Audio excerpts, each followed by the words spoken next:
1944. Normandy Beach, Omaha Beachhead. The sky was gloomy with leaden clouds hanging low, and the entire world was dominated by a leaden gray hue. There was no storm on the sea.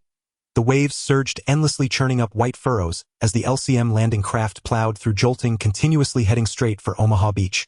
On Omaha Beach, anti-tank tetrahedron obstacles, angled wooden stakes, and barbed wire were arranged in a jagged pattern, forming a perfect Rommel's asparagus defensive zone, along with invisible mines buried underground.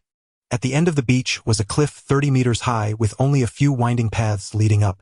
On top of the cliff were German fortifications surrounded by reinforced machine gun bunkers like deadly mushrooms just emerging from the ground. 5 minutes left. Captain John Miller stretched out his left-hand, fingers spread, shouting loudly at everyone. Le Roux's stomach churned violently. He tried hard to hold it in and not vomit, but couldn't help dry heaving. The LCM landing craft pitched and tossed without any rhythm. He never got seasick or carsick, but now he was dizzy and nauseated, feeling very uncomfortable. He was very familiar with this scene, but sitting in a comfortable cinema airline seat, enjoying the images on a huge screen and realistic sound effects, was completely different from actually being in the familiar movie scene. No matter how realistic the sound effects, they could never match the reality. No matter how ultra-high definition the huge screen and images in the cinema, you could never personally experience how this sky and earth merged into one, how this leaden gray oppressed the soul. It was as if all colors had disappeared from the world, leaving only this shade of gray. Not to mention being in the tossing LCM landing boat, stomach-churning, ears filled with the sounds of comrades vomiting, and the sour stench that not even the sea breeze could disperse. This was an utterly real world. This was the real world. Le Roux didn't know why he had fallen into this world, with no chance to refuse, let alone any damn right to refuse. He now had only one thought: to survive and leave this world. He also had an identity. Everyone knew Le Roux, a young man from the East with black hair and black eyes, taciturn, always carrying a mysterious Oriental reserve. This identity, this body, was his, genuine and irreplaceable. Yet he came from another world. There it was already the 21st century, 70 years after this world war that had swept the globe. His current identity was a member of the 2nd Ranger Battalion, also a translator because he was proficient in 3 languages: Chinese, English, and German. He hadn't told anyone he also knew French and Japanese. He was attached to Captain John Miller's Sea Company. In fact, all 36 poor souls on this LCM landing craft were soldiers of Miller's Sea Company. In 5 minutes, the LCM would hit Omaha Beach, driving them off like pigs.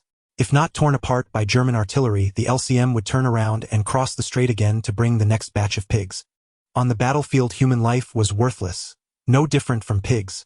Le Roux hunkered down, thinking about all these messy things, clutching his M1 Garand semi-automatic rifle, nicknamed the Grade 8, which held only 8 bullets. He looked at Miller's outstretched hand a few steps ahead, trembling slightly, but actually he was staring at a sentence in the center of his vision. Newbie mission activated. Mission scene: Normandy landing. Assault on Omaha. Mission objective: survive. Mission failure: death. A thoughtful note was added: death means annihilation of the soul. No return to the main world, but complete erasure. These words completely dispelled any lingering hope in Le Roux's heart. He had originally wondered if dying might send him back to his original world. This was the culprit that had thrown him from his own world into this one, a bizarre movie-time-space superhero system displayed in words before his eyes. This movie-time-space superhero system, where it came from, what it wanted, why it chose him, how it existed within him, and what functions it could provide. Not to mention heaven-defying skills or body enhancement. It could at least give hints or allow him to exchange items. But this movie-time-space superhero system had nothing, only a name and then the Newbie mission that had just started. The display mode was very cool. Only he could see the information appearing in his field of view as faint gray-white text that was clear yet unobtrusive, automatically adjusting color with the background. Beside Captain Miller was always Sergeant Mike Howard, fat as a penguin, as calm as if in his own backyard, completely indifferent to the vomiting around him. He was peeling the wrapper off a chocolate bar, then shoved the whole piece into his mouth. On his waist hung a bulging military pouch, not containing food or drink, but his treasured soil samples. Every time they moved to a new battlefield, he would collect a bit of local soil, planning to take it home after the war as a family heirloom to pass down through generations. To the left front was Private Daniel Jason, lean and slender, an excellent sniper. From inside his collar, he pulled out a crucifix amulet, gently kissed it, and muttered something devoutly as if in church prayer. Feeling Le Roux's gaze, he turned, kissed the amulet again, and pressed it toward Le Roux, silently speaking. Le Roux knew Jason was saying, "May the Lord be with you." Of all his comrades, Jason was the kindest to him, always eager to hear about Eastern culture and customs. The closer they got to the beach, the more turbulent the waves became. A salt spray eagerly leaped onto the LCM, their salty taste seeming to want to kiss everyone's faces. Miller's fingers had already curled down for. Everyone's hearts tightened. Le Rouet was no exception. Boom! The LCM landing craft hit the shallows and stopped. Everyone lunged forward. The driver, just steadying himself about to say something, had his entire head explode into a cloud of blood, missed his helmet spinning through the air. While everyone was stunned, the sound of bullets, whoosh whoosh, like the scythe of death, hit the LCM with a metallic clatter. Ping ping pang pang. Incessant like popping beans. The LCM's bow ramp dropped. The soldiers lined in 2 rows before they could take a step fell like wheat before a sickle. Row after row went down. German artillery fire was fierce and precise. Tracer bullets, mixed in the rain of lead, drew red lines across the leaden sky like a waterfall of blood pouring down from the cliff. The pre-landing bombing and artillery preparation had been completely ineffective. All the fortifications and machine gun nests on the cliff were spitting fire, wantonly harvesting lives. Over the side, left and right, go, go, shouted Captain Miller. Le Rouet had mentally prepared for this, but still his heart pounded, his mouth dry. He straightened up, grabbed the side of the LCM, while Sergeant Howard was pulling nearby soldiers and yelling curses along with Miller. With a splash, Le Rouet's M1 Garand accidentally fell into the sea. Damn! He cursed under his breath, and with effort he rolled over the LCM side, diving butt first into the ocean. He could swim and considered himself quite good, but once in the sea, he felt his body suddenly become several times heavier, sinking straight down. Seeing the light above fade away, he panicked, flailing his arms, but in vain. He kept sinking. Only when his bottom hit the sand did he suddenly realize the military pouch on his back, filled with rations like canned meat, was dead heavy. That was what was dragging him down. He hurriedly discarded the pouch, feeling instantly lighter, then stood up, stepping unevenly on the seabed, struggling toward the beach lest he drown. Ahead, Miller's figure was faintly visible, holding an M1A1 Thompson submachine gun, wrapped in sealed plastic film. Le Rouet struggled to catch up, feeling that only by staying close to Miller could he have a chance to survive this brutal beach assault. After a few steps, Le Rouet suddenly saw someone struggling underwater. Visibility was poor, and it looked a bit like Capazzo, the passionate Italian with a heart as soft as a woman's. Bullets streaked through the water like fish trailing white wakes, passing through the unfortunate guy ahead. A cloud of blood burst from his front and back. His struggling hands suddenly stopped, and he hung suspended in the sea mouth, slightly open, eyes wide, slowly sinking. Should he save Capazzo? Le Rouet hesitated. To save him, he would have to cross several steps into a bullet-dense area, and might be hit himself, ending up like that poor soul dying in the sea. But if he didn't save him, watching him struggle forward, not realizing his backpack was stuck on the seabed, he only needed to step back or take off the pack to regain mobility. But this was underwater. Le Rouet knew the problem, but couldn't shout to warn Capazzo. On the beach, it would be much easier. Le Rouet hesitated for a moment, then suddenly cursed, swallowing a mouthful of seawater. Bitter and salty. He abruptly changed direction and dashed toward Capazzo. He couldn't bear to watch someone die, even though he himself was in danger. A stale breath was trapped in his chest, nearing its limit, extremely uncomfortable. Bullets swarmed like schools of fish, endlessly darting about. The sea was filled with patches of crimson here and there. The underwater visibility was already poor, and now it was even more shrouded in red, making the view extremely bad. In just a short moment, the sea was littered with floating corpses. A horrifying sight.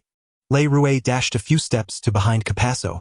Without even a moment to warn him, he directly drew his military knife, bent slightly, and cut back and forth several times. With a snap, Capazzo finally broke free of his backpack straps. He finally came to his senses and looked back just in time to see Le Rouet straightening up behind him, waving his military knife.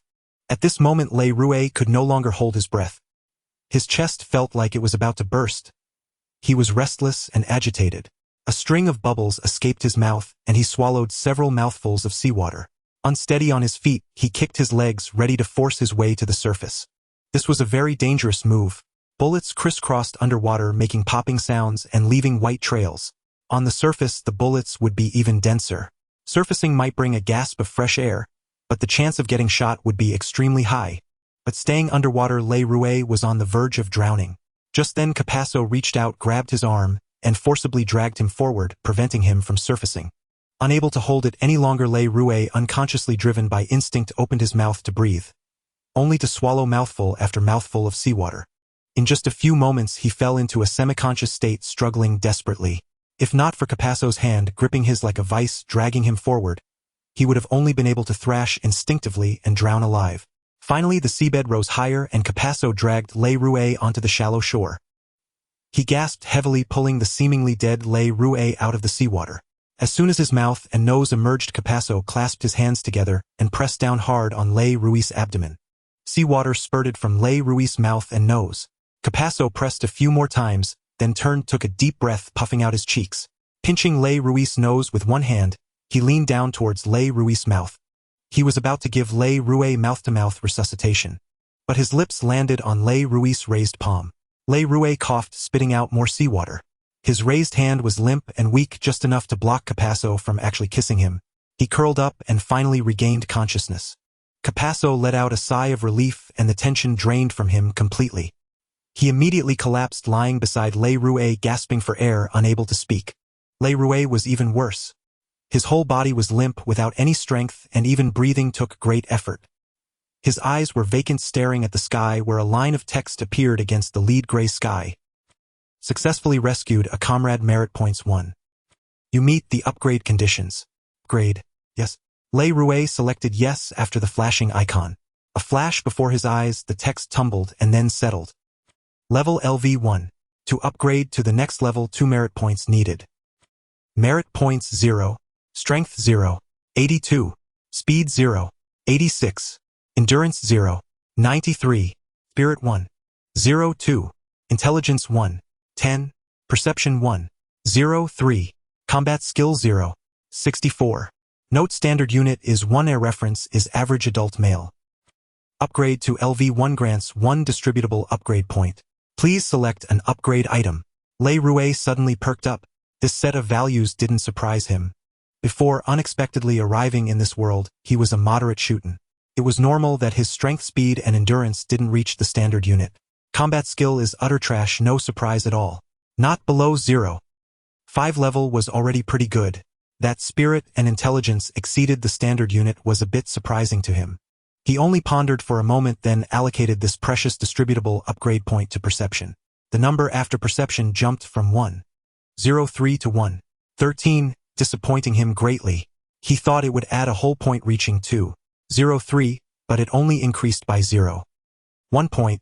So it seemed this distributable upgrade point was not the same as the standard unit for each attribute. Still, it was decent. 113 perception value had now become his most advantageous stat. Perception, according to the current explanation, refers to the comprehensive sensory abilities of sight, hearing, smell, touch, etc. Having this stat high means he can see farther and clearer, hear more distinctly, smell, sense others cannot. On the battlefield, even being able to detect the enemy 1 second earlier could allow him to strike first, kill the enemy, and survive. Just after making the selection, he felt his heart thump powerfully once, and a warm current spread from his heart throughout his body, making him groan involuntarily. Not from pain but from sheer comfort. Against the lead gray sky, fiery red bullet trails streaked across. Cannons boomed, bullets whizzed, waves crashed in steady rhythm. "Daniel!" Jason shouted from nearby. "Captain, what should we do?" Le Rouet felt his vision suddenly become clear and vivid. The surrounding chaotic noises were no longer a jumbled roar but clear and three-dimensional. He could even tell by sound alone that Jason was a few meters to his and Capasso's right. Bullets hit the German anti-tank tetrahedrons, clattering like frying beans. But he didn't hear Captain Miller's voice. Le Rouet didn't want to get up and look, not because he feared death but because he was still savoring the afterglow of that warm current, like the laziness after a pleasurable release. He didn't want to break the atmosphere. Beside him, Capasso got up and shouted to Le Rouet, "Le, get up. We need to take cover near the captain." In response, Le Rouet turned over and lay in the seawater. The crimson water rushed into his mouth, salty, and with a strong smell of blood. Just then he was surprised to find that after allocating the point to perception, the other attributes had also increased to varying degrees. Strength 0, 85. Speed 0, 89. Endurance 0, 95. Spirit 1, 09. Intelligence 1, 13. Perception 1, 13. Combat skill 0, 67. This was truly an unexpected surprise. Capasso crawled on all fours, reaching the obstacle ahead first. Sergeant Howard waved at Le Rouet and shouted, "Le, damn it, crawl over here. Do you want to get shot by the Germans?" Le Rouet scrambled on all fours, crawling behind the obstacle. The group huddled together, wishing they could shrink to the size of a grain of rice to hide completely behind the triangular steel frame and avoid the whizzing bullets. A few steps away, a man had barely managed to rise from the sea, half standing, when Sergeant Howard, crouched behind an obstacle a few feet ahead, roared at him, "Get down. Crawl over here. A bullet pierced his head, the helmet as flimsy as paper offered no protection. Half his skull was blown away, blood mist exploded and flesh flew. Even Sergeant Howard had to turn his head away, unable to bear the sight. Jason shouted from the other side, "Captain Miller, what do we do now?" Captain Miller turned and yelled back, "Jason, get everyone out of here." They shouted over each other, neither able to hear the other clearly. Le Rouet, half-sitting, half-leaning behind the others, heard clearly. He looked up at Captain Miller and shouted, "Captain Jason is asking what we should do now. We need to shout together so he can hear." The roar of artillery sent sand and water spraying, mingled with blood and flesh. Omaha Beach had become a living hell. The sea was stained crimson with blood. The survivors huddled behind the steel obstacles, unable to move. Those unlucky enough to be exposed were either blown apart by shells or riddled with bullets, blood bursting from their chests and backs. An LCM landing craft had just opened its bow ramp when it was raked by MG-42 fire. The flamethrower's fuel tank was hit and flames erupted. The soldiers inside were engulfed, turning into human torches as they stumbled off the craft, running aimlessly. "Damn it!" Captain Miller cursed, then shouted, "We have to get out of here or we'll all die." Everyone shout together, 1, 2, 3. "We have to get out of here. We have to get out of here." Sergeant Howard led the group in a unified shout, gesturing to those nearby. After the shout, Richard Rebin asked in confusion, "Captain, get out of here. Where can we go? Shouldn't we wait for those damn tanks?"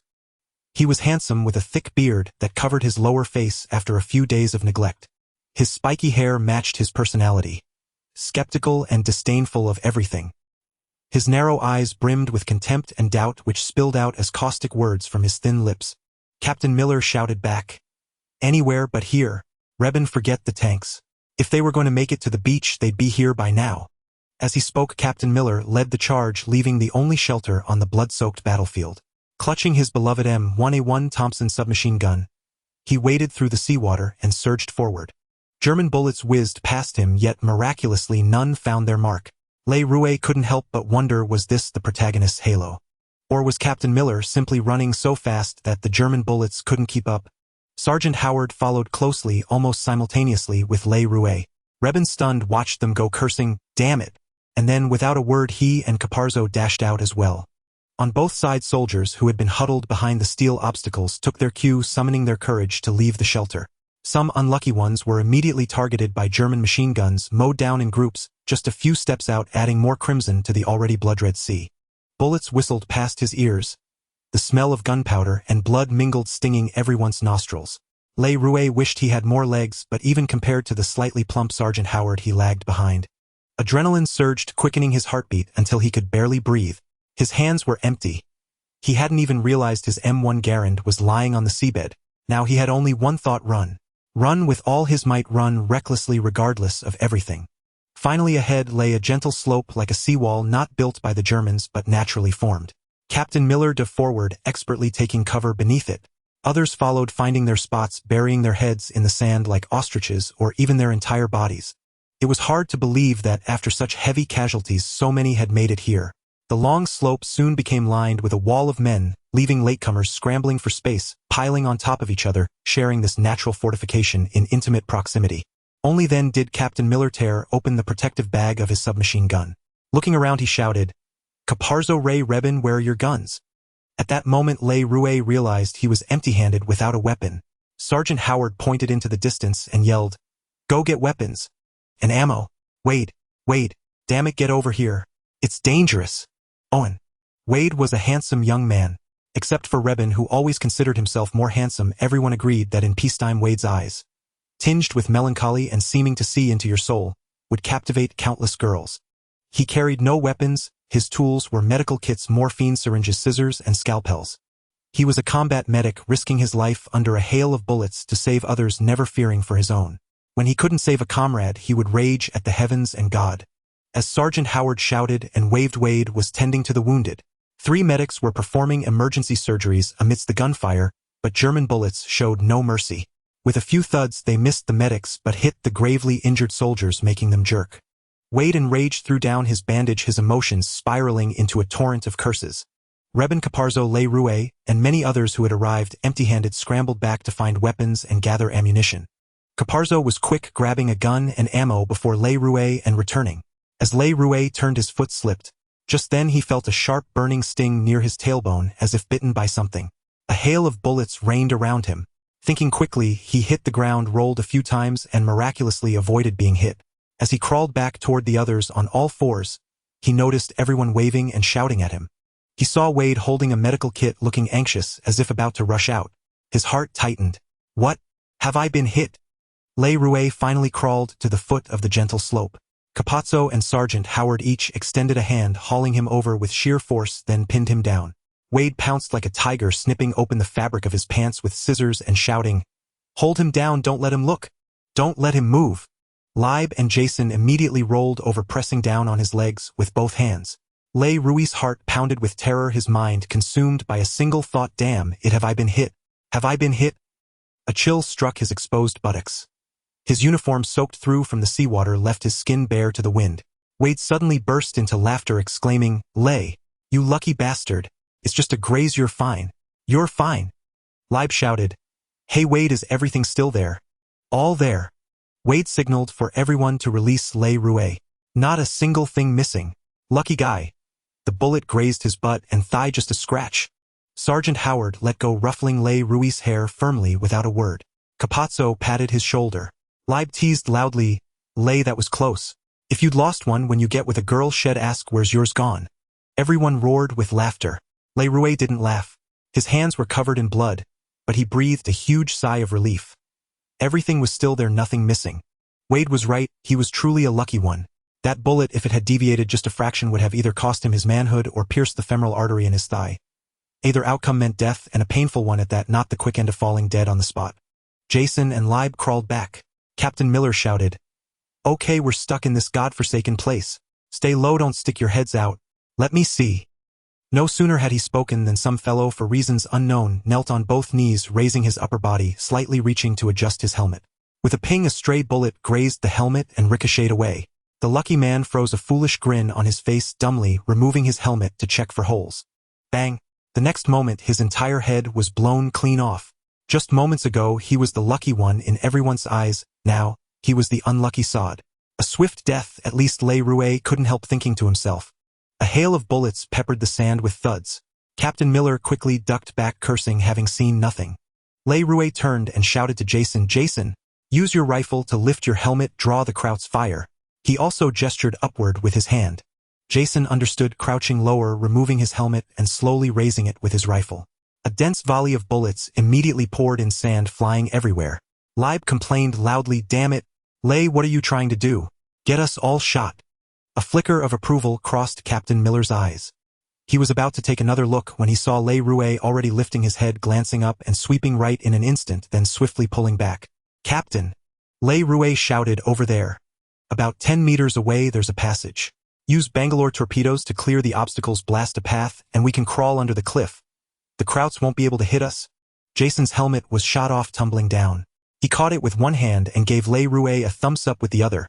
Leib didn't hold back his praise either. "Le, good work." Captain Miller nodded. "Okay," he said, looking around and shouting, "Melly, Stanley, Melly, get over here. Bring your Bangalore." The Bangalore torpedo was what Le Rouet knew as a demolition tube. Stanley Melly scrambled over, helped by everyone's hands crawling across their bodies, without a word, lying face down.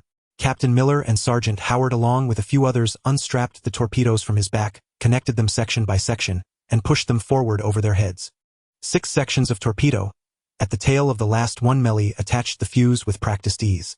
Captain Miller turned his head left and right, shouting warnings, "Attention! Blast! Tension! Blast!" Sergeant Howard echoed the shout. Those who heard tucked their heads between their legs, covered their ears, and curled up tightly. As for those who didn't hear, it didn't matter anyway. Captain Miller nodded at Melly. Melly pulled the fuse, and together with Captain Miller, they shoved the torpedo forward with force, then quickly curled up, covering their heads. A thunderous roar erupted, sending sand and dust flying. The ground shook. Le Rouet lay prone, ears muffled, but the overwhelming sound still traveled through his forehead, and every part of his body touching the ground, buzzing in his ears like a swarm of bees forced inside. "Go! Go! Go!" Captain Miller roared. Sergeant Howard was the first to rise, charging into the passage, still thick with smoke and dust. Melly followed. At that moment, the German gunners hadn't reacted, their muzzles still aimed elsewhere. This was the safest spot. But leaping from behind the concealing slope into the German fire required immense courage, something Sergeant Howard had in abundance. Captain Miller led the charge, followed closely by the others, lay Rouet among them. At the cliff's base, the Germans had built a smooth vertical wall of reinforced concrete 3 meters high. No chance of climbing it. Everyone huddled along the concrete wall under the cliff. From here, the barbed wire was the last of Rommel's asparagus. Beyond it, they could finally engage the Germans instead of just taking fire. On the beach, few targets remained active. The Rommel's asparagus was filled with bodies. Captain Miller was at the front at the corner of the concrete wall under the cliff, the passage through tightly guarded by German fortifications. Only by breaking through this passage could they truly pierce the German defenses and engage them at close quarters. As if guided by divine providence, Captain Miller had barely poked his head out before he yanked it back in. A hail of bullets slammed into the passageway's corner, whizzing and thudding, sending dust and debris flying. "Melly, open your mouth." Captain Miller pulled off his helmet, its inner lining stained a dark crimson by the blood-red seawater. He fished out a small mirror no larger than half a cigarette pack from his pocket, then put his helmet back on. Reaching into Melly's open mouth, he pried out the wad of gum that had been chewed, for who knows how long, stuck it onto the tip of his bayonet, affixed the small mirror to it, and extended it around the corner. Everyone exchanged knowing smiles. Captain Miller always had a knack for making the most of every little thing around him, coming up with ideas that no one else would think of. Given enough time, anyone could have figured out such a trick. But in this tense moment, Captain Miller pulled it off effortlessly without a second thought. It took a perfect blend of experience and wisdom. Captain Miller studied the mirror for a long moment before withdrawing it. Sergeant Howard took it and peered through it as well. "We've got to take out those 2 MG-42 machine guns," Captain Miller said. "They're up on that cliff, locking down the entire passage." Sergeant Howard shouted, "Captain, there's a shell crater ahead that can provide cover. Less than 10 steps away. Okay, 2-man teams. When I say go, run like hell and dive into that crater. Got it? Reiben Caparzo, you're first." Reiben immediately started grumbling. "Captain, can I request a transfer?" "Sure," Captain Miller replied. "Once we reach that cliff top, hand me your transfer request." Reiben muttered under his breath. "I knew you'd say that, Captain." Despite his words, he was quick to act. Together with Caparzo, he swapped places with Sergeant Howard and squeezed in behind Captain Miller. "Jason Ray, you're second." Sergeant Howard called out the order, pairing up the men who were crowded behind. Just then Captain Miller barked, "First team, get ready. Go."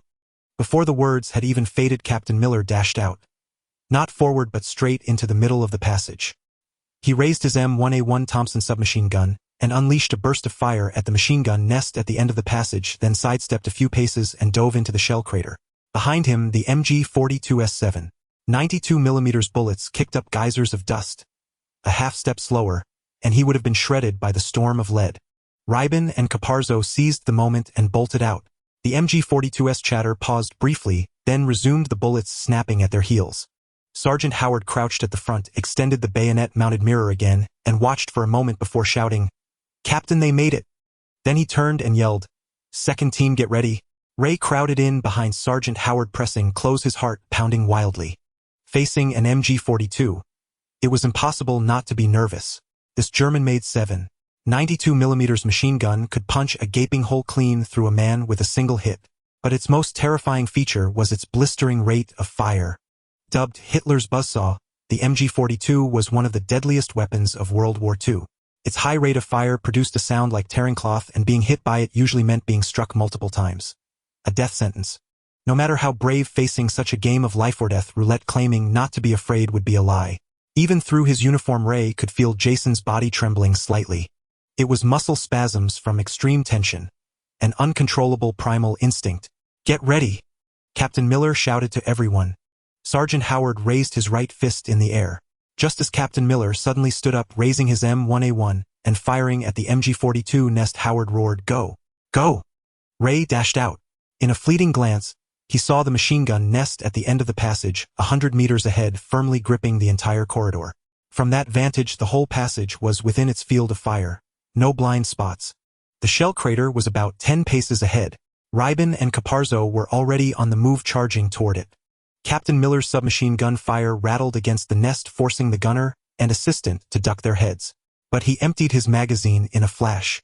The assistant tapped the gunner's helmet, and the MG-42's barrel shifted slightly, training on Ray and Jason. "Go! Go!" Captain Miller didn't retreat to the safety of the crater. Instead he stood in the passage like a madman squeezing the trigger of his empty M101. The assistant tapped the gunner's helmet again, signaling him to take out the officer first. The barrel shifted a bit more. It was only then that Captain Miller suddenly dove to the side. The MG-42's distinctive cloth-tearing roar erupted and 7.92mm bullets stitched a line of dust blooms where he had been standing. With Captain Miller drawing their fire ray, and Jason leaped into the shell crater, pressing themselves flat, gasping for air, hearts hammering. After catching his breath, Jason slowly extended his M1903A4 sniper rifle over the crater's edge. Watching him up close, Ray saw that in sniper mode Jason became as devout and focused as if in prayer. He was in fact squinting his right eye, the rifle an extension of his body, his lips moving in silent prayer. Ray didn't dare look up, fearing he'd draw the German gunner's attention. Close by he heard Jason's whispered prayer. "Blessed be the Lord my strength, which teacheth my hands to war and my fingers to fight." Bang! Jason squeezed the trigger with his left hand. The gunshot exploding right by Ray's ear made him jump. "Ray, go!" Jason didn't move. He held the rifle steady, aimed at the nest. Ray sprang up and vaulted out of the crater. Behind him Captain Miller bellowed, "Up! Up!" Rybin and Caparzo also leaped to their feet. In the nest, the assistant hesitated for a moment, then yanked the gunner's body aside and took his place. Just as he pulled back the MG-42's bolt and adjusted the aim, ready to fire, another bang rang out. His head exploded, a quarter of it blown away. With Jason's divinely inspired marksmanship, the last obstacle to their breakthrough was finally cleared. Le Rouet did not pause, but directly circumvented the shell crater ahead to catch up with Libine and Capazuo. When he was cast into this world, he assumed the identity of a fresh recruit newly assigned to Captain Miller's squad, devoid of combat experience, yet equipped with basic military training and fundamental combat skills. The M1 Garand semi-automatic rifle in his hands was not entirely unfamiliar. He shouldered it with a semblance of proficiency. 3 men, 3 rifles swiftly approached the obstructing bunker, while behind them the others surged forward like a swarm of ants. "This way!" Libine called out, veering left around the bunker. Capazuo and Le Rouet followed closely, their movements growing cautious, as they anticipated the sudden emergence of Germans and the imminent exchange of fire. The enemy within the bunker had yet to emerge. The 3 men aimed their rifles at the exit as the iron door swung open and several German soldiers poured out. Bang, bang, bang. Almost instinctively they squeezed the triggers. At such close range and from a commanding height, aiming was scarcely necessary. Only pointing the muzzles at the foe sufficed. A cloud of gun smoke rose as blood burst from the German soldiers. One by one they crumpled to the ground, piling up at the doorway. A faint line of text materialized before Le Rouet's eyes. The number after merit points flickered, shifting from 0 to 1. Any more? Any more? Are there still some inside?" Capazuo clamored. "Grenade!" Le Rouet interjected. "Cover me!" He slung the M1 Garand over his back, descended the bunker's passage, and pulled a grenade from his belt. After yanking the pin and counting silently to 3, he leaned forward, slightly hurled the grenade through the doorway, then recoiled like lightning, pressing against the wall outside with hands clasped over his head. Boom! The grenade detonated and dust blasted out of the entrance. The numbers before Le Rouet's eyes jumped again. The merit points became 3. A prompt appeared above. Current merit or upgrade met. Proceed with upgrade. Le Rouet confirmed without hesitation. At the same time he raised his rifle and charged into the bunker. Libine shouted from outside, "Hey Le, what's it like in there?" "Excellent." Le Rouet replied, then added, "The Germans are dead. I'll signal the captain. This fortress is taken." This was not entirely a lie. 2 German soldiers lay dead inside, killed by the grenade, contributing 2 merit points to Le Rouet. Relishing the comfort of the upgrade, Le Rouet used a German Mauser 98K rifle to lift a German helmet, extended it over the MG-42 machine gun position, shook it high a few times, and then set it beside the MG-42 as a marker that the fortress had been captured. He did not linger inside to savor the moment. When he emerged, the lingering euphoria of the upgrade was potent, as if he were intoxicated, his steps unsteady. Capazuo asked with concern, "Le, are you all right?" Le Rouet flashed a smile at him and Libine. Each extended a hand and pulled him up. By this delay the shouts of Sergeant Howard and his men were clearly audible. Le Rouet allocated the 2 upgrade points he had gained to enhance his perception. Before his eyes numbers flickered like stones tossed into a still pond, their ripples intersecting until all was calm. Level LV2. Merit points required for next level 3. Merit points 1. Strength 0. 89. Agility 0. 92. Endurance 0, 97, Spirit 1, 09, Intelligence 1, 16, Perception 1, 37, Combat Skill 0, 68. Even the combat skill had ticked upward, rising to 0, 68. Le Rouet felt magnificent, with perception upgraded to 1, 37. His surroundings became unprecedentedly real, clear, and three-dimensional. It felt akin to suddenly watching a 3D movie where the luminous world on the silver screen grew vastly richer. His greatest desire now was to slay enemies. 1 bullet for 1 foe for 1 merit points for upgrade points to fortify his body. Libine and Capazuo, equally raring to go, shouldered their M1 Garens and fanned out, slightly advancing in search. Le Rouet on Libine's left suddenly pivoted slightly, aiming his rifle toward their right front, and shouted, 2 o'clock. Enemy! Libine and Capazuo halted instantly, but when they looked to the right front they saw no German figures. Libine yelled, Le, are you seeing things? Enemy! Fire! Bang! Le Rouet fired before them, but his hand trembled slightly, and the distance was too great. The bullet whistled over the head of the emerging German, vanishing into the unknown. Bang! Bang! Libine and Capazuo fired simultaneously, their aim far superior. Though they also missed, the German bullets kicked up dust before him. The Germans who had just peeked out immediately ducked back. The three formed a diagonal line, advancing cautiously with hunched postures and rifles raised, moving in quick small steps. When they were halfway there, Le Rouet suddenly called out, "The Germans are fleeing through the trench. Quickly chase them." He had heard the sound of their retreating footsteps. Earlier, in a fleeting glance, he had spotted the tops of German helmets bobbing. This ability to detect enemy movements ahead of others was the effect of upgrading his perception to 137. The three dashed over and peered down. There indeed was a trench with a slanted ladder. If Le Rouet had not spotted it in time, the Germans would have climbed out from there. Damn Germans! Let's go after them! Libine cursed loudly and led the charge down the trench. From Omaha Beach the terrain opened into a field. The Germans had constructed numerous formidable defensive works along the shore. These trenches were extensions of those defenses designed to severely impede the Allied advance once their tanks arrived. Indeed, after pursuing for a stretch, the three spotted the backs of Germans at a turn ahead. Bang! Bang! Bang! They fired in unison.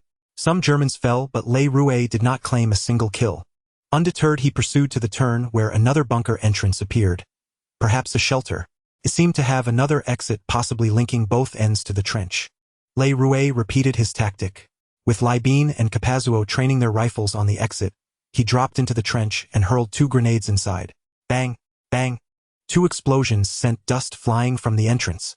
Le Rouet, covering his ears, noted the merit points before him, which stabilized at 4. This meant he had eliminated 3 enemies in one go, enough for another upgrade. Elated, he charged into the bunker with his rifle. As his eyes adjusted to the dimness, he heard footsteps approaching from the side. In a split second, he spun around, but before his rifle was fully aimed, a figure lunged at him, tackling him to the ground. The rifle clattered away. From outside, Capazuo's voice called out, "Le, what's happening in there?" Le Rouet could not answer. The German who had pounced on him had his hands clamped tightly around Le Rouet's throat. With his right hand, the German drew a combat knife, his face drenched in blood, and twisted in a snarl, and aimed a stab at Le Rouet's left chest. The German was quite sturdy. The skin of his left hand, which clamped around Le Rouet's neck, was rough with large knuckles and calluses at the base of his fingers. Even in that moment, Le Rouet could still distinctly perceive these minute details. His left hand was strangling Le Rouet's neck, making it hard for him to breathe. A fire seemed to be trapped in his chest, unable to be released. In his right hand, he gripped a military knife and thrust it down, fiercely aiming for Le Rouet's heart. In desperation, Le Rouet could only clasp his wrist with both hands, pitting his strength against the German's. At that moment, he finally understood the gap between a strength value of merely 0.89 and a standard unit of strength. The German's strength value might have been more than 1 or perhaps less, but the direct result was that despite Le Rouet's resistance with both hands, the knife was still descending inch by inch. Le Rouet couldn't make a sound. The German's face was covered in blood, likely wounded by the grenade explosion earlier. His teeth were clenched, his eyes, nose, and mouth twisted together, making him look particularly ferocious. The tip of the knife pierced his uniform. A sharp pain shot through Le Rouet's chest, startling him. He suddenly noticed a line of text floating before the German's bloody, ferocious face. Current merit points 4. Conditions for upgrade met. Upgrade. As if grasping at a lifeline, Le Rouet immediately selected yes. and without hesitation poured all 3 upgrade points into strength. With a dull thud, he could hear his own heart pounding. A warm current spread from his heart throughout his body. His hands, which had been nearly spent, suddenly felt surges of power. The knife, which had already pierced his skin and entered his flesh, was slowly pushed back. Though his neck was still tightly clamped, cutting off his breath, he now had the strength to resist. The German exerted his last ounce of strength, letting out a beastly growl from his throat. Caparzo and Libyan finally sensed something amiss inside. One stayed at the door while Caparzo leaped down and rushed in. Rey Ruiz's hands now had the upper hand, but his neck was still clamped, preventing him from breathing. Relying on a single breath, his vision was darkening with golden spots dancing before his eyes. Though he had managed to twist the German's wrist and aimed the knife at his chest, he lacked that final surge of strength to plunge it into the German's heart. Bang! Suddenly a loud noise came from the doorway. The German turned in alarm, and his left hand, clamping Rey Ruiz's neck, loosened slightly. Rey Ruiz gasped in a breath of fresh air. As the balance of power shifted, he twisted and released his hands with all his might. With a thud, the knife plunged into the German's left chest. The German's face was full of disbelief, his eyes bulging, and guttural sounds came from his throat. His body went limp. Rey Ruiz gave him a shove, pushing him aside. With his strangled throat suddenly free, Rey Ruiz gasped for breath, tears and snot streaming down his face. He turned over, supporting himself on his hands and knees, coughing violently like a broken bellows. Caparzo rushed over and fired a shot into the already dead German. "Rey, are you okay?" Caparzo asked with concern. Rey Ruiz raised one hand, making an okay gesture, coughing so hard he couldn't speak. Caparzo came over to help him stand. At that moment, a myriad of emotions churned within Rey Ruiz. After leveling up, his whole body felt warm and comfortable, but his neck was burning and every breath was painfully harsh. With tears and snot streaming, he coughed uncontrollably, looking utterly disheveled. After a long while, he staggered over to pick up his semi-automatic rifle. As he was about to leave, he turned back and pulled the military knife from the German's heart. It was then he noticed 2 lightning bolt collar tabs on the German's collar, the SS insignia of the Schutzstaffel. As he walked out of the bunker, his steps were still unsteady and he continued to cough. The others had also charged forward and were now exchanging fire with the Germans in the open field. Libyan and Caparzo told Rey Ruiz to rest for a while and join the fight. A breach had just been opened and the situation was still grim. Though victory was in sight, it was far from certain. Coughing, Rey Ruiz checked his ammunition. The M1 Garand semi-automatic rifle still had 2 bullets left and he carried several double-round clips. More than enough. He also had 2 Malawian Quachas grenades. His strength had noticeably improved. The M1 Garand weighed 4.5 kilograms. Previously he had struggled to even hold it up, but now he could lift it with one hand, though it was less steady than using both. Before his eyes, his upgraded personal status appeared. Level LV3. 5 merit points required for next level. Merit points 1. Strength 1. 21. Speed 0. 96. Endurance 1. 01. Spirit 1. 12. Intelligence 1. 19. Perception 1. 39. Combat skill 0. 70. Apart from speed, which was still slightly lacking, all other indicators had surpassed the standard unit of 1, the value of a healthy standardized adult male. Compared to his initial weakling state, he had made remarkable progress. The earlier scene still sent chills down his spine. The feeling of facing death was utterly despairing. Yet he wasn't intimidated. He had only one thought: kill the enemy. Become stronger. He grabbed his semi-automatic rifle and charged without hesitation toward the fiercest part of the battle. The battle was still raging fiercely. The German defensive system consisted of crisscrossing trenches, some reinforced with concrete, and over a man's height, others merely shallow ditches waist-high. Rey Ruiz ran over. The others had already jumped into a shallow ditch, lining up and firing continuously. Less than 5 meters ahead lay another shallow ditch, where the Germans were hiding, not daring to show their heads. Rey Ruiz fired 2 shots. The clip ejector automatically popped out the en-bloc clip with a sharp ping, signaling him to reload. Many had run out of bullets. Thinking they had an opportunity, the Germans raised themselves to return fire, but a barrage of gunfire rang out and they were struck down. The more timid ones scrambled up and fled to the rear. Another burst of gunfire. As Rey Ruiz reloaded, he shouted in his heart, "Leave 2 for me." But no one could hear his thoughts. He advanced with the others, clearing the Germans from the trenches. His aim was still poor, but he did have some success. Before his eyes, his merit points slowly climbed back to 4. He was only 1 point away from leveling up again. The remaining Germans were either dead or had fled far away. The lucky ones raised their hands in surrender. Ray Rue wondered if he could shoot a few to earn some merit points. He had just witnessed Libyan and Caparzo facing two Germans who approached with their hands up, repeatedly asking them what they were saying before opening fire, and shooting the two unfortunate souls dead. In the end, Ray Rue didn't do it. Shooting unarmed prisoners was beyond what he could accept. More importantly, he wasn't sure if it would earn him any merit points. Not far ahead, Caparzo retrieved a military knife from a German in the trench and handed it to Melly. Despite the constant gunfire, Ray Rue could still hear clearly. Caparzo said, "Melly hey race a Hitler Youth knife." Melly took the knife and said with pride, "Now it's a Jewish bread knife." Before he could finish, he suddenly began to sob. Holding his helmet with his right hand, his sobs grew louder and uncontrollable. Ray Rue knew he was thinking of his good friend Dave, also a Jew. They had fought side by side through many battles, but now Dave lay forever in the blood-red sea merged with its coldness and darkness. Behind Ray Rue, Captain Miller's voice rang out. Breach D1 opened. Heavy casualties. Send in bulldozers. Repeat, breach D1 opened. Heavy casualties. But Ray Rue's attention was fixed on the text scrolling before his eyes. Novice mission completed. Objective achieved. Reward 10 merit points. Current merit points 14. Conditions for upgrade met. Upgrade. You can recommend yourself. Ray Rue was overjoyed. He glanced around. Everyone was immersed in the joy of victory after the great battle, and more so in the relief of having survived the ordeal. No one noticed him, so he immediately chose yes, and upgraded directly. This upgrade to LV4 required 5 merit points.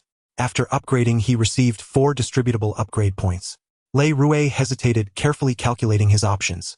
Every previous upgrade had been under urgent circumstances, leaving no time for careful thought.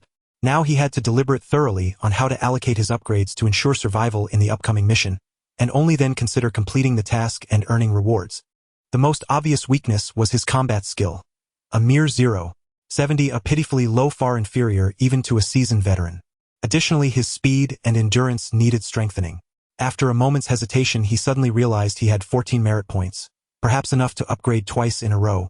He silently calculated the merit points required for upgrades were 1, 2, 3, 5. A clear pattern, the Fibonacci sequence. This meant the next upgrade would require 8 merit points. It was just enough for 2 consecutive upgrades with 1 merit point to spare. This also meant he would gain a total of 9 distributable upgrade points. However, this gave him even more to ponder, as the attributes needing upgrades were no longer limited to speed, endurance, and combat skill. After much deliberation, Ray Rue finalized his upgrade plan: invest 5 points into combat skill, and distribute the remaining 4 points evenly between speed and endurance. He reasoned that while leveraging strengths on the battlefield offered a survival advantage, having a glaring weakness would mean certain death when pitted against an enemy's strong suit. Just like the life-and-death struggle moments ago. If he hadn't been able to upgrade precisely then to drastically boost his strength, he would have been killed by the German before Caparzo noticed something amiss and entered. Text scrolled before his eyes, numbers jumping continuously. 2 consecutive heart-pounding surges brought a warm current, powerful as a tornado sweeping through his entire body. Lying on the grass, his limbs twitched involuntarily as he gritted his teeth to suppress the urge to moan in sheer pleasure. This sensation was even more exhilarating than a climax. The lingering echoes gradually faded, and finally the numbers before Ray Rue's eyes stabilized. Level LV5. Merit points required for next level 13. Merit points 1. Strength 1. 28. Speed 1. 16. Endurance 1. 21. Spirit 1. 20. Intelligence 1. 23. Perception 1. 44. Combat skill 1. 20. The merit points needed for upgrades, as Ray Rue predicted, followed the Fibonacci sequence. Each subsequent level brought more distributable upgrade points, but the required merit points grew even faster. But that didn't matter. Ray Rue savored his ability values, feeling as though he was sprinting toward becoming a superhuman.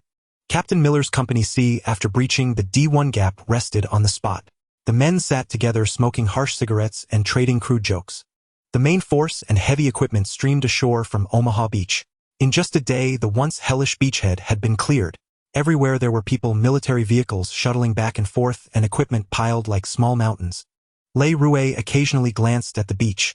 The bloodshed and carnage now existed only in their memories. All other traces had been erased. The seawater had turned clear again, the crimson ocean seeming like nothing more than an illusion. Sergeant Howard walked over with Captain Miller, chatting as they approached. Amid the crude jokes filling his ears, Ray Rue keenly caught Captain Miller mentioning several names: Jason, Rybin, Caparzo, Mellish, and Wade. Captain Miller approached, bent down to pick up his pack, and said, "I'm going to find an interpreter. Meet me at the vehicle park in front of the beach." Lei Rue stood up and called out, "Hey Captain, are you looking for an interpreter?" Captain Miller turned, stared at Lei Rue for a moment and replied, "I need a guy who speaks French, Ray." "You?" "I'm fluent in French, Captain," Lei Rue said in French. Truth be told, he was startled himself. When had he become proficient in Chinese, English, German, French, and Japanese? "What did you say?" Captain Miller frowned. "Captain, I said I'm fluent in French," Lei Rue repeated in English. Everyone stared at Lei Rue as if they didn't recognize him. Caparzo, holding a cigarette, but nearly burning his fingers, exclaimed in astonishment, "Ray, that's impossible. Do you speak Italian?" Lei Rue shook his head. Ribin burst out laughing, patting Caparzo on the shoulder. "Do you? Caparzo?" "Of course not." Caparzo laughed back. The group erupted in laughter. Captain Miller said to Lei Rue, "Okay Ray, I need to confirm. Come with me." Lei Rue grabbed his M1 Garand semi-automatic rifle, slung his pack over his shoulder, and followed Captain Miller. After just a few steps, Captain Miller showed a hint of surprise, amazed that Lei Rue could keep pace with him. Compared to these tall, strapping Americans, Lei Rue had typical Eastern features, shorter, appearing more slender. His build remained the same, but his gait was noticeably different. He carried the M1 Garand effortlessly with one hand. Captain Miller didn't comment. There were too many things demanding his attention. This small change in Lei Rue didn't seem problematic, and he soon set it aside. He led Lei Rue to a clean spot near the command post covered by camouflage netting. Several enlisted clerks were busy at typewriters, and a middle-aged staff officer was updating the latest situation map. Seeing Miller enter, he immediately stood at attention. Captain Miller pulled a piece of paper from his pocket and asked, "At ease? I'm looking for Corporal Upham." "That's me." Upham stood up, wearing a sweater, thin and small, comparable to Lei Rue. "You speak French and German?" Captain Miller asked. "Yes." Miller turned to Lei Rue, who stepped forward and exchanged a few words with Upham. "Okay," Miller interrupted, asking Upham, "What did he say?" "He said my sweater is nice and asked where I got it, Captain." "I mean, what language did he speak?" "Corporal," Miller corrected. The first sentence was French, the second was German, Captain. "Very authentic accent," Upham replied, blushing as he answered truthfully. Just then another man walked in. He wore no helmet. His hair, seemingly messy, was actually carefully styled to appear that way, with a playful, rebellious look on his face. His rank was unclear. He glanced at Lei Rue and Upham and asked, "You two both speak French and German?" Then, turning to Captain Miller with a seemingly polite yet challenging tone, he said, "Captain, you go first. Pick one. The one left is mine." Scrolling text appeared before Lei Rue's eyes. "Mission activated, rescue or behind enemy lines. You may recommend yourself to Captain Miller and Captain Aldo." 9. This is an order. Lei Rue cursed inwardly. What the hell? Is the mission optional? Or not entirely optional? And I have to earn it myself? What nonsense is this? His confusion lasted only a fleeting moment before he snapped back to reality. Glancing at the seemingly unreliable Captain Aldo, he addressed Captain Miller. "Captain, I am proficient in French and German, and I've fought alongside the men. I can cooperate well. Whatever this mission is, I am up to it." "That's not necessarily true," Captain Aldo drawled lazily. Turning to Captain Miller, he extended his right hand and shook it. "Aldo, also a captain. What's with this little Eastern lad in your squad? Is there a problem?" Captain Miller released his hand and retorted. Captain Aldo, seemingly oblivious to the mockery in Miller's tone, replied unflinchingly, "Of course there is. Don't you think his black hair and black eyes are too conspicuous?" His implication was clear. He wanted Captain Miller to abandon Lei Rue and choose Upham instead. Upham was a typical American white man, but he looked like a bookworm. Excellent academically, but a complete failure in sports. Captain Miller was indeed hesitant. The mission at hand felt daunting. On a battlefield as vast as an ocean, they had to penetrate deep into German-controlled territory, reach Neuville, find a soldier named Ryan, and bring him back safely. The difficulty was immense. Deep down, as a former middle school teacher, Captain Miller leaned toward choosing Upham. Such students might be unpopular among their peers, even bullied, but in a teacher's eyes they embodied excellence. If not for this damned war, Upham would surely have continued his studies at university and made achievements in his field. Captain Aldo seized the moment. "Captain, perhaps I should pick first." "No," Captain Miller replied. "I brought Lei here only to verify his language skills, not to make a selection." "Thank you, Corporal Upham." Lei Rue breathed a sigh of relief as text scrolled before his eyes. "Mission activated, rescue. Mission brief: infiltrate German-controlled Neuville, find Private James of the 101st Airborne Division. Ryan and ensure his safety. Mission success 1. Survive. 2. Ensure Ryan's safety. Mission failure 1. Death note: death means total annihilation of the soul, complete elimination, no return to the original world. 2. Ryan dies. The target's death means mission failure and corresponding merit points will be deducted. 2. Ryan dies. The target's death means mission failure and corresponding merit points will be deducted. Captain Aldo laughed heartily and shook hands with Captain Miller, again his tone tinged with sarcasm. Good luck, Captain. You too. Captain Miller replied. Compared to Aldo, he was far more courteous, like a gentleman. The mission seemed urgent. Without even bidding farewell to his comrades in C Company, Captain Miller led his carefully selected elite squad and set off. In the trailer of the military vehicle, everyone huddled together. Only Captain Miller sat in the passenger seat, spared from the biting cold wind. No one knew the exact nature of the mission. Even Sergeant Horvath only had a vague idea they were to go to the Neuville area, find a lucky fellow named James Ryan and bring him back safely. Then the higher-ups would send him back to his warm home. Sniper Jackson sat squeezed next to Le Rouet. Like Le Rouet, he cheerfully watched the others chatting and laughing. In truth, it was mainly Rybin and Caparzo, the two chatterboxes, who when everyone had nothing to say could always spark a new topic and revive the conversation.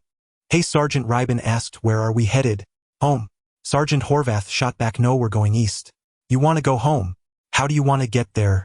As long as it's not draped in the stars and stripes. Rybin replied. Sergeant Horvath chuckled. I thought you'd like to go home that way. No, that's your style, Rybin retorted sharply. Draped in the stars and stripes with chocolate smeared all over your ass. Rybin's acerbic tongue was as well known as Sergeant Horvath's love for chocolate. Apart from that, he was quite likable, but that mouth of his could be insufferable at times. As he himself put it, he didn't plan to spend his whole life with them, so he couldn't let them like him too much. Otherwise, if he fell in battle, he was afraid they'd cry too hard. As for life and death, everyone had long made peace with it. Yesterday they had been together on an LCM landing craft. Now many were gone from the vehicle. Who knew how many would be missing by tomorrow? Sergeant Horvath cupped his hand over his ear, pretending not to hear. What did you say? Rybin replied, Sergeant, I said you like to smear chocolate on your ass. Everyone chuckled and Sergeant Horvath joined in. When the laughter subsided, Horvath said seriously, our mission this time is to go to Neuville and find a soldier named James Ryan. What's so special about him, Sergeant? Rybin was always the first to ask. Nothing special, Sergeant Horvath replied. Same as us, 101st Airborne. The higher-ups want to send him back, so they've tasked us with finding him and bringing him in. A wave of murmurs swept through the truck. Going home was a dream for everyone, but this damned war wouldn't end until they were either dead, severely wounded, or missing limbs. Unfit for battle. Only then would the higher-ups let them return. Sergeant, why? Jackson asked. This is an order, Sergeant Horvath replied. Before anyone could delve further into the matter, the troop transport screeched to a halt. Captain Miller jumped out of the passenger seat and signaled for everyone to dismount. The transport could only take them this far. Beyond this point, they would have to rely on their own legs. They had already bypassed the German front lines. The squad would first make a wide detour circling behind the German defenses, then follow a winding, relatively safer route. It would take about 2 days to reach Neuville. Surrounding them were open fields, low hills, slopes, woods, and farmland. The spring chill lingered and green grass had already sprouted from the earth, growing tall. The surroundings were so serene, devoid of any trace of war, making one wonder if the conflict was still ongoing. Le Rouet did not join the discussion. This was war, this was an order. No one could refuse. Just like his appearance here in this world. No one had asked for his opinion or whether he was willing. He had no chance to refuse. Now there was only one thought: to return alive from this world. Lightning and thunder. For Le Rouet, what cannot be refused or rejected is simply reality. Dwelling on it is futile. The only thing to do is to be oneself, to do one's best in every task, to live with all one's life, and to strive to live well above all else. However, Rybin did not see it that way. Not far into their march, Captain Miller candidly explained the mission's background to everyone, telling them plainly that it was an order. But this order is absurd, Rybin argued. Completely wrong. The 8 men formed a single file with Captain Miller walking in the middle just ahead of Le Rouet. He replied, We're not here to do what's right, we're here to follow the goddamn order. Captain, is that what you told your superior? Rybin asked.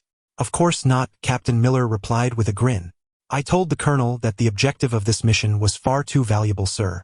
It merits my utmost effort. Besides, I sincerely sympathize with Ryan's mother, and I am willing to risk my life and those of my men, especially yours, Rybin, to ease her suffering. Everyone laughed out loud, and Caparzo exclaimed, "Sir, that's right. But Captain, can you explain to me why?" Rybin was not so easily convinced and pressed further. "I mean, 8 of us risking our lives to save just one man. What's the point? Who wants to answer that?" Captain Miller said. Wade, who had been walking behind Le Rouet and had remained mostly silent, suddenly interjected. "Hey, think of that poor mother." "Hey, Wade, I have a mother, you have one, the sergeant has one, and I bet the captain does too. All of us have mothers." Everyone fell silent. It was indeed a good question. Le Rouet was deep in thought as well. Having arrived in this world, he was experiencing this war firsthand. Far more real and tangible than when he sat in a cinema or at a computer in his original world discussing such grand topics while enjoying air conditioning. As they trudged on in silence, all pondering Rybin's question, Le Rouet spoke up. "Whether it means anything for 8 of us to save one person, that's not important to me. That's a question for philosophers to debate. For me, picking up my gun and killing as many Germans as I can is about keeping myself alive and helping more people live. People like Ryan, his mother, or all of our mothers." "Ray, you're the philosopher," Captain Miller praised. "Saving one person is like saving the world. Each of us, by picking up a gun and killing, is actually saving ourselves. The more people who do this, the sooner this damn war will end, and the more lives we can save." Jackson turned back and said earnestly, "Captain, I think we got the wrong order. If they sent us to Berlin and Hitler appeared in my scope, bang, one bullet from me and he'd be in hell, and then the war would be over." Everyone burst into laughter. The heavy topic had weighed on their hearts, but the laughter lightened the mood. The sky was overcast and raindrops finally began to patter down. They marched on in silence through the rain, arriving at the town of Le Canet by dusk as scheduled. The town had become a battlefield.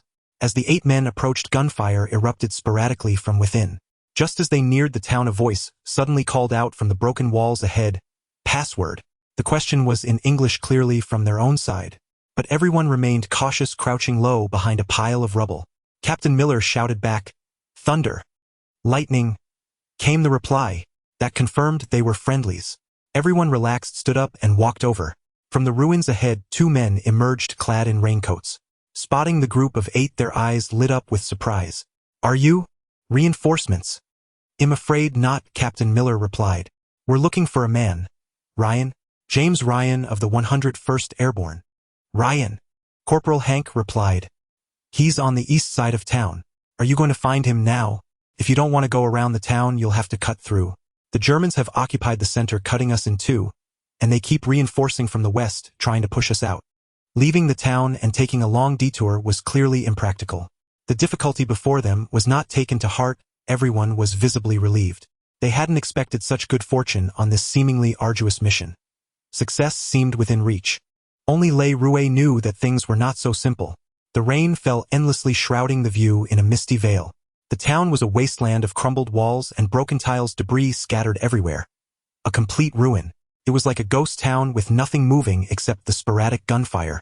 Led by Corporal Hank, Captain Miller's group merged with his unit, preparing to bypass the town center and rendezvous with the eastern forces.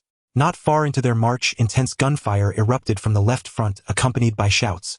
Captain Miller quickly led the men into a favorable defensive position. Through the rain and mist, several running figures emerged. Captain Miller shouted, "Password." "Thunder." Came the reply. Captain Miller yelled, "Lightning. Over here." Gunfire chased them. The last man fell, hit by a burst, rolling a few times before lying still. 4 men, breathless and panicked, ran over. They cleverly continued shouting and running forward before stealthily circling back. Moments later, a dozen figures pursued through the mist, suspecting nothing and charging straight ahead. Bang, bang, bang.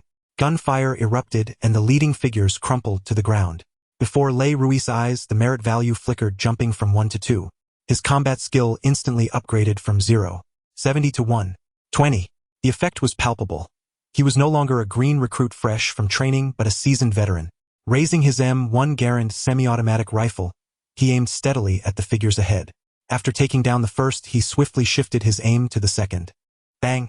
Apart from the chatter of Captain Miller's M1A1 Thompson submachine gun, Le Rouet was the fastest. While others were still moving their sights to find the next target, Le Rouet had already completed the sequence of shifting, aiming, and firing. Another figure fell, and the merit value before his eyes jumped to 3. The remaining Germans finally realized something was wrong. They scrambled for cover, or those unfortunate enough to find none nearby immediately dropped to the ground and returned fire. These German soldiers were highly skilled, reacting swiftly and counterattacking with sharp precision. Though they couldn't pinpoint the enemy's hiding spots and relied solely on sound, their retaliatory shots landed with remarkable accuracy. While they failed to hit anyone, the bullets sent brick and stone fragments flying with a series of dull thuds.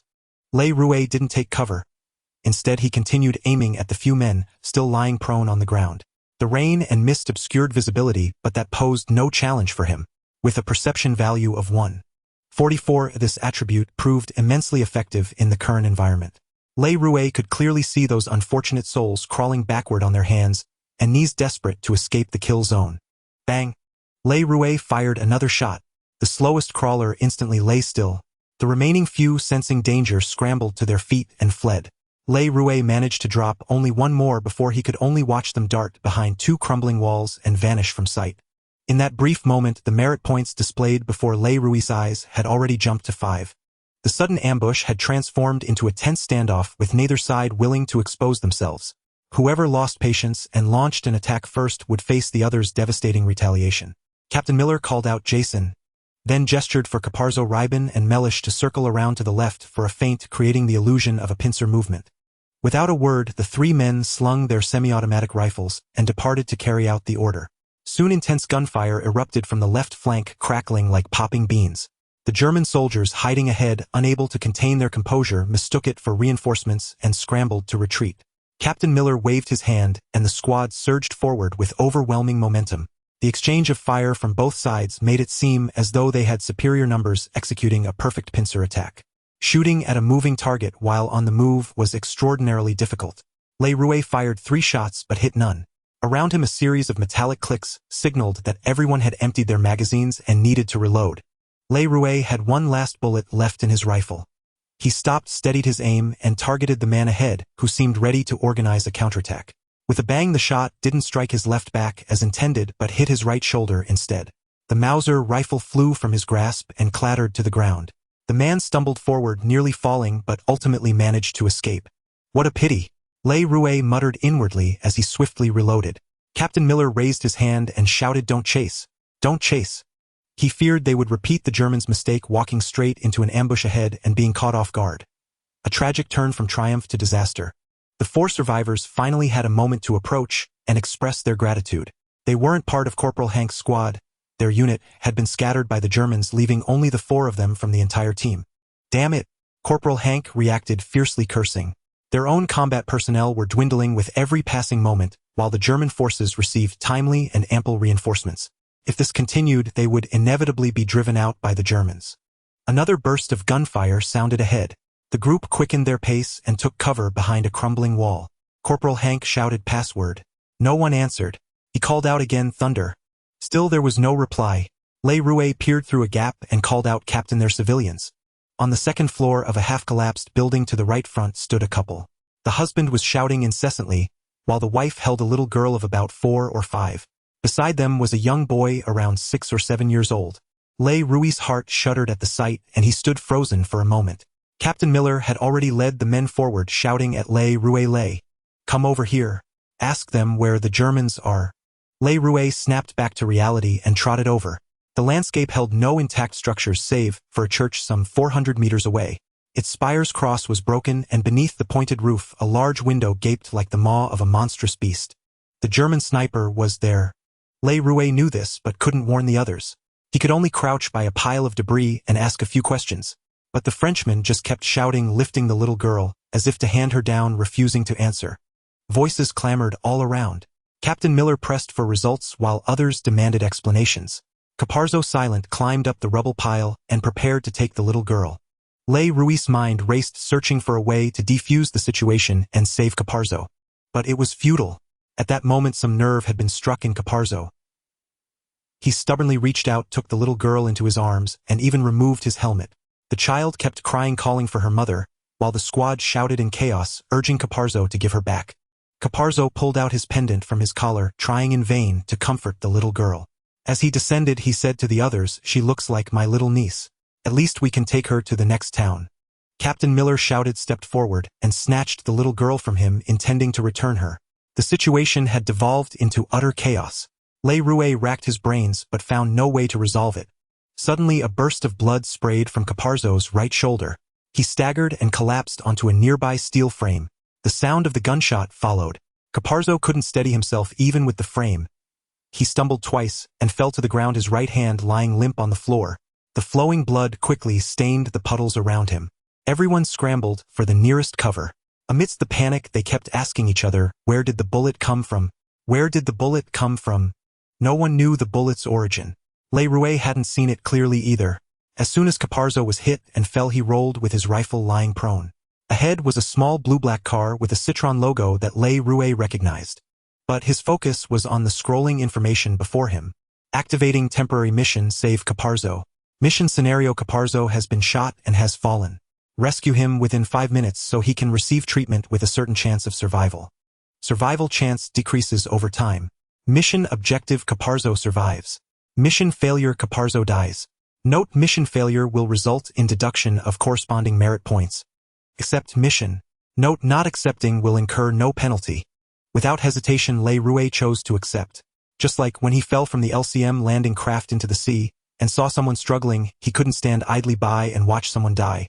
In a flash, he dismissed the plan of rushing out to draw the sniper's fire, while others pulled Caparzo back for treatment.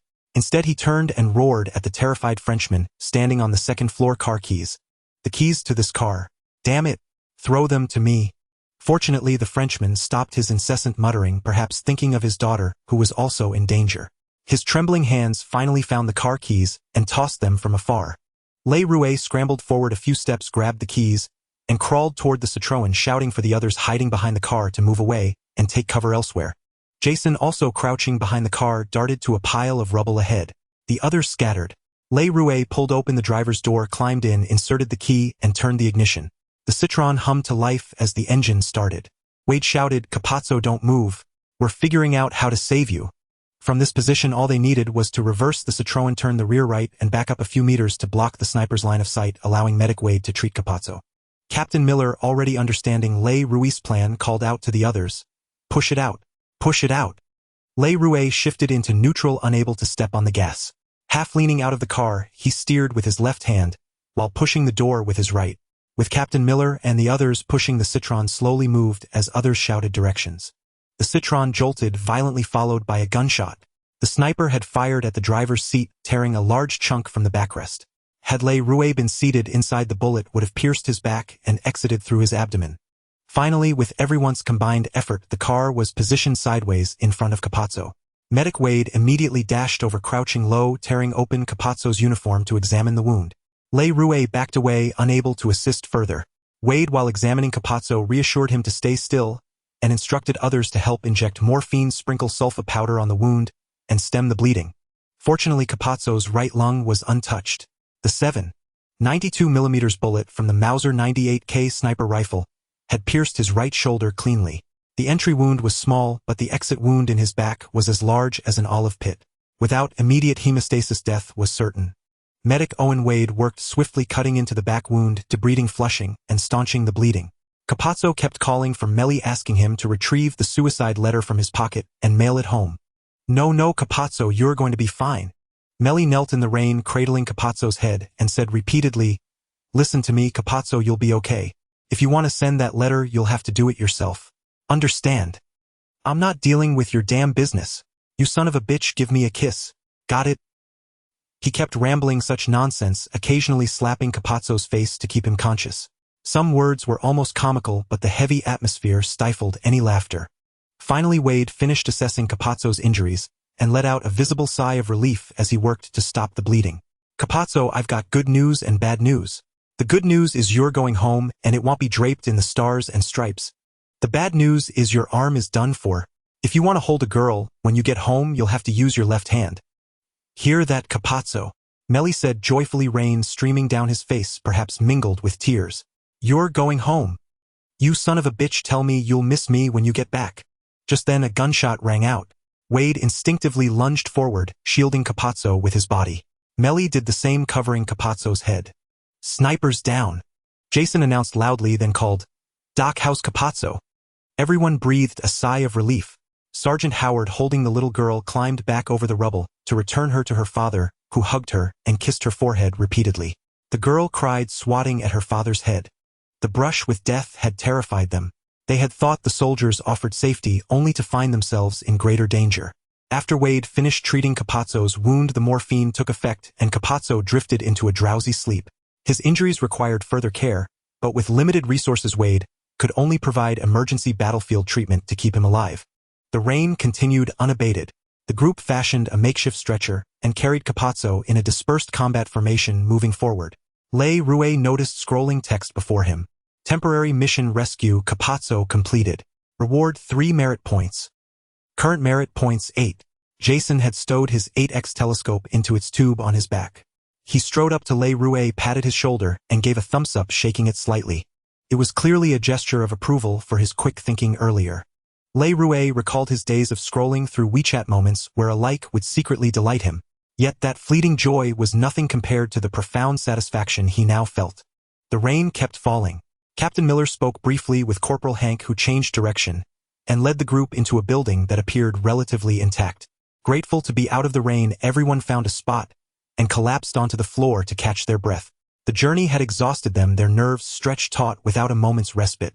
Le Rouet stared blankly at the adjacent wall, his grip tightening on his semi-automatic rifle. The room was silent. No one spoke, their spirits too weary for words. In the distance, artillery boomed. The nearest blast shook the ground beneath them. Suddenly, the seemingly solid brick wall collapsed with a crash, sending dust flying. To their horror, on the other side stood a squad of German soldiers. Both sides were caught off guard, frozen in shock, acting purely on instinct as they raised their weapons and shouted at each other to drop their arms. The room erupted into chaos, everyone yelling at the top of their lungs, a cacophony of voices. Le Rouet had once found this scene amusing in a movie theater, but now caught in the midst of it, he couldn't muster a smile. The oppressive pressure of staring into the dark muzzles made him focus entirely, shouting without realizing he was screaming in Chinese. Drop your weapons. Surrender and you won't be killed. Drop your weapons. Surrender and you won't be killed. He repeated the same phrase over and over without variation. Suddenly gunfire erupted in a fierce barrage. On the German side, bursts of blood mist exploded from each body as they collapsed backward. Startled, everyone instinctively pulled their triggers and opened fire wildly. The gunfire crackled like beans popping in a pan, merging into a single roar. Le Rouet crouched on one knee, reacting a step faster than the others, emptying an entire magazine in one breath. His finger still squeezed the trigger frantically until the crisp sound of the ejected magazine snapped him back to reality, and he stopped. The unfortunate German squad was thoroughly dead, each body riddled with bullets like sieves. The wall behind them was pockmarked and shattered by the hail of gunfire.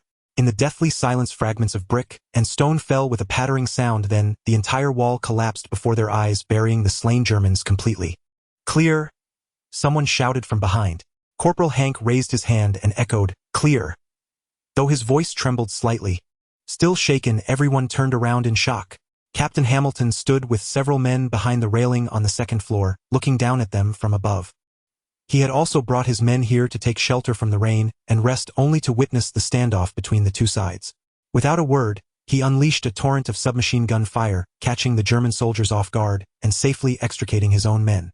Before Le Rouet's eyes, the merit value flickered again and settled at 9. Amidst such chaos, he had managed to claim one. An unexpected delight. The temporary position set up by Captain Hamilton's men was in the northeast of the town center. A small building with a collapsed second floor, but a largely intact first floor, served as the temporary battalion headquarters where all the wounded were also placed. Only here did everyone finally feel relieved. At least they wouldn't face a sudden German attack here, nor would there be another blunder like before where both sides chose the same place to take shelter from the rain, separated only by a thin crumbling wall. It was truly terrifying. Even though Le Rouet had known this would happen when he came face to face with the dark muzzles just inches away, his mind went blank and he acted purely on instinct and experience. Captain Miller had no time to rest. With Captain Hamilton's help, he finally found James Ryan and was now speaking with him in a secluded spot. Le Rouet knew well what the outcome would be, but the others didn't. They watched with eager anticipation, believing this mission would soon end, and by tomorrow they could head back, rejoin the main force, and continue marching toward Berlin. Mellish was accompanying Capazzo, softly describing the bright future ahead. Soon they'd return to Normandy Beach Head, be put on a medical ship, then fly back home, and he would surely miss everyone. Before long, Captain Miller walked over, his face filled with embarrassment and helplessness. Sergeant Horvath asked on behalf of everyone, "Captain, how did it go?" He's not Ryan. Captain Miller slumped down and sighed. I mean, this Ryan isn't the one we're looking for. Disappointment instantly crept onto every face. Rybin cursed, damn it, what the hell is going on? In truth, everyone felt the same, though only he voiced it aloud. Le Rouet was the exception. He sat quietly, meticulously cleaning the M1 Garand semi-automatic rifle in his hands. It was his lifeline, and he had to maintain it well. Although this rifle was renowned for its rugged durability and reliability, beloved by frontline soldiers, that didn't mean it could be left exposed to rain and sun. Necessary maintenance was essential to keep it in good working condition. Jackson sat beside him, treating his M1903A4 Springfield sniper rifle with even more care and devotion than Le Rouet did. Like a lover. Wade examined Caparzo's wound, frowned slightly, and said to Captain Miller, Captain, Caparzo needs further treatment as soon as possible. Captain Hamilton's men are also short on medicine and care. Wade, Captain Miller looked at him. I'll sort it out with Captain Hamilton. Everyone rests for 5 hours. We move out at dawn. When the 7 men left the town in AV formation, it was still dark. The gunfire and artillery that had raged all night had finally mercifully ceased. The pre-dawn darkness, deepened by silence, felt especially profound and impenetrable. The sun finally showed its face, though it played hide-and-seek among the clouds. No longer enduring the rain, everyone's spirits lifted from the heavy oppression. Rybin carried his B.R. M1918A2 automatic rifle at the front, his alert eyes scanning everywhere while chattering incessantly. The journey was uneventful, and by the time they reached Neuville, morale had improved significantly. According to the mission briefing before departure, James Ryan's 101st Airborne Division had parachuted into the Neuville area. The area was firmly held by the Allies, like a nail driven from the sky into the German belly. The front lines continuously sent back wounded soldiers, retreating civilians, and units rotating for rest. Medic Wade couldn't stay idle. Upon arriving in Neuville, he immediately went to tend to the wounded. The others were at a loss, unsure how to begin searching for James Ryan. The aid station also served as a collection point for the dog tags of fallen soldiers. On the oval aluminum tags were the soldier's name, enlistment date, and unit information. Led by Rybin, everyone grabbed a handful of tags, scanning the names. Le Rouet didn't join them. Instead, he stood at the crossroads, shouting at the retreating troops, James Ryan, Company C, 1st Battalion, 506th Regiment. James Ryan. Does anyone know him? After shouting for a long time, no one responded. Everyone looked at Rybin's group with odd expressions. The dog tags of the dead were flipped and tossed in their hands like ordinary playing cards. Rybin yelled at Le Rouet, Hey lady, you expect Ryan to hear you calling? Everyone laughed. Wade, his hands covered in blood, strode out of the aid station, scooped up a pile of tags, and said to them, Put those away. Everyone's watching you. Captain Miller also realized something was off. He put away the tags, stood beside Le Rouet, and shouted along with him, Ryan. James Ryan, Company CS, James Ryan. Finally, a soldier responded, saying to Captain Miller and Le Rouet, Ryan. Doesn't Max know that Ryan from Company C? Guided by him, Captain Miller and Le Rouet approached Max. His ears were wrapped in blood-stained bandages, and he spoke as if shouting. His ears had been deafened by artillery fire, leaving him completely unable to hear. Le Rouet quickly ran off and returned with a piece of paper and a pencil. He wrote down Ryan's name and asked if Max knew him. Max bellowed, Yes, I know him. Hearing this, everyone perked up. It seemed they had finally found the right man. But Max's next words dashed their hopes again. James Ryan's Company C, due to a misdrop, was still 20 miles north of Neuville. After a brief rest, the 7-man squad resumed their journey, heading north from Neuville. This meant pressing deeper into German territory, making their mission even more arduous. Fortunately, the weather finally cooperated. The sun peeked in and out from behind clouds, a gentle breeze brushed their faces, and after the rain, the scent of the countryside became quite pleasant.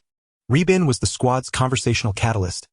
He always managed to steer the group from one topic to another, livening up the atmosphere within the unit. This time, his teasing was aimed at Le Rouet. As a newcomer who joined the team just before the major battle, and an Easterner with black hair, black eyes, and yellow skin, Le Rouet initially hadn't earned recognition from anyone except Jason. But things had changed. During the beach landing, he performed remarkably, rescuing Caparzo from the seabed, and then escaping with Caparzo's help, winning Caparzo's goodwill first. Then he volunteered to join this elite squad led by Captain Miller. Serving as an interpreter, he didn't lag behind in combat, earning everyone's respect. In the town, it was his quick thinking that saved Caparzo's life once again. From that moment on, he was accepted into their ranks from the bottom of their hearts, a trusted brother and comrade. Rybin led the charge, with the others joining in the banter.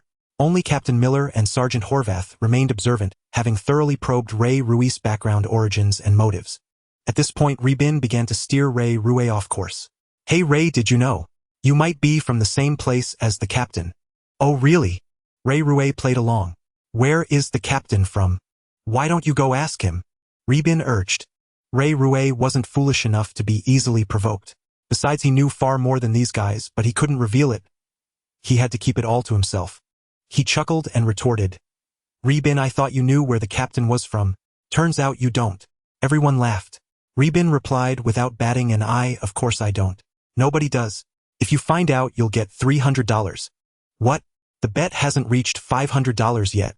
Captain Miller asked. His voice was low, carrying a compelling authority. It would have Reassignment said, "But we got sent on this crazy mission and missed the big day." Captain Miller chuckled. "That's okay. You can keep betting. When the pot hits $500, I'll tell you."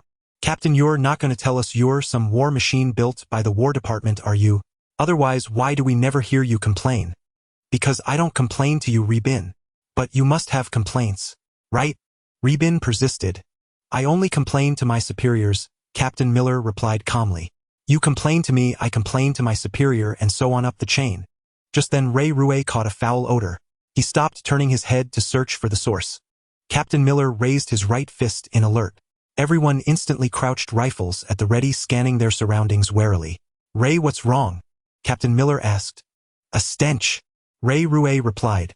"The smell of rotting corpses." Jason took a deep breath, closed his eyes for a moment, and nodded in agreement. "Yeah, I smell it too." "Okay, Reassignment, Jason, Wade, stay here and provide cover fire," Captain Miller ordered immediately. "Horvath, you and Ray go right. Mellish with me to the left. Watch each other's backs." Everyone split up as instructed. Reassignment fell silent, his expression turning serious and focused. They were on a gentle slope. To the left front, a dense thicket blocked their view. Ray Ruiz and Sergeant Horvath searched to the right for over 100 yards but found nothing. Even the faint stench had dissipated. "Wait, what's that?" Sergeant Horvath asked, pointing to the distant left front. It was far away and obscured by dense bushes, so Horvath couldn't see clearly. But Ray Ruiz could make it out distinctly. A bombed-out abandoned radar station. They returned to the original spot where Captain Miller and Mellish were waving them over. The seven dispersed through the thicket, taking cover to observe closely. Captain Miller used binoculars, but Ray Ruiz could see just as clearly with his naked eye.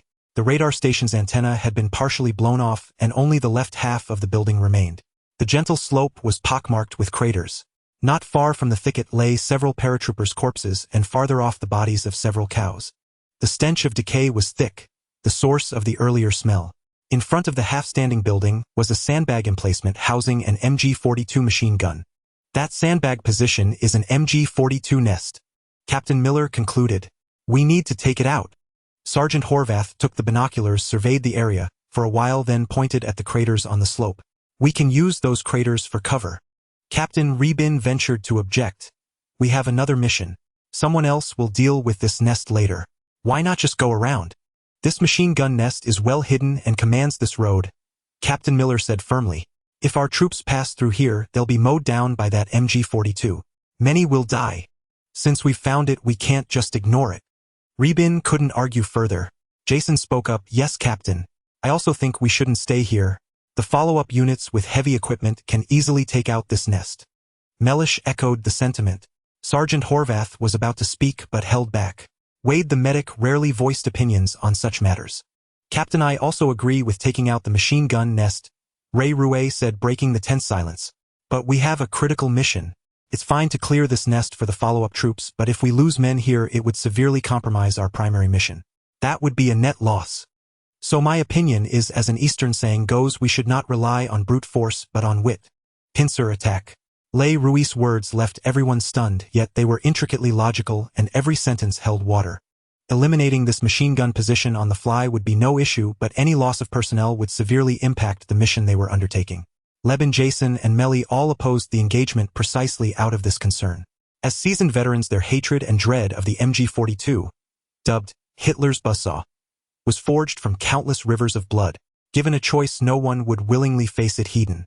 Yet Ray Ruiz's words suggested he might already have a solution. Everyone's gaze converged on him, and Captain Miller asked, "Lay, what's on your mind?" Le Rouet casually picked up a pebble and placed it behind a larger stone, explaining, "This is the abandoned radar station, and this is the machine gun position. A simple bunker built with sandbags manned by a standard machine gun crew, a gunner, an assistant gunner, and a two-man rifle team. The MG-42 is mounted on a heavy machine gun tripod with an effective range of 1000 meters and a fan-shaped field of fire covering this gentle slope and the entire road." Captain Miller nodded, affirming Le Rouet's analysis. Le Rouet continued, "German defensive positions are typically linked from points to lines expanding into depth to form an entire defensive front. But here this is an isolated defensive point. We just need to split into two groups. One group will circle around from here outside the MG-42's range and attack from beyond its fan-shaped field of fire. The other group will flank right and strike from behind the radar station. Even if the Germans manage to dismantle the MG-42 and use it as a light machine gun, they can't cover both fronts. They'll either have to abandon the position and flee or be surrounded and annihilated right here." With this demonstration and explanation, the situation became crystal clear. If this were part of a German defensive line with multiple intersupporting machine gun positions, Le Rouet's tactic of avoiding the strong and striking the weak wouldn't work. But now it was a lone machine gun nest manned by just 4 men. Its purpose was merely to catch passing infantry columns off guard, inflict maximum casualties, and then consider its mission accomplished. No one believed that 4 men with a single MG-42 could hold this area. "Captain, I think Le's plan is feasible." Jason was the first to speak. "It's a shame there's no good vantage point here. If I could get close enough, I'd take out the gunner." Leben and Melly also voiced their agreement, followed by Sergeant Howard. Captain Miller pondered the entire plan once more before nodding. "Okay, Leben, Jason, you're with me to draw the Germans' attention from here. Howard, Melly, Le Wade, you'll attack from the rear. Remember, once you face the MG-42's fire, take cover and return fire. Just keep them pinned. The other team will launch the attack. Check your gear, carry only ammunition. Leave everything else here. Well, retrieve it after the fight." Text scrolled before Le Rouet's eyes, triggering a temporary mission. Activated temporary mission, eliminate the radar station machine gun position. Mission objectives: 1. Survive. 2. Destroy the machine gun position. Mission failure: 1. Death. Note: death means permanent erasure, unable to return to the main world. 2. Heavy casualties without eliminating the machine gun position. Note: mission failure will result in the deduction of corresponding merit points. The deduction of merit points, like the reward for completing the mission, had no fixed value. Le Rouet didn't know the exact amount. It seemed to vary based on mission performance. Everyone stripped off extra layers and adjusted their gear. Le Rouet set down his backpack loaded up with 2 Malawian Quaches grenades, tightened his belt, and ensured his movements were unimpeded. Then he followed Sergeant Howard, Melly, and Wade as they crept to the right. He breathed a sigh of relief that he had convinced Captain Miller to adopt this tactic. In the film, Miller's standard approach, frontal assault with dispersed formations and flanking maneuvers, was textbook and reasonable for breaking through German machine gun defenses, but it inevitably came at the cost of casualties. Facing this isolated position, they could easily widen the arc circle behind it and launch a pincer attack. To stubbornly charge Hedon would only lead to unnecessary losses. As they ran, the distinctive chattering of the MG-42 erupted, a sound like a high-speed chainsaw, sharp and short. The Germans were firing in bursts, even a light trigger pull meant spewing out 10 to 12 rounds. But at over 1000 meters, the fire was merely a warning, lacking any real lethality. The 4 successfully circled to the side and rear of the radar station, still within sight of the machine gun position. They spread out, with Sergeant Howard instructing Wade to stay with him on the far right, using shell craters for cover as they advanced. The Germans' shouts, mingled with the staccato MG-42 fire, betrayed their panic. Le Rouet didn't hesitate, or with no threat on their side, he pushed forward boldly. In no time, he left Melly behind, and even Howard and Wade were falling back. The MG-42 suddenly fell silent, its bursts ceasing. Captain Miller's shouts echoed from a distance. Le Rouet sprinted and yelled, "The Germans are dismantling the gun," warning Melly and Howard. But even if the Germans were adept at removing the MG-42 from its heavy tripod and converting it to a light machine gun, it still took time. As a heavy machine gun, it used a 300-round ammo box. As a light machine gun, the standard was a 75-round drum. They also had to find a stable spot to mount it and reload. This gap allowed the pincer teams to close in further. Bang, bang. The rifle team opened fire, hindering their advance. Le Rouet had already put several meters between himself and Melly, still 500 to 600 meters from the machine gun position. Someone was shooting at him. When Le Rouet closed to about 400 meters, He began zigzagging, diving into craters, then leaping out from different angles, dashing into the next crater, pressing ever forward. Arr! The MG-42 roared back to life. The Germans had set it up facing Captain Miller's group, clearly seeing them as the greater threat. Le Rouet advanced rapidly, firing from a run. Not expecting to hit anyone but signaling to Miller's trio not to charge into the MG-42's fire and to let his team shoulder the main assault. 16 SS bayonet. This was the essence of the pincer attack. The Germans had only one MG-42 machine gun, capable of suppressing one side with its fierce firepower, while the other side, exposed, had to be defended by a rifle squad. Captain Miller and his 2 men, suppressed from the front, could hide in a shell crater to pin down the German MG-42's fire, leaving the burden of the assault to Sergeant Howard and his 4 men on the other side. Once the Germans turned the MG-42 around, the roles of the pincer attack would simply swap. Le Rouet and his 4 men would take cover while Captain Miller and his 2 men launched the assault. Caught in a pincer, the Germans found it impossible to defend both front and rear. Le Rouet's shots forced the German soldiers to duck behind sandbags, seizing the moment he charged forward rapidly. With a sharp crack, his magazine emptied. He rolled into a nearby shell crater, immediately reloading. Another German soldier joined the fight on this side, assuming a standard throwing posture behind the sandbag fortification, lobbing a grenade at a 45-degree upward angle.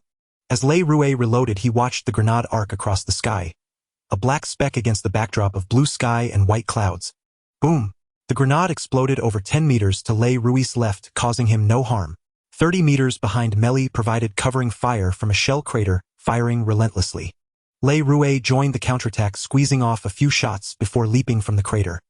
He ran swiftly, crouched low toward another crater about 10 meters to his right front, where he could take cover and use a grenade. Bang! Melly also emptied a magazine and took cover, forcing Le Rouet to fire while running. Just then, Sergeant Howard arrived within range. His Thompson submachine gun delivered even heavier fire than Le Rouet and Melly's M1 Garand rifles, pinning down the 2 German soldiers whenever they tried to raise their heads. Le Rouet managed to transfer his rifle to his left hand, pulled out an 2 Malawian Quatches grenade with his right, flicked off the safety pin with his thumb, counted to 2 and hurled it. Then, with a swift stride, he successfully dove into the crater. The German soldiers, highly skilled in combat, caught the falling grenade in midair and attempted to throw it back. But no sooner had it left their hands than it exploded with a roar in the air. The 2 Malawian Quatches grenade detonated less than half a meter above his head. The blast hurled him to the ground, tearing off his entire skull in a spray of blood and flesh. The other soldier, also caught in the explosion, was flung out of the sandbag fortification, leaving no chance of survival. Le Rouet's vision flickered as his merit points jumped to 11.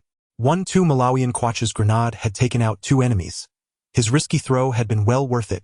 The Mk2's safety fuse was 5 seconds. After pulling the pin with one hand, he counted to 2 before throwing, deviating from military training norms where the pin is pulled as the grenade is released. This shortened the fuse to 3 seconds.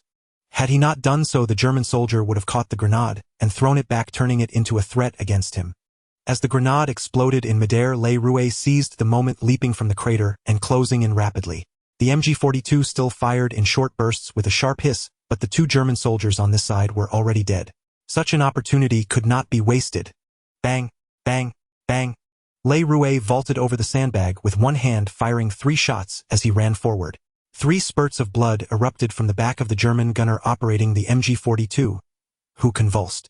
The assistant gunner holding a spare barrel turned in shock. Just then a bang rang out. A look of joy crossed his face as he dropped the barrel and reached for a Mauser rifle propped nearby. Le Rouet was only 4 or 5 steps away. Reloading was impossible and a grenade was impractical. He hurled his M1 Garand like a javelin. The German soldier instinctively dodged his left hand, just brushing the Mauser. Le Rouet was already upon him. Quick to react, the German realized he couldn't reach the rifle, so he lunged forward, colliding with Le Rouet. Le Rouet, having built up momentum, charged like a small tank, slamming him against the sandbag. It was a close-quarters brawl. The German, seeing that Le Rouet wasn't particularly tall or burly, believed he could overpower him with strength. But as they grappled, he realized this seemingly slight Easterner possessed astonishing power.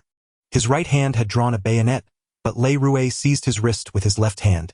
Leaning against the sandbag pinned beneath Le Rouet, his legs splayed uselessly on the ground, his left hand gripped Le Rouet's right, preventing the bayonet from striking. As the MG-42 fell silent, Captain Miller and his 2 men sprang up, but they had been pinned down 300 meters away and couldn't arrive in time. Melly was the first to reach the sandbag fortification. Seeing Le Rouet locked in a desperate struggle with the German soldier, he cried out in alarm, "Le! Everyone was stunned, fearing Le Rouet was wounded or dead, their hearts racing. Melly too thought that, with Le Rouet spilled, grappling with this burly German was perilous. He dropped his M1 Garand, vaulted over the sandbag, drew his bayonet, and strode over. The low growls from both men showed the intensity of their fight, but thankfully Le Rouet was on top of the situation, not as dire as had feared. Just then he heard the German soldier cry out in panic, his legs thrashing, head shaking wildly.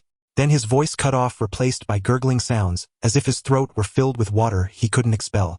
His legs stopped thrashing, and his right hand, still gripping the bayonet, went limp. Le Rouet remained atop him as they both tumbled sideways. "Le!" Melly called urgently. "Are you all right?" Exhausted Le Rouet could only nod to show he was fine. A bayonet was lodged in the German soldier's left chest, only the hilt visible. The entire blade had pierced his heart. Melly felt his own heart skip a beat, panting heavily, his vision blurring. He recognized the SS insignia on the bayonet's hilt, the mark of Hitler's Schutzstaffel. He knew Le Rouet carried this bayonet as a trophy. Coincidentally, the German soldier's collar also bore the SS insignia. After a long pause, Sergeant Howard's voice rang out, "Melly, how's Le?" Melly snapped back to reality and shouted, "He's fine. It's safe here." The greatly popular combat ration. Le Rouet was indeed unharmed. When he volunteered to join this elite squad, he had already advanced to LV5. With all indicators exceeding the standard unit of 1 by a considerable margin, the smallest being speed at 1.16, still 16 above the standard value. This German soldier was indeed tall and strong, but he made a grave mistake in underestimating Le Rouet's stature, thinking him less formidable. With a strength value of 1.28, Le Rouet firmly held the upper hand. Moreover, he had the advantage of favorable timing, terrain, and unity. Riding the momentum of breaching the sandbag fortress and consecutively shooting 3 enemies, he struck first, mounting the soldier for better leverage. With Mellish rushing over to intimidate his foe, the German's courage faltered, leaving him to watch helplessly as Le Rouet, despite his fierce resistance, slowly and steadily drove the saber with a piercing sound into his heart. This impromptu mission was executed flawlessly.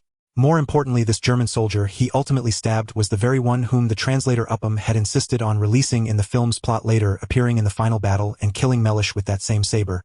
Now, by eliminating him during the mission to destroy the machine gun nest at this radar station, Le Rouet had preemptively removed a future complication.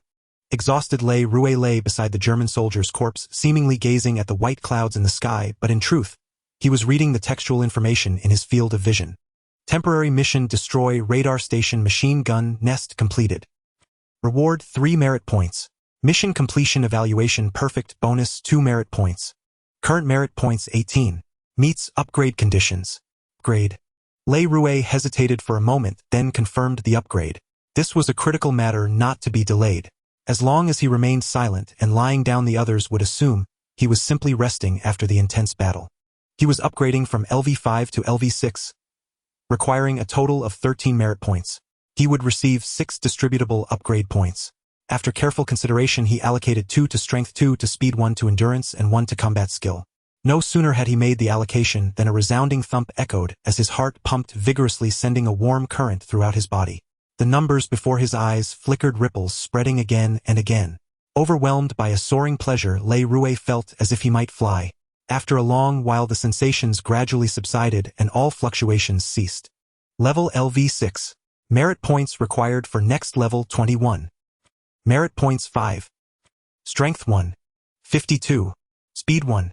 39. Endurance 1. 35. Spirit 1. 22. Intelligence 1. 25. Perception 1. 46. Combat skill 1. 42. Now strength had become his strongest attribute, exceeding the standard unit by 52. However, advancing to the next level would require another 16 merit points. The rate at which this value increased was faster than the upgrade speed of individual indicators. But he could only take it slow, Le Rouet consoled himself. As he lay on the ground, still savoring the lingering effects, Captain Miller finally arrived almost simultaneously with Sergeant Horvath. Rybin and Jackson were not with them. They had likely gone back for the other equipment. To assault this machine gun nest, everyone had set aside unnecessary items, carrying only weapons and ammunition to minimize weight and maintain speed. Now that the mission was complete, these supplies and provisions could not be left behind. "Ray, are you injured anywhere?" Wade asked, first dashing to Le Rouet's side and crouching down, reaching out to check for wounds. Le Rouet seemed slightly intoxicated, his cheeks flushed with a ruddy hue. Fortunately, his sun and wind-beaten skin was a dark reddish-black, making the change hardly noticeable. He waved his hand repeatedly and said in a breathless tone, "Doc, I'm fine, just exhausted. Mellish, do me a favor and hand me that knife." Mellish pulled the saber from the German soldier's heart, casually wiped the blade clean on the corpse's uniform, examined it for a moment, and handed it to Le Rouet. "Caparzo said that during the beach landing battle you almost got killed by a German. Was it this knife?" Mellish asked. Le Rouet took the knife and replied, "Yes, this very knife. If Caparzo hadn't rushed in and scared that guy witless, I might have been the one dead that day." He paused, then continued, "Today was the same.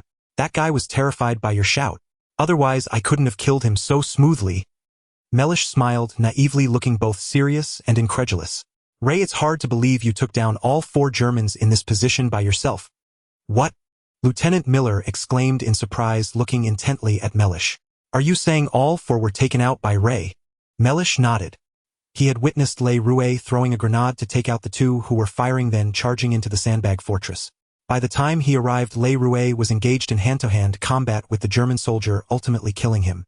After Mellish recounted the events, even Captain Miller offered a rare word of praise to Le Rouet. "Good job," he said to Le Rouet, who was still lying there, then instructed Sergeant Horvath to take Mellish and search the abandoned radar station for any hidden weapons or ammunition the Germans might have left behind. Before long, Ribon and Jackson also arrived. Captain Miller ordered everyone to rest for an hour, eat something, and then resume their journey. The lingering effects of Le Rouet's upgrade finally dissipated completely. Sergeant Horvath and Mellish emerged from the abandoned radar station with a pile of loot. What interested everyone most was the food. Several men gathered eagerly, hoping to find something novel. The German soldiers' combat rations were also mainly canned goods, but without the detestable spam. Potatoes, vegetables. Each can opened elicited cheers from the group. Among them were 2 cans of smoked fish, which prompted loud praises to God, and they were snatched up almost instantly. Even Captain Miller and Sergeant Horvath couldn't resist squeezing in to grab a bit. With so many scavenged German combat rations, everyone feasted heartily beside the corpses of the German soldiers. Their own crations remained untouched. Even Le Rouet had grown weary of those crations, let alone the others who were nearly sick of them. The accessory pack in the crations was the most popular. Each pack contained 9 high-quality cigarettes. Except for Captain Miller and Le Rouet, everyone else lit one, instinctively huddling behind the sandbags to enjoy the post-meal pleasure of smoking. "Hey Ray, sure you don't want one?" Mellish called out to Le Rouet. "Care for a bet?" Le Rouet shook his head, waving his hand in refusal. "No thanks. I can't stand the acrid smell of tobacco."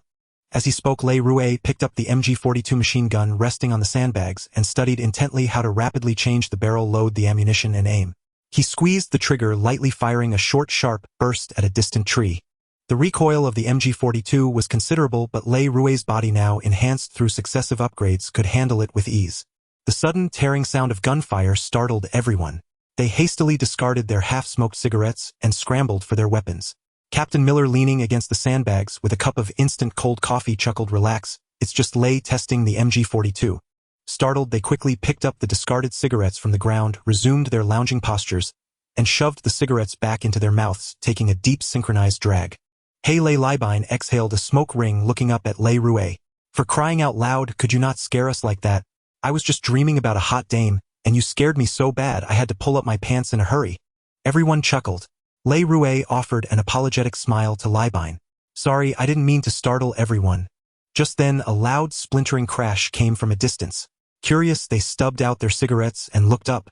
The lush, leafy tree in the distance gave a thunderous groan and toppled to the ground. Libine exclaimed, "Damn it, Le, what's a tree ever done to you?" Jason, his face a mask of astonishment, looked from the fallen tree to Le Rouet and back again, drawing in a sharp breath. "Le, that was at least 200 yards. You took it down with just one burst?" Le Rouet spread his hands, offering no answer.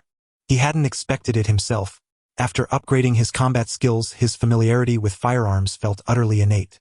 He had simply wanted to test his aim on the first visible target.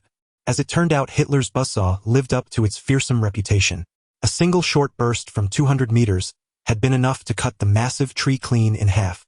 No wonder the MG-42 was also called the high-speed buzzsaw. The resemblance was uncanny, especially the sound, which was identical to that of a power saw. Jason took a deep drag from his cigarette, then threw down the remaining stub. As he got up to crush it under his boot, Libine snatched it from the ground, holding it up to Jason with a gesture that said, "Don't be so wasteful." Lay, maybe you should try my rifle, Jason said, handing over his beloved Springfield sniper rifle. Captain Miller gave a wry shake of his head. Meanwhile, Melly was already setting up a betting pool, calling out to Leibine and Wade. $1 a bet. How many shots for Lay to hit the target? Even odds. Leibine and Wade declined, convinced it was impossible and would just be throwing money away. Melly immediately changed the offer. Okay, within 5 shots Lay doesn't hit the target at all. $1 a bet, even odds. $3. Leibine didn't hesitate. Wade hesitated for a moment, but the temptation was too great, and he put in $2. In their downtime, Jason enjoyed trying to discover sniper talent among his comrades. He had tried to teach Leibine, Melly Caparzo, and even Wade how to use the Springfield, but none of them had the knack. Not within 5 shots, not even 10. No one could hit the target Jason designated. It was a different beast from the M1 Garand. With the Garand, you just pointed the muzzle at a target a few or a dozen yards away and squeezed the trigger without worrying too much about where the bullet went. But with the Springfield, Jason could easily hit a tin can at 200 yards. Even at 400 yards, his accuracy was still remarkably high. For the others, even a target at 100 yards looked clear through the scope, as if it could be taken down with one shot. But when they actually fired, they had no idea where the bullet went. Sergeant, not placing a bet. Melly asked Sergeant Howard.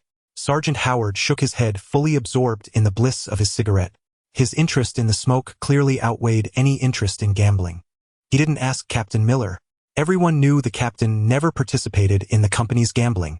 Standing beside Lay Rouet, Jason spoke in a voice that sounded almost like a prayer, imparting the secrets of being a good sniper. Relax your whole body. Let the power of the Lord fill you.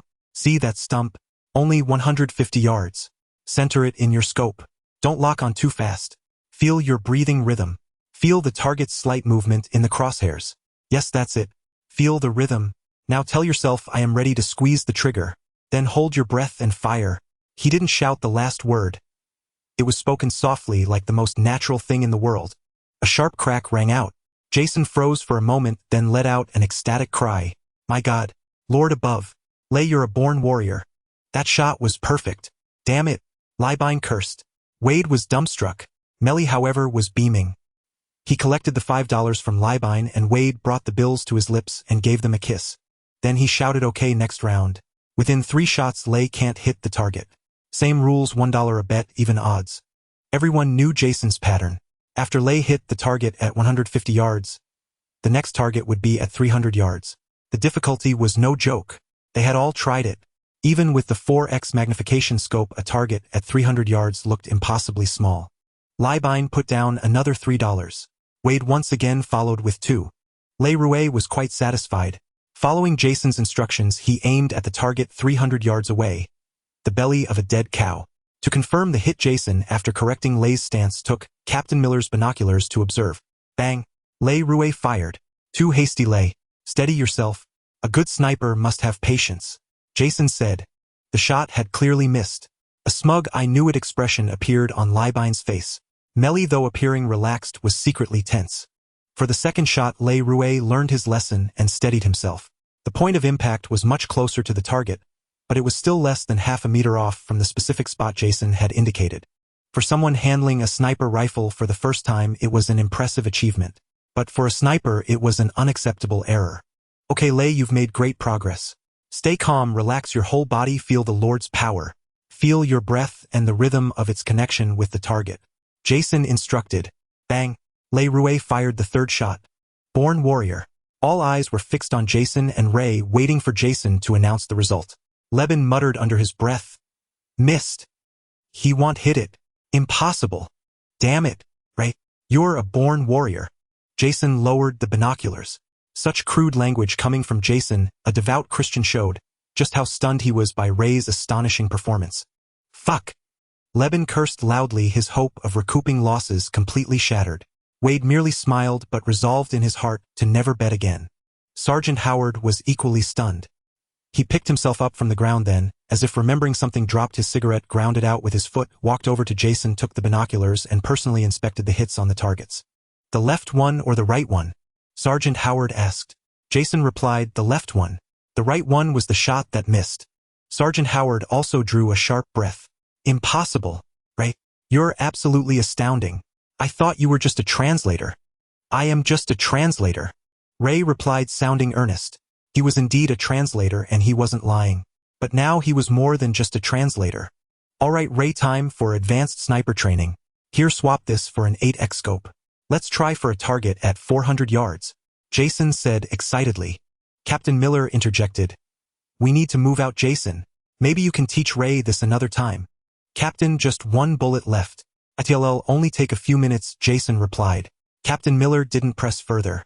Jason taught Ray how to mount the 8x telescope scope, adjust the elevation knob for distance, and then when aiming to consider the surrounding environment, wind speed direction, and how to compensate for a strong crosswind by adjusting the point of aim. With the 8x scope, the target in the field of view appeared much larger. The crosshairs locked onto the target with greater clarity, making it seem like firing a single shot would blow the target apart right in the center of the scope.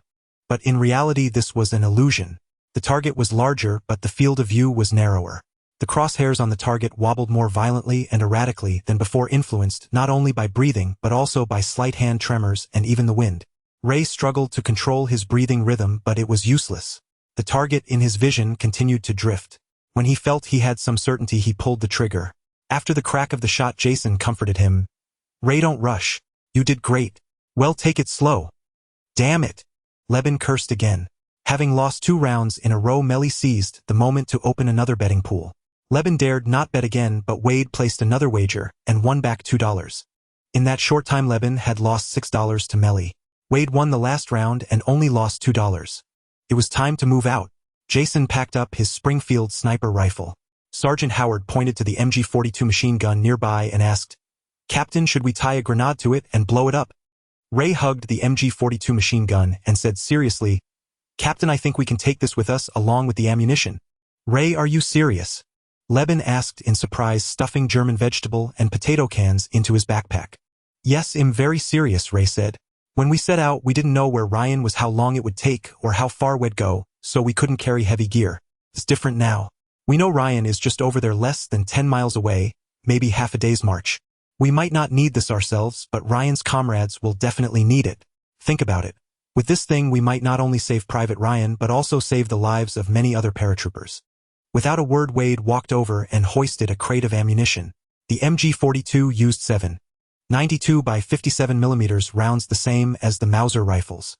This machine gun position was using the MG-42 as a heavy machine gun, equipped with a 300-round ammunition box weighing a total of 8 kilograms. Of course, compared to the MG-42 machine gun Ray was holding, which weighed 11.57 kilograms, the ammunition box was considerably lighter. Okay. Captain Miller nodded. Well, take it then. Leben, take the B.R. and scout ahead. Jason, cover the rear. Ray, you carry the MG-42. Any problems? Ray hoisted the MG-42 onto his shoulder with ease and said to Captain Miller, No problem, Captain. Besides the MG-42A, he was also carrying his own M1 Garand semi-automatic rifle, which was no lightweight at 4.5 kilograms. Combined, his load had already reached 16 kilograms. And that was only because Jason had taken his backpack.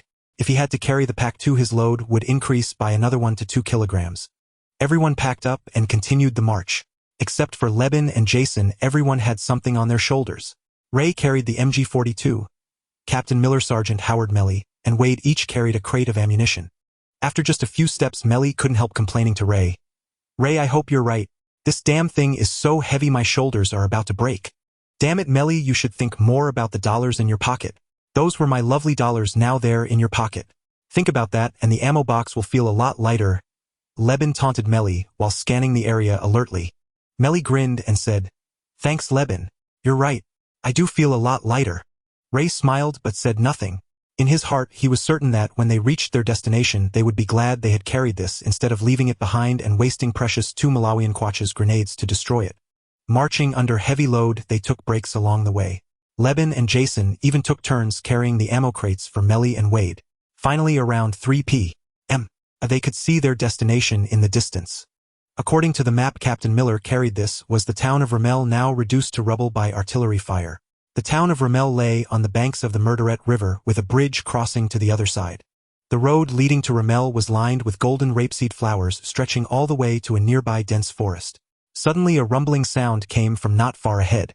Leben at the point shouted, German tank. Take cover. Those were not tanks but 2 SDKF Z-251 half-track armored personnel carriers capable of transporting a squad of 12 infantrymen. The German army typically used them for pre-battle reconnaissance fire support and personnel transport, serving as a crucial pillar of the blitzkrieg tactics of the German armored forces.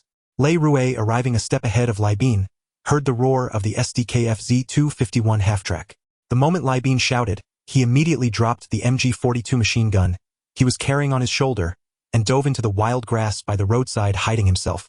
Through the grass dotted with clusters of golden rapeseed flowers, he could only see the helmets of German soldiers in the SDKF Z251 half-track not far away. The two half-tracks were not fully manned, clearly on a battlefield reconnaissance mission. Boom! A thunderous explosion sent smoke and flames soaring into the air. One of the half-tracks was struck squarely by an M1A1 bazooka rocket. The engine's roar died down like a beast with its throat seized, unable to emit another sound. The German soldiers on board shouted in panic, but before they could jump off, a hail of gunfire erupted abruptly, leaving them wailing in agony. The other half-track immediately braked and turned, preparing to use its mounted MG42 machine gun to counter the attackers. Captain Miller instantly ordered, "Move! Move!" The men immediately raised their rifles, crouching low in the grass as they sprinted forward. The German soldiers had already leaped off the half-track and began to fight back. Gunfire rang out in a chaotic symphony, the battle fierce and intense. Boom! Another explosion roared as the second half-track was hit and crippled. The team ambushing the German unit was also hiding in the grass, engaging in close-quarters combat. The power of the M1A1 bazooka was enough to destroy such unarmored half-tracks with a single shot. The German soldiers, dispersed in formation, fired back fiercely, completely unaware of Miller's squad approaching from behind.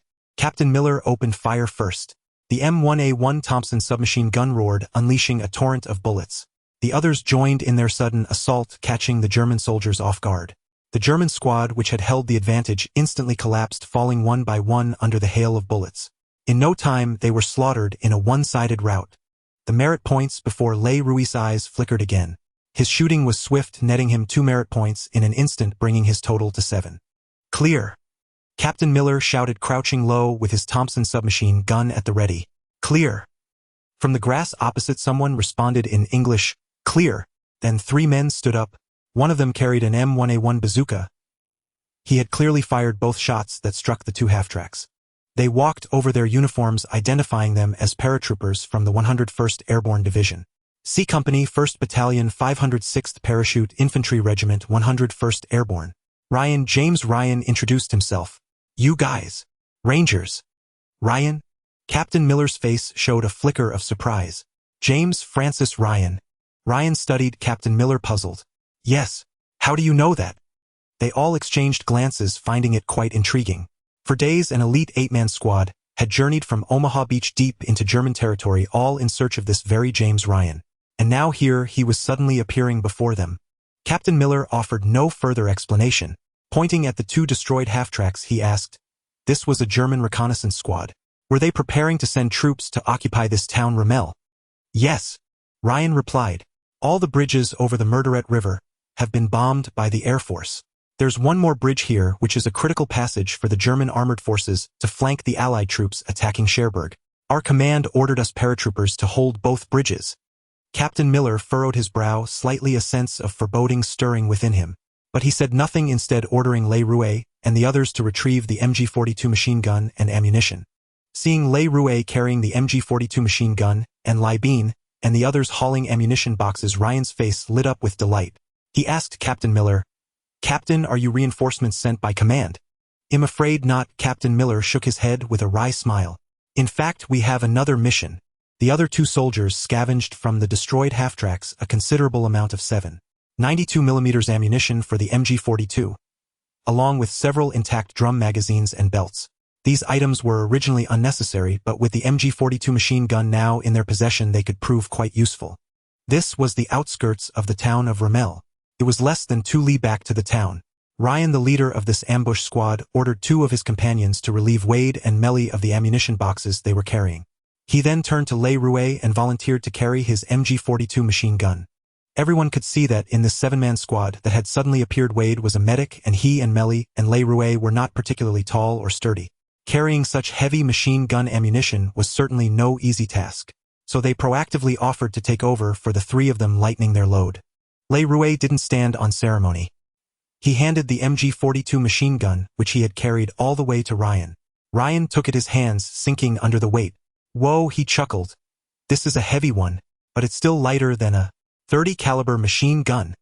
The 30 caliber machine gun he mentioned was the Browning M1919A4 heavy machine gun, commonly used by the U.S. military. The gun body alone weighed 14.1 kilograms, and with the tripod the total weight reached 20.46 kilograms. Such a heavy machine gun evoked mixed feelings among the troops. In battle, having a 30 caliber machine gun providing fire support from the rear was reassuring, but the cumbersome gun body and tripod were a burden to despise. In comparison, the German MG42 was much more user-friendly. It could even be detached from its heavy tripod and used as a light machine gun, accompanying squads in combat and delivering formidable fire support. The group entered the town of Ramel. A central main street ran straight to the Ramel Bridge, which spanned the Murderette River. The street was littered with rubble and broken tiles, with only a simple path cleared down the middle. The buildings on either side were already in ruins, with collapses visible everywhere. Only the first and second floors facing the street retained a rough outline. The windows were dark and empty, like the hollow eye sockets of a skull. To the left and right there were two narrower streets, also flanked by ruins. The direction from which the group had come was a road that ran along the Murderette River, extending toward Cherbourg. As they walked, Ryan briefed Captain Miller on the surrounding terrain and the current situation in the area. It was clear that, as a paratrooper of the 101st Airborne Division, Private Ryan's grasp of the overall battlefield situation was on par with Captain Miller's. Upon reaching the Lanham Bridge, Ryan reported to Corporal Hansen, who was in charge of guarding the structure. The other paratroopers looked at Captain Miller and his group of 7 with joyful eyes, still believing them to be the vanguard of reinforcements, assuming the main force was already en route. Rebin stepped forward and said softly to Captain Miller, "Captain, our mission is to find Ryan and bring him back safely." "Rebin," Captain Miller replied in a low voice, turning back. "I know what our mission is. Everyone rest here. We depart in an hour." Rebin smiled with rare embarrassment. He had feared Miller might take over the bridge's defense. Such a position with no natural defenses and so few men was untenable. The fact that German reconnaissance squads could deploy 2 half-tracks meant the following forces would likely include tanks in a combined arms formation, an overwhelming force to capture the bridge. If faced with such a scenario, Rebin believed the safest course was to demolish the Lanham Bridge and defend from across the river.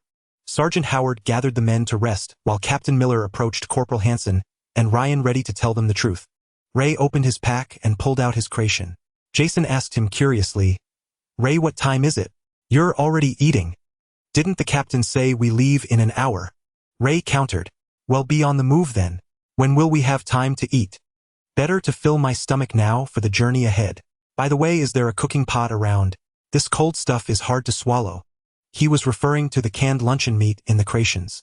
The portions were generous, providing ample protein and fat, but in the heat of battle there was rarely time or means to heat it. Cold meat and congealed fat were unbearably greasy, and these American soldiers loathed it, preferring instead the German soldiers' vegetable and potato cans. After years of war, Germany's supply capabilities had waned. Though frontline rations hadn't been reduced in quantity, the meat and fat content had been cut significantly, replaced by more potatoes and vegetables. "What do you need a pot for? Planning to start a fire and cook?" Rebin asked, turning in surprise. Ray shrugged and replied, "With a pot we could make a hot stew. Meat, vegetables, and potatoes. Wouldn't it be pleasant to eat bread with hot soup?" Everyone was stunned. Rebin was the first to react, exclaiming, "Damn it, Ray. You're making my mouth water. What are we waiting for? Let's find a pot and get started." At the mention of food, especially a steaming stew of meat, vegetables, and potatoes, everyone perked up. Even Sergeant Howard stood, organizing the men into pairs to search the abandoned buildings of the town. If they found an intact kitchen, all they'd need was some wood for a fire. Ray and Jason paired up, entering a building on the left side of Main Street. They skipped the second floor, knowing kitchens were usually on the ground floor. After searching the first building with no luck, Jason looked disappointed, clearly drawn to Ray's description of the hot stew. Since boarding the LCM landing craft, none of them had tasted hot soup. Even Jason and the other American soldiers, accustomed to cold food from childhood, bread, milk, found the cold grease of the luncheon meat unappealing. A hot stew was a tempting prospect. Ray smiled and told him not to worry, then shifted the topic, asking Jason, "If you had to choose between the town and the bridgehead, where would you maximize your sniper effectiveness against a German combined arms attack?" "That tower over there," Jason answered without hesitation, pointing to the right. "The tower's structure is intact. It's the highest vantage point around, with a wide field of view and good cover. Perfect for a sniper position." Seeing Ray shake his head at this, Jason asked curiously, "What, Ray? You disagree?" Yes, it's a good sniper position, but I don't think it's the best, Ray replied. As they entered the next building, Jason pondered and nodded. There is a flaw. That position is hard to relocate from. That's a problem. That's just one issue, not the main one, Ray explained. Think about it.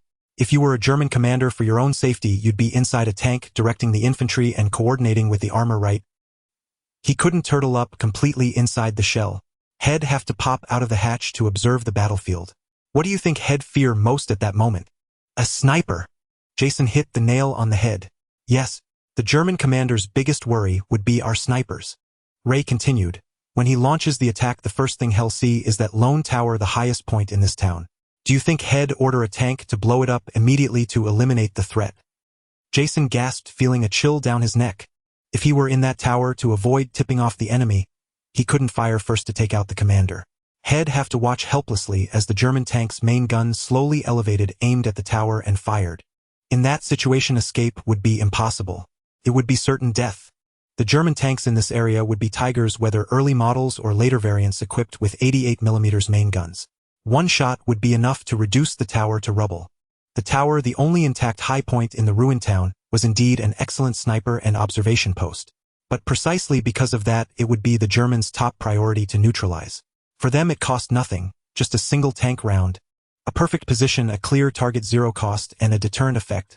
Why wouldn't they do it? Walking behind Ray, Jason thought from the German commander's perspective. The kitchen on the first floor of the second building was largely intact, but Ruiz's initial excitement faded as he approached. A fallen brick had pierced straight through the iron walk, and his heart sank halfway. Just as the two emerged, they heard Labini's shouts loudly summoning Ruiz over. He and Melly were assigned to search the building on the right. Ruiz and Jason hurried over, and their discussion about the sniper positions came to an end. Jason was an exceptional sniper. Excluding the tower, he needed no input from Ruiz to determine the most suitable sniper positions. He would find the answer himself. What Labini and Melly had discovered was an almost perfectly preserved kitchen, complete with pots, pans, and utensils, all spotlessly clean. Absolutely perfect. Once Ruiz approved the location, everyone split up. Labini and Melly fetched water buckets, while the others gathered firewood. Even the paratroopers of the 101st Airborne, upon learning what the squad intended, joined in with great enthusiasm. Ruiz, a moderate homebody whose culinary skills extended only to egg-fried rice and boiled noodles, found himself temporarily cast as a field chef. The soldiers placed their hopes in him, a situation he himself found utterly absurd. In truth, he could only make one dish, a hodgepodge stew. He boiled water and tossed in all the collected canned luncheon meat and accompanying ingredients. He judiciously reserved the grease from the luncheon meat cans, and the vegetables and potatoes from the German field rations brought by Labini and Jason became part of an unprecedented medley. The U.S. ration consisted of munnets and bunnets. The bunnet was bread as the staple, while the munit came in various recipes, primarily meat supplemented by beans, vegetables, macaroni, eggs, noodles, rice, and even bacon and chicken. All these ingredients were mixed together, filling a large pot that bubbled and steamed, emitting an irresistible aroma. Everyone was drawn to the kitchen, crowding around outside, drooling with anticipation. Captain Miller and Corporal Henderson also arrived, but Ryan was nowhere to be seen. Some paratroopers whispered to their comrades, asking what had happened and what was wrong with Ryan. His brothers are dead. A paratrooper who knew the truth replied softly. Which one? Someone asked. All of them. Everyone fell silent. As brothers in arms, these paratroopers knew Ryan had 4 brothers, all in the military. Now 3 had fallen on the battlefield, leaving only the youngest alive. The weight of this tragic news for him was beyond words. Mealtime arrived, and every soldier received a generous bowl, their faces beaming with genuine joy. Corporal Henderson instructed the 2 paratroopers who had ambushed the German reconnaissance squad with Ryan outside the town to take a large bowl to him. Captain Miller took the task, saying in a low voice, "No, we'll go." This meal consumed a bit more field rations than usual, but seeing everyone so delighted, Corporal Henderson said nothing. Supplies wouldn't run short, so there was no need to be frugal. At this moment, nothing was more important than boosting morale.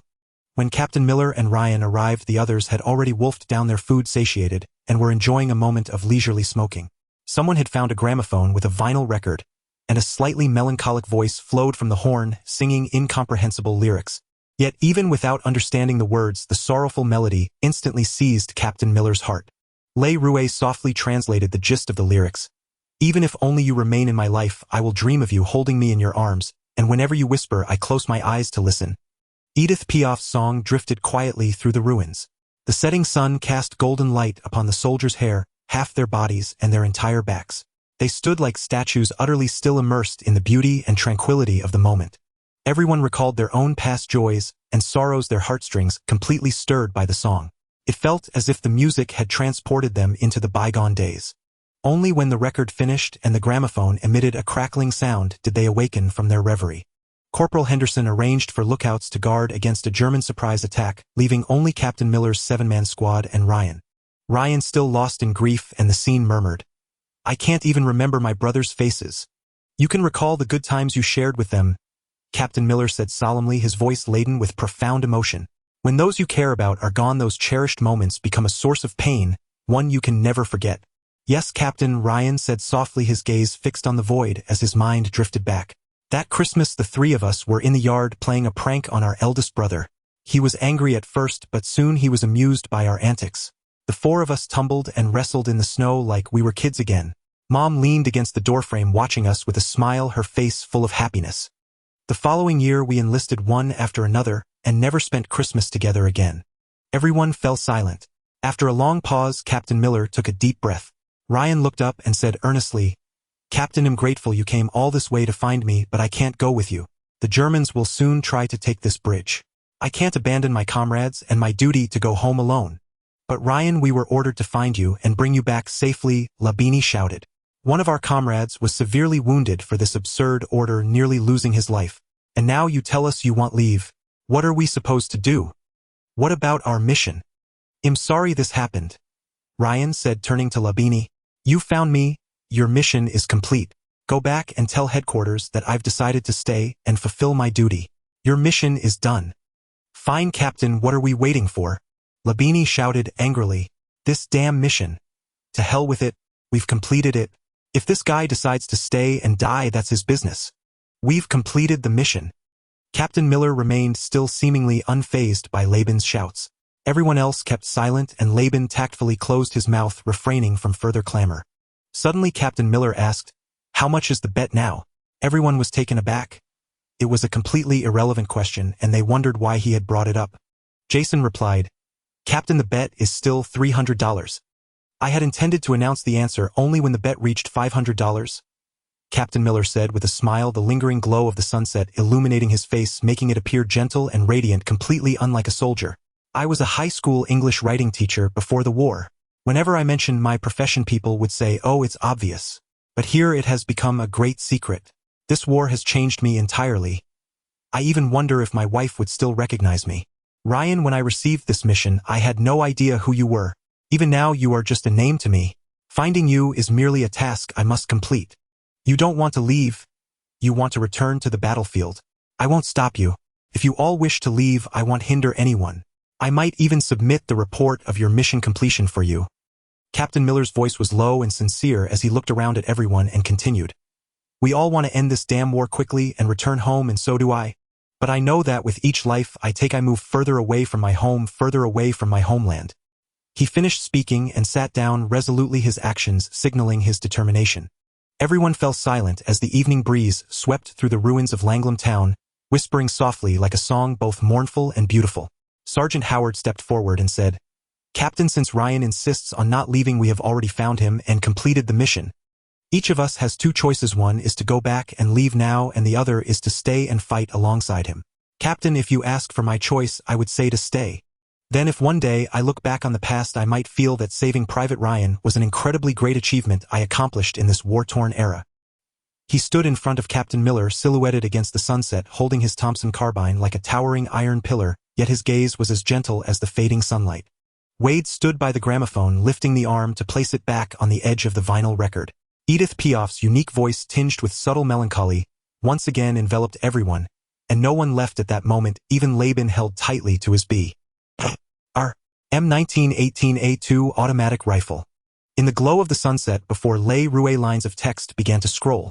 Task update: save the Langlem Bridge defense battle. Task description: Private James of the 101st Airborne Division.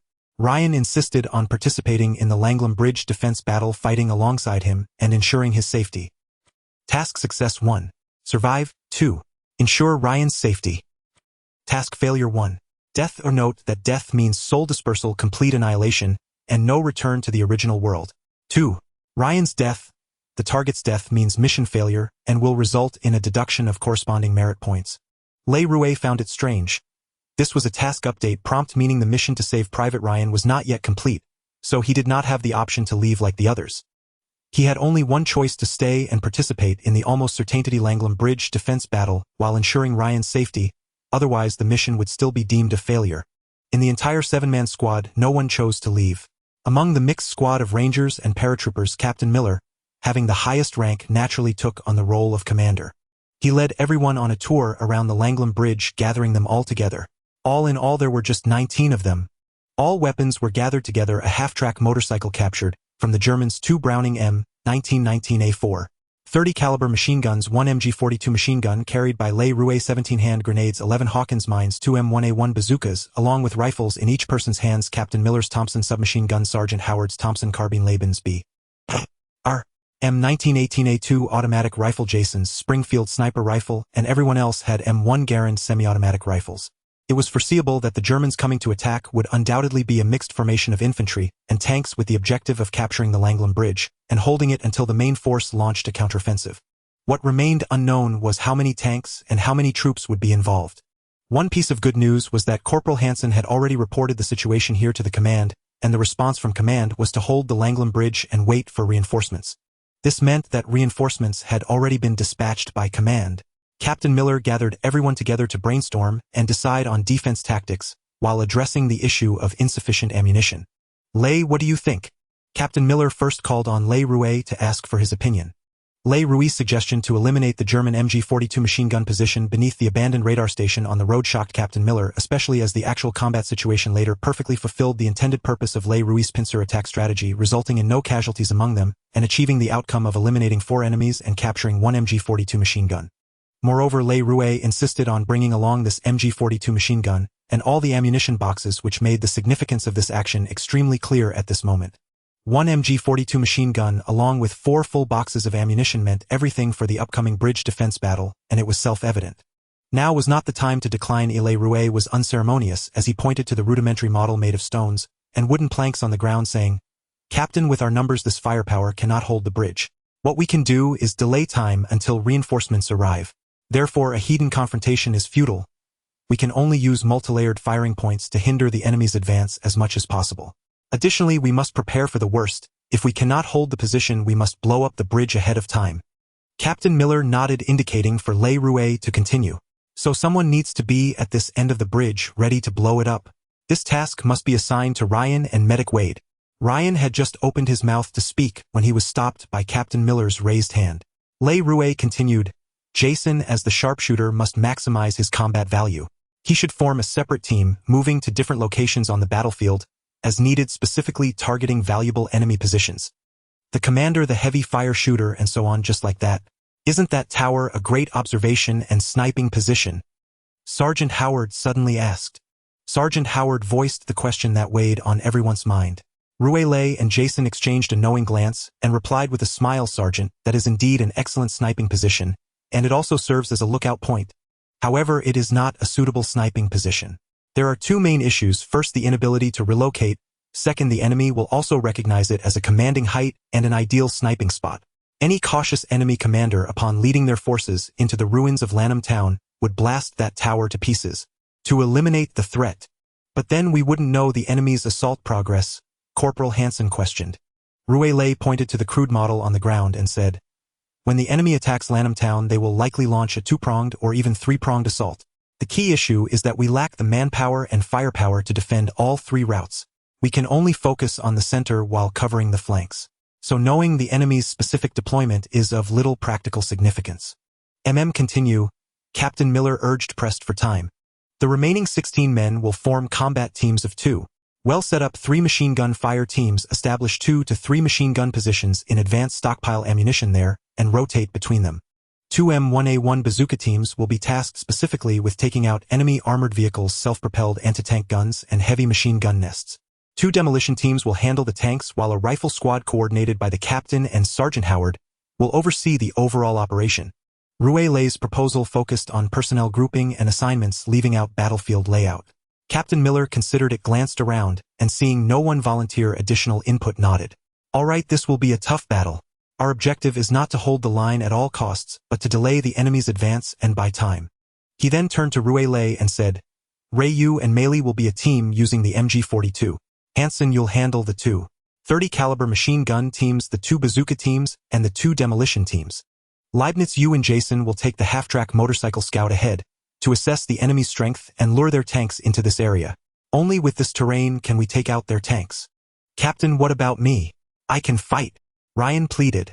No, you have a more important mission. Captain Miller flatly refused Ryan's request. If we can't hold back the German assault and our defense collapses, you'll be responsible for blowing up the bridge. I don't want to end up in a fight where none of us can even get up to press the detonator.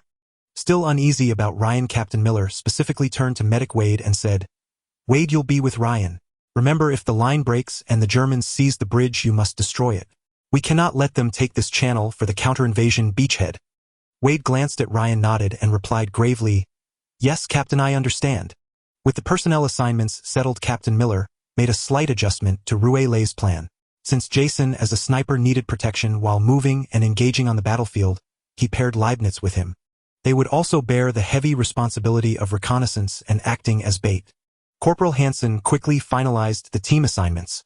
Ryan and Wade went to check the explosive devices for the bridge, while Captain Miller led the rest along the road into town to finalize the placement of the Hawkins anti-tank mines. These flat, flask-shaped anti-tank mines akin to a metal canteen could be fitted with fuses or wired for remote detonation. With a 4.9 kilogram TNT warhead, they could easily blow off a tank's tracks and road wheels, immobilizing it. However, after disabling a tank, the accompanying infantry had to be scattered and eliminated first before soldiers could approach to finish off the tank. Even a crippled tank with its 88mm main gun remained a formidable threat. So Captain Miller divided the 17 Hawkins mines into 2 groups. One set was buried on the central path to blow off tank tracks, and the other was placed on both sides of the streets behind the predetermined location to be detonated manually via wires targeting the infantry following the tanks. Any German soldiers scattered by the blast who sought cover in the flanking buildings would be met with a crossfire of machine guns. If more than one enemy tank arrived, Captain Miller taught everyone to improvise sticky bombs using available materials. Soaking discarded military socks in sticky butter, wrapping them around explosives. These dark, gooey bombs could be used as a last resort pressed against a tank's road wheels to blow off its tracks. But no one hoped it would come to that. Reassignment and Melee decided to focus on defending the right flank, leaving the center to the 2 Browning machine gun teams. They boldly selected 3 positions with the first machine gun nest almost parallel to the preset Hawkins minefield. The moment the mines detonated, they would open fire. Time flew when busy. Leibniz and Jason drove the German half-track motorcycle down the road to scout ahead. In the town ruins, everyone was nearly done with their preparations. Only the mine-laying team remained carefully covering the wires with soil. Where wires entered buildings and couldn't be buried, they dragged a broken chair over to conceal them. Silence settled around them. Melee leaned against the wall, pulled out a premium cigarette, and brought it to his nose, inhaling deeply. The fragrant tobacco scent invigorated him.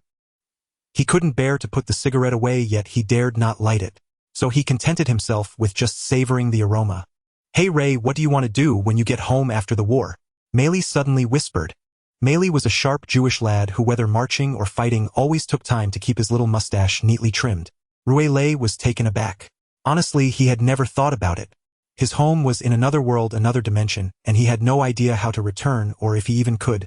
Seeing Reassignment stunned, Melee chuckled and patted his shoulder. Half-jokingly, he said, Ray, don't worry. When the time comes, come find me in New York, and we'll hit Wall Street together and make a fortune. But as the words left his mouth, the smile on Melee's face froze and tears streamed down like broken raindrops falling without end. Reassignment understood that he was recalling painful memories, or perhaps, as Captain Miller had said, he was remembering happier times from the past. Yet these once joyful recollections had now become a source of his anguish. He couldn't offer comfort, nor did he know how to console the sobbing, head-bowed Mary. All he could do was stammer awkwardly, Mary, No. You're thinking of happier days. Maybe you could, if you want, tell me about them. Mary lifted his head, tears and mucus streaming together, messing up the neatly trimmed mustache above his lip. He tried to speak but choked on his sobs, unable to utter a word.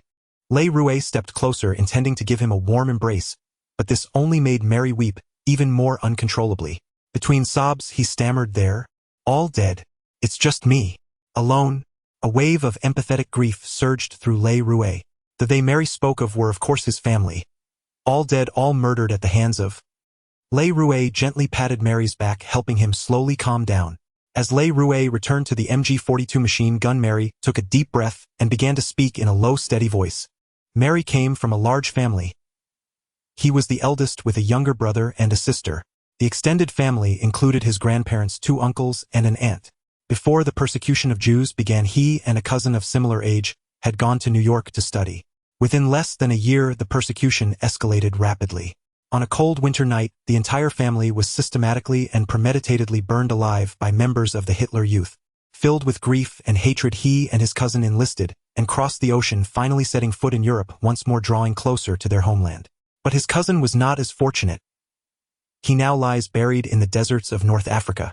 Of the once vast family, only Mary remained. Before they were persecuted to death, they had left Mary a substantial sum of money for his studies in New York, enough to complete his degree in finance and serve as startup capital for a career on Wall Street. Le Rouet finally understood why, on the day of the beach landing, Mary had been so devastated when he received the Hitler Youth dagger from Caparzo. Later, confronting a group of German prisoners, he had tirelessly held up his identification tag, repeating over and over, "Hey, I'm a Jew. Come and get me, you sons of bitches. Come and get me, you goddamn bastards." After recounting his painful experiences, Mary had calmed down considerably. He took out that cigarette again, sniffing it as he spoke earnestly to Le Rouet. "Le, thank you for listening to all this. I feel much better now." Le Rouet smiled and replied, "No problem, Mary. By the way, remember what you said. After the war, when you make it big on Wall Street, don't forget to cut me in." "I will, Le, I will." Mary perked up instantly. "I've already talked it over with Caparzo. He'll come and be my full-time driver. That guy, he loves cars so much I wouldn't be surprised if the world allowed men to marry cars. He'd be the first bastard to throw a grand wedding with one." Le Rouet and Mary laughed together. Caparzo, that Italian so passionate about life, was probably on the hospital ship right now, being harassed and controlled by those pretty nurses every day. Their first machine gun position was on the ground floor of an abandoned house with a hole in the wall directly facing the right side alley. As they chatted quietly about some of Caparzo's embarrassing moments, Mary had unknowingly recovered from his earlier grief. A rumbling sound approached from afar. Seeing Le Rouet tense up and listen intently, Mary asked, "What's wrong?" "What's wrong?" "Labin and Jason are back," Le Rouet replied. But Mary listened carefully for a long while and still heard nothing. It was only after some time that he caught the roar of the half-track motorcycle coming from a great distance. He thought Le Rouet was simply concentrating hard. It never occurred to him that Le Rouet's perception was now nearly 1.5 times his own, able to hear sounds from farther away and detect much fainter noises. The two left the machine gun position and gathered with the others around Captain Miller. The roar of the half-track motorcycle came from outside the town, then circled around through the left alley. Labin braked and Jason jumped off, reporting to Captain Miller, "Captain, the Germans are coming. 2 Tiger tanks, at least 3 Marder self-propelled anti-tank guns, 2 SDKFZ 251 half-tracks, and over 50 infantry." Upon hearing this, everyone was too stunned even to gasp. The German combined armored and infantry unit was far too heavily equipped. It seemed less like a force to capture the bridge and more like an advanced detachment launching an assault on the beachhead. With such a disparity in strength, how could they possibly fight this battle? It was utterly impossible. Everyone shared the same thought, all eyes fixed on Captain Miller, awaiting his decision. Captain Miller's face was resolute. His determination to fight remained unshaken by the enemy's numbers. He declared loudly, "OK, Corporal Hansen has reported to headquarters.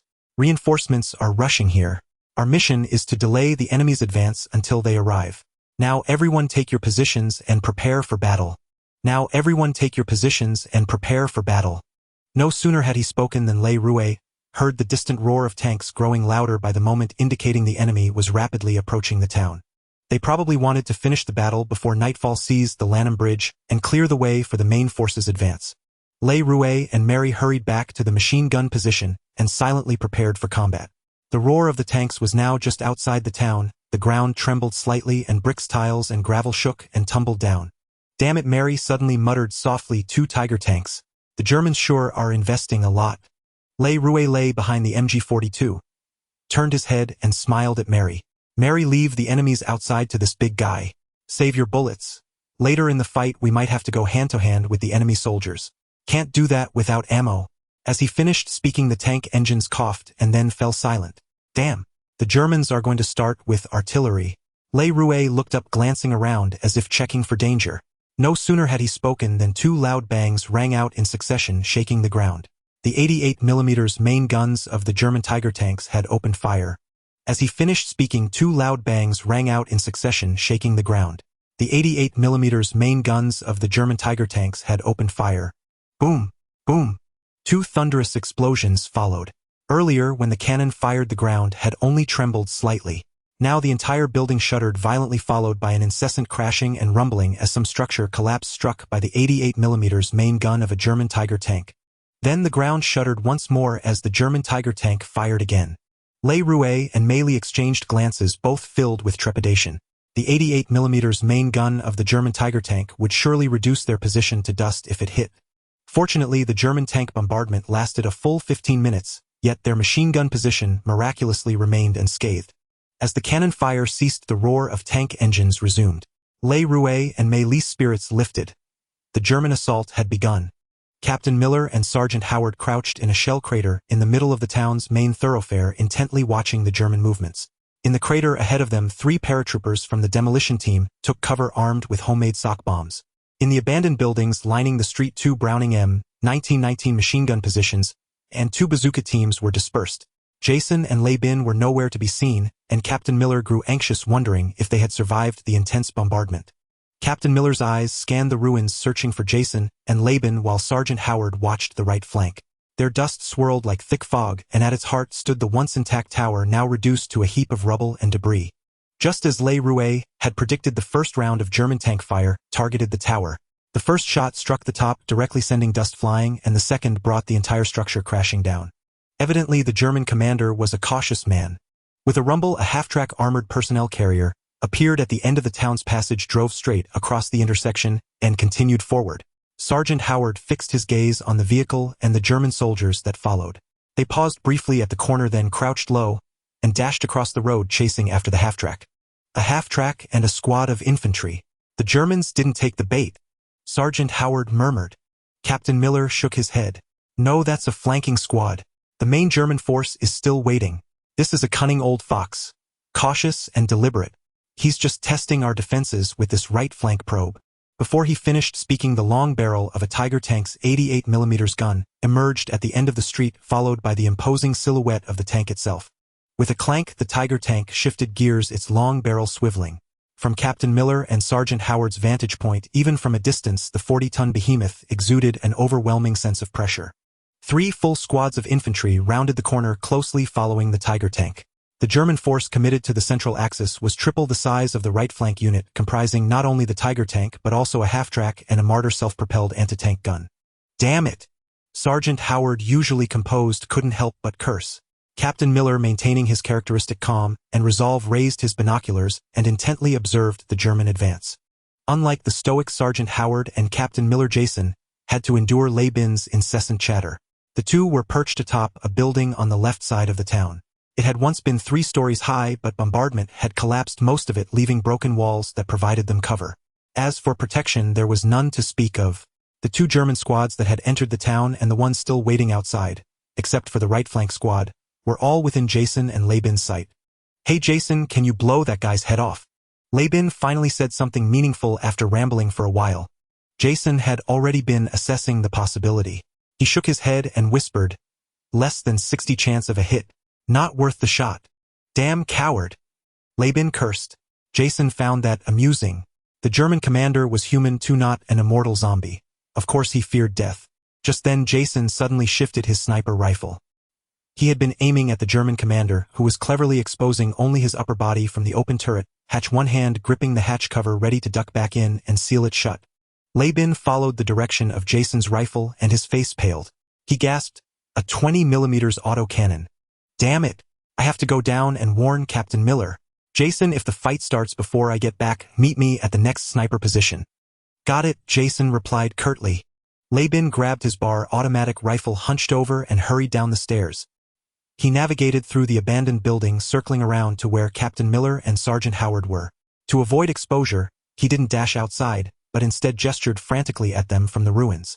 "What's Le Bin trying to say?" Sergeant Howard asked, puzzled. Le Bin raised his hands, one high and one low, mimicking firing an anti-aircraft gun, then flattened them as if sweeping with machine gun fire, and finally acted out being hit, jerking and twitching in a comical display. "Damn it!" Captain Miller understood, and his expression darkened. The Germans have a 20mm autocannon. Sergeant Howard's face turned pale with horror. A 20mm autocannon firing on a flat trajectory in such complex urban combat was even more terrifying than a Tiger tank. A single hit, even to a non-vital area, was fatal. A hit to a limb would blow it clean off, a hit to the torso would turn flesh into a bloody mist, shredding the body apart. Taking cover behind walls offered no protection either. The autocannon rounds could penetrate such barriers, still inflicting devastating casualties. Captain Miller mouthed the question to Laban, confirming the news repeatedly. The fact that Laban had risked running all the way here was proof enough. Only a threat like a 20mm autocannon would warrant such a trip. Sergeant Howard crawled forward to the demolition team in the crater ahead, warning them in a low voice to watch out for the German 20mm autocannon during the fight. Just then, with a boom, a bazooka on the right flank fired, kicking off the battle. The battle for Ranlium Bridge had officially begun. The power of the bazooka was not to be underestimated, especially at such close range where the fragile armor of the armored personnel carrier offered no resistance whatsoever. With a thunderous roar, the armored personnel carrier erupted into a fireball, its occupants unable to even let out a scream before becoming part of the inferno. Le Rouet operated the MG-42 machine gun, opening fire simultaneously. The infantry squad following the armored personnel carrier danced like autumn leaves in a gale before the chainsaw-like fire of the MG-42, bursting into clouds of blood mist before collapsing. Unfortunately, this carefully chosen machine gun position had a limited field of fire. Only 4 of the German squad were exposed within its arc. Le Rouet finished them off cleanly with 2 bursts. In his field of vision, faint gray-white text appeared showing the current merit points fluctuating before stabilizing at 11. 10 more merit points were needed for the next upgrade. The remaining German soldiers moved swiftly, taking cover behind obstacles on both sides. The entire right flank assault squad with its APC destroyed, and a third of its accompanying infantry lost in a single engagement, had its offensive momentum completely halted. The German soldiers were well aware of the MG-42's lethality. Without pinpointing and neutralizing this machine gun position, the survivors dared not continue their attack. They awaited orders from their commander and news of a breakthrough by the main force advancing through the center. As the right flank battle erupted, the Tiger tank leading the central advance suddenly sputtered to a halt, its turret slowly rotating to the right. Not good. Captain Miller frowned, shouting, "Hansen, relocate immediately." Before the words had faded, Corporal Hansen, carrying a Browning M1919A4 .30 caliber machine gun, dashed out of the building on the left along with another paratrooper. But there was no sign of Jason or Rabin. Boom! The Tiger tank's 88mm main gun thundered, kicking up a ring of dust around the vehicle.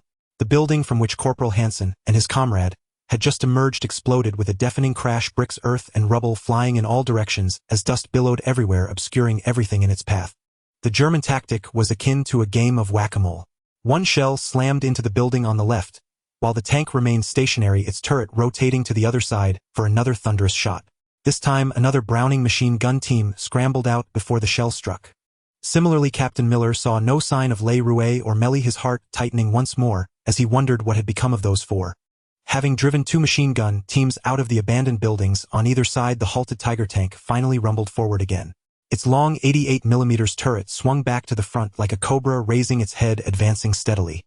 Amidst the swirling dust, Captain Miller raised his binoculars, fixated on the Tiger tank's movements. Just over 20 meters ahead lay the trap of Hawkins' anti-tank mines. The forward ones for the tank, the rear ones for the infantry following behind. The dust gradually cleared as the Tiger tank rumbled forward, its vibrations causing bricks and rubble on the ruins to tremble and roll off incessantly. Boom! Boom! Boom! The Hawkins anti-tank mines buried in the ground were triggered one after another, sending dirt flying. With 2 sharp clangs, the tracks were blown off. The Tiger tank crawled a few more feet before its road wheels sank into the bomb-softened gravel, unable to move another inch. Simultaneously, the Hawkins mines planted on both sides of the road were detonated. The blast waves carrying dust and debris surged toward the infantry lined in 2 columns on the central road, scattering them in disarray. The German soldiers who escaped the blast rushed into the buildings on either side. A sharp tearing sound erupted, the unmistakable roar of an MG-42, like a high-speed chainsaw reaping the lives of German soldiers. Captain Miller felt half the tension ease. The MG-42 was Le Rouet and Mellis' team. From the sound, their position was actually behind the Tiger tank. Corporal Hansen's team of 4 joined the chorus with their Browning machine guns. However, after being driven from the flanking buildings by the Tiger tank, their hastily chosen positions were far from ideal.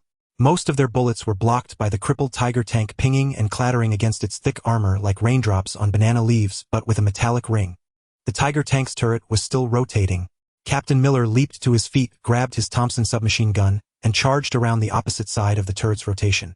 The three-man demolition team was about to climb out of their shell crater when Sergeant Howard, wielding a Thompson carbine, reached out to stop them. "Don't move!" he shouted. "The tank is crippled. We don't need that many." 2 infantrymen were sufficient to deal with a disabled tank. Any more would only crowd the area and make them easy targets for the enemy.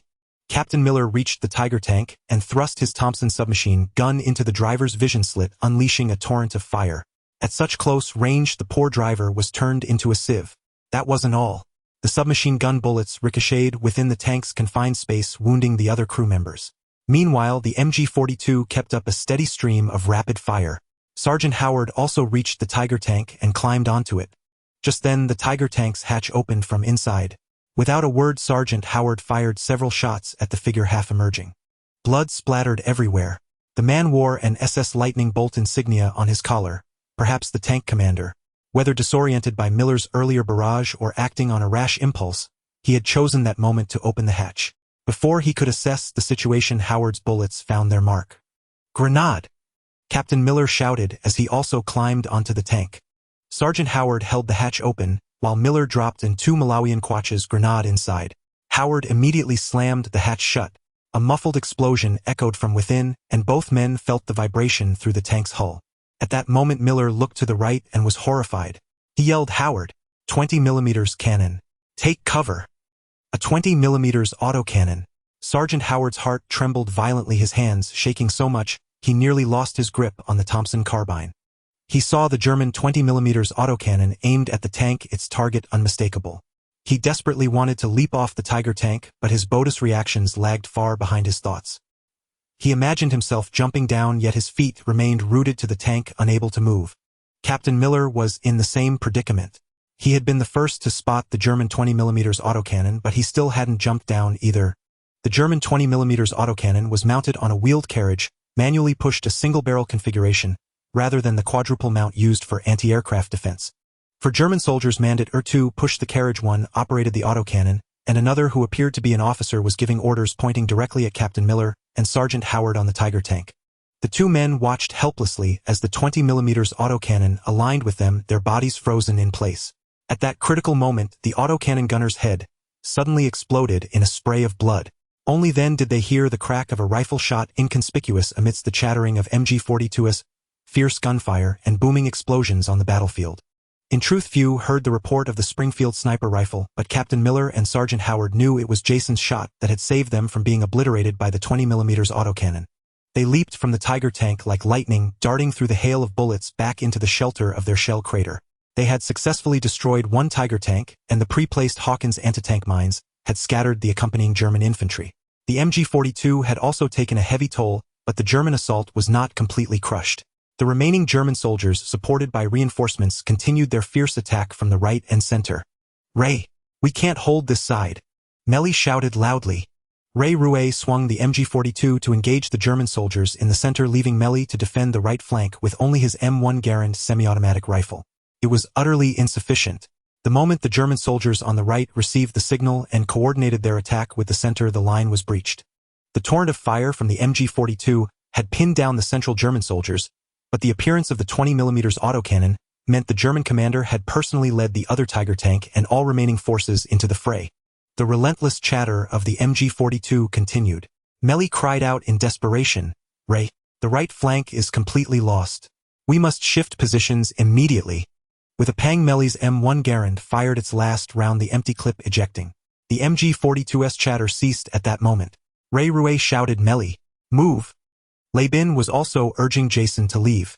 They were still on the rooftop of the building to the left, once a second story but now reduced to its top floor. The remaining broken walls provided excellent cover. Jason hadn't fired recklessly. He had marked the 20mm autocannon the moment it entered range, and his first shot had taken out its gunner, saving Captain Miller and Sergeant Howard. The sudden decapitation strike left the foreman crew of the autocannon stunned. The German officer reacted first, shouting an order, as they all scrambled behind the autocannon's protective steel mesh. No sooner had they taken cover than a ping sounded as a bullet ricocheted off the autocannon's steel frame, its final destination unknown. His second shot missed. Jason immediately packed up his Springfield sniper rifle and ran downstairs with Lei Bin. The Germans had fully assessed the town's defensive strength. The commander personally aboard the other Tiger tank ordered a full assault from 3 directions: left, center, and right. Ray Rue and Melly were one team, Lei Bin and Jason were the other, now behind the German attack lines.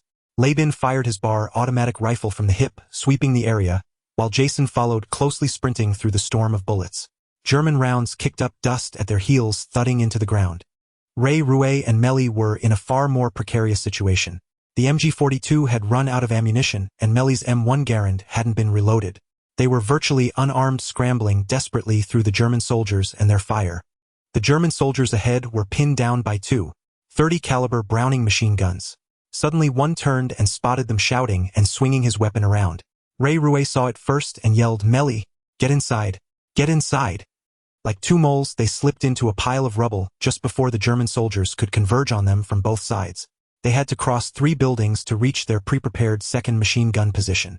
Fortunately, the Tiger tank's bombardment had already reduced these already dilapidated structures to complete ruins.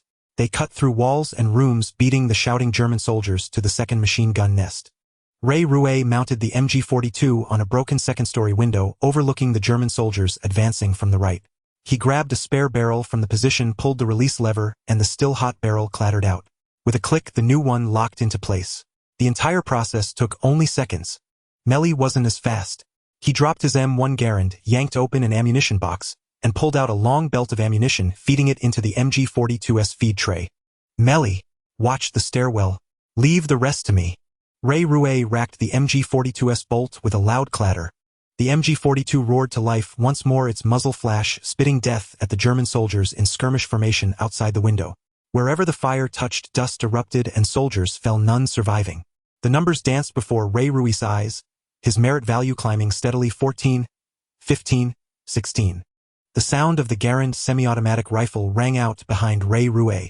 The shouts of German soldiers and the thumping of bodies tumbling down the stairs were all clearly discernible, painting a vivid layered soundscape for him. Ray Rue worked against time, constantly swinging his weapon to engage any target that entered his sight. But even as he fired, he kept a close watch on Melly. Another pang signaled an empty magazine. Ray Rue immediately ceased fire as Melly's voice cut through. "Ray, they're coming up." The rattling of the MG-42 and the sharp reports of the M1 Garand fell silent simultaneously, and the shouts of the German soldiers downstairs immediately ascended the staircase.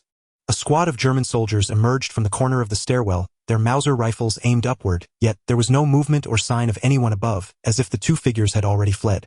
They scrambled up the stairs in a rush, but what greeted them was the dark muzzle of an MG-42, mounted on the floor, trained directly on the stairwell. Rattler-rattler-rattle. The MG-42's bursts at such close range pierced through bodies, as if in slow motion, only the bullets maintaining their velocity, spiraling out from flesh, trailing plumes of blood mist that sprayed outward. The German soldiers who had rushed up the stairs were struck and tumbled down one after another. Before Ray Rue's eyes, the merit points number kept jumping, and then a new message scrolled across his vision. Current merit points 24. Requirements for upgrade met. Proceed with upgrade. Upgrade. Ray Rue made the choice without hesitation. This was the most crucial matter before him, not a single second to be wasted. His only concern was whether he had enough merit points for the upgrade. This time advancing from LV6 to LV7 required 21 merit points, granting 7 assignable upgrade points. In the instant he ceased firing, Ray Rue allocated the 7 points, 3 to speed, 2 to endurance, 1 to strength, and 1 to combat skill. With a dull thud, a powerful pulse from his heart radiated through his body, like a shockwave, ripples cascading and interfering with one another. Numbers flickered before Ray Rue's eyes before stabilizing. Level LV7. Merit points required for next level 34. Merit points 3. Strength 1. 65. Speed 1. 71. Endurance 1. 57. Spirit 1. 26. Intelligence 1. 27. Perception 1. 49. Combat skill 1. 53. The entire process took only a few seconds. German soldiers struck by bullets tumbled down the stairs. The earlier shouts had wisely vanished before the MG-42's rattle, and none of the remaining soldiers dared to charge up the stairs to their deaths. Several dark objects were hurled through the large breach in the window. Melly screamed, "Grenades! Hit the deck!" Melly reacted swiftly.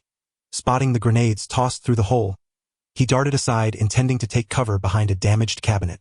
But he failed to notice Le Rouet springing from the floor, catching the incoming grenades and hurling them back out. 3 grenades flew in, and one by one they flew back out. Boom, boom, boom. 3 explosions rang out before Melly could reach the cabinet. Instinctively, he dove hands, shielding his head, crashing behind the cabinet, his mind blank, convinced he was done for. Melly, let's go. Le Rouet's shout came from behind him, accompanied by the clatter of collapsing bricks. Melly froze, hands still clasped behind his head, lifting his gaze. The room was untouched by the blast. No shockwave, no flying debris. He scrambled to his feet, astonished. The room was intact, nothing had happened, except the large breach near the window had collapsed into a sloping pile of rubble, dust still swirling. Le Rouet was clutching the MG-42, its belt completely spent.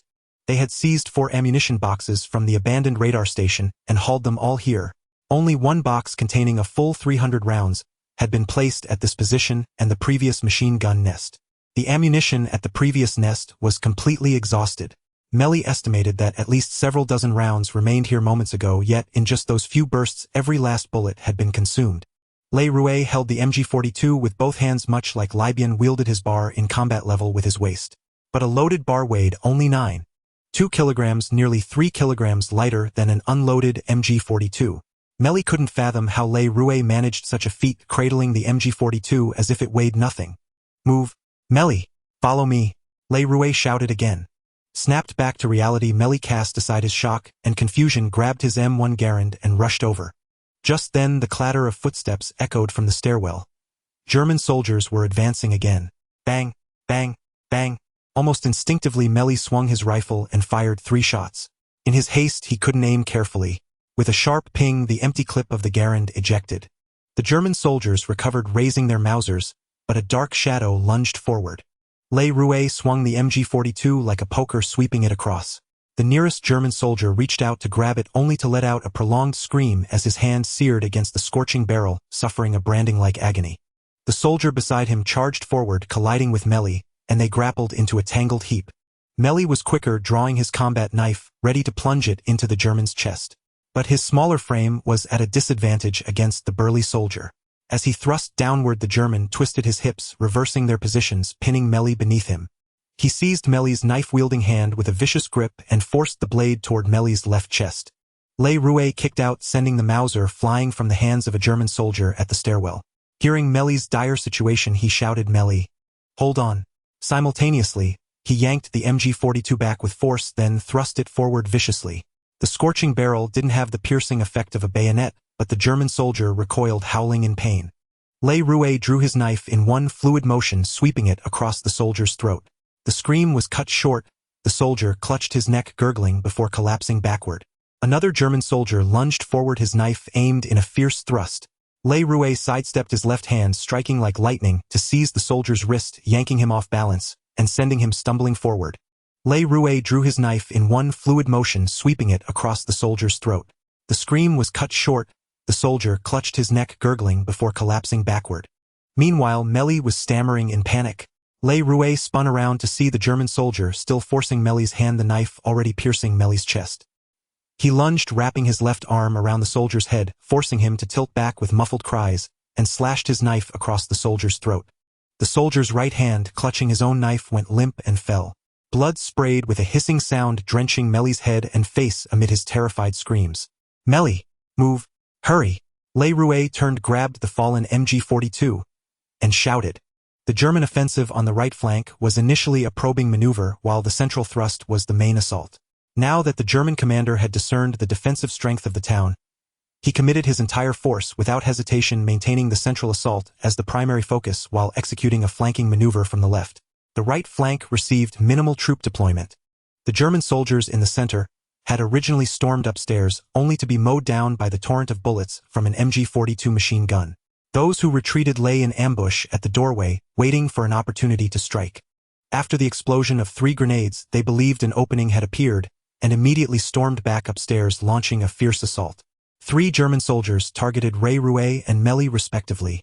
Le Rouet dispatched 2 with swift precision, saving Melly in the nick of time, but was drenched in blood from head to face. Melly, paralyzed by terror, could only scream frantically, utterly failing to flee. Ray Rouet carrying the MG-42 machine gun, with one hand and dragging Melly with the other charged into the swirling dust through the slope created by the grenade explosion. Ray Ruiz merit points had stabilized at 9. The 3 men who had just thrown grenades in hiding downstairs were convinced they could neutralize this firing point. But the 3 grenades they tossed in rebounded, as if reflected, exploding one after another, catching them squarely in the blast. Thus an escape route was opened. Fortunately, after a few steps, Melly regained her senses. The 2 raced along the right passage one after another.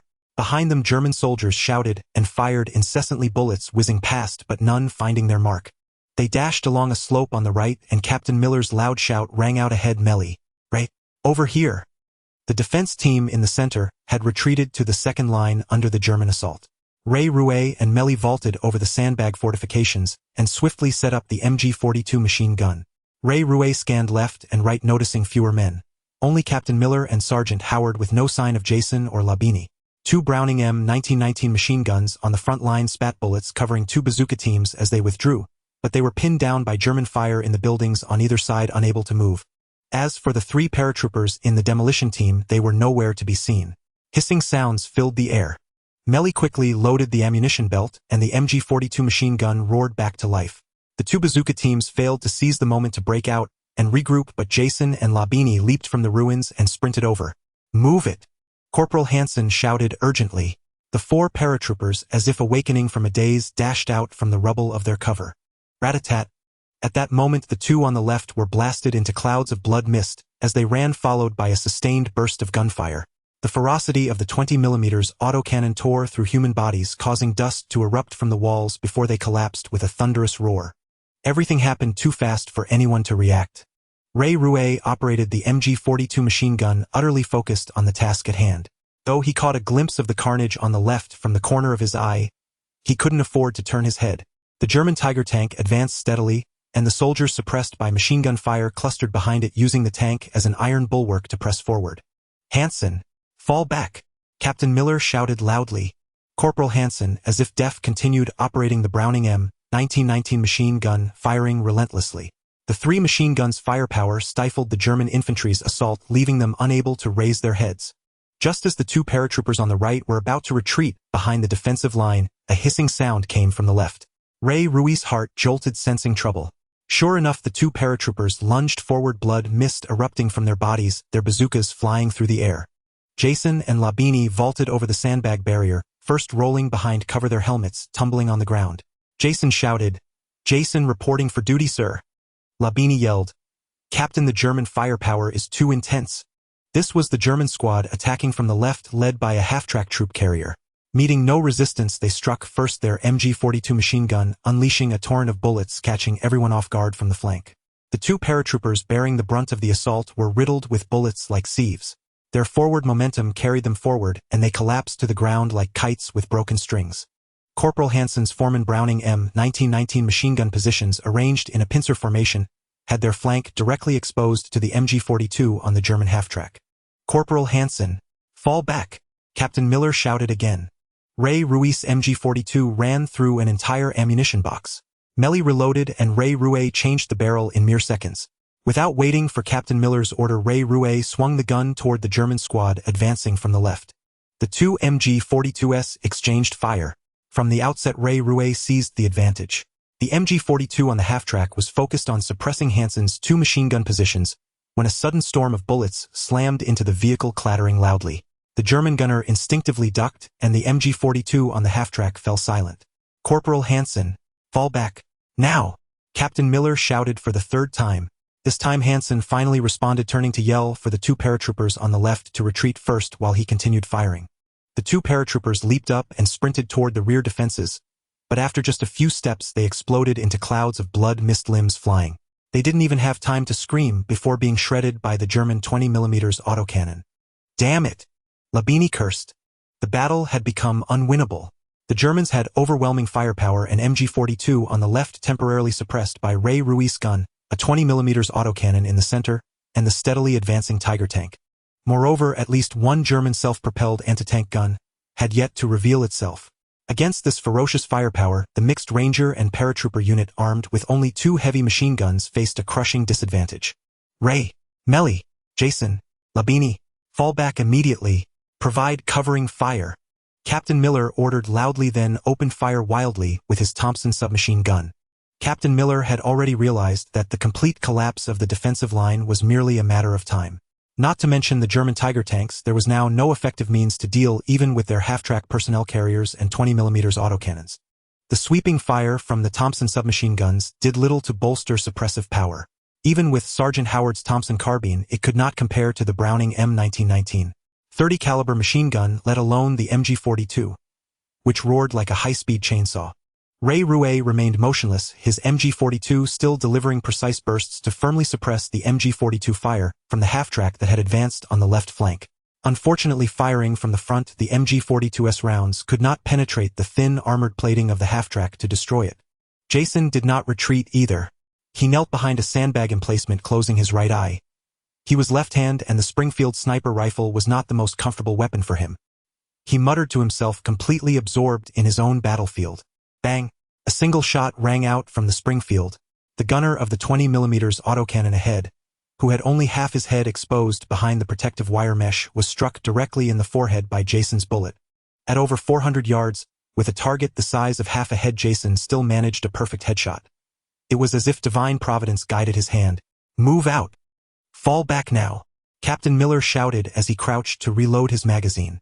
Jason sprang up and hunched over, dashed toward the final defensive line with Libin right behind him.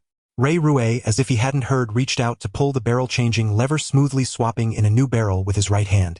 A sharp click sounded, and in no more than 5 seconds, he had completed the barrel change. Mary's cooperation was equally seamless. He opened the ammunition box and fed the belt all in one fluid motion. The German 20mm autocannon had fallen silent for the moment, and the MG42 on the left half-track had yet to react. Only the Mauser rifles of the German infantry in the center were firing with sporadic pops.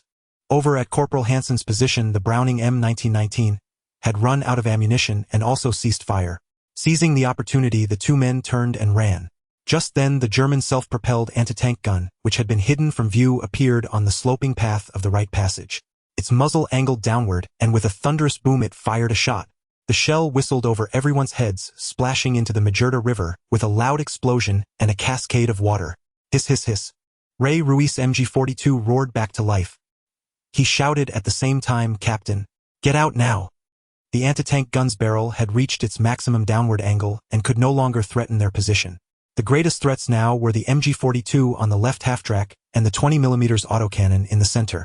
Corporal Hansen and another paratrooper, amidst a hail of bullets, managed to scramble over the sandbag emplacement and escape back. Of the 12 paratroopers who had entered the fight plus Ryan, only the 3 of them remained, the rest had fallen. Sergeant Howard! Fall back! Captain Miller grabbed Sergeant Howard's arm and shouted again, his Thompson submachine gun blazing fiercely. Sergeant Howard's Thompson carbine had run dry. It seemed he was about to dash out to retrieve the bazooka when Captain Miller seized him and shoved him back. Now only Ray Ruiz MG42 and Captain Miller's Thompson submachine gun were still firing. The others had exhausted their ammunition and were using this moment to retreat quickly. Bang! Jason's Springfield cracked once more. The newly replaced gunner of the 20mm autocannon was again killed by a single shot. He had no time for other targets, focusing solely on this autocannon to render it useless. The MG42 on the half-track finally opened fire through the dense rain of bullets, but its aim was wild, the rounds thudding uselessly into the sandbag emplacement ahead. With 2 short bursts, the Thompson fell silent as well. Captain Miller crouched and called out, "Ray! Captain, get out! I'm almost out of ammo here." Ray Rouet replied without turning his head. The left half-track was nearly converging with the Tiger tank in the center. Ray Rouet had only about 100 rounds left. He could suppress the MG42 on the half-track, but could not halt the steady advance of the German infantry in the center. Captain Miller said nothing more, still unwilling to part with his Thompson, and bent low as he retreated. As he vaulted over a sandbag barrier, a bullet struck his left hand, sending the Thompson flying through the air. Gasps erupted from the men, but Ray Rouet had no time to notice. He continued to steadily operate his MG42, pouring out a torrent of fire. This machine gun position was the last line of resistance. Mary and the others shouted frantically from behind, urging Ray Rouet to pull back so they could blow the bridge. But Ray Rouet, as if deaf, remained calm and composed, firing in controlled bursts to conserve ammunition. The number of merit points before his eyes remained fixed at 9. Since falling back to this line, He had been solely suppressing the MG-42 on the half-track, reducing German casualties on his side, but unable to kill any enemy soldiers. This place had become Rey Ruiz' solitary battlefield. He ignored the shouts of his comrades behind him, concentrating entirely on his precise bursts, keeping the German soldiers pinned down. Just as the MG-42 was about to run dry, Rey Ruiz ceased fire, saving a few rounds, and ducked back behind the sandbags. As he pondered how to withdraw, he suddenly spotted a tiny black speck emerging from the blue sky, hurtling toward him. His heart filled with relief. Reinforcements had finally arrived. They had made it just in the nick of time. The German MG-42, no longer suppressed, vented its fury, pouring a torrent of bullets into the sandbags, which shuddered incessantly.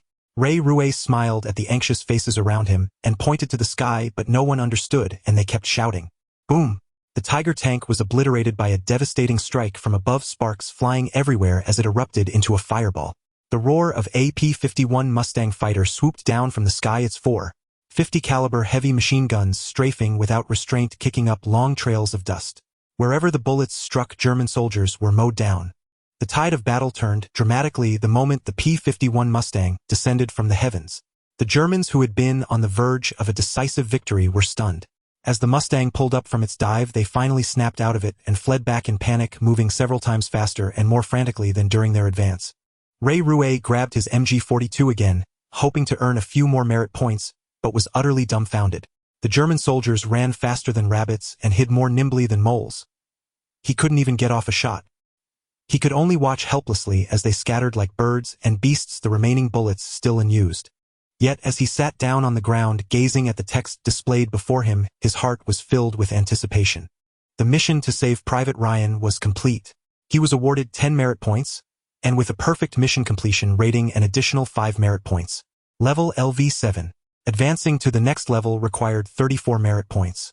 Merit points 24. Strength 1. 65. Speed 1. 71. Endurance 1. 57. Spirit 1. 26. Intelligence 1. 27. Perception 1. 49. Combat Skill 1. 53. To be honest, seeing these numbers, Rey Ruiz felt a twinge of disappointment. Completing a mission to save a Private Ryan with a perfect rating had only yielded 15 merit points. Adding that to his original 9 merit points, his current total was only 24, not even enough to meet the 34 required for leveling up.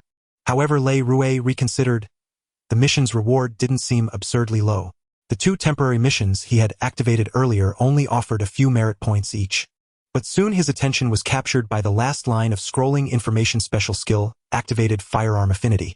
Rey Ruiz leaned back against the sandbag barricade, appearing dazed after escaping a deadly battle, but in reality he was studying this special skill. Unfortunately, this movie-time superhero system was mysterious by nature. It only pointed Rey Ruiz down a thorny path to becoming a superhero while being extremely tight-lipped about everything else, as if every word was precious. The explanation for the special skill was also very simple. Each special skill could be upgraded by consuming upgrade points through 5 levels: affinity, proficiency, mastery, expert, and grandmaster. Whether there were higher levels beyond that, the system did not explain. Activating a special skill could only be achieved through talent awakening and serendipity. It was not a choice one could make. The system also did not explain how many types of special skills existed. However, the upgrade points required left Rey Ruiz utterly astonished. Upgrading from firearm affinity to firearm proficiency required 5 upgrade points, advancing to mastery required 15. Reaching expert demanded 25, and attaining grandmaster needed a full 35 points. A quick mental calculation made Rey Ruiz's vision blur. Just to upgrade this single firearm affinity skill to grandmaster meant needing a total of 70 upgrade points, equivalent to the sum of all distributable upgrade points he would earn from leveling from LV1 to LV12. A long and arduous road lies ahead. This phrase emerged in Rey Ruiz's mind. The battle for everyone was over. After the P-51 Mustang fighters appeared and destroyed the Tiger tanks, the German soldiers lost their will to fight. Their lines collapsed and they fled in all directions. Captain Miller's left hand was hit by a bullet, the entire palm mangled and bloody. His little finger was nearly severed at the base, and his ring finger was also severely damaged. Medic Wade could only perform emergency hemostasis and bandaging. Whether the fingers could be saved would depend on subsequent treatment. Exhausted and out of ammunition, yet surviving against all odds, the group gathered together, silently smoking premium cigarettes. The sun had long since set, the afterglow fading, the clouds in the sky losing their color, leaving only their original grayish-white hue. Reinforcements had already dismantled the explosive devices and roadblock barricades on the bridge. Infantry accompanied by Sherman main battle tanks advanced steadily forward. The paratroopers had suffered heavy casualties, leaving only Corporal Henderson Ryan and Jimmy.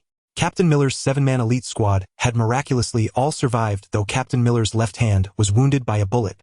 A Sherman main battle tank rumbled past. The hatch on its turret opened, and the tank commander wearing German goggles reached down and heavily patted the front armor. With a clanking groan, the heavy Sherman lurched forward and stopped, causing a chain of tanks behind it to halt as well. The tank commander jumped down and strode over.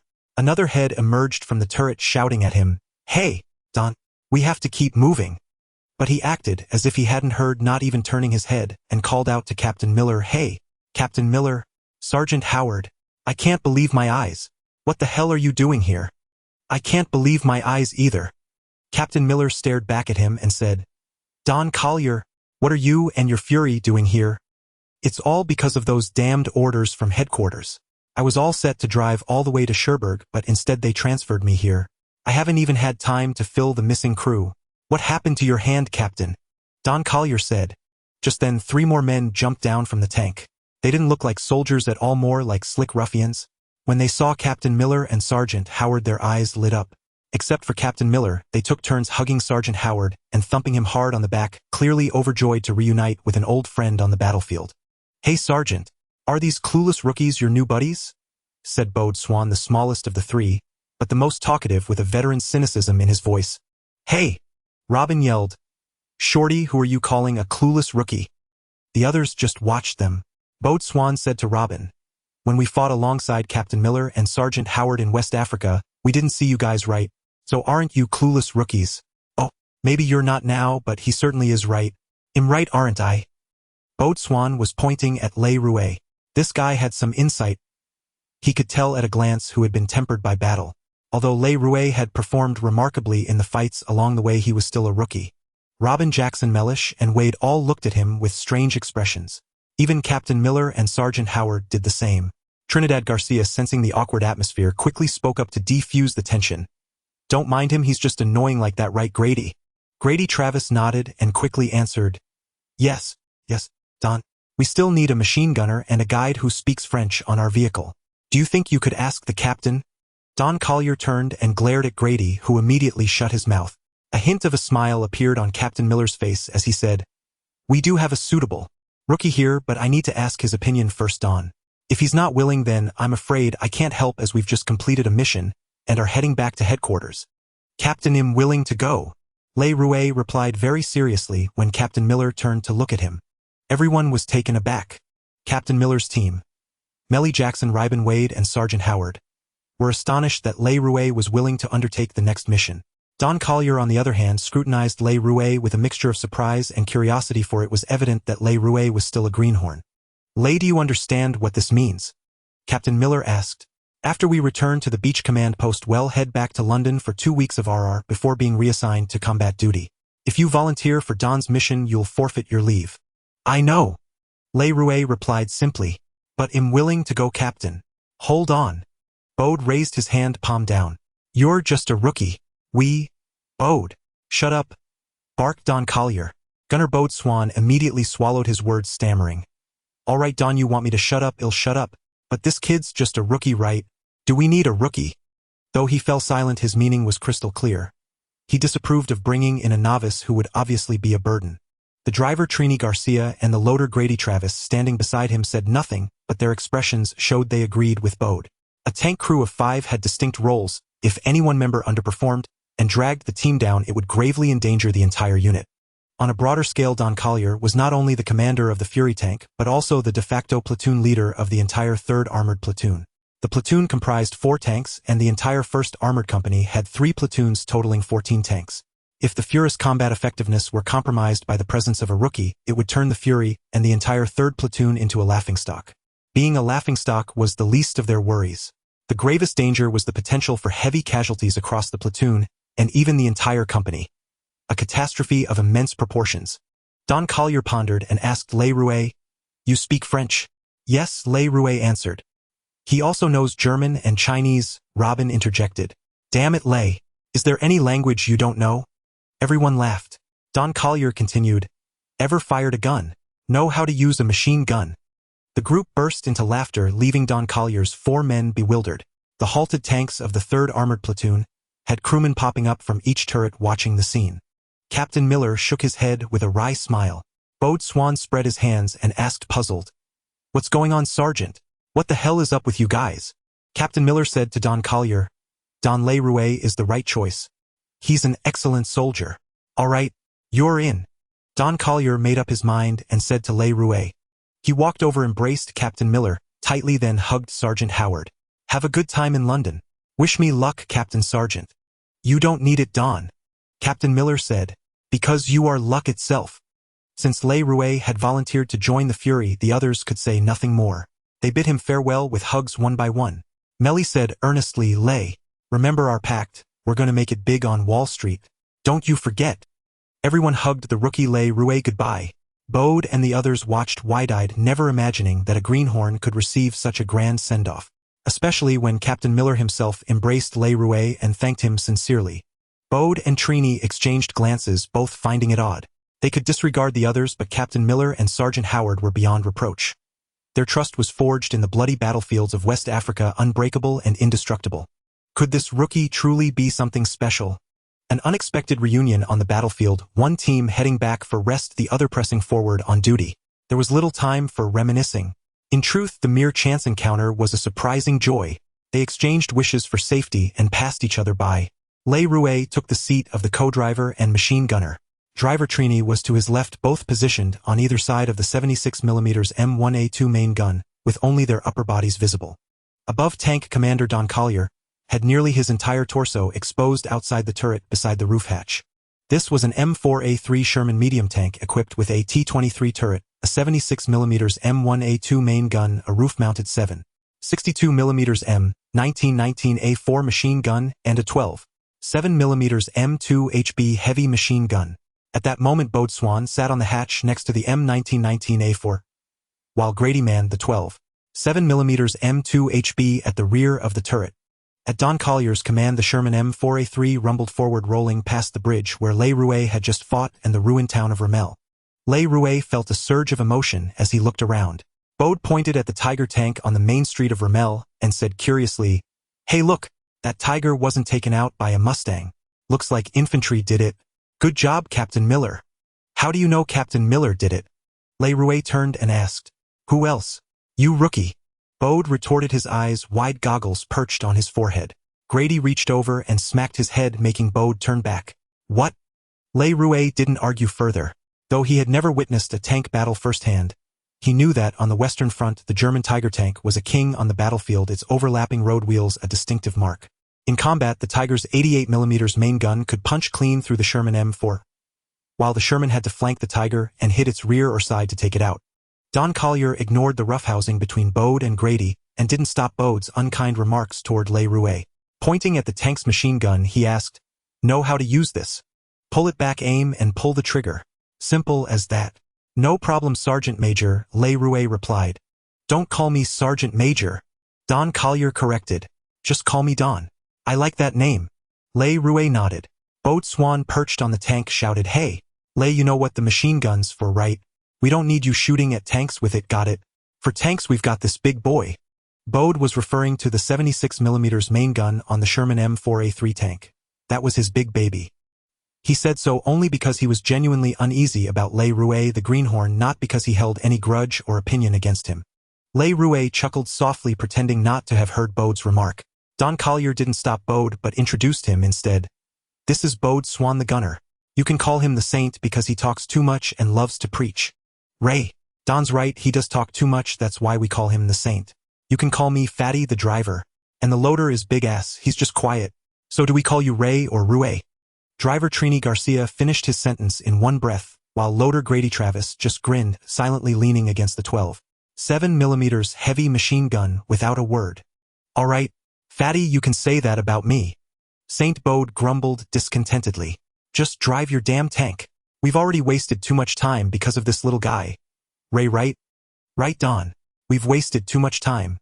Now we have to drive through the night. Those German bastards love Sherman tanks traveling at night. A close-range Panzerfaust can blow a tank up in flames." Turn everyone into roasted chickens. Delicious, right?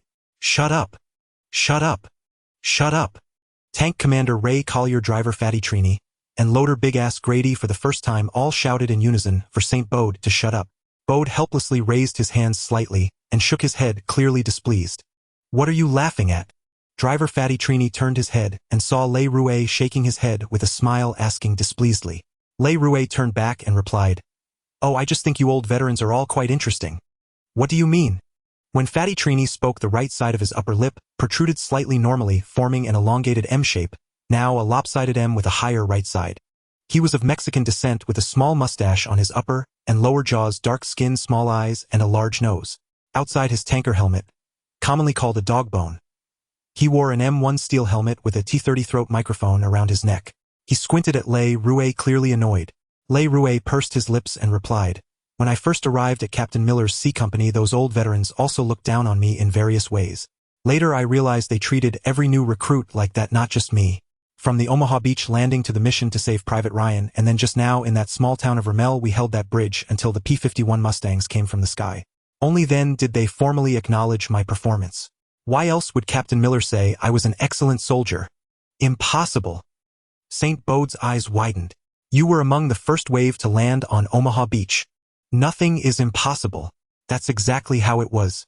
Many died, but I survived. That's it," Le Rouet said flatly. Everyone fell silent. The crew was well aware of the situation at Omaha Beach.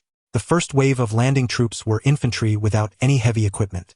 They relied entirely on their flesh and blood to tear a gap in the German defenses, allowing the armored units to land afterward. And that bridge just now spanning the Mederet River. If those infantry hadn't held it, the tank units would have had to stay on the opposite bank and build a pontoon bridge before advancing further. Fatty Trini finally understood the meaning behind Le Rouet's earlier smile. He tilted his head and said, "The Saint is a decent guy as long as you can stand his preaching. He's not targeting you. You need to know that." "I know," Le Rouet replied. "He's just worried that I'm a rookie and might hold everyone back." "Good that you understand." Fatty Trini said, "Have you killed any Germans?" Le Rouet chuckled, "Of course. Do you see that German knife on my belt? That's my trophy. It has the SS insignia on it. I used that very knife to kill that SS bastard." "Impossible!" St. Bode exclaimed. "The SS? You killed him in hand-to-hand combat with his own knife. Hey kid, I know you want our approval, but bragging doesn't count." Before Le Rouet could speak, the voice of Tank Commander Don Collier came from above. "Let me see it." Soon the SS knife was passed around among the three men and returned to Le Rouet. Driver Fatty Trini, unable to free his hands, gestured for Le Rouet to bring the knife closer. He examined it carefully, nodded, his small eyes carrying a hint of amusement, and the mustache on his lips slightly curled upward. "Tell us the story, Ray." By the time they reached the overnight field camp, Le Rouet had just finished recounting the Omaha Beach landing. The part where he fought the SS bastard was what the crew found most fascinating, and Le Rouet credited most of the success to Big Caparzo, who charged into the bunker and scared the SS bastard out of his wits, allowing Le Rouet to kill him. "Ray, you're pretty good." Tank Commander Don Collier reached out and patted the tank, signaling Driver Fatty Trini to stop, and concluded, "Next time you see those SS bastards, don't waste words. Just kill the hell out of them." He jumped off the tank, steadying himself on the 76mm main gun barrel, and turned to give orders. "Big Ass, take Ray load ammunition and rations. Fatty, water and gasoline. Saint, find some hot food and try to fix the machinery as best you can. We still have tough battles ahead." Watching the receding, swaying figure of Tank Commander Don Collier, Fatty Trini said softly to Le Rouet, "Don's best friend died at the hands of the SS. So whenever he sees SS prisoners, he charges up and kicks them and punches them hard. Because he keeps doing it over and over. He went from platoon leader to acting platoon leader. He could have been a captain and company commander." "Stop blabbing, Fatty. Gossiping about Don behind his back. Watch out, he'll kick your ass." St. Bode climbed onto the tank roof, removed the 7.62mm general-purpose machine gun, and handed it down to Big Ass Grady on the ground. The machine gun had malfunctioned. Le Rouet could tell at a glance it was a barrel burst caused by a jammed cartridge. The bolt was damaged and needed replacement. St. Bode seemed very familiar with firearms. He skillfully removed the damaged bolt, took one look, tossed it aside casually, and muttered a curse. "Fuck." Someone nearby asked, "Where's Sergeant Major Collier? Where is he?" The speaker was a master sergeant, immaculately clean, standing out among the battle-hardened veterans like St. Bode. He carried a clipboard and an M1943 musette bag, appearing to be a new recruit, perhaps just a half-seasoned one, but with a higher starting point. Maybe a recent graduate from a tank officer academy, his rank surpassing that of Don Collier and other seasoned soldiers. The Saint remained silent, merely pointing toward the retreating figure of Don Collier, where the platoon leaders and tank commanders had gathered, exchanging insights and bonding with one another. It was men like Don Collier, grassroots commanders who had risen from the ranks, who earned the heartfelt loyalty of their soldiers. Each was a seasoned veteran, rough in manner, yet forged through the blood and fire of the battlefield. Compared to academy graduates like the master sergeant, they lacked systemization and formality, but their methods were wilder, grounded in hard-earned combat experience. Ray Rouet was busy working, too occupied to pay attention to the situation around tank commander Don Collier. He asked the big-bottomed Grady, who was accompanying him to draw ammunition, "Did the master sergeant come to deliver orders?" "He's our platoon leader," replied big-bottomed Grady. "But he's been at the company HQ commanding a tank alongside the company commander. In our 3rd Armored Platoon, it's still Don who calls the shots." "Is that the company commander's intention?" Ray Rouet asked. "No, it's the platoon leader's own decision." "Oh," Ray Rouet said, somewhat surprised. "He's a smart man, quite self-aware." As they worked and talked, perhaps Ray Ruiz recounted combat experiences, or Captain Miller's praise of him as an outstanding warrior, accelerated the veteran's acceptance of him. At least the driver, Fatty Trini, and the loader, big-bottomed Grady, treated Ray Rouet decently, though the gunner, St. Bode, remained somewhat aloof. When they finished and returned to the tank, night had already fallen over the surroundings. Fatty had built a fire by the tank, and the Saint was intently brewing coffee using an M1941 gasoline stove, the same kind Ray Rouet had used with Captain Miller in Lamballe. In the field camp, there was no palatable food, only field ration packs. Ray Rouet pulled a small, deep aluminum pot and a few iron stands from the M1943 camp bag, strapped to the side of the tank. In no time, he set them over the fire and poured in water. "What are you doing?" St. Bode asked curiously. Ray Rouet looked up and replied with a smile, "The field rations are too awful. Time for a change." As he spoke, he pulled out 2 German soldier field ration packs from his camp bag. Soldiers tired of canned Spam treasured the vegetable packs and fish cans in German rations. Once opened, they vanished in seconds. These were scavenged from the small town of Lamballe. After the battle, Captain Miller contacted the field command and was ordered to wait on site before returning with military vehicles 2 hours later.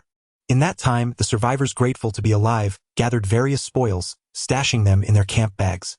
There were plenty of empty camp bags left by the fallen paratroopers. Big-bottomed Grady plopped down on a narrow folding stool which could barely contain his large posterior. No wonder he earned that nickname. He watched Ray Rouet busily working with keen interest, occasionally exchanging glances with Fatty, both sharing a sense of surprise. Before long, the pot of stew emitted a rich aroma that drifted all around. The nearby tank veterans glanced over, and some, unable to resist, approached with loud praise. St. Bode shouted ungraciously, "Hey, none for you. We haven't even eaten yet." But it was futile. One by one, the onlookers gathered, shamelessly lingering by the tank, refusing to leave. Over by the platoon leaders and tank commanders smoking together, one glanced over and asked, "Don, is that new recruit the one you picked up on the road?" "Not bad. He's already been accepted by your guys." Don Collier tossed his cigarette butt and walked over just as Ray Rouet opened 2 more ration cans, dumping them into the pot. "What's this?" Don Collier asked. Ray Rouet replied, "German rations. They have more vegetables and less meat, unlike ours." "I'm sick of Spam." "Damn it!" Big-bottomed Grady yelled. "Ray, when can we eat? I can't stand it." "Just a moment." Ray Rouet opened another can, and by the firelight everyone saw what was inside. Their eyes lit up with excitement. "Bloody hell. Fish cans. Where did you get those? We've never been issued these." St. Bode whispered, glancing around warily, as if afraid someone might snatch them away. Ray Rouet chuckled and replied, "German ones. I've never seen these in our supplies." Before he could announce it was ready, the men were already fidgeting impatiently, holding empty cans and staring at the stew, nearly drooling. To their astonishment, Ray Rouet even had a ladle. He served each a full can. The 3 other tank commanders from 3rd Company also swaggered over, holding empty cans and extending them toward the pot. "Hey, we don't have enough to share," St. Bode protested.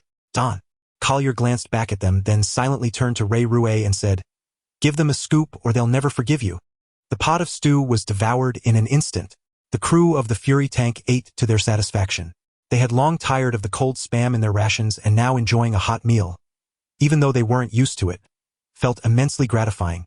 After cleaning up, everyone gathered in their tank teams to chat and pass the long night. Ray Rouet resecured his camp bag to the tank. Saint Baude patted the folding stool beside him and called out, "Ray, sit here." Big-bottomed Grady and Fatty Trini chuckled. Saint Baude rolled his eyes at them and asked, "What?" Then he turned to Ray Rouet and asked, "Ray, do you believe in God? In our Lord Jesus?" Ray Rouet shook his head and replied, "I don't believe in any religion." "Oh, what a pity," Saint Baude said regretfully. "Believing in our Lord Jesus can make you fearless." "Saint, spare us your spiel. You know none of us buy it, Don." Collier lounged comfortably in a folding chair with a backrest, a cigarette dangling from his lips. Not the standard issue from ration packs, but a boxed brand he carried himself. "I'm not asking you, I'm asking Ray. Don't interrupt, all right?" Saint Baude said earnestly. Ray Rouet sat down with a thud and asked, "Holy man, I have a question for you." Look. Holy man, Baude said with a hint of smugness to the others. "Lay is not what you unbelievers think. Lay, go ahead, what do you want to know about the Lord?" "I am not asking about that. I want to ask you as a tank gunner, how do you aim at enemy tanks?" Ray Rouet asked with great seriousness.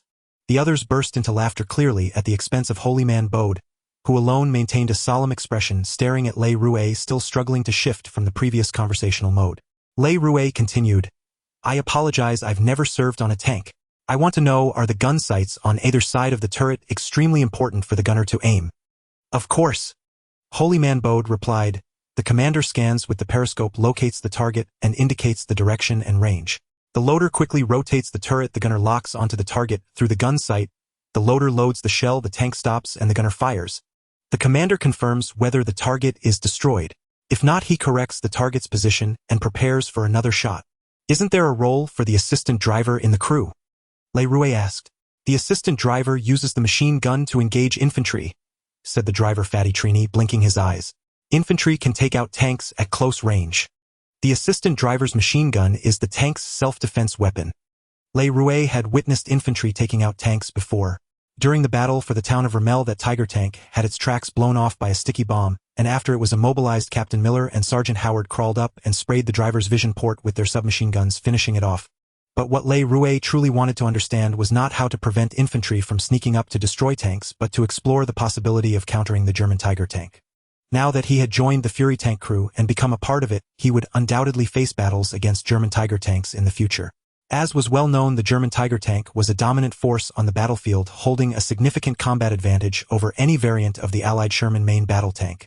Ray Rouet pondered and concluded, "So for a tank gunner, the commander and the gun sight are both extremely important, as vital as human eyes, right?"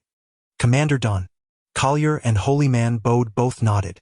Ray Rouet continued, "Then in a tank duel, if the commander or the gun sight is disrupted by enemy machine gun fire, it would affect the gunner's aim, wouldn't it?" "Of course, Commander Don." Collier finally dropped his nonchalance and grew serious, replying, "But it's very difficult. When a tank is moving, it's hard for a machine gun to aim accurately at the enemy. But it's not impossible. An exceptional machine gunner can, as you said, suppress the enemy commander and gunner's aim with machine gun fire, creating an opportunity for their own gunner." Ray Rouet nodded and answered earnestly, "I hope I can become such an exceptional machine gunner." "But aren't you a rookie?" Holy man Baude asked. "I'm a rookie, but I'm also an outstanding soldier," Ray Rouet replied, spreading his hands. What he had wanted to understand was confirmed in the exchange. The tank's machine gun could indeed play a role in tank duels, not just against infantry. However, the difficulty was immense, so these seasoned tankers held little hope for such a tactic. The night passed without incident.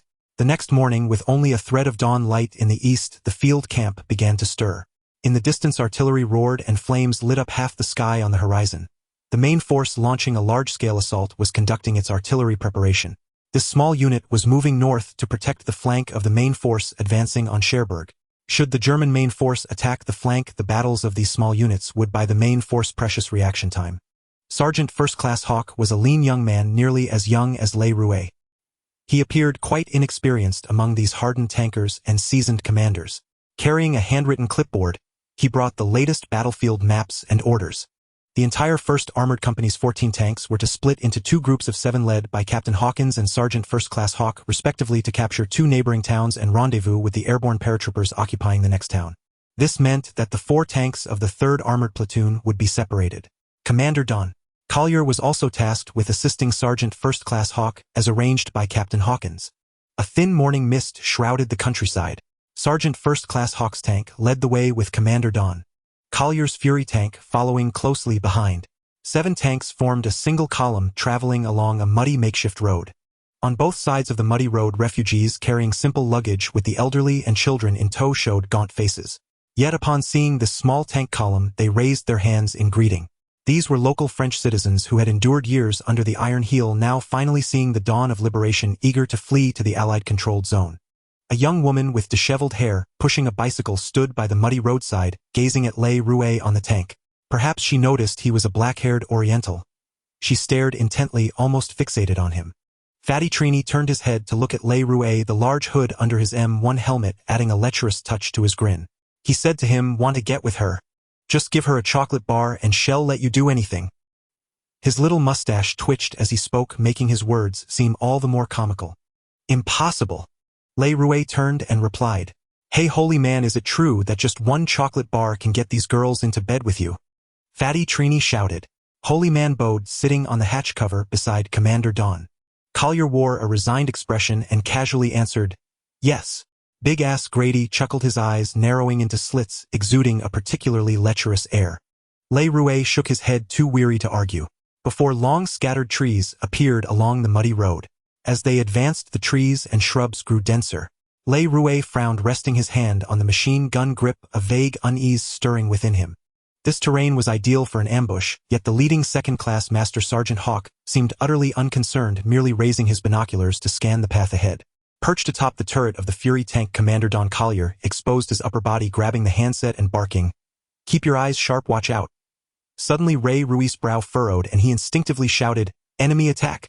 The machine gun in his hands swung to the right, aligning with his gaze, aimed at the dense shrubbery mere meters from the tank side, and he squeezed the trigger.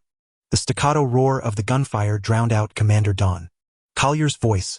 Even in daylight, tracer rounds blazed a vivid trail of bullets tearing into the thick brush. Before anyone could grasp what was happening, shouts from German soldiers erupted within the foliage, shadows flickering and darting among the trees and bushes.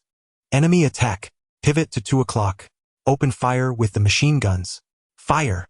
Commander Don Collier instantly snapped into action, roaring into the handset. The 5 trailing tanks obeyed, almost immediately swiveling in unison, as their machine guns chattered, tracer rounds raining down like a torrent of hail. The German soldiers in the bushes, caught off guard by the sudden ferocious barrage, cried out in dismay, overwhelmed by the onslaught. Only the lead tank seemed oblivious, rumbling forward relentlessly for several meters before finally grinding to a halt with a belated groan. Commander Don Collier immediately yelled, "Don't stop! Keep moving!" But it was futile. The lead tank sat idle, then with a roar began a sluggish pivot. Ray Rouet caught a glimpse from the corner of his eye. A German soldier emerged from the bushes near the halted tank, a Panzerschreck anti-tank rocket launcher shouldered. He instantly swept, his machine gun fingers clamped on the trigger, the weapon roaring in a wide arc. Tracers painted a fan-shaped line of fire, stitching across the German soldier's silhouette. In the instant the soldier was struck, the Panzerschreck on his shoulder belched smoke, firing. But his body, jolted by the bullets, skewed the aim. The rocket veered upward, streaking just over the turret of the stationary tank. A miss. Needless to say, the driver and gunner inside the pivoting tank broke out in a cold sweat of sheer terror. At such close range, a direct hit from that Panzerschreck would have caused an internal explosion, incinerating the crew alive in a fiery inferno. But the tank commander, Second Class Master Sergeant Hawk, standing on the turret, had half his skull sheared off by the passing rocket. He crumpled onto the tank's deck. His tanker helmet, the big dog cap, and the M1 steel helmet over it proved as flimsy as paper against the Panzerschreck, torn away, in an instant, taking half his head with them. Mercifully, the rocket did not detonate atop the tank. After cleaving off half of Master Sergeant Hawk's head, it simply flew away. This was the ambushing German soldier's last and best chance, yet it slipped away. Before Ray Ruiz's eyes, faint gray-white text scrolled indicating he had earned 2 merit points from his machine gun burst, bringing his total to 26 points. "Cease fire! Cease fire!" The Commander Don Collier's command, the 7 tanks lined in a row, gradually fell silent. They rumbled forward, grinding over the battered shrubbery, now shredded by the relentless hail of bullets. The steel treads crushed the undergrowth with a crackling roar, revealing the German soldiers sprawled lifelessly beneath. Not a single survivor. Commander Don Collier, armed with an MP-44 assault rifle captured from the Germans, led a small squad to investigate. Ray Ruiz's eyes were sharp, his right hand gripping the machine gun stock, maintaining a vigilant redidentifier stance. Soon dawn. Collier and his men approached shouting, "All clear!" Yet the results of their search sent a chill down the spines of these seasoned tank commanders and grizzled veterans.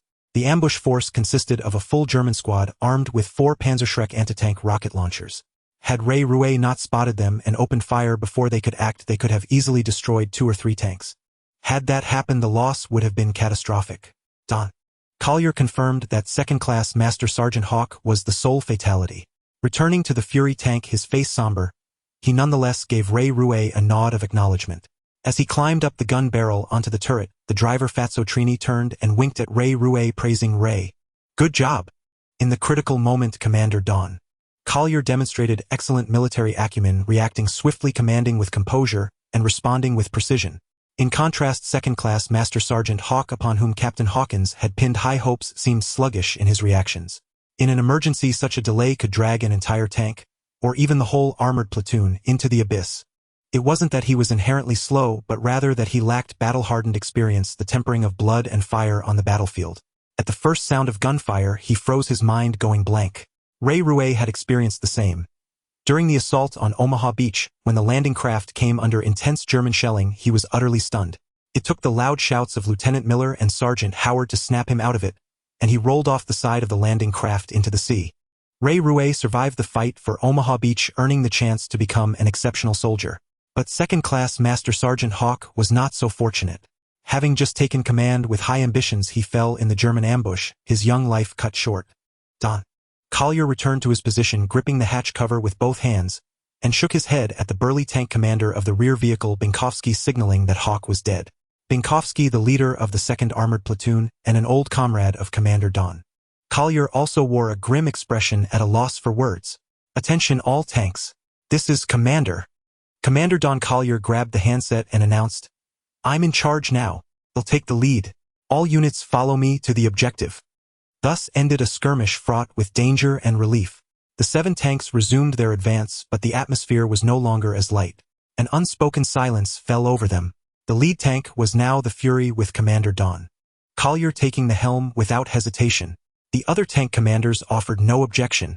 With a rumbling roar, a small armored unit of 7 tanks approached another, even smaller town on the outskirts of the village. The sound of cannon fire echoed in the distance. A 7.62mm coaxial machine gun rattled nearby, its deafening staccato piercing the air. Beside the muddy road, fallen soldiers lay in a neat row, covered by their uniforms, awaiting transport. Someone approached. Sergeant Don Collier shouted, "Baker Company." "Yes, sir," the man replied, steadying his helmet. Ray Ruiz stood half-exposed in the tank, surveying the small town with little interest in Sergeant Don Collier's conversation with the man. It seemed the town had already been taken by Baker Company, though the battle raged on. The Germans had not surrendered, but were attempting to organize a counterattack. Guided by the arrival, the tanks halted on the road outside the town. Sergeant Don Collier went to meet Baker Company's commander, while the rest stood by. The body of Master Sergeant Hoke, wrapped in a uniform, was lifted down by the crew and placed alongside Baker Company's fallen, waiting to be transported back together. St. Boyd, perched atop the tank's 7.62mm general-purpose machine gun, said to Ray Ruiz, "Hey Ray, good job. Looks like Captain Miller was right. You're a fine recruit." "Thanks for the compliment, Saint," Ray Ruiz replied with a hint of mockery, tilting his head. St. Boyd continued, "That question you asked last night, I believe you'll achieve it one day. This Sherman tank was equipped with a 76mm main gun and a coaxial machine gun here, a co-driver's machine gun there, and a roof-mounted machine gun for Tang, all 30 caliber general-purpose machine guns with an effective range of 1000 meters. Additionally, there was a 50 caliber heavy machine gun on the roof with a range of 2000 meters, intended for mounted infantry." Ray Ruiz patted the co-driver's hatch, lamenting, "This co-driver's machine gun has such limited field of view and traverse. It's even worse with the hatch closed. The 50 caliber on the roof is far more satisfying to use." "Damn it, Ray," the driver Fat Tony Trini grumbled. "You still think you're an infantryman? You're a tanker now. No longer an infantryman." "Fat Tony's right, Ray," St. Boyd said. "You're not an infantryman anymore. If we ever face a Tiger tank, Tang won't let you stand outside. It's too dangerous." Big Ass Grady chimed in. "Screw you, Big Ass." Fat Tony Trini cursed. "If we do run into a Tiger, being inside the tank or outside, It's equally dangerous. What's the difference? The Tiger's 88mm cannon can punch right through a Sherman and roast us like turkeys. Shut up. Shut up, Fat Tony. St. Boyd and Big Ass Grady shouted in unison, silencing Fat Tony Trinus defeatist talk. This had started as Le Rui's topic, but now he couldn't get a word in. After the journey and the ambush by the roadside, he realized his idea from last night. Using a machine gun to shoot at German tank commanders and gunner sights was too naive. His .30 caliber 7.62mm machine gun's main issue was its narrow field of view and extremely limited traverse, making his imagined tactic impossible. The tank's co-driver machine gun was primarily for engaging infantry ahead, preventing ambushes and close approaches by anti-tank teams. It also served to guide the commander and gunner toward targets with tracer rounds every fifth bullet. On the battlefield, these veteran tankers feared nothing more than encountering German Tiger tanks. These Shermans, despite their formidable appearance, had the best tactic against a Tiger immediate retreat, while calling for air support. The worst was a heat-and clash relying on numbers and sacrificial explosions to destroy it. Amid the discussion, Sergeant Don Collier strode over. His walk was peculiar, swaggering, swaying left and right as if this were his backyard, not a battlefield. Before he got close, the tank commanders gathered around him. Le Rouet, not far away, overheard them discussing the mission. On the road to the town, a platoon of our men is pinned down by a German machine gun position in this beat field, Sergeant Don Collier said. We need to rescue them and clear the German obstacles leading to the town. Here, and here there might be anti-tank guns. It's a complete defensive line. Anti-tank guns, machine gun nests perfectly arranged. Will the infantry move with us? Asked Commander Binkowski. Don Collier nodded, pointing to the assembling infantry. A platoon of infantry. After clearing the obstacles, Baker Company will rendezvous with us in this town. Take the town and well spend the night here. What about Tank L-12? Which is missing a commander? Someone asked. Don Collier found this difficult. The death of Master Sergeant Hoke left the lead tank without a commander. This vacancy couldn't be filled as easily as his own Fury tank, where Head grabbed a replacement from Captain Miller after losing a co-driver. But pulling someone from another crew or promoting from within the original crew would be unsuitable. Leaving the tank behind, however, would waste valuable combat power. Don Collier scratched his head, asking, "Any ideas?" The seasoned commanders exchanged glances, silent, lacking a good solution. Don Collier sighed. Fine. Tank L-12 will follow Fury and operate under my command. He'll lead the column. All units advance toward the objective. The infantry had formed up and dispersed, climbing onto the 7 tanks. Le Rouet turned to Fat Tony Trini, asking, "Is this okay?" Fat Tony Trini shrugged. Tanks and infantry move together like this. Infantry ride on tanks instead of walking or marching would slow them down and cause a disconnect. Trust me, you'll get used to it soon. Le Rouet wasn't unfamiliar with this, but he worried about a sudden enemy attack. What then? The infantry wouldn't have time to dismount. Like the ambush by the roadside earlier, a single Panzerfaust could blow up a Sherman main battle tank. If the infantry swarming on top were also incinerated, the loss would be catastrophic. Driver Fatty Trini was quite dismissive of Le Rouet's question, skillfully maneuvering the tank as he replied, "Le, don't worry about that. The skies are filled with our planes. Those German soldiers with Panzerfausts can't even get close in this situation.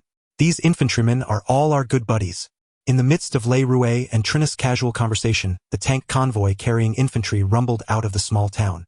The road leading to the town was decent, at least mostly intact, clearly recognizable as a path.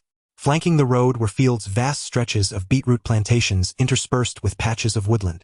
This terrain was ideal for deploying armored tanks, yet those woods were also perfect for concealing anti-tank guns.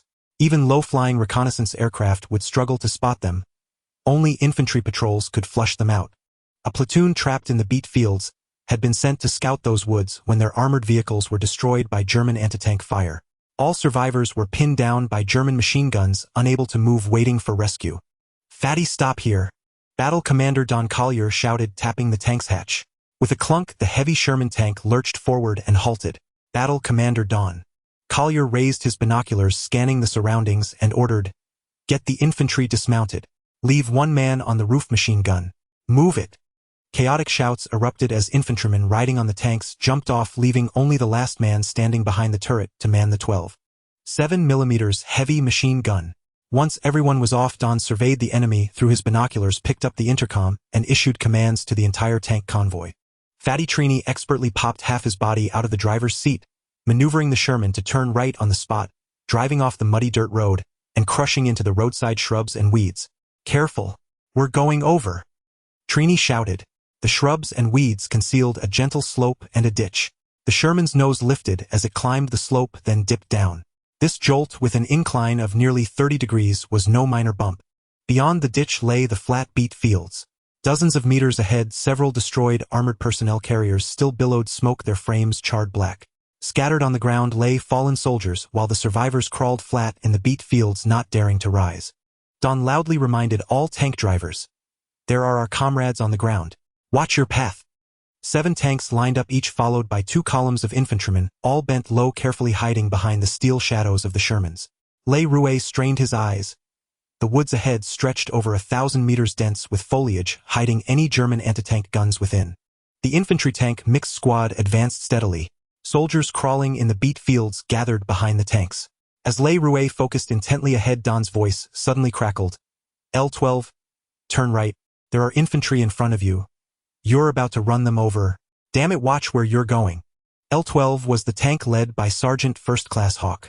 In the previous ambush, a German Panzerfaust rocket had blown off half of Hawk's head, making him the sole casualty. Had Le Rouet not detected the ambush in time and fired decisively, that tank would have been blown up and set ablaze, roasting the entire crew alive like turkeys. Le Rouet didn't turn to look, but driver Fatty Trini glanced over, shaking his head, helplessly, seemingly frustrated for the crew of the neighboring L12. Once past the destroyed armored personnel carriers, driver Fatty Trini reminded Le Rouet to close the hatch. The hatch at the co-driver's position had a periscope, but its field of view was extremely narrow.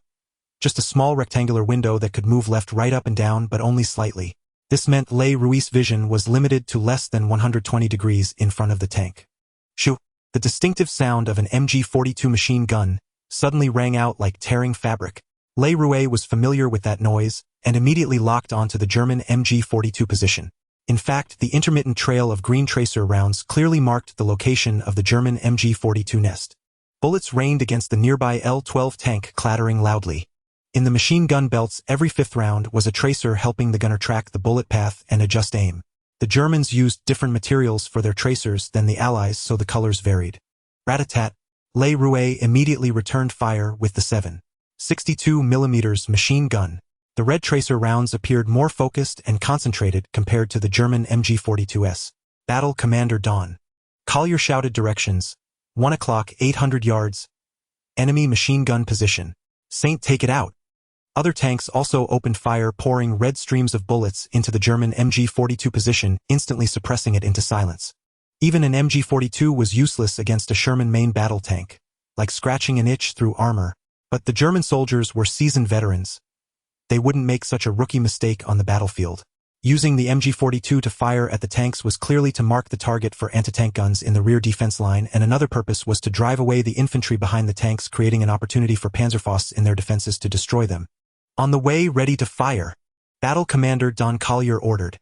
Big-ass Grady quickly loaded a shell, and St. Bode aimed, shouting, "Boom!" The Fury tank paused. Driver Trini immediately stopped to assist the gunner Saint in aiming. With a thunderous roar, St. Bode fired a shot. The beet field ahead erupted with dirt and smoke, but it seemed to miss. St. Bode immediately yelled, "Big-ass, another one!" The next shell exploded, sending up more dirt and even a body flying into the air. Battle Commander Don Collier saw it more clearly through his binoculars and confirmed, "Good job, Saint, the enemy machine gun position is taken out." Before the words faded, a whistling sound cut through. A shell streaked past like a meteor beside the L-12 tank. The comm channel erupted immediately. Binkowski shouted, "It's a stray round, no harm." Battle Commander Don Collier corrected, "Damn it, that's a high-velocity 88mm anti-tank round. Anyone see it? Where's the target? Where is it?" Le Rouet did not see the full trajectory of the shell, but he did observe a thick green line flashing past his narrow field of vision, followed by the L-12 tank being grazed by the shell.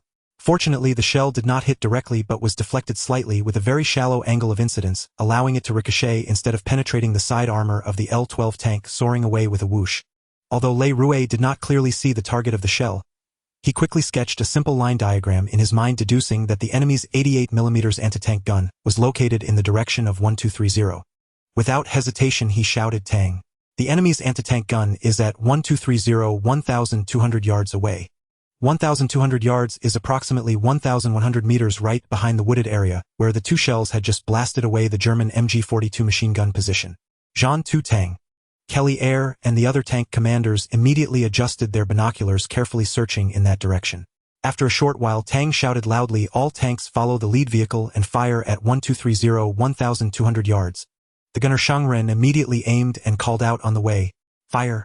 The furious tank jolted, the 76mm main gun fired, and the shell traced a red line, exploding with a loud bang in the wooded area of the target zone. Branches and soil were thrown into the air, and with this shell as a guide indicating the target's location, other tanks began firing. Lei Rue looked through the narrow periscope and saw the area bombarded into chaos. It was unclear which shell had hit the target, but suddenly sparks flew up from the broken branches and soil, and the communication channel erupted with cheers. Jean Tu Tang, Kelly Air praised, "Well done. The target has been destroyed." Just as he finished speaking, another whoosh sounded. A green trajectory flashed past. This was another 88mm anti-tank gun firing, but the aim was significantly off, flying out through the gap between the tanks without hitting anything.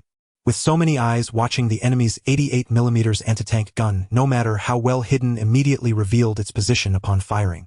Someone quickly indicated the target's location, and 7 tanks advanced, while continuously firing, overwhelming the enemy with concentrated fire. After 2 rounds of saturation bombardment, they successfully destroyed the target. Lei Rue deeply felt that the armored combat of clustered tanks was akin to a pack of wolves hunting. Cooperation was crucial. In terms of each tank, it resembled a single wolf, with the 5 crew members forming the components of this wolf. The tank was the body of the wolf, the commander was the brain and eyes, the gunner and loader were the wolf's sharp fangs, while the driver represented the wolf's limbs, and the co-driver was akin to the wolf's instinct for self-defense. The 5 members worked together to form an inseparable whole, and only through long-term cooperation could they forge deep bonds of friendship and seamless teamwork, unleashing the tank's formidable combat power. After the 2 anti-tank guns were destroyed, the German forces' deep anti-tank position had its sharpest claws clipped, and the situation was now largely settled. Jean Tu Tang, with a command from Kelly Air, the machine guns on the 7 tanks began a frenzied barrage. In the woods 1,000 meters away, even if the German anti-tank guns were still hidden, this was the last chance to fire before it was too late. Lei Rue was also operating the 7.62mm machine gun, but it was merely for show. As the tanks rumbled forward, the German machine gun positions in the beet fields also opened fire. However, the MG-42 machine gun, which was immensely powerful against infantry, was completely ineffective against the Sherman main battle tank, functioning merely as a stick of firewood. "Hey, Lei, watch out for the enemy's iron fist," the driver Fei Gu Tilly and I reminded. Lei Rue acknowledged, of course, not letting his guard down. Fei Gu Tilly and I still treated him like a rookie, providing timely reminders not to focus solely on shooting at invisible enemies in the woods, neglecting the German soldiers lying in ambush in the beet fields. A single iron fist rocket at such a close distance could easily turn a Sherman main battle tank into a fiery iron coffin. Just as Lei Rue was scanning left and right through the periscope, he suddenly halted, locking onto a German soldier standing up from the trench ahead. That guy had an iron fist anti-tank rocket launcher on his shoulder, but in his haste, he hadn't yet assumed a proper stance, let alone aimed.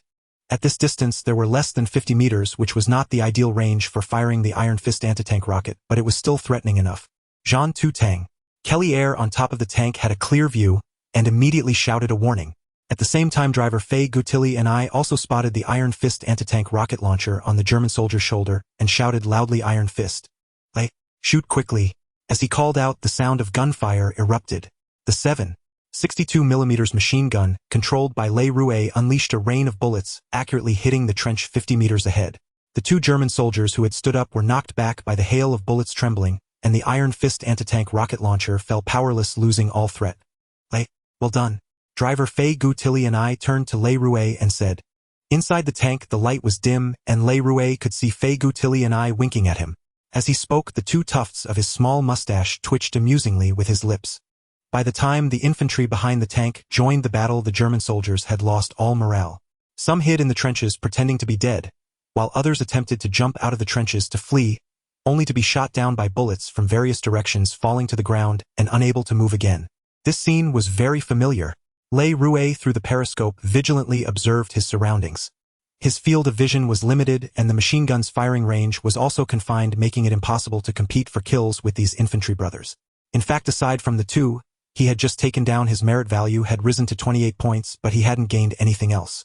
From this trend, staying in the tank made it harder to gain merit points compared to the infantry, while the danger had not lessened at all. Under the command of Jean Tu Tang, Kelly Air, the 7 tanks came to a halt, leaving the task of sweeping the battlefield to the infantry brothers of Company B. The gunfire quickly ceased, and they soon confirmed that there were 2 destroyed 88mm anti-tank guns and German soldiers shot to pieces in the woods. There were no prisoners. All the German soldiers had perished in battle. Le Rouet opened the hatch and leaned out, taking a deep breath of fresh air. The smell of gunpowder was quite pungent, but it was far more pleasant than the odor inside the tank, where the stench and sweat mingled with days of unwashed clothes created a truly sour experience.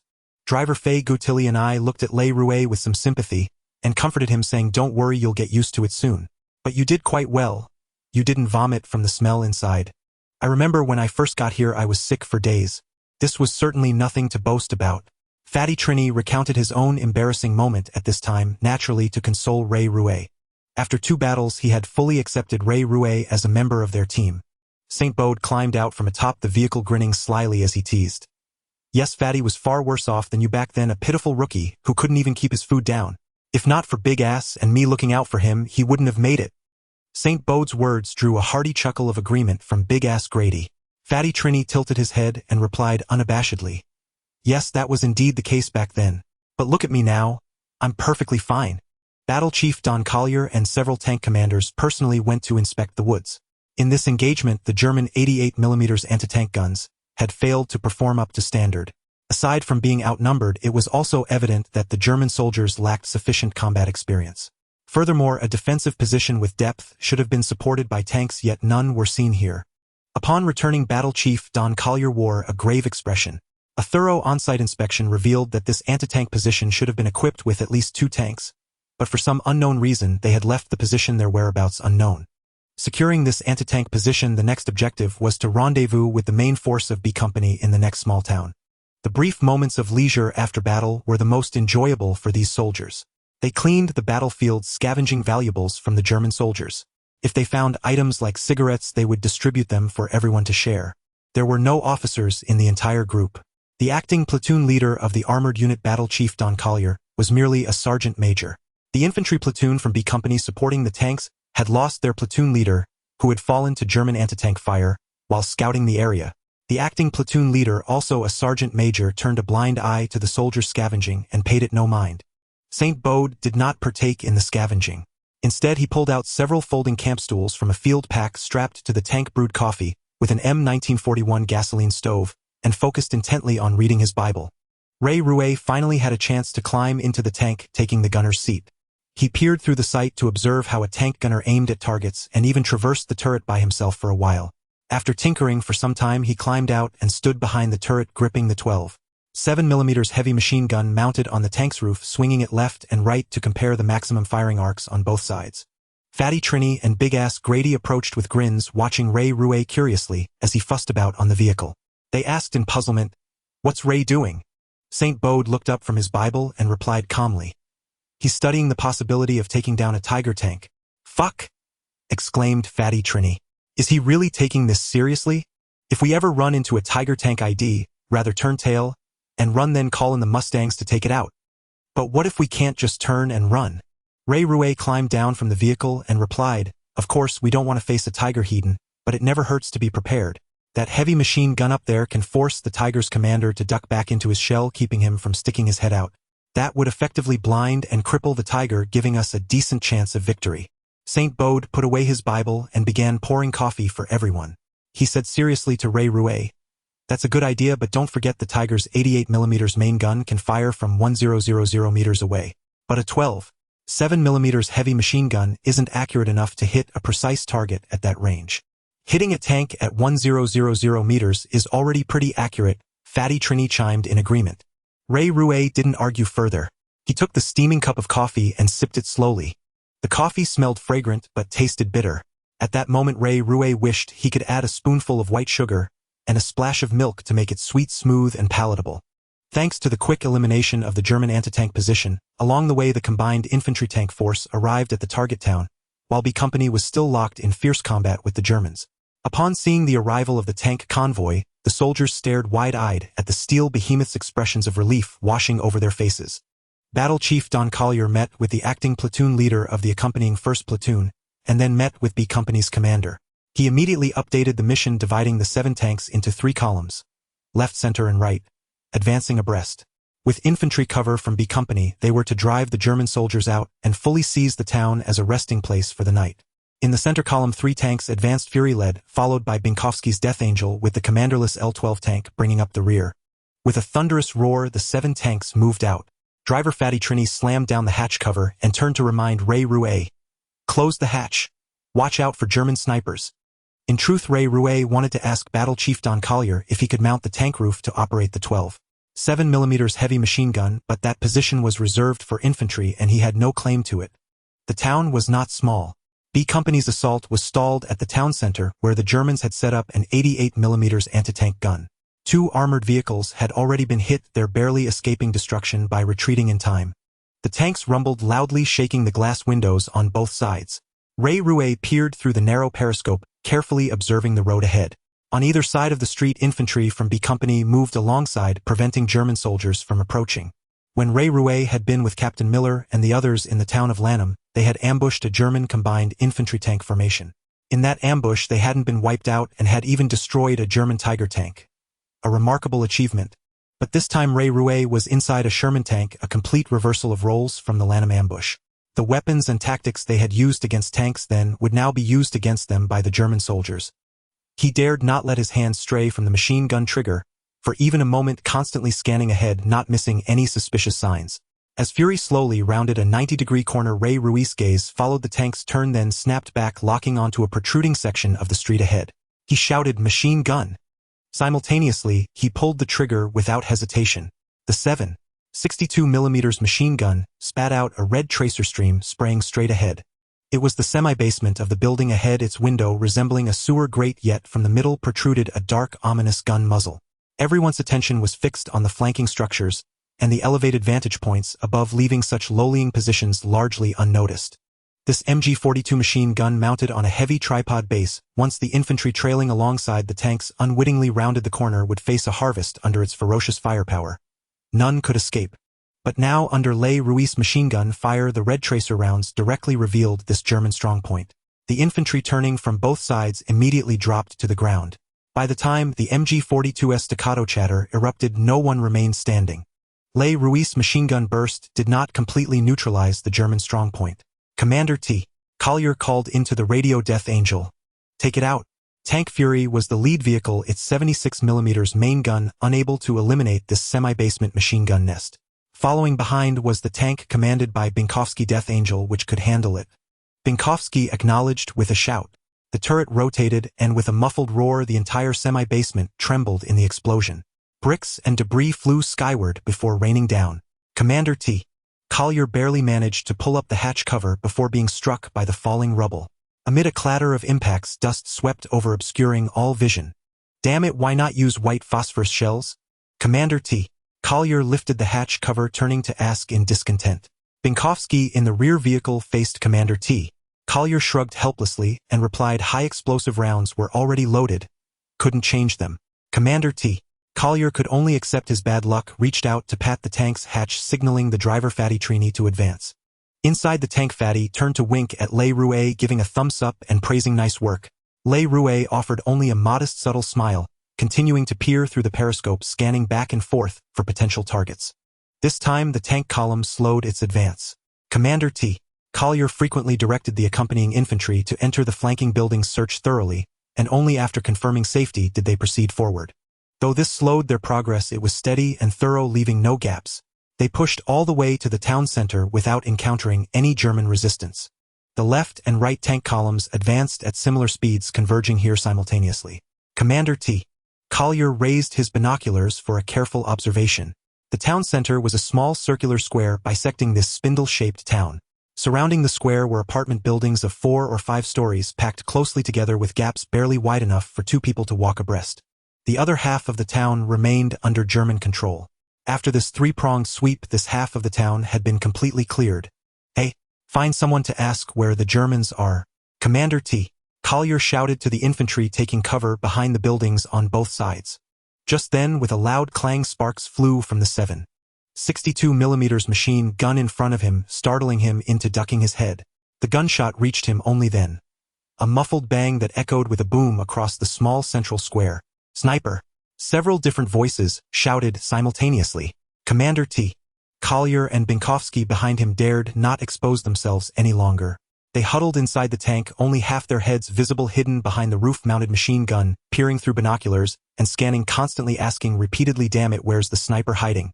The sniper's bullets, unlike the tank's machine gun belts that included a tracer round every 5 shots to indicate trajectory and direction, left no trace. No one saw where the German sniper fired from. Through his periscope's limited field of view, Le Rouet swept across the buildings opposite, imagining where he would set up an ambush position if he were the German sniper. He quickly identified 3 ideal spots, with wide fields of view covering the 3 routes into the town center, yet sufficiently concealed. After a moment's deliberation, he spoke up. "T at 10 o'clock, 11 o'clock, and 1 o'clock, 3rd floor. Those 3 open windows are the most suspicious." "K. 10, 11, 1, 700 yards. 3rd floor, open windows. Targets identified. Take them out." "Commander T. Collier called out. Saint, the 11 o'clock one is yours. Big-ass high explosive. Quick." Saint Bode responded immediately. 11 o'clock, 700 yards. 3rd floor, open window. "Got you. Fire." Tank Fury fired first. With a roar, the tank shuddered violently. The high explosive shell let out a spine-chilling shriek, striking precisely the open 3rd floor window 700 yards away. The explosion inside the confined space doubled its force. Window glass shattered under the shockwave, and dust mixed with smoke blasted outward, sending several bodies flying. Boom! Boom! The other 2 tanks also selected high-explosive rounds. These battle-hardened tankers, firing at stationary targets from a stationary position, hit their marks as effortlessly as in training. "K. Advance. Infantry follow." Commander T. Collier waved his hand. The 3 tank columns started simultaneously rumbling forward as they attacked toward the other half of the town. German soldiers, hidden in the buildings across the town center, opened fire. Panzerfaust anti-tank rockets trailed smoke as they flew toward the tanks. But at such a distance, hasty launches only exposed their positions, proving utterly useless. Commander T. Collier now had a clear plan and ordered directly all tanks form a line abreast. White phosphorus shells drive the enemy out. The small circular square at the town center was just wide enough for 7 tanks to line up side by side. At 600 yards, the fierce fire from German infantry bounced off the tanks like raindrops on a roof, producing a clatter but leaving barely a dent. All machine guns on the 7 tanks roared in fury. The rain of bullets traced by red streaks formed a horizontal cascade flowing across. With several booming reports, 7 white phosphorus shells slammed into the target buildings. There were no earth-shattering explosions. Only countless sparks spraying inside. German soldiers hiding within burst out, some engulfed in white smoke, howling in agony, as if trapped in purgatory. Le Rouet peered through the periscope, his heart racing as he witnessed the scene before him. The brutality of the battlefield was not unfamiliar. He had seen the severed limbs and torsos on Omaha Beach entrails spilling out with a nauseating stench. Charred black corpses emitted a maddening aroma of cooked flesh, mingling with the putrid odor of the battlefield enough to make one unable to eat for days. Yet the visual and olfactory impact paled in comparison to what lay before them. These German soldiers, their uniforms intact, were emitting white smoke from within, each wailing in agony. At this moment, death itself seemed a release, a mercy. Unable to bear the sight any longer, Le Rouet abruptly pulled the trigger. The 7.62mm machine gun roared, a hail of bullets tearing into the 3 German soldiers. The screams ceased abruptly as they collapsed, their faces bearing an expression of relief. Or so Le Rouet thought, though he couldn't be certain. The 7 tanks rumbled onward, their commander Don Collier acting as if he hadn't noticed Le Rouet's actions, merely ordering the tanks to advance. Inside the tank, the driver Fatty Trini turned and said to Le Rouet, "Hey, you should have let them burn to death."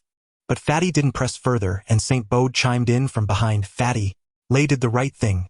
We can kill the enemy, but we shouldn't torture them. A quick death is enough." "Hey Saint, glad you finally found a kindred spirit. You should give Le a Bible." Fatty retorted bluntly. "Fatty, Le doesn't believe in God. I've already asked." Saint Bode replied earnestly. His words drew a burst of laughter from the others, but he remained unfazed, merely shrugging before turning his attention back to the periscope. A few white phosphorus shells shattered the German soldiers' last resistance in the town center. With the 7 tanks advancing separately, the remaining half of the town was cleared with overwhelming force. The surviving German soldiers fled in panic, retreating hastily. As per the battle plan, this became the overnight bivouac for Company B and the tank platoon. The prospect of sleeping in real houses filled everyone with joy. Company B handled the defensive lines and sentry posts, while the tank crews parked their tanks in the town center and began their own revelry. This was a fine tradition, among the American GIs. Wherever they went, these spirited soldiers, uncertain if they'd survive the next battle, would bring out their hoarded supplies to barter for the special services of women caught in the war's devastation. It was an unspoken rule, one that even their staunchest ally Britain couldn't escape. Le Rouet had heard from Leb and others in Captain Miller's squad about how Piccadilly Circus and Hyde Park in London's West End had fallen under the sway of American soldiers. At night, those places became another battlefield for the GIs. Leb, a seasoned veteran, recounted it with a tone of wistful nostalgia, saying you couldn't imagine the sights and sounds of Hyde Park after dark. It was a vast carnival ground with so many people engaging in the same primal act under the open sky. A spectacle truly magnificent, breathtaking. Now this town had just been liberated from German control by these American soldiers. As the French celebrated, they witnessed firsthand how the GIs used butter and bread to seduce French women. Le Rouet sat on a small folding stool waiting for the coffee to boil. Saint Bode, oblivious to the commotion in the town square, quietly read his Bible. Fatty Trini and Big-Ass Grady had disappeared earlier and now returned grinning with a reasonably attractive woman in tow. They led her to the Fury tank with Fatty coaxing, "Want to see the tank? Chocolate bread." One supported her rear while the other pulled her up onto the tank. Before climbing up himself, Fatty turned back and asked, "Hey Le, well, let you go first." Le Rouet shook his head vehemently, firmly declining Fatty's offer. Saint Bode looked up from his Bible and asked calmly, "Le, why don't you go have some fun?" "I can't accept it," Le Rouet replied. "Don't you mind them making a mess in the tank?" Saint Bode shook his head helplessly. "I can't very well kick them out. The tank already smells like that. A little worse won't make a difference. Once you get used to it, it doesn't matter." He took the cup of coffee Le Rouet handed him. Since Le Rouet had joined during lulls like this, he finally had someone to share coffee and conversation with instead of sitting alone by the gasoline stove reading his well-worn Bible. The town was filled with the frenzy of liberation from German clutches, a carnival atmosphere laced with the faint, heady scent of colliding hormones. Only the small area around the Fury tank felt like a sanctuary. Le Rouet and Saint Bode drank coffee and talked quietly, turning a blind eye to the absurdity around them. Don Collier stood nearby, smoking, watching them with a sense of relief. Just then he happened to look up and noticed a corner of the curtain on the second floor of the building across the way flicker, as if someone had seen him looking and quickly dropped it. His heart tightened. Years of combat had honed his instincts. He immediately dropped his cigarette, walked over, grabbed his captured prize, a German MP-44 assault rifle, and called to Le Rouet, "Le, grab your submachine gun and follow me." Saint Bode was startled. "Don, do you need me?" "Stay here. Don't let anyone touch my Fury," Don Collier replied without looking back. He had pinpointed that window. With Le Rouet in tow, they carefully ascended the stairs in combat formation, weapons at the ready. They positioned themselves on either side of the door. After a nod from Collier, he raised his hand to knock. It was less a knock and more a pounding, the door rattling loudly as he shouted, "Open up! Open up now!" Whoever was inside seemed to hesitate. Just as Collier's shouting grew impatient, a click came from within and the locked door swung open. Bang! Don Collier shoved the door open, storming in with his MP-44 assault rifle raised. The door was opened by a middle-aged woman. As Combatant T.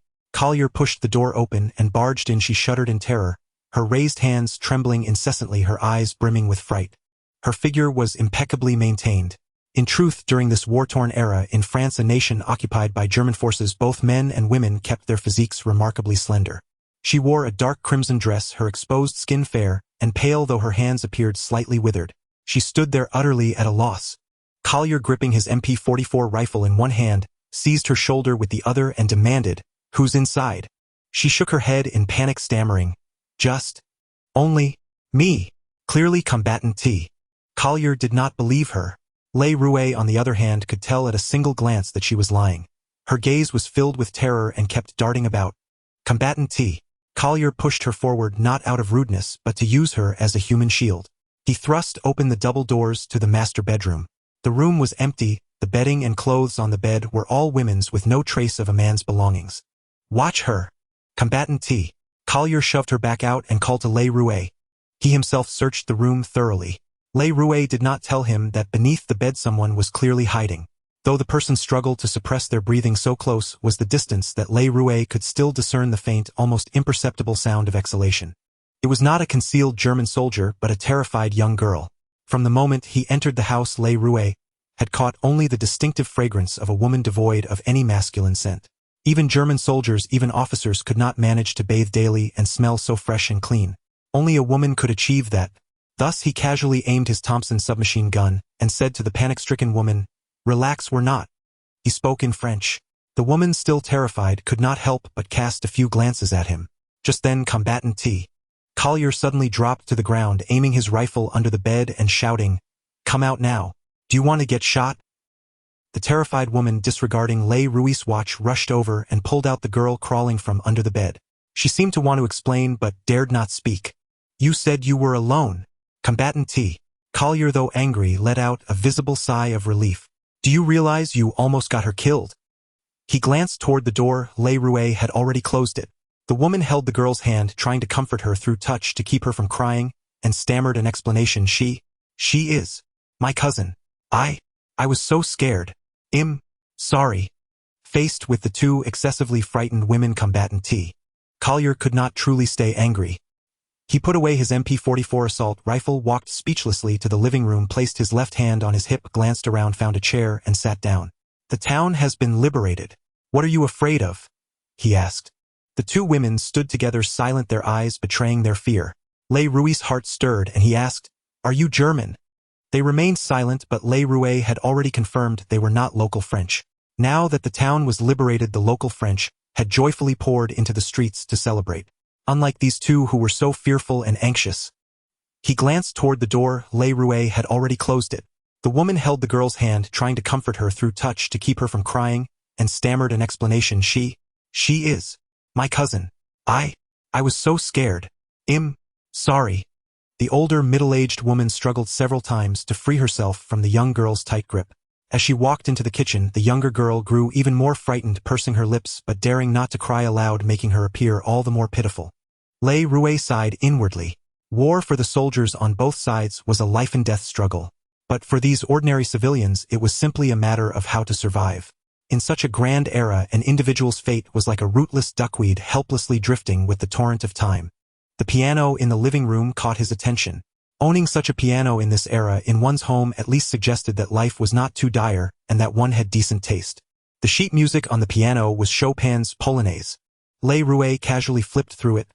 The scores on the piano were mostly works by Chopin, with only a few by Bach. It suddenly dawned on him. They might not be German but Polish, or perhaps they had usually associated with Germans, which was why after the town's liberation they dared not go out and chose to hide at home instead. Afraid that, if they stepped outside, they would face attacks from the celebrating local French. Le Rue pondered these thoughts as he browsed the sheet music when Combatant T. Collier asked from behind him, "What, can you play the piano?" "No," Le Rue answered honestly. Indeed, he could not. At that moment he wished he could play, as it would quickly bridge the distance between him and these two women. The girl seemed to calm down a bit. She took a box of eggs that Combatant T. Collier had pulled from his knapsack and carried it into the kitchen, glancing back at the two men as she walked. But Combatant T. Collier looked at her and said flatly, "She's a good girl. If you don't go for it, I will." The girl also heard Combatant T. The sheet music on the piano was Chopin's Polonaise. Le Rue casually flipped through it. The scores on the piano were mostly works by Chopin, with only a few by Bach. She brought a basin of freshly boiled hot water, and at Combatant T. Collier's gesture set it on the living room table. Combatant T.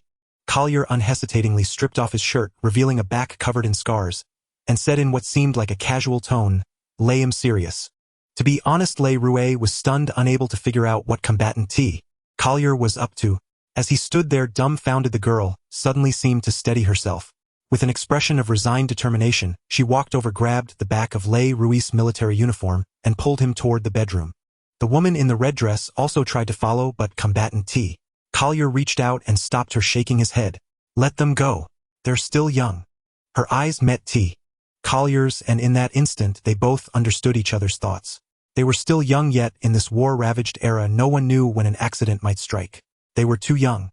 Now, having this chance to enjoy the pleasures that youth deserved, wasn't that more important than anything else? The middle-aged woman silently retreated into the kitchen, leaving Jean-Totang Collier in the living room, where he shaved and washed his upper body with the basin of hot water. It wasn't until dinner was ready that Le Rue and the girl emerged from the bedroom. In fact, the girl came out first, with Le Rue following behind. They walked one after the other, as if deliberately trying to conceal something. Jean-Totang Collier had already cleaned himself up, sitting in a chair with a cigar in hand. A smile played on his lips as he regarded Le Rouet with keen interest, nodding at him and gesturing to the chair on his right, signaling him to sit. He said nothing, yet everything was fully conveyed through his gaze. Le Rouet felt somewhat embarrassed. He glanced toward the kitchen and saw the middle-aged woman making a thumb-across-the-lips gesture to Anna, who responded with a faint smile before turning and carrying a plate out. Le Rouet had already learned that the middle-aged woman in the dark red dress was named Marina, Anna's cousin. Anna had come to her for refuge a few months ago from another place. The rest of her relatives had perished in this war. On the plates were fried eggs, 2 per plate, cooked to perfection. The pristine white egg whites paired with the golden yolks in the center were instantly appetizing. Le Rouet stood up to help Anna set the tableware while Jean Tang. Collier did not touch his knife and fork either. Instead, he waited for Marina and Anna to come out of the kitchen. In that moment, Le Rouet felt as though this were a family dinner imbued with a warm, cozy atmosphere. A faint smile also appeared on Jean Tang Collier's face. He cast a meaningful glance at Le Rouet, and from his eyes Le Rouet sensed that he too felt the warmth of home here. A loud banging came from the door. The door was pounded thunderously. Anna and Marina grew tense again. Le Rouet went to open it and Fatty Trinidad squeezed in boisterously, followed by Sage Bode and finally Big-Ass Grady. They had apparently tidied themselves up somewhere, changed into clean clothes, and no longer carried that unpleasant sour stench. Tang. Fatty plopped down on the right side of Jean Tang Collier, glaring at him discontentedly. You and Le are here enjoying dinner, and you didn't call us 3. We're already outsiders. Sage Bode said sourly. Big-Ass Grady, not even seated yet, reached out to pick up a fried egg from the plate and was about to pop it into his mouth. Hey, Tang Collier said in a deep voice. That belongs to the girl. Big-Ass Grady froze on the spot, turning to look at Tang. Collier, seeing he was serious, angrily slapped the fried egg back onto the plate, carried it over to Anna sitting behind Le Rouet, and shoved it into her hands. Then, picking it up again, he grinned and said, I wasn't going to eat it. I was just adding some seasoning for her. With that, he stuck out his tongue and licked both fried eggs one after the other. When Le Rouet turned to look, he shot a smug glance at him before retreating and plopping back down. Anna, who had never encountered such a situation, held the plate in her hands and could no longer control herself. She began to cry silently. Le Rouet took the plate from her hands, handed her his own, and exchanged them. Since you're here, join us for the meal, Jean Tang. Collier said calmly. He pushed his own plate forward, directly signaling Le Rouet to swap the eggs that Big-Ass Grady had licked. He showed no disgust, not even a furrowed brow, and began eating straight away. Le Rouet observed a very interesting fact. The 3 men had envious looks on their faces. Even Sage Bode was staring intently at Tang, who was eating with gusto. Collier, his expression a mix of surprise and jealousy, even forgetting to eat the fried eggs on his own plate. Le Rouet instantly understood why. They were jealous of him.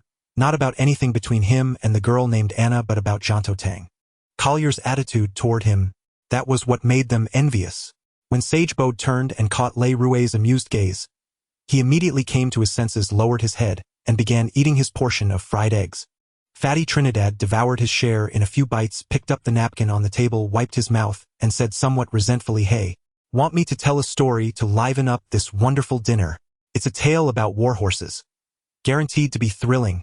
Big-Ass Grady nodded repeatedly in agreement, looking rather excited. Hey, Fatty, Sage Bode spoke up. Le is one of us now. We can tell him that story slowly when we're on the road, but it's not suitable to tell here. Fatty Trinidad looked quite surprised.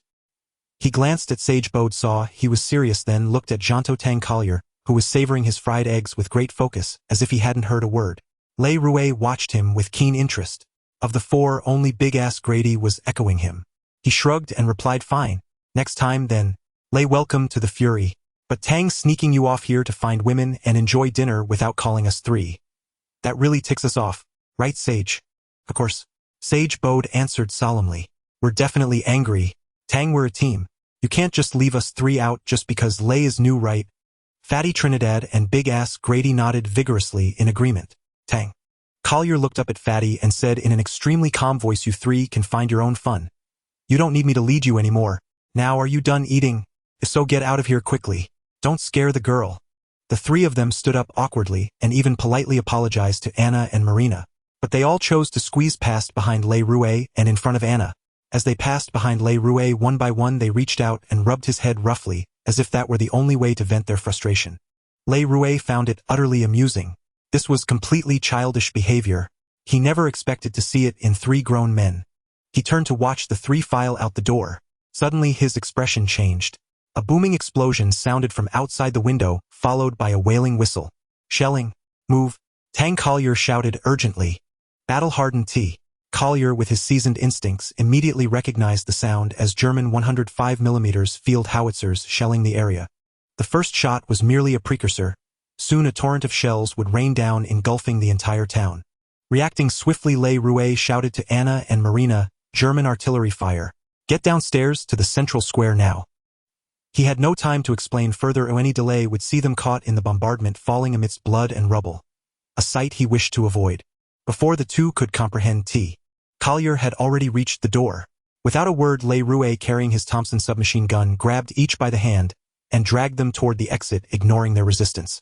By the time they descended and burst into the small square, shells were exploding throughout the town, their supersonic shrieks trailing after the thunderous blasts.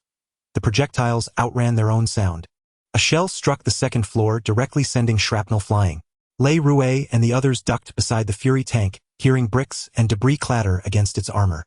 As the dust settled, Le Rouet looked up to find that the shell had hit the house next to Marina's, collapsing half its wall. None inside survived. "Get on the tank!" shouted T. Collier. "We need to take them out. Move, move." This was clearly a German artillery preparation, likely preceding an assault to recapture the town as a forward base, amassing forces to strike the flank of the main advance on Cherbourg. Driver Fatty Trinidad had already started the Fury tank. Anna and Marina clung tightly to Le Rouet's clothes, pale and disoriented.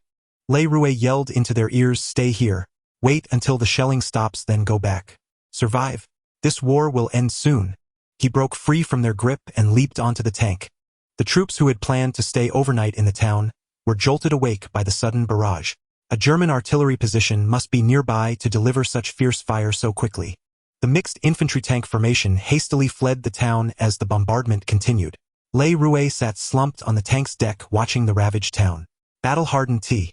Collier patted his helmet and shouted, "Hey Le, cheer up. They'll be fine." Company BS infantry hadn't caught up yet. The 7 tanks took the lead, accelerating at full throttle to destroy the German artillery position. The sky was still bright, the sun hanging low on the western horizon. Only when the town was far behind did Le Rouet take a deep breath and climb to his feet. With the tank moving at high speed, he couldn't return to the co-driver's seat, so he took up the 12.7mm heavy machine gun mounted on the turret. From outside the tank, the view was much better. Flat fields dotted with clusters of trees. Le Rouet pointed to a thicket about 1500 yards to the right and shouted to T. Collier, "Tang, something's off about that grove." He had indeed spotted an anomaly. There was more mist-like haze around it than other groves, which might not be mist at all. Just then T. Collier raised his binoculars toward that direction. 2 green flashes streaked out. One skimmed past the rear of the middle tank, but the last tank wasn't so lucky. Hit directly by a green beam, its turret flew into the air, and the entire tank was obliterated. For Allied armored forces, the greatest nightmare on the battlefield was the German Tiger tank. For Allied armored forces, the greatest nightmare on the battlefield was the German Tiger tank. These behemoths had thick armor. The Sherman's 76mm main gun couldn't penetrate it unless fired at close range from behind.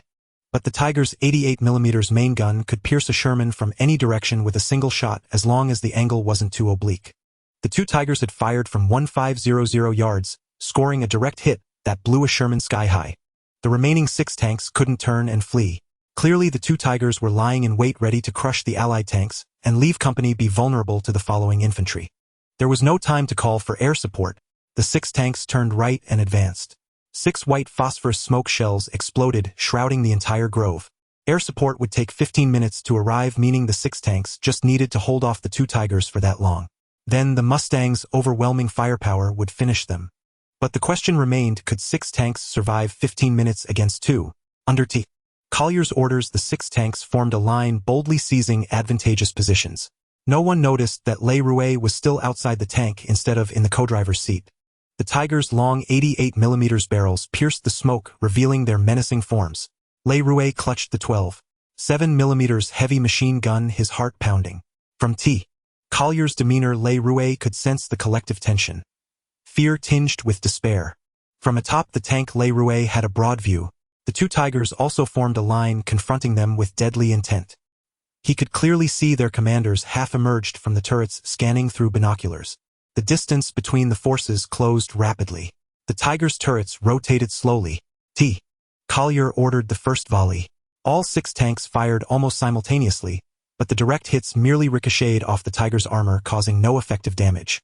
At that moment, Le Rouet swung the 12.7mm heavy machine gun on the Fury tank and opened fire at the Tiger's turret top. At a distance of a full 1000 meters, no one believed that Le Rouet could hit that Tiger tank, let alone the German tank commander, who was only exposing the upper half of his body from the turret top. In truth, amidst such tension, no one even noticed the roar of the 12.7mm heavy machine gun, not even Sergeant Don Collier, even at such close range, seemed utterly oblivious to the thudding gunfire, his entire focus fixed through his binoculars on the 2 Tiger tanks as he barked out commands. The red tracer rounds streaked through the air like lasers, slamming into the left Tiger tank, kicking up a shower of sparks on its turret roof and left frontal armor. Such precise shooting sent the Tiger commander ducking back into the hatch, in a flash, his heart pounding wildly. Of course, he could ignore the machine gun fire, but the impact points were far too close for comfort. Just one hit from a 12.7mm heavy machine gun round with its devastating power would blast a gaping hole wherever it struck, regardless of vital areas, resulting in severe injury or instant death. But without exposing himself, the Tiger tank's aim lost the commander's calibration, drastically reducing accuracy. He steeled his nerves, gritted his teeth, and thrust his upper body out again. Before he could even raise his binoculars, he turned to look at the 3 enemy Sherman tanks on the right and caught a stream of red tracer rounds flashing toward him. The tank's armor was pelted with a clatter of impacts, then a sudden bang. His left shoulder jolted, and he saw a burst of blood spray as his left hand flew into the air, binoculars still clutched in it. In the next instant, he realized he had been hit. In his eyes, everything seemed to slow down. The burst of blood mingled with shredded flesh and limbs splattering in all directions. With a series of thuds, his entire upper body above the neck exposed outside the tank was shattered by the immense kinetic force of the 12.7mm heavy machine gun rounds, blown into pieces as his body slumped back into the tank, blood gushing everywhere. "Ray, good shot. Fire. Fire now!" Sergeant Don Collier shouted. At a distance of 1000 meters, Le Rouet had actually used a 12.7mm heavy machine gun to take out the Tiger tank commander. This achievement greatly bolstered Don Collier's confidence. With a thunderous roar, the Fury tank fired while the 2 Tiger tanks each loosed a round as well. Both sides were firing while advancing at high speed, and all shells missed. Not a single hit. Le Rouet's 12.7mm heavy machine gun shifted slightly, aiming at the farther Tiger tank, and he pulled the trigger again. The tanks were approaching each other, now less than 1000 meters apart. The red tracer rounds indicated the machine gun bullet impacts mostly striking the Tiger tank, but still some distance from the commander's position on the turret roof. Nevertheless, that Tiger tank commander immediately ducked back inside, and even slammed the turret hatch shut, resorting to using the commander's periscope to observe, abandoning the wide field of view gained by exposing himself. The fate of the neighboring Tiger tank commander had thoroughly terrified him, and he dared not take such a risk again. Boom! The second round of fire from the advancing tanks was again almost simultaneous. Once more, neither side scored a hit. The only shell that struck bounced off the Tiger tank's armor and shot into the sky with a whine. Under Sergeant Don Collier's command, the 6 Sherman tanks spread out to the flanks. Even the 2 tanks engaging the Tiger's Hedon tried to avoid direct confrontation. As the distance closed, the tank battle reached a fever pitch.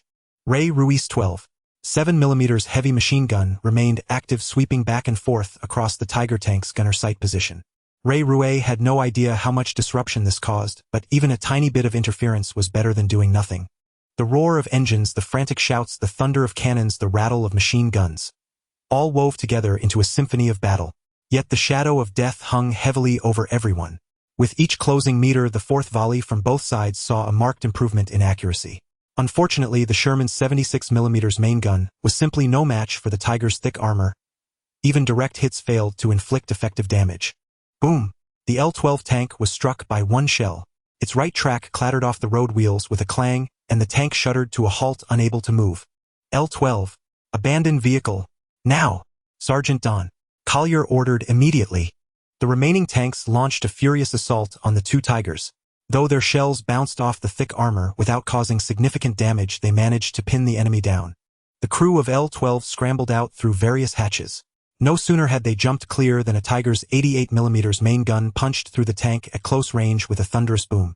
Flames roared from the hatches, turning the Sherman into a blazing pyre. Fortunately, all 4 crew members of L-12 escaped safely spared from being roasted alive. The Fury tank had maneuvered to the side and fired a round. At about 200 meters it struck the Tiger's chassis with a clang blowing off its track as well. This Tiger, which had just stopped to destroy L-12, met the same fate, immobilized. Fatty, circle around. Saint, hit its rear. Sergeant Don. Collier shouted commands. An immobilized Tiger was like a tiger fallen into a plane bullied by dogs. Its turret rotation was limited, leaving it a sitting duck for the other Shermans. The neighboring Tiger, now engaged by 3 Shermans, was in no position to help. Boom! One Sherman's turret was blown clean off by a direct hit. The crew inside surely perished without a survivor. This marked the first casualties of the battle, 2 tanks destroyed by the Tigers. Given the odds, it was a remarkable achievement. Fury and Death Angel fired almost simultaneously, their shells striking the immobilized Tiger's rear armor from different angles. This time, the 76mm rounds finally didn't bounce off. Urged on by Don Collier's shouts, both tanks fired another round almost together. With 2 thunderous blasts, the Tiger tank was finally destroyed. By then, Ray Ruiz' 12.7mm heavy machine gun was no longer of use.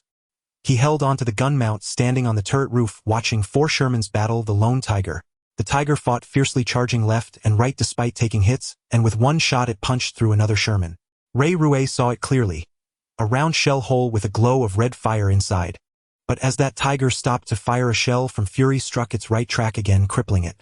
Everyone let out an involuntary sigh of relief. Ray Ruiz was no exception. The roar of P-51 Mustangs came from the horizon, but this small tank skirmish had already concluded. 7 Shermans against 2 Tigers yielded a loss ratio of 4-2. An unprecedented achievement for the Shermans. When the immobilized Tiger was destroyed by the remaining 3 Shermans, even Sergeant Don Collier slumped onto the turret roof, letting out a long breath. The entire communication channel fell silent, filled only with heavy panting and the crackling of burning tanks. 2 Mustangs flew overhead, saw there was nothing left for them to do, waggled their wings in salute, and roared away into the distance. The German counterattack was declared a failure with the destruction of the 2 Tigers.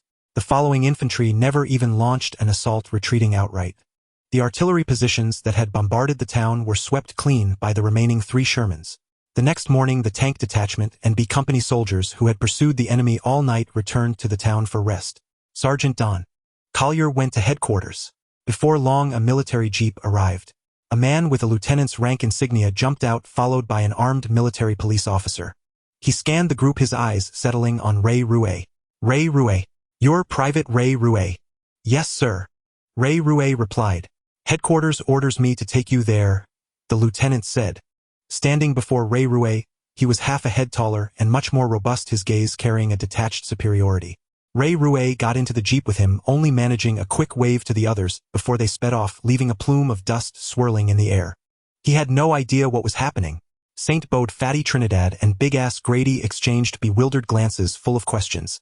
When Sergeant Don Collier returned from headquarters, he regretfully announced, Ray has been recalled to London by headquarters. London was likewise shrouded in grey, a leaden monochrome mirroring the seamless union of sea and sky on the day of the Normandy beach landings. A hue devoid of color, steeped only in oppressive leaden grey. The faces of passers-by bore no smiles, no expressions. Only hurried steps along with a stern, impassive coldness and indifference. Upon his departure, Ray Ruiz had no time to bid a proper farewell to his comrades before the Forward Command headquarters transported him from the Normandy beaches to London. Upon arriving in London, Ray Ruiz was granted no leave, no time for sightseeing. Escorted throughout by stone-faced military police, he was immediately whisked from the aircraft into a heavily curtained military vehicle and delivered to this tightly guarded military base. Even a trip to the lavatory was shadowed, yet no one came to explain what this was all about. Yet Ray Ruiz was not anxious. Since he was here, he would make the best of it. He settled in peacefully, fully cooperating with the medical staff as they drew blood samples and conducted various physical assessments. Of course, he did not reveal his full capabilities, instead performing only to the limits that his physique appeared to allow. Long-distance weighted runs, short sprints, muscular strength, explosive power, endurance, electroencephalograms, cardiopulmonary function, renal function, liver function, resilience to impact, intelligence tests, language proficiency tests. Test after test, day after day. Ray Ruiz remained as if in a black box, knowing nothing, with no one informing him of the purpose or application of these evaluations. 2 weeks passed in such tense and orderly fashion. Ray Ruiz remained unaware of the recent circumstances of Captain Miller and the others, nor did he know which theater across the strait they had been dispatched to continue fighting after their rest and reorganization. On the first day of the third week he was finally escorted, almost as if under guard, into the most mysterious and heavily fortified small building within the secret military base. He knew that the answer was finally about to be revealed. Inside an otherwise bare office stood only a desk, 2 chairs, and a man who seemed to have been waiting for him, adorned with the golden shoulder boards of a major. "Sit down, Private." Major Erith, without introducing himself or even glancing up at Le Rouet, directly instructed him to take the seat opposite. Before him lay Le Rouet's personal file. He flipped through a few pages casually, then raised his head, fixing his pale blue eyes on Le Rouet for a long moment. Leaning back, he folded his arms and said, "Le Rouet, Private in C Company 2nd Battalion Rangers. I do not consider you a suitable candidate for this program. However, given that you have not been eliminated in the 2-week battery of tests, I am obliged, out of duty, to arrange this conversation, which I consider a sheer waste of my time." Le Rouet sat upright, his gaze fixed on the bridge of the major's nose, saying nothing. "Private, tell me, are you wasting my time?" Major Erith's tone sharpened, his voice raised rudely. "No, sir," Le Rouet replied with robust vigor. Major Erith glared fiercely at Le Rouet, the tip of his aquiline nose flaring slightly. Le Rouet observed this clearly and intently. "Do you know what this program is, Private?" Major Erith, having gleaned nothing from Le Rouet's expression, opened the file folder before him again and asked. "No, sir." "Excellent," Major Erith replied. "This is a super soldier program jointly developed by the Allied government and the military. We require volunteers who meet the criteria. Do you volunteer for this program, Private?" Le Rouet frowned and asked, "Sir, I need to know the purpose and risks of this program." "Oh." Major Erith raised an eyebrow regarding Le Rouet with a hint of interest. "You need to know these things?" "Yes, sir. I insist." Under Major Erith's intimidating gaze, Le Rouet did not yield. Instead, he met the major's pale blue eyes with a calm yet resolute expression. Finally, Major Erith averted his gaze, letting it fall upon the file folder. He extracted a single sheet of paper, handed it over, and said to Le Rouet, "Everything you want to know is on this paper. Remember, Private, this is classified material. Whether or not you volunteer for this super soldier program, you'd best forget what you've read before you leave this military base. Otherwise, you won't even have the chance to be court-martialed." Le Rouet paid no heed to Major Erith's threats. The content of the paper was hardly top secret. It was merely a legal document full of clauses stating that Le Rouet voluntarily participated in this secret military plan, assuming all risks and consequences, even death, entirely on his own. Le Rouet deliberated for a moment, then directly picked up a pen and signed his name where required. He handed the document back. Major Erith stared fixedly at him and asked, "So you understand the purpose and risks of this program?" "Yes, sir," Le Rouet answered. Expressionless Major Erith collected the signed document and nodded. "Very well. Private, you may leave." Someone was waiting outside the door, leading Le Rouet to another room. It was equally bare, containing nothing but a solitary figure standing by the window gazing outward. This person appeared even slighter and smaller than Le Rouet. Hearing Le Rouet enter, he turned around and looked him over, showing some surprise at Le Rouet's black hair, dark eyes, and yellow skin. Yet Le Rouet had already recognized him. His heart trembled violently, and he finally understood why the system was called the Cinematic Universe Superhero System. So that was it. Stephen Rogers. Stephen approached, extending his right hand to shake Le Rouet as he introduced himself. "You made it past the Major's intimidation too." Le Rouet nodded in reply. "Yes, the Major thought his scare tactics would drive people away, but they were hardly frightening." "How much do you know about this program?" Rogers asked. Le Rouet shook his head and answered, "Probably as much as you do. By the way, are you a newly enlisted recruit?" A flicker of shame crossed Stephen's face, but he did not change the subject. He answered honestly, "Yes, I volunteered for the army every time, but I was always told I didn't meet the standards. Only this time they told me there was a military program needing volunteers and asked if I was willing to join. I said I'd do anything as long as I could serve, so they sent me here." Le Rouet smiled faintly and asked no further questions. The Stephen Rogers standing before him, not yet Captain America, was even shorter than Le Rouet. It was clear he had never been to the battlefield or undergone the baptism of fire. Yet his fervent patriotism was evident in every word he spoke. "And you?" Rogers asked. "Are you also a newly enlisted recruit?" Le Rouet shook his head. "No, I've come from the front lines." Stephen Rogers immediately perked up, his eyes gleaming with an unusual light as he eagerly pressed, "How was it? Participating in combat. How did it feel? How did it feel to participate in the battle? Le Rouet found himself momentarily at a loss for words. Those who have never experienced combat firsthand could never truly comprehend the essence of what it means to be on the battlefield. Aboard the LCM landing craft, the sea and sky merged into one, with leaden gray serving as the eternal motif. On the battlefield, death was the everlasting theme. The moment the bow ramp dropped, comrades fell in droves, their lives and vitality extinguished in an instant, leaving only spurting blood.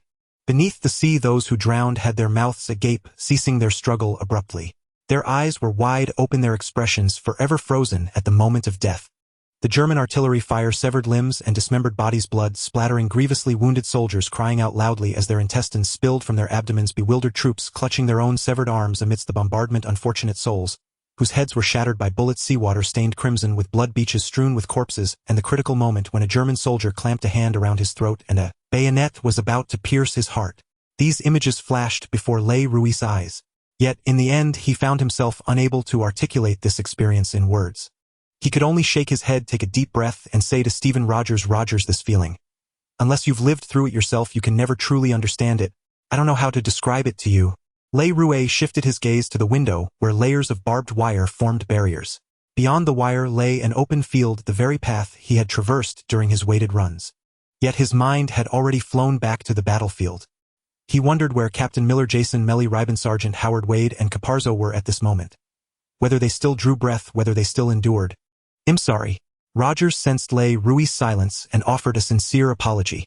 The door opened again and more volunteers filed in. A total of 10 volunteers gathered together.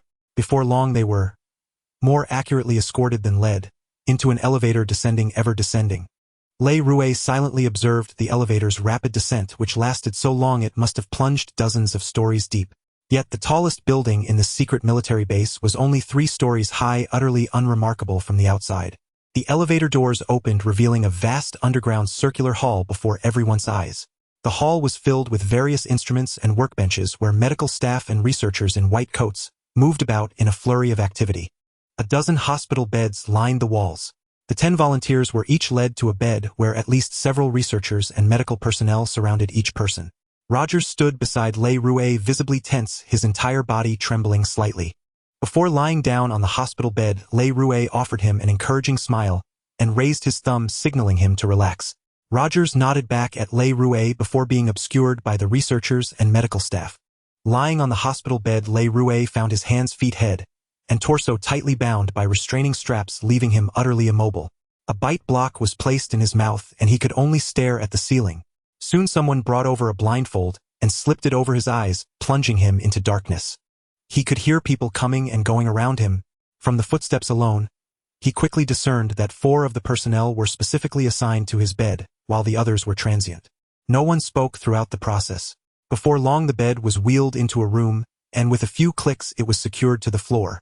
A chill touched the crook of his arm, preceded by the scent of disinfectant alcohol. Then came a sharp sting as a needle pierced his skin, injecting a medicinal solution into his vein. Almost at the moment of injection, Le Rouet couldn't suppress a muffled groan, the sound, trapped in his throat, unable to escape. His left arm began to tremble involuntarily. A purely instinctive bodily reaction beyond his control. A searing, fiery pain traveled from his left arm to his heart. In an instant his heart began to pound violently, the thumping like a drumbeat, urgent and powerful, sending this scorching agony through every limb and bone. Within just a few breaths Le Rouet's entire body felt as if it were being branded by red-hot iron tongs, or as if a blazing infernal flame had ignited within him, ceaselessly burning. His muffled groans transformed into a beastly growl, all stifled in his throat, unable to find release. Had the bite block not been placed in his mouth beforehand, he would have bitten through his own tongue at this moment. Drenched in sweat, his entire body was bound tightly to the bed, which was itself fixed to the floor. Yet even so his writhing and struggling rattled the bed with loud bangs as if it were trembling. This agony far exceeded the limits of human endurance. Le Rouet could withstand the life-and-death struggles of a blood-soaked battlefield, yet he could not endure this torment of being scorched from within by searing flames. Even his very brain was not spared. Inject now. Retreat. Prepare to activate the ray irradiation.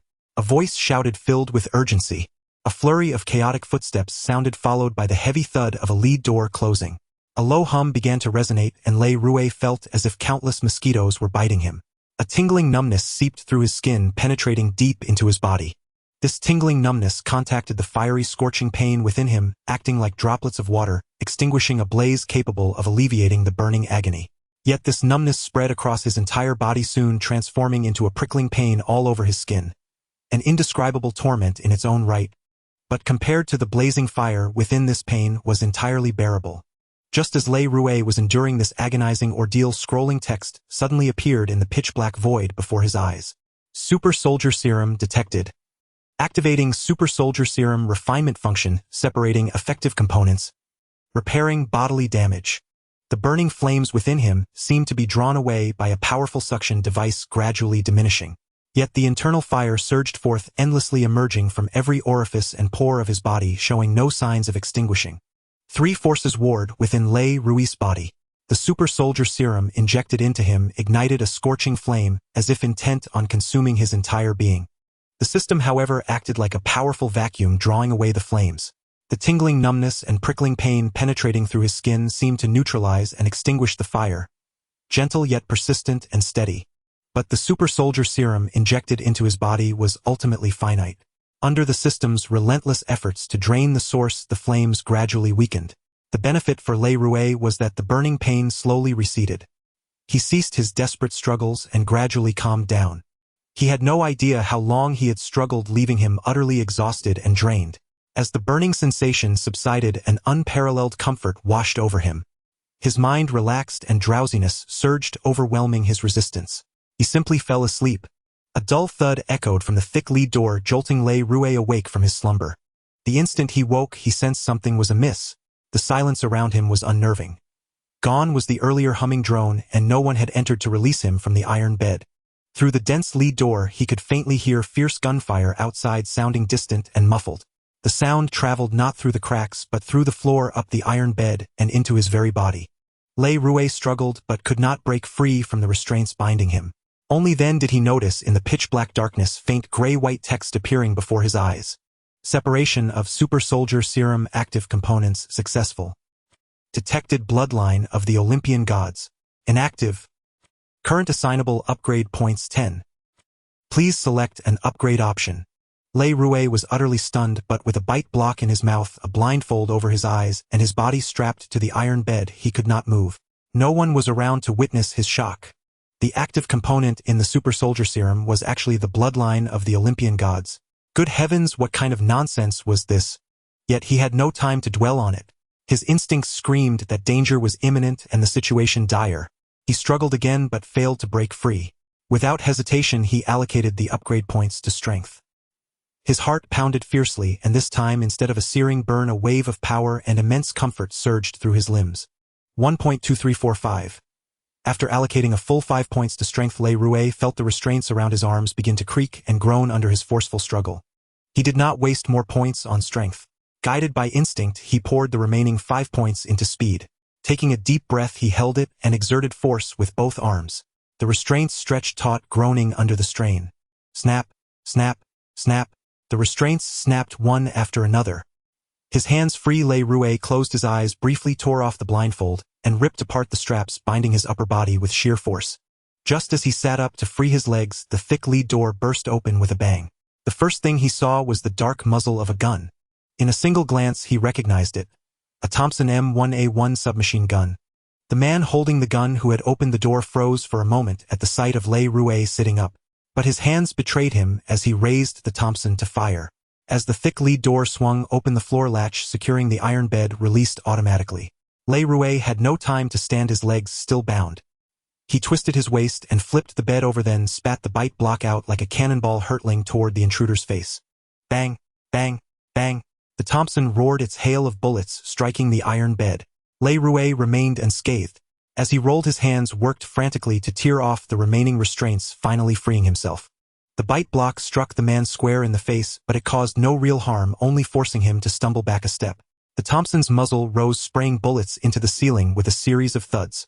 Whatever catastrophe had struck this secret underground military base, Le Rouet glimpsed through the open door, the circular hall, littered with bodies of researchers and medical staff in white coats. The thick stench of blood flooded in, nearly nauseating. A massacre had occurred while he slept. No wonder no one had come to open the door, release his restraints, or check on his condition. Thud. A dull sound rang out as the man firing at the doorway was sent flying forward by some unseen force. Le Rouet sprang up like lightning, darting from behind the iron bed toward the man. He grabbed the Thompson with one hand and seized the man's head with the other. With a swift twist, a crack echoed as he broke his neck. Thud. Le Rouet tossed the corpse aside, took the Thompson, aimed at the doorway, and crouched to retrieve 2 magazines from the body. Before his eyes, text displayed his current merit points flicker and changed to 25. He slipped to the door, pressed against the wall, and peeked outside. The circular hall had become a hellish battlefield. 2 figures were locked in combat, moving far faster than Le Rouet, yet he could still distinguish them. One was Steve Rogers, no longer gaunt but tall and robust. Though his speed matched his crimson-faced opponent, his combat skills were far inferior, leaving him on the defensive, taking a beating. From nearby rooms 2 men emerged, both armed with Thompsons. By the elevator stood 2 more, all dressed in the uniforms of the secret base's guards. Unbelievably, they were infiltrating German soldiers. Le Rouet raised his Thompson, stepped out, and fired a burst. The nearest enemy jerked and collapsed, struck by the bullets. The others shouted. The 2 by the elevator flanked him from both sides, but at a roar from the crimson-faced combatant, they halted and dashed toward the elevator. The elevator! Rogers shouted. If Le Rouet could seize control of the elevator and ascend first, then hold the entrance, the crimson-faced man would be trapped like a turtle in a jar, unable to escape. Le Rouet did not hesitate. Thompson in hand, he sprinted around the circular hall toward the elevator, firing as he ran. But the crimson-faced man was quick to react. With a fierce assault, he forced Rogers to retreat, then suddenly pulled back and dashed toward the elevator like lightning. Rogers halted his retreat and gave chase, but he was a step too late, unable to stop him. Bang, bang, bang, bang, bang, bang. Le Rouet opened fire relentlessly. Though his bullets struck the crimson-faced man, as he slipped into the elevator, the man seemed unfazed. As the elevator doors began to close, several dark objects were tossed out. Watch out! Rogers shouted, leaping backward in warning. Boom! For explosive blasts rang out in unison, as the elevator doors slid shut, muffling the triumphant laughter from within. For grenades detonated almost simultaneously midair as they were hurled. Rogers leapt backward, yet despite his swift reflexes and rapid retreat, the shockwave hurled him forward, sending him sprawling. Le Rouet fared far better. Being farther away, he dove to the ground, flattening himself among the corpses to evade the blast's impact. Bang, bang, bang. The man who failed to board the elevator showed no sign of feeling abandoned by his comrades. Instead, he saw an opportunity, raised his Thompson submachine gun, and unleashed a torrent of bullets at the prone Rogers. A hail of bullets peppered the ground around Rogers, thudding into the scattered bodies. Le Rouet scrambled to his feet, dropping into a half-kneeling firing stance. Rogers grabbed a damaged piece of equipment and hurled it with a whoosh, sending it flying toward the attacker. Bang, bang, bang. Le Rouet pulled the trigger, firing in unison. The unlucky man shuddered, then was struck by the flying debris. He was sent flying with a thud, crashing heavily against the curved wall. The merit points before his eyes flickered once more, settling at 27. Rogers, are you all right? Le Rouet called out, stowing his Thompson submachine gun. Unable to tell if Rogers had been hit in that barrage, Le Rouet watched as Rogers stood up, patted himself down, and shook his head. I'm fine, Le. How about you?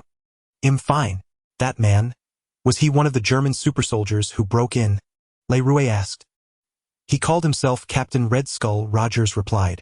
A German super soldier modified even earlier than you and me. Le Rouet shook his head with a soft sigh.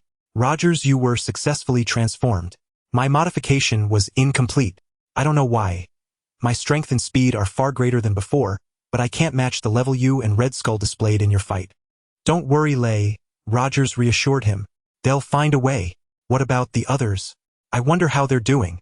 A thunderous crash erupted from the elevator shaft, sending dust and debris flying as the elevator plummeted from above. Despite the chaos outside, the other 8 volunteers had yet to appear. Le Rouet had seen intruders enter their rooms, leading him to suspect that either their transformations had failed, or they had been killed by the invaders. He and Rogers split up to investigate. Entering the first room, Le Rouet detected a peculiar odor, a mix of burnt meat and scorched residue. The iron bed was bare save for a greasy blackened stain. Clearly, this volunteer had not survived the initial phase after the super soldier serum injection. A searing flame had ignited from within, consuming him entirely until nothing remained. Le Rouet stared blankly at the iron bed, imagining the volunteer's agonizing struggle. From the outside, it had only appeared as frantic thrashing, but inside, a terrible fire had raged. a pain and despair far worse than death itself. Without lingering on the thought, Le Rouet closed his eyes and drew a deep breath, noticing the scrolling information before him. He had allocated all 10 unassigned upgrade points to strength and speed, anticipating a confrontation with a super soldier like Captain America. Yet when he emerged, he found Rogers locked in combat with Red Skull at a speed he could barely keep up with. And Red Skull had seemed utterly unfazed by the Thompson's gunfire. Level LV7. Merit points required for next level 34. Merit points 31. Strength 2. 17. Speed 2. 23. Endurance 1. 58. Spirit 1. 27. Intelligence 1. 28. Perception 1. 50. Combat skill 1. 54. His strength and speed had surged ahead of all other attributes, surpassing 2. He had never upgraded spirit or intelligence, focusing instead on enhancing combat capabilities and increasing his chances of survival. Yet now a multitude of questions plagued his mind. The mysterious cinematic universe superhero system was one thing, but the super soldier serum he had received, how was it connected to the bloodline of the Olympian gods? Weren't the Olympian gods merely legends from Greek mythology? What did they have to do with this world? And why had the system extracted the serum's active components only to leave them in an inactive state? As a result, his super soldier transformation had not reached the level of Steve Rogers. After the serum was injected, the system claimed it was repairing the damage to his body. Why had Steve Rogers suffered no such effects? A web of mysteries swirled in Le Rouet's mind with no answers in sight. The cinematic universe superhero system offered no explanations either. It seemed he would have to uncover the truth on his own. Stepping out of the room, Le Rouet entered the second. As expected, only a greasy stain remained on the iron bed. Nothing else. Clearly this volunteer had met the same fate, incinerated by the super soldier serum until not even ash remained. The third room yielded the same result. Emerging, Le Rouet saw Rogers standing at the doorway of the last room, his face etched with sorrow and grim resolve. He stared at the bodies strewn across the hall, his fists clenched so tightly that veins bulged. Le Rouet approached. Rogers looked up, tears glistening in his eyes, his lips trembling slightly. "They all the same?" he asked. Yes, Le Rouet nodded. Incinerated by the serum. Nothing left.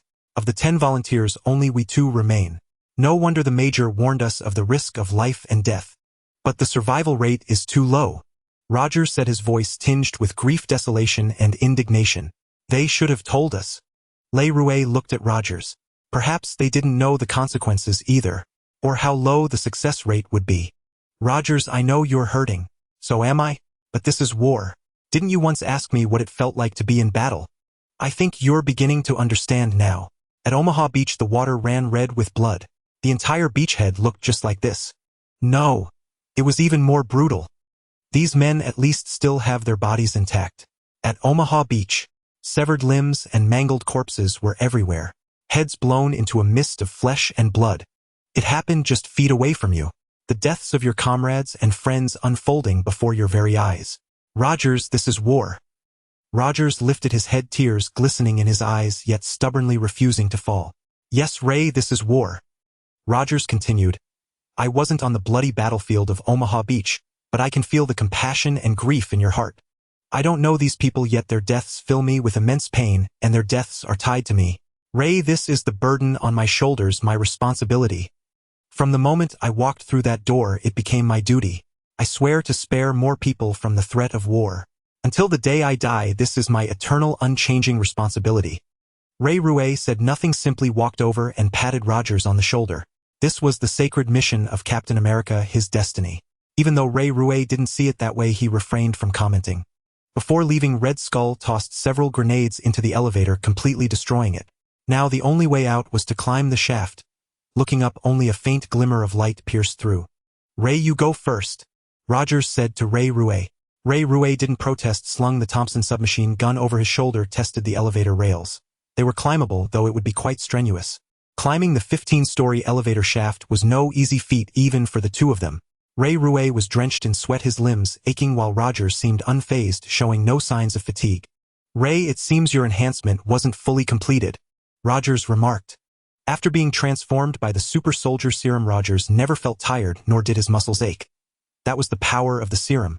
But Le Rouet couldn't understand why the system claimed it would harm the body. Looking at Rogers, so full of vigor, The heavily guarded secret military base seemed as if nothing had happened, eerily quiet. The three-story building in particular was deathly still. Ray, Rue, and Rogers walked through, finding it utterly unbelievable. The elevator exit was on the third floor where the offices were empty. The second floor was the same. Only the guards on the first floor still kept the building tightly secured, completely unaware that everyone in the underground research base was dead. Who goes there? A guard, alerted by footsteps, raised his rifle and shouted, "Where's the major?" Rogers called out, "The underground base was attacked by German super soldiers. Haven't you received the alarm? Stop! Hands up!" The four guards, as if ignoring Rogers' words, aimed their rifles at him, and Ray Rue shouting loudly. Ray Rue raised his hands, restraining Rogers. "Rogers, don't say any more. Wait for the major to speak."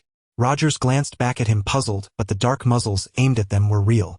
The guards didn't recognize them, and they had no identification. Their dog tags had been taken by the major when they entered. Rogers followed Ray Rue's lead, raising his hands and shouting to the four guards, "Fetch the major. This place has been massacred by German super soldiers." Major Errett rushed back an hour later to find the small building surrounded.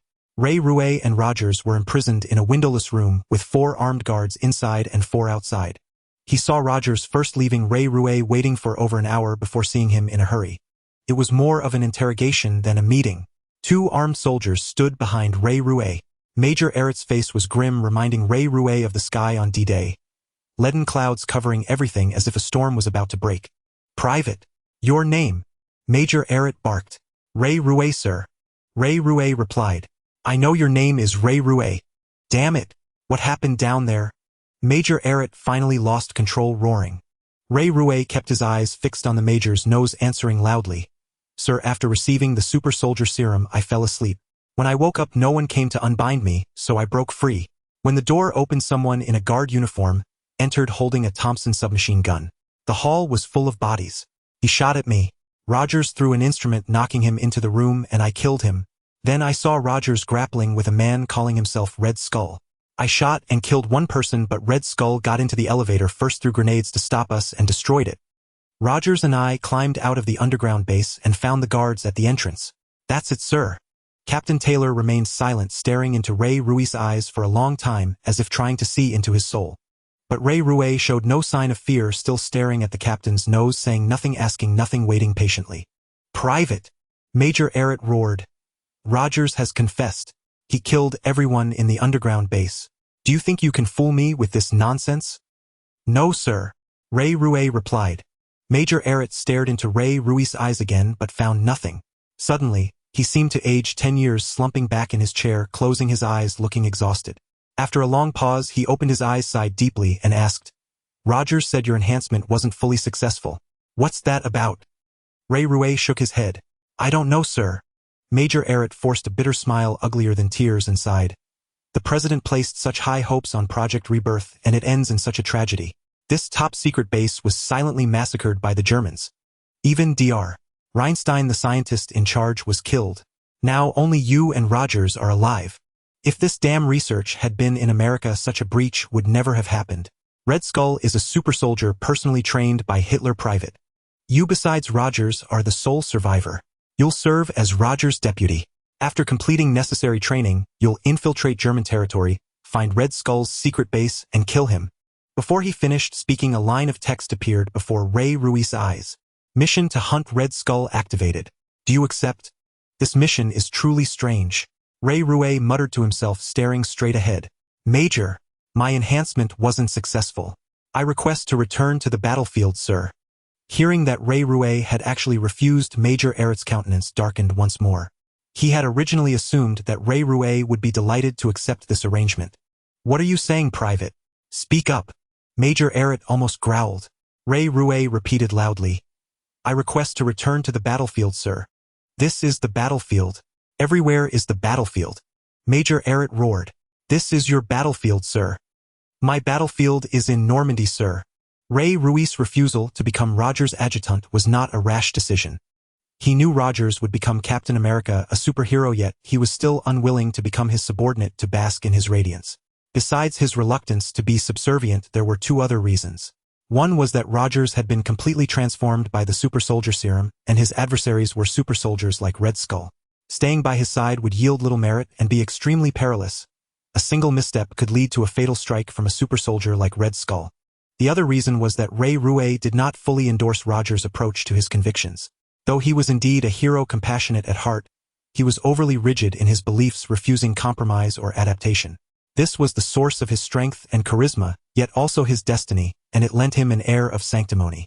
Ray Rouet was willing to be his friend, but not to become a follower of him or his convictions. Rogers had his own path to tread and Ray Rouet had his. The two paths overlapped to a certain extent, but they were by no means identical. Rather than face divergence later, it was better to state his position from the outset. In comparison, Ray Rouet preferred to return to the bloody battlefield across the strait than to become a shadow in the glow of Captain America's light. With Ray Rouet so resolute, Major Errett had no choice but to withdraw his arrangement. He waved his hand, looking weary and exhausted, and told Ray Rouet to leave without another word. In the evening, Rogers personally delivered Ray Rouet's transfer order. He was not returning to C Company of the 1st Ranger Battalion. In fact, Captain Miller's C Company had already been disbanded, and its members dispersed to other companies after he undertook the mission to save Private Ryan. Now that Captain Miller had rejoined after his rest, Ray Rouet had no idea where he had gone or which unit he belonged to. He was puzzled. The order instructed him to report to a certain Major Gunnan at the Liverpool Naval Dockyard. The order contained no other information, not even a reporting time. It simply said, immediate. Ray Rouet examined the order over and over, still utterly bewildered. He shook his head with a wry smile and tucked the order away. This was Ray Rouet's private quarters with no one else present. Rogers noticed his expression and asked, Ray, is there a problem with your transfer order? Should we go ask Major Errett about it? Ray Rouet shook his head and replied, no need. The Major has enough on his mind. Going to him with this will only earn me a scolding and nothing else. This was Ray Rouet's private quarters with no one else present. Rogers noticed his expression and asked, Ray, is there a problem with your transfer order? Should we go ask Major Errett about it? Ray Rouet paused in packing his belongings, looked at Rogers, and answered earnestly, Rogers, your battlefield and your path are entirely different from mine. I came here from the battlefield and I must return to my own battlefield. Rogers fell silent, watching Ray Rouet pack his simple luggage. The sound of orderly footsteps came from outside the door. Ray Rouet shouldered his pack, walked to the threshold, turned to Rogers and said, Rogers, you will become a hero. A superhero who inspires people. With a smile to Rogers, Ray Rouet turned and left, following the 3 sergeants who had come for him. Rogers stood stunned for a long moment before stepping out the door and calling after Ray Rouet's retreating figure, Hey Ray, well, meet again, won't we? Of course. Ray Rouet replied with a smile over his shoulder. A military jeep carried Ray Rouet to the helipad of the secret military base. The 3 sergeants accompanied him the entire way, only leaving after handing him over to Major Gunnan. It was over 340 kilometers from London to Liverpool Naval Dockyard. After all the commotion, it was already past 9 in the evening. The dock was bustling with activity. Ray Rouet immediately noticed it was a submarine dock. Many technicians were still busy on the submarines, their welding arcs casting a blue-white glow.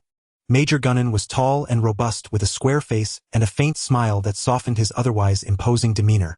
He was not in uniform, but the insignia on his collar indicated he belonged to Naval Intelligence, not the Army combat units Ray Rouet was familiar with. Are you Ranger Private Ray Rouet? Major Gunnan asked, sizing him up silently. Yes, sir. Proficient in German. Major Gunnan continued. Ray Rouet replied, I am proficient in Chinese, English, German, French, and Japanese, sir.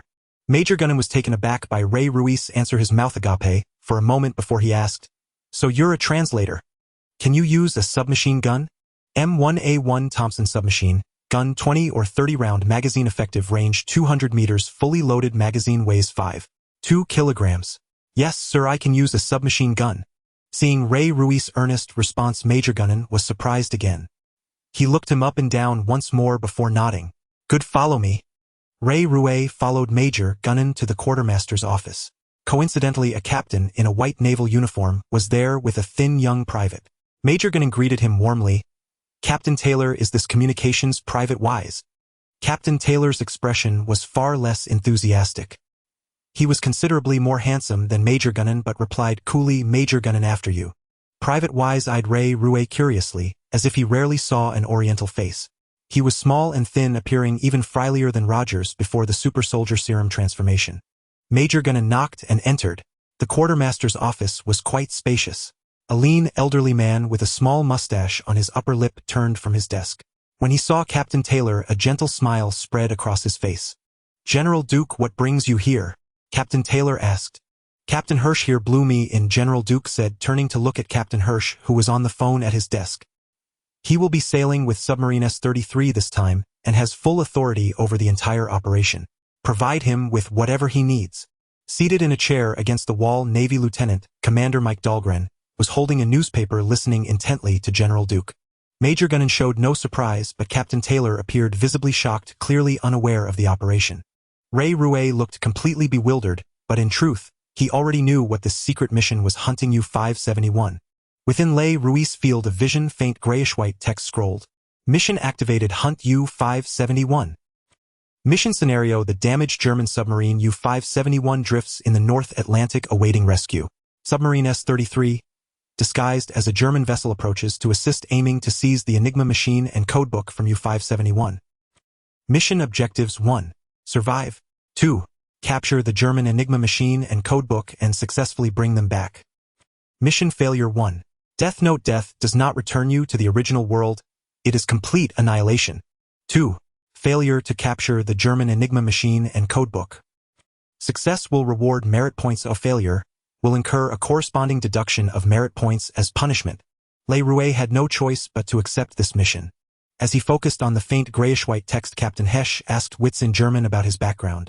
The thin young man born in Koblenz on the Rhine spoke at length, but received no response from Witz, so he switched to English. "Do you understand what I'm saying?"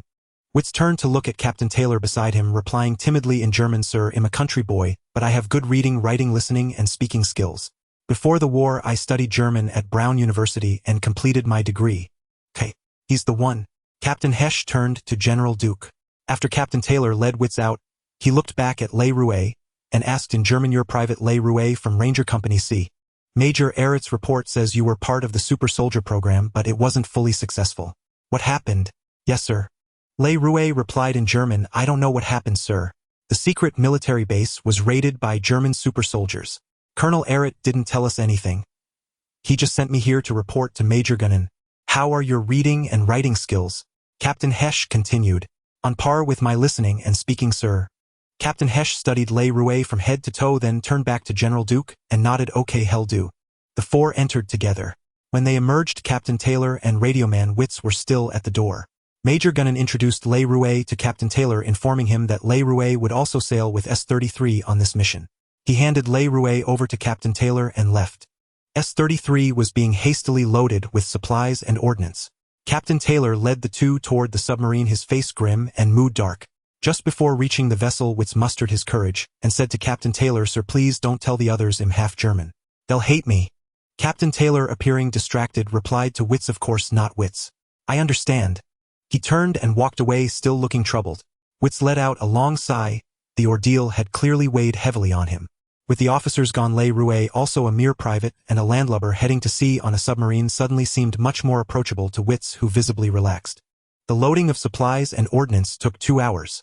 Ray Rouet didn't idle but joined Witz and the sailors in the work.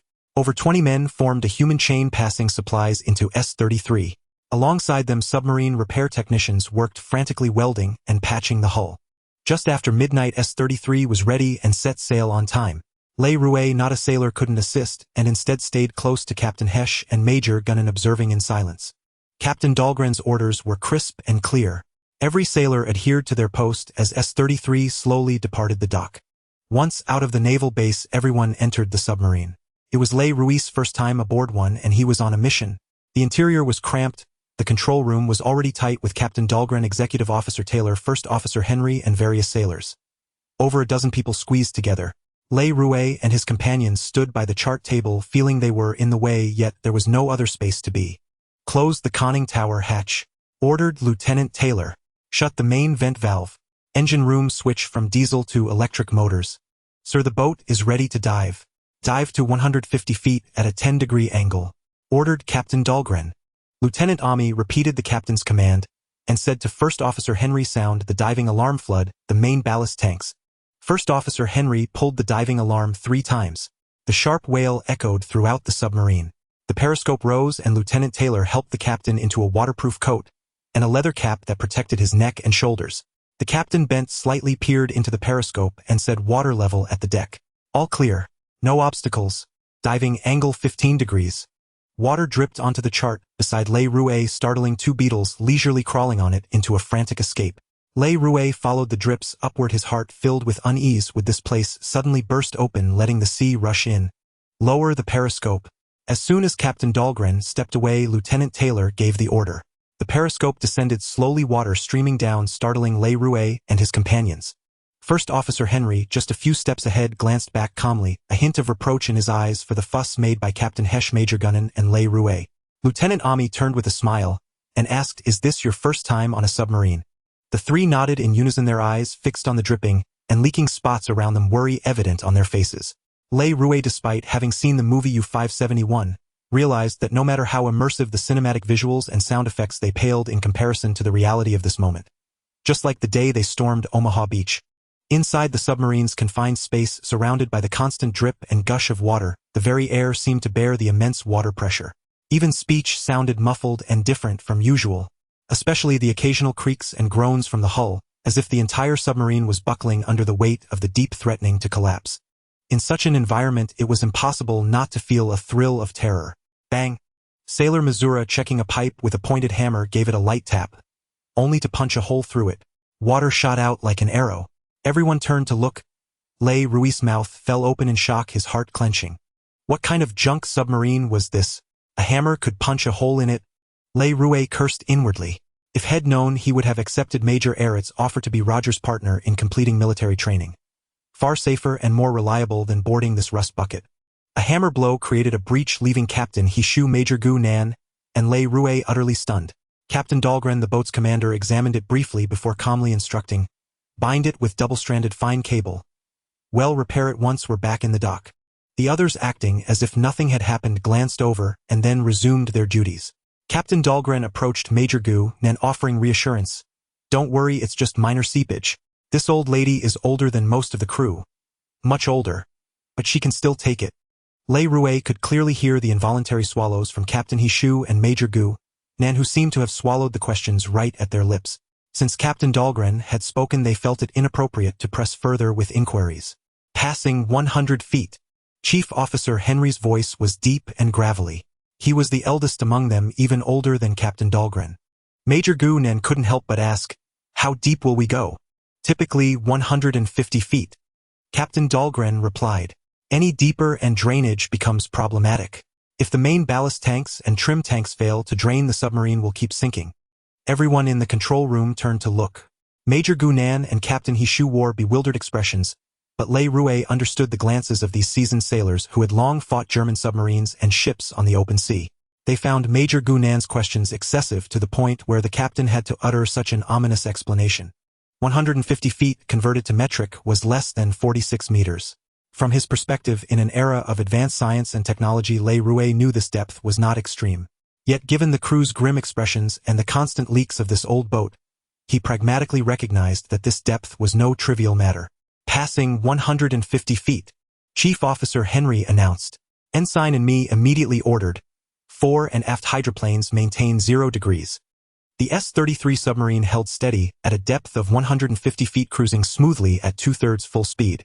In less than an hour, it surfaced, engaged both diesel engines, and surged forward at full speed, quickly reaching 20 knots. Converted to metric, about 37 kilometers per hour. Le Rouet was utterly speechless at this speed. In his own era, a car moving at this pace would be mockingly called a snail's pace by seasoned drivers. But now this speed was the absolute maximum this era's submarines could achieve. Captain Hishu and Major Gu Nan convened a meeting of all officers. Chief Officer Henry took command in the control room. Le Rouet, being too low in rank though brought by Major Gu Nan, was not entitled to attend, and remained in the control room observing how the crew operated the submarine. He had to focus intently on observing and deducing. This mission, seemingly smooth so far, would undoubtedly become life-threatening later. Unfortunately, as a complete novice, even if he grasped some nuances, he only knew the surface without understanding the underlying principles. Half understood at best. After the meeting adjourned, Captain Taylor selected 9 crew members. Major Gu Nan first explained the usage techniques of the Thompson submachine gun, then issued one to each person, albeit with empty magazines, to familiarize them with the weapon. They were divided into 2 groups trained separately by Taylor and Le Rouet.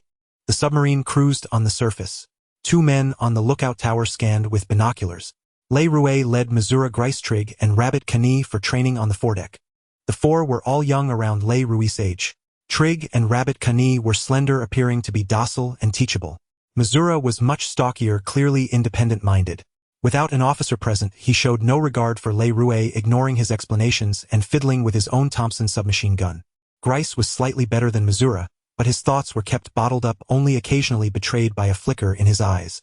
Le Rouet was demonstrating the key points of firing the Thompson submachine gun. For precision shooting, one should aim at eye level and fire in bursts. In emergencies, for short bursts of firepower, one should sweep from the hip to maximize coverage. Hey, we already know all this. We're not like you landlubbers who charge into battle knowing nothing. Missouri grumbled. When are we getting bullets?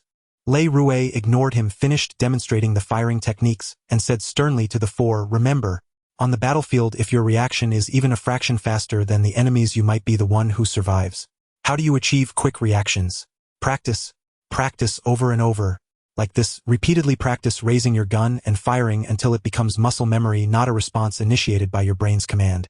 From the moment you perceive an emergency to your brain processing it and sending neural signals to your muscles, that reflex arc takes time. That split-second difference could save your life in a critical moment. Trigg and Rabbit Cany were half understanding, but still took it to heart, diligently practicing on the side. Grice's practice was perfunctory. As for Missouri, he looked at Trigg and Rabbit Cany as if they were idiots, muttering disdainfully, practice makes reactions faster. Nonsense. You think it's nonsense? Le Rouet asked Missouri. Grice stepped back 2 paces while Trigg and Rabbit Cany also looked over. Missouri replied contemptuously, isn't it? If Major Gunan were conducting the training, Missouri would never dare say such a thing. But facing Le Rouet, he held him in no regard. Le Rouet appeared to be their age, also a lowly private. A landlubber infantryman, many of whom were illiterate country boys. Unlike them, sailors had to be literate to pass naval training and become qualified seamen. Missouri, moreover, aspired to attend a military academy, making him look down on Le Rouet even more. Very well. Le Rouet said seriously, I am now a sailor on a German submarine and will go to the lookout tower. You board the submarine from here. Note, you are impersonating a German soldier boarding the submarine. You cannot simply carry your Thompson submachine gun openly, it must be concealed in your clothing. Alright, let's run through this scenario. Le Rouet walked to the lookout tower. On the aft deck, Major Gunan was training another group with Chief Officer Henry among them, training more diligently than anyone else. When Henry saw Le Rouet appear, he turned and said something to Major Gu, and then walked over, asking with concern, is everything all right? Le Rouet replied with a smile, yes, Chief Officer, everything is fine. I'm running a scenario with Missouri on a sudden encounter during boarding. Chief Officer Henry frowned, clearly well acquainted with his crew's personalities, but said nothing. Instead he asked, may I observe? Of course, Chief Officer, Le Rouet replied. But please observe from here if you don't mind. On the S-33 submarine, Chief Mate Henry commanded great respect. Even the captain held him in high esteem. He was not only the oldest aboard the S-33, but also the longest serving, with the most seniority and naturally exceptionally refined skills. Le Rouet intended to use his own methods to subdue Missouri, hoping to avoid Chief Mate Henry's intervention, whose authority might suppress Missouri, leading Missouri and his team to believe he had come to seek reinforcements. Chief Mate Henry, reading the situation, nodded with approval and stood there observing how Le Rouet would conduct the drill with his team of 4. Le Rouet, playing the role of a German sailor on the U-571 submarine, walked past the side of the conning tower and said in German, are you repair technicians? Are you all repair technicians? Chief Mate Henry was taken aback.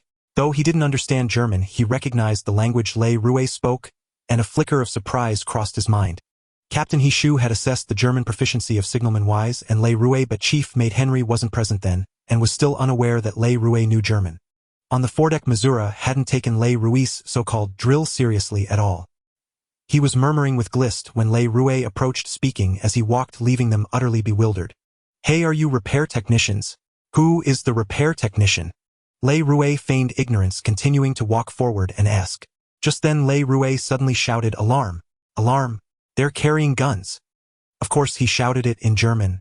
At the same time he raised his Thompson submachine gun, and before Missouri and Glist could even register their shock, pulled the trigger. The Thompson submachine guns handed out were loaded with empty magazines devoid of bullets, but the implication of the action was unmistakable to everyone. Le Rouet lowered the Thompson submachine gun and switched to English, saying, with that reaction time you'd have been riddled with bullets from a submachine gun just now. Missouri, looking even more defiant, argued. Would a German sailor carry a submachine gun on him? Le Rouet didn't argue further. Instead, he pointed to the 88mm cannon mounted on the bow and the twin 20mm autocannons on the conning tower, retorting. Did you think that when a German submarine surfaces and someone approaches in a small boat, they'd be completely off guard? Don't forget, German submarines are equipped with MG-42 machine guns.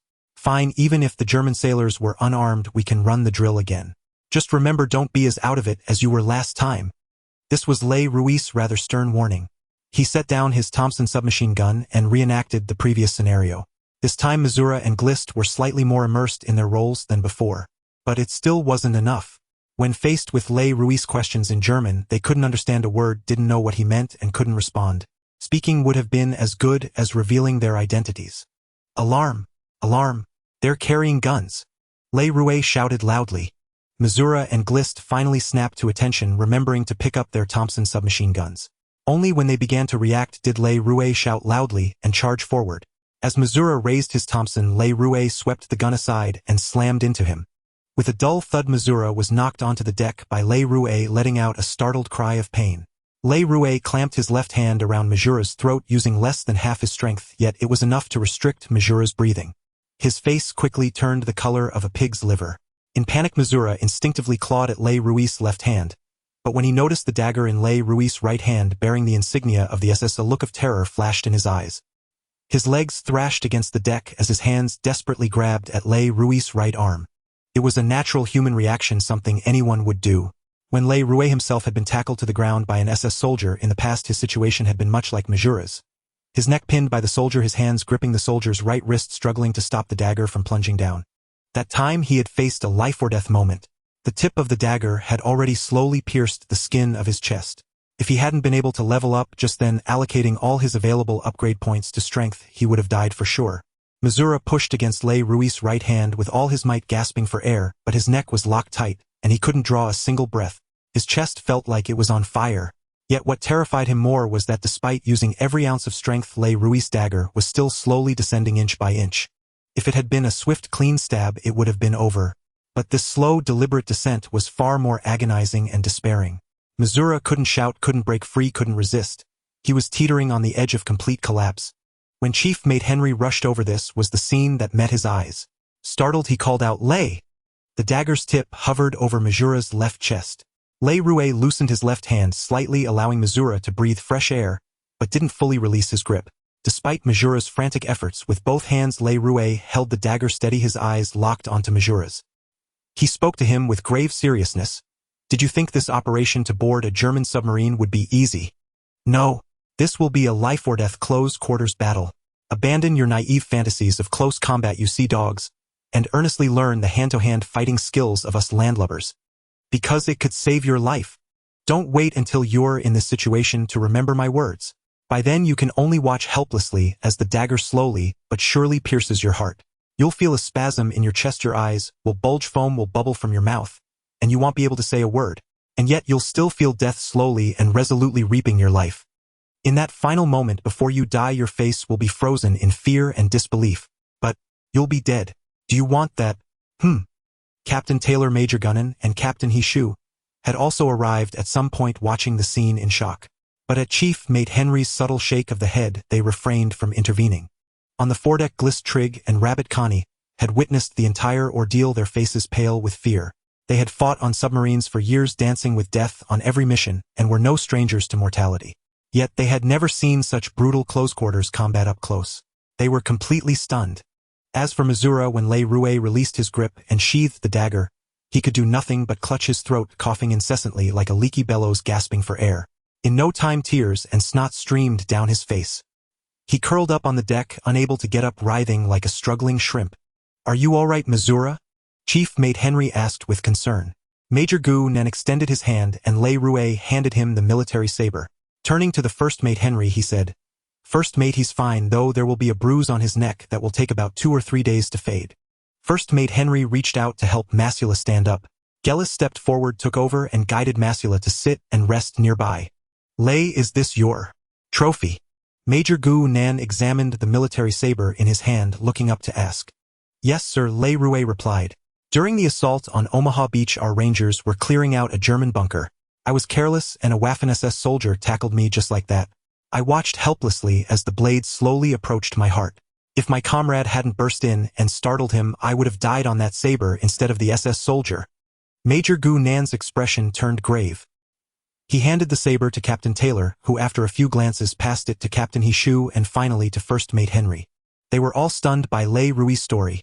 Having faced life and death so intimately, it was no wonder he had used such a simple, brutal, yet highly effective method to subdue Masula and the others. Even these officers were impressed. Captain Hishu was a clerical officer in naval intelligence, having only fired guns at a shooting range. Captain Taylor and First Mate Henry were Navy men, accustomed to ship-to-ship combat at artillery range where an entire crew could die without ever seeing the enemy. Only Major Gu Nan, a Marine Corps veteran with hand-to-hand combat experience, immediately recognized the saber as Lei Rui's trophy. They knew the horrors of battle, but it was more a notion than lived experience. When the enemy is right in front of you, you can hear his growl and heartbeats, smell his foul breath. In an instant, adrenaline surges, unleashing the beast within, and you fight with unimaginable strength and ferocity. To the death. This was what Lei Rui had told Rogers. Without stepping onto a bloody battlefield yourself, no matter what others say, you can never grasp that primal life-or-death struggle for survival. First Mate Henry returned the saber to Lei Rui. Major Gu Nan said to him, "Okay, these sailors are all yours to train. Time is tight. I don't care how you do it, but by the time we reach our destination, they must be a squad of elite soldiers ready for combat." Lei Rui was taken aback, and so were the others. Captain Taylor looked around and said in a deep voice, "Okay, the assault squad will be trained by Private Lei Rui. Remember, this is a life-or-death fight, close quarters combat unlike anything you've faced before.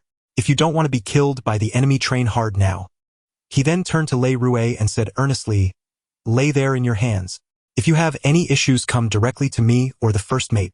This 9-man assault squad, aside from First Mate Henry, included Lei Rui's foreman team Masula Gellistrigg and Rabbit Connie, along with Radioman Wise engine room technician, Johnard, nicknamed Tank Lookouts, Justin and Keith.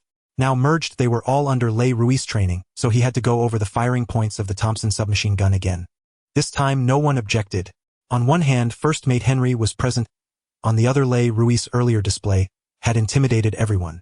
They only needed to glance at Masula's sorry state, still panting, coughing, his face streaked with tears and snot, to silently warn themselves not to provoke this unassuming private instructor.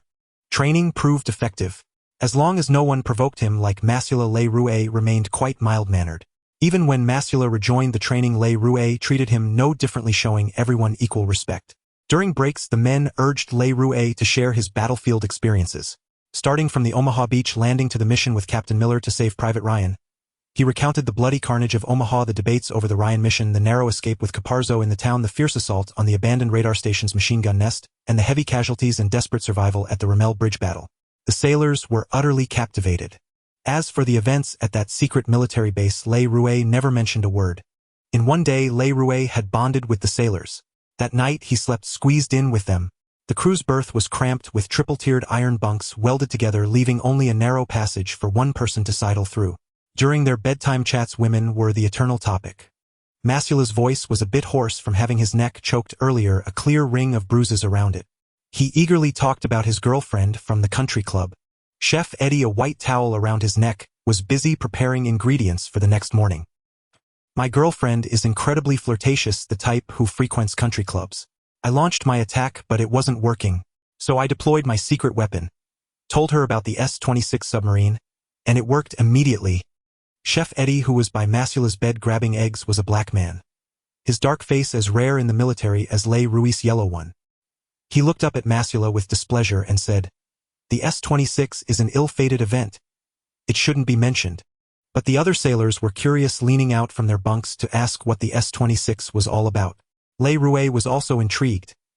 Though he didn't speak up, he pricked up his ears to listen.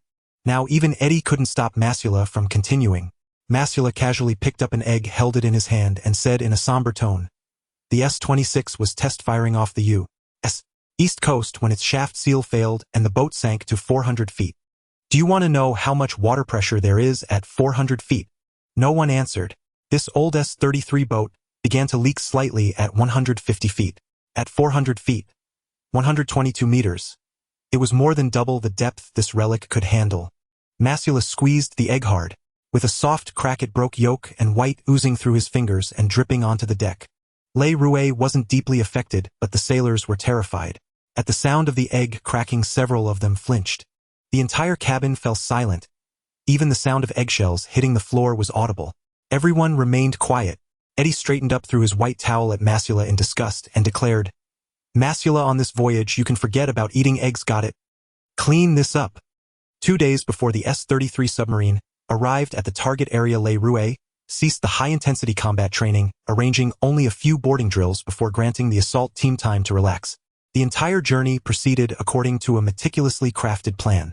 The few hours lost while traversing a storm zone were later made up, and they arrived at the target area precisely at dawn, only 2 hours behind schedule.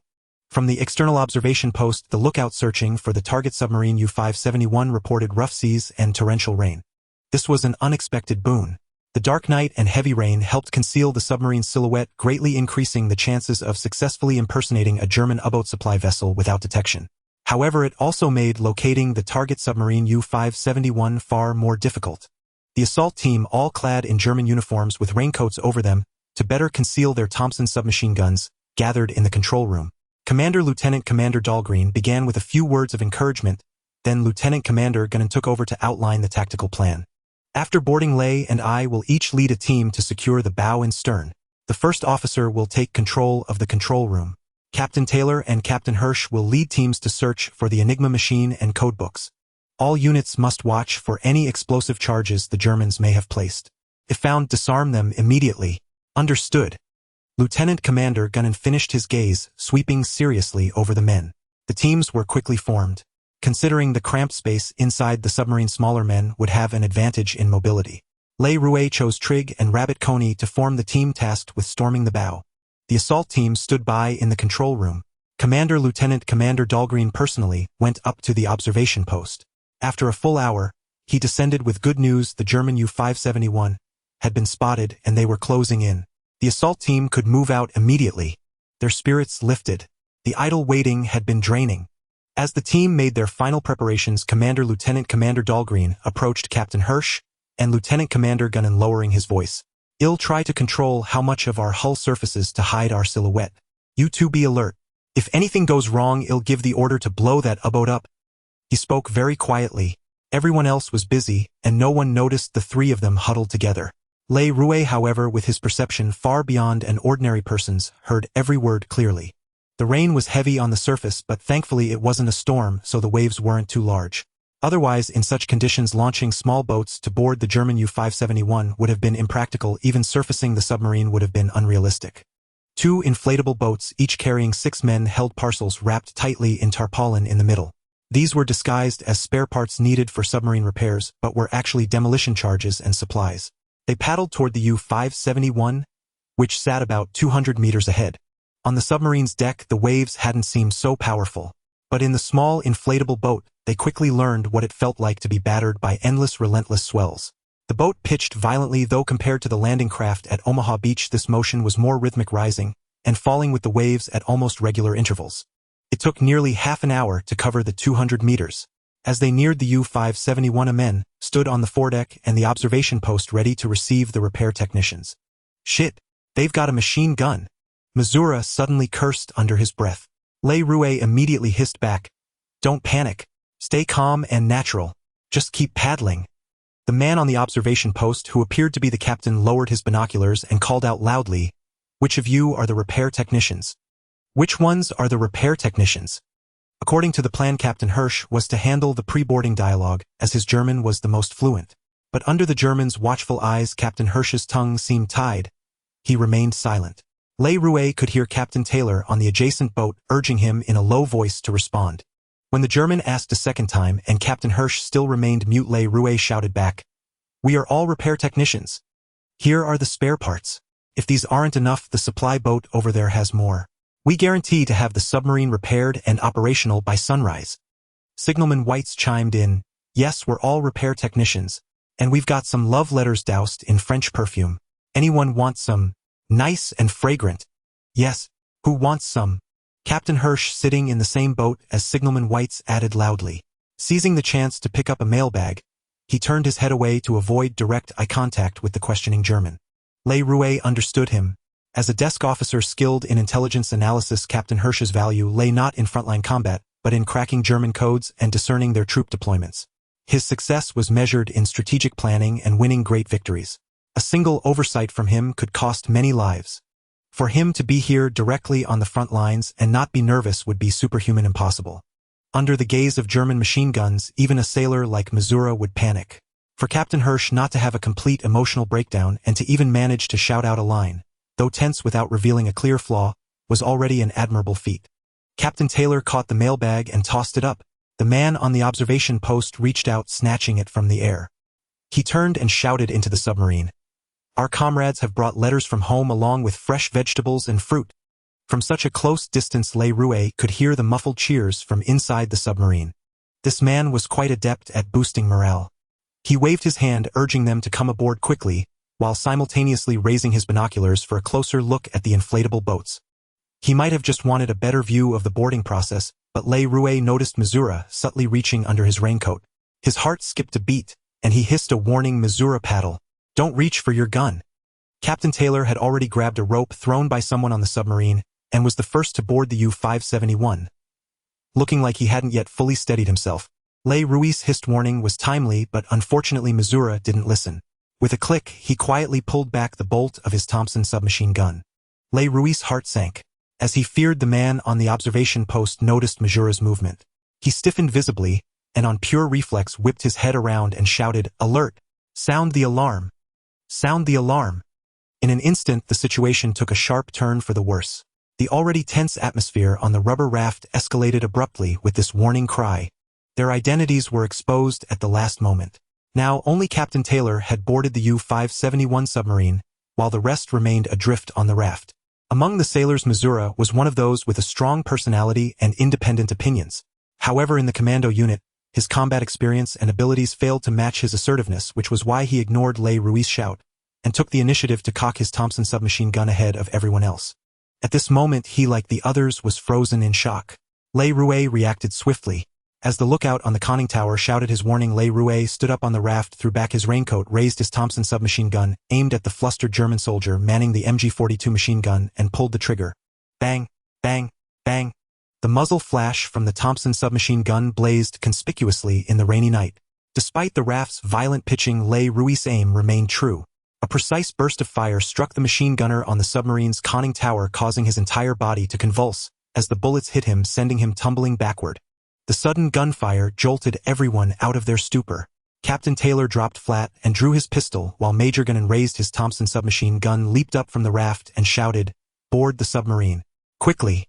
Before Le Rouet could shift his aim, he saw the lookout duck back inside, losing the opportunity to fire. Without a second thought, he immediately swung his gun toward the figures on the submarine's foredeck and unleashed a fierce barrage. The Thompson's muzzle spat a long tongue of flame, its roar drowning out the patter of rain on their raincoats. None of their men had boarded yet, so everyone running on the submarine's deck was a German soldier. After a fierce burst of fire, Le Rouet emptied an entire magazine, sweeping the U-571's aft deck clean. Then, with a single leap, he vaulted onto the submarine and yelled, "Board! Tack! Stop them from submerging!"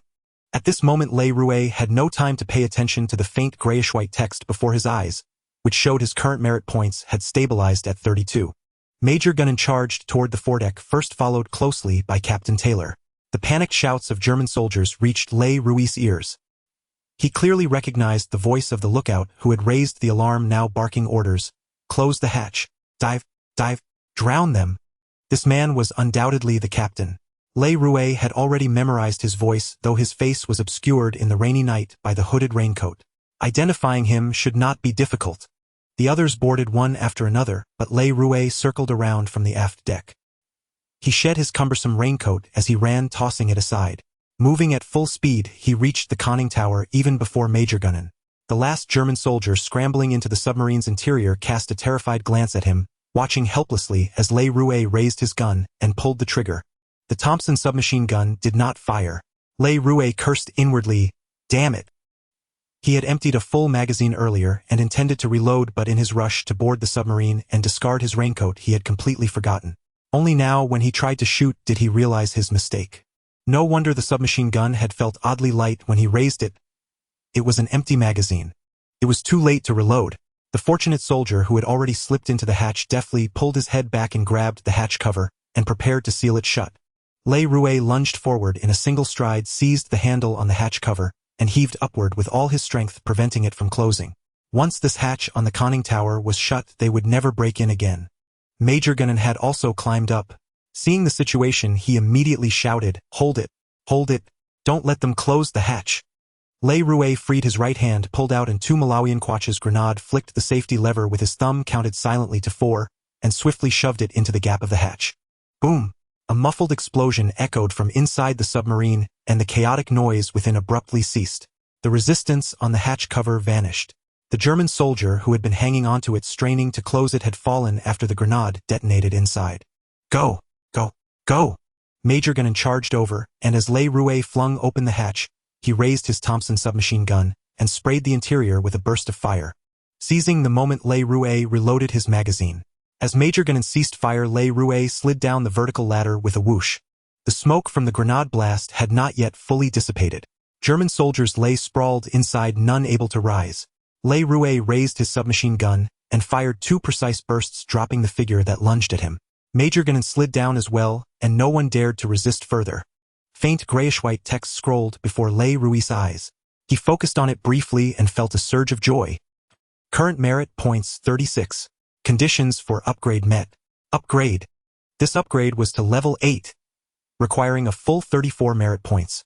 Le Rouet had once thought this condition would be difficult to achieve, but unexpectedly, he had accomplished it without even realizing it. The grenade he had thrown netted him 3 merit points, and then a burst of fire taking down another soldier earned him 1 more, bringing his total to 36 points. Without hesitation, Le Rouet chose to upgrade. He received 8 assignable upgrade points. After a brief deliberation, he allocated 3 points to perception, 3 to endurance, and 2 to combat skill. Thump!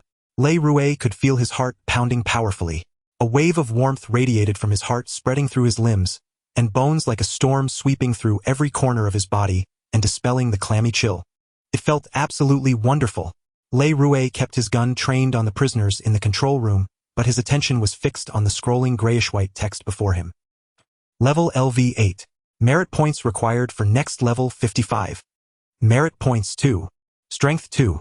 19. Speed 2. 25. Endurance 1. 91. Spirit 1. 29.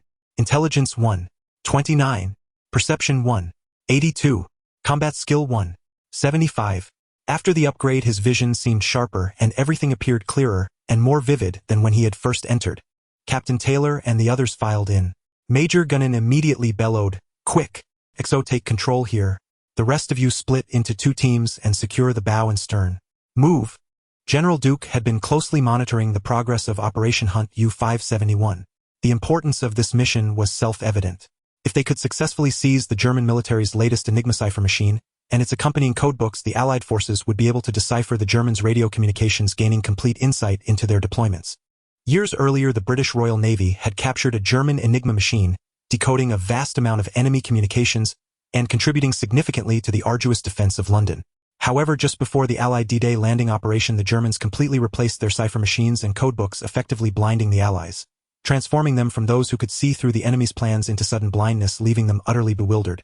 Thus, this time, based on intercepted encrypted communications from the U-571 submarine and radar detections, the Allies determined that the U-571, severely damaged, could only drift at sea awaiting rescue. This was a once-in-a-lifetime opportunity. Within mere hours, the Allied High Command approved the Operation Hunt U-571 plan drafted by Naval Intelligence, authorizing General Duke to coordinate the necessary resources, canceling the leave of the S-33 submarine crew, and urgently initiating the operation. According to the original plan, by this time, the S-33 submarine should have arrived at the target area and begun its operation. General Duke could not rest. He stood in his office staring blankly at the massive map. A rapid knock sounded at the door. His heart raced. He turned abruptly, took a deep breath, and said, "Enter." The aide who entered held a piece of paper. He strode swiftly to General Duke and handed it over, saying, "General Naval Intelligence's consolidated reports indicate that the German supply vessel has accelerated and is heading for the target area, expected to arrive 2 hours earlier than originally estimated." General Duke gasped.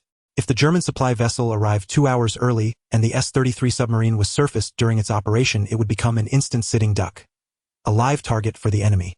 A single torpedo could blow the S-33 to pieces. Still no word from the S-33. General Duke asked, He knew the answer without needing the aide's reply. According to the plan, since early this morning the S-33 had maintained radio silence, only receiving signals without transmitting any. The aide replied earnestly, "No, sir. The intelligence has been sent to the S-33, but we cannot confirm whether they received it." This was precisely General Duke's greatest concern. Yet he was powerless, with no choice but to hope the S-33 could navigate through the peril. While General Duke lay sleepless over the fate of the S-33, the assault team aboard the U-571 had already begun their operations in separate directions.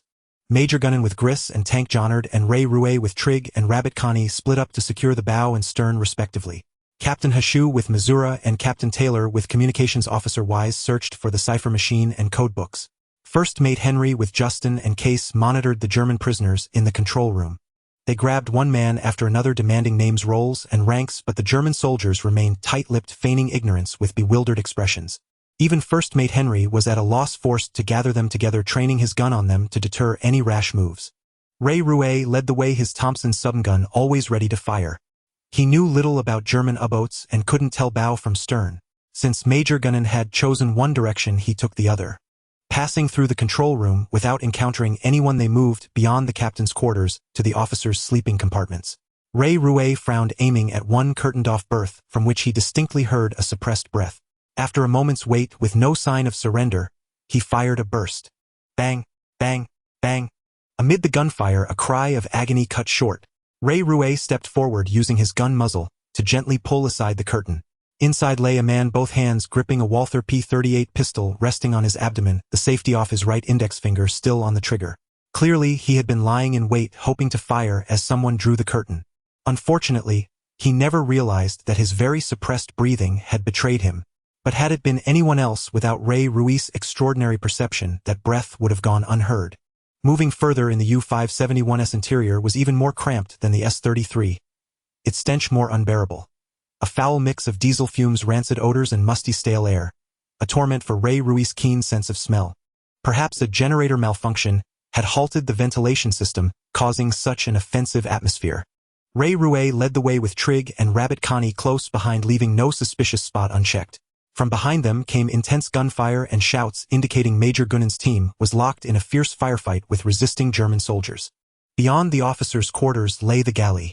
The gunfire had ceased, plunging the submarine into dead silence. As Ray Rouet stepped forward, a figure suddenly sprang up from behind an operating table, brandishing a gleaming cleaver. Trig and Rabbit Connie gasped in unison, startled. But Ray Rouet reacted swiftly. The instant the reckless man rose and made a sound, Ray Rouet's gun was already aimed. A burst of gunfire sent him crashing backward, dead on the spot. The two behind him exhaled a collective sigh of relief. Ray Rouet, however, frowned, slightly puzzled. During the shooting, one bullet had clearly missed the reckless man, ricocheting off the submarine's bulkhead with a clang. Yet amidst that he thought he heard a muffled groan. But he wasn't certain. No one else was around. The already hit reckless man couldn't have made such a sound. And that groan had been so faint and ethereal, almost intangible. Ray Rouet couldn't tell if he had imagined it. He approached, found the dent left by the ricochet, and gently ran his finger over it. Nothing unusual. Just the cold touch of steel. Had it been an illusion? Ray Rouet shook his head inwardly, took a deep breath, raised his gun, and pressed on.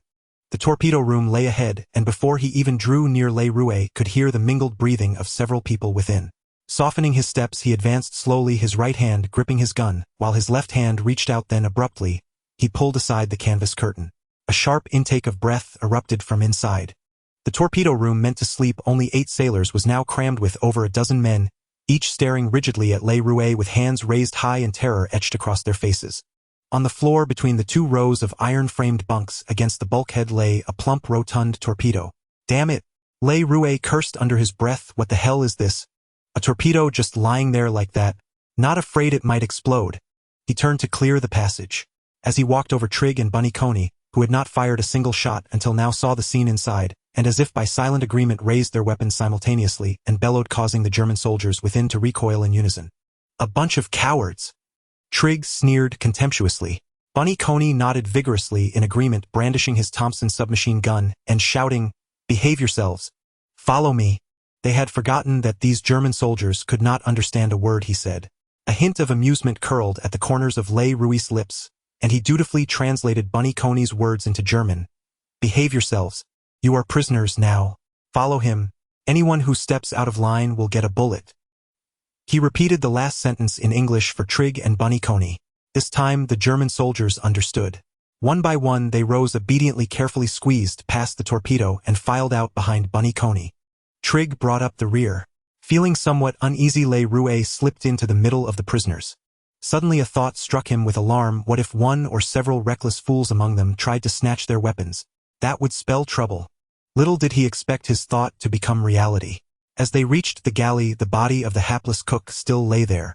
Le Rouet glanced at it, then suddenly heard a sharp intake of breath behind him, followed by Trig's warning shout, "Le, watch out." Before the words had faded, the rush of wind was already at his back. Le Rouet shook his head inwardly, never imagining there really was such a reckless fool. But instead of turning to face the threat, he shouted ahead to Bunny Coney, prisoner grabbing for a gun. "Watch out!" The instigator, as he lunged at Le Rouet, yelled, "Kill them!" Now all 13 prisoners found their courage surging. They shouted wildly, emboldening one another. Some surged forward, others turned back. In the narrow passage of the submarine, chaos erupted instantly. Bang, bang, bang. Le Rouet fired first. Bunny Coney at the front and Trig at the rear snapped to attention as well. Already holding their guns at the ready, they instinctively squeezed the triggers. The Thompsons roared, unleashing a torrent of furious firepower. The two men in front of Le Rouet had barely turned around when they were struck by his submachine guns, bursts, their bodies convulsing uncontrollably. The man who had lunged from behind was the instigator of this group. He had nearly reached Le Rouet, his hand already touching his shoulder, elation flooding his heart. But suddenly Le Rouet's shoulder twisted, and before his eyes Le Rouet vanished into the galley passage. Then what appeared before him was the dark, yawning muzzle of a Thompson submachine gun. Bang, bang, bang, bang. In the final moments of his life, his vision was clearer than ever. He could see the muzzle flash spitting from the gun. With a series of dull thuds, his body shuddered, as if electrified, colliding with the men rushing up behind him. The fierce gunfire did not last long. When Le Rouet shouted for a ceasefire, Trig and Bunny Coney did not even hear him. They only stopped after emptying an entire magazine.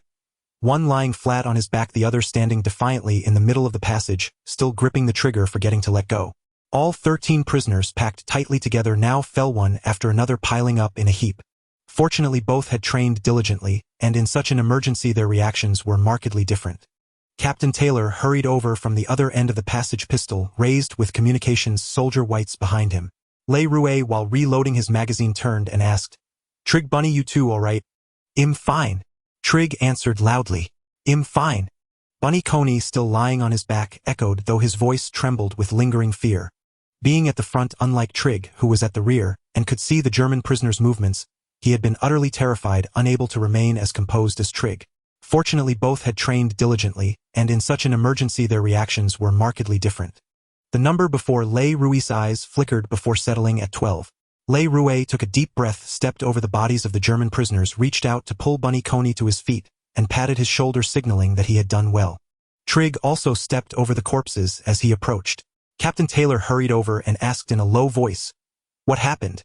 "The prisoners mutinied, tried to grab our guns." "Captain," Trig answered first, "the situation was too dangerous. They suddenly rose up to snatch our weapons. If they had succeeded..." Trig shuddered and could not continue, still shaken. If the German prisoners had managed to take their guns, the three of them would surely have died.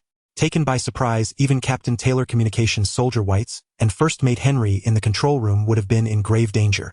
Captain Taylor surveyed the bodies littering the floor, blood pooling everywhere, and nodded. "Okay, let's get out of here. The mission is complete." The mission this time was to seize the cipher machine and codebooks. Only officers like Captain Taylor knew the details. Ordinary soldiers had no idea. Though Le Rouet knew, he pretended otherwise. The group gathered together, ignoring the bodies strewn across the floor, and headed toward the control room. Le Rouet asked Captain Taylor ahead, "Captain, will the German supply submarine be arriving soon?" Captain Taylor glanced back at him and replied, "Not that fast.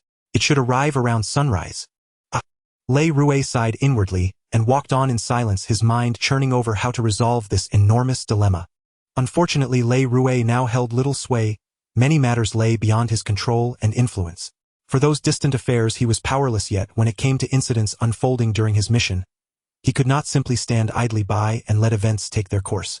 The colossal dilemma before him was the safety of submarine S-33 and the officers and men aboard.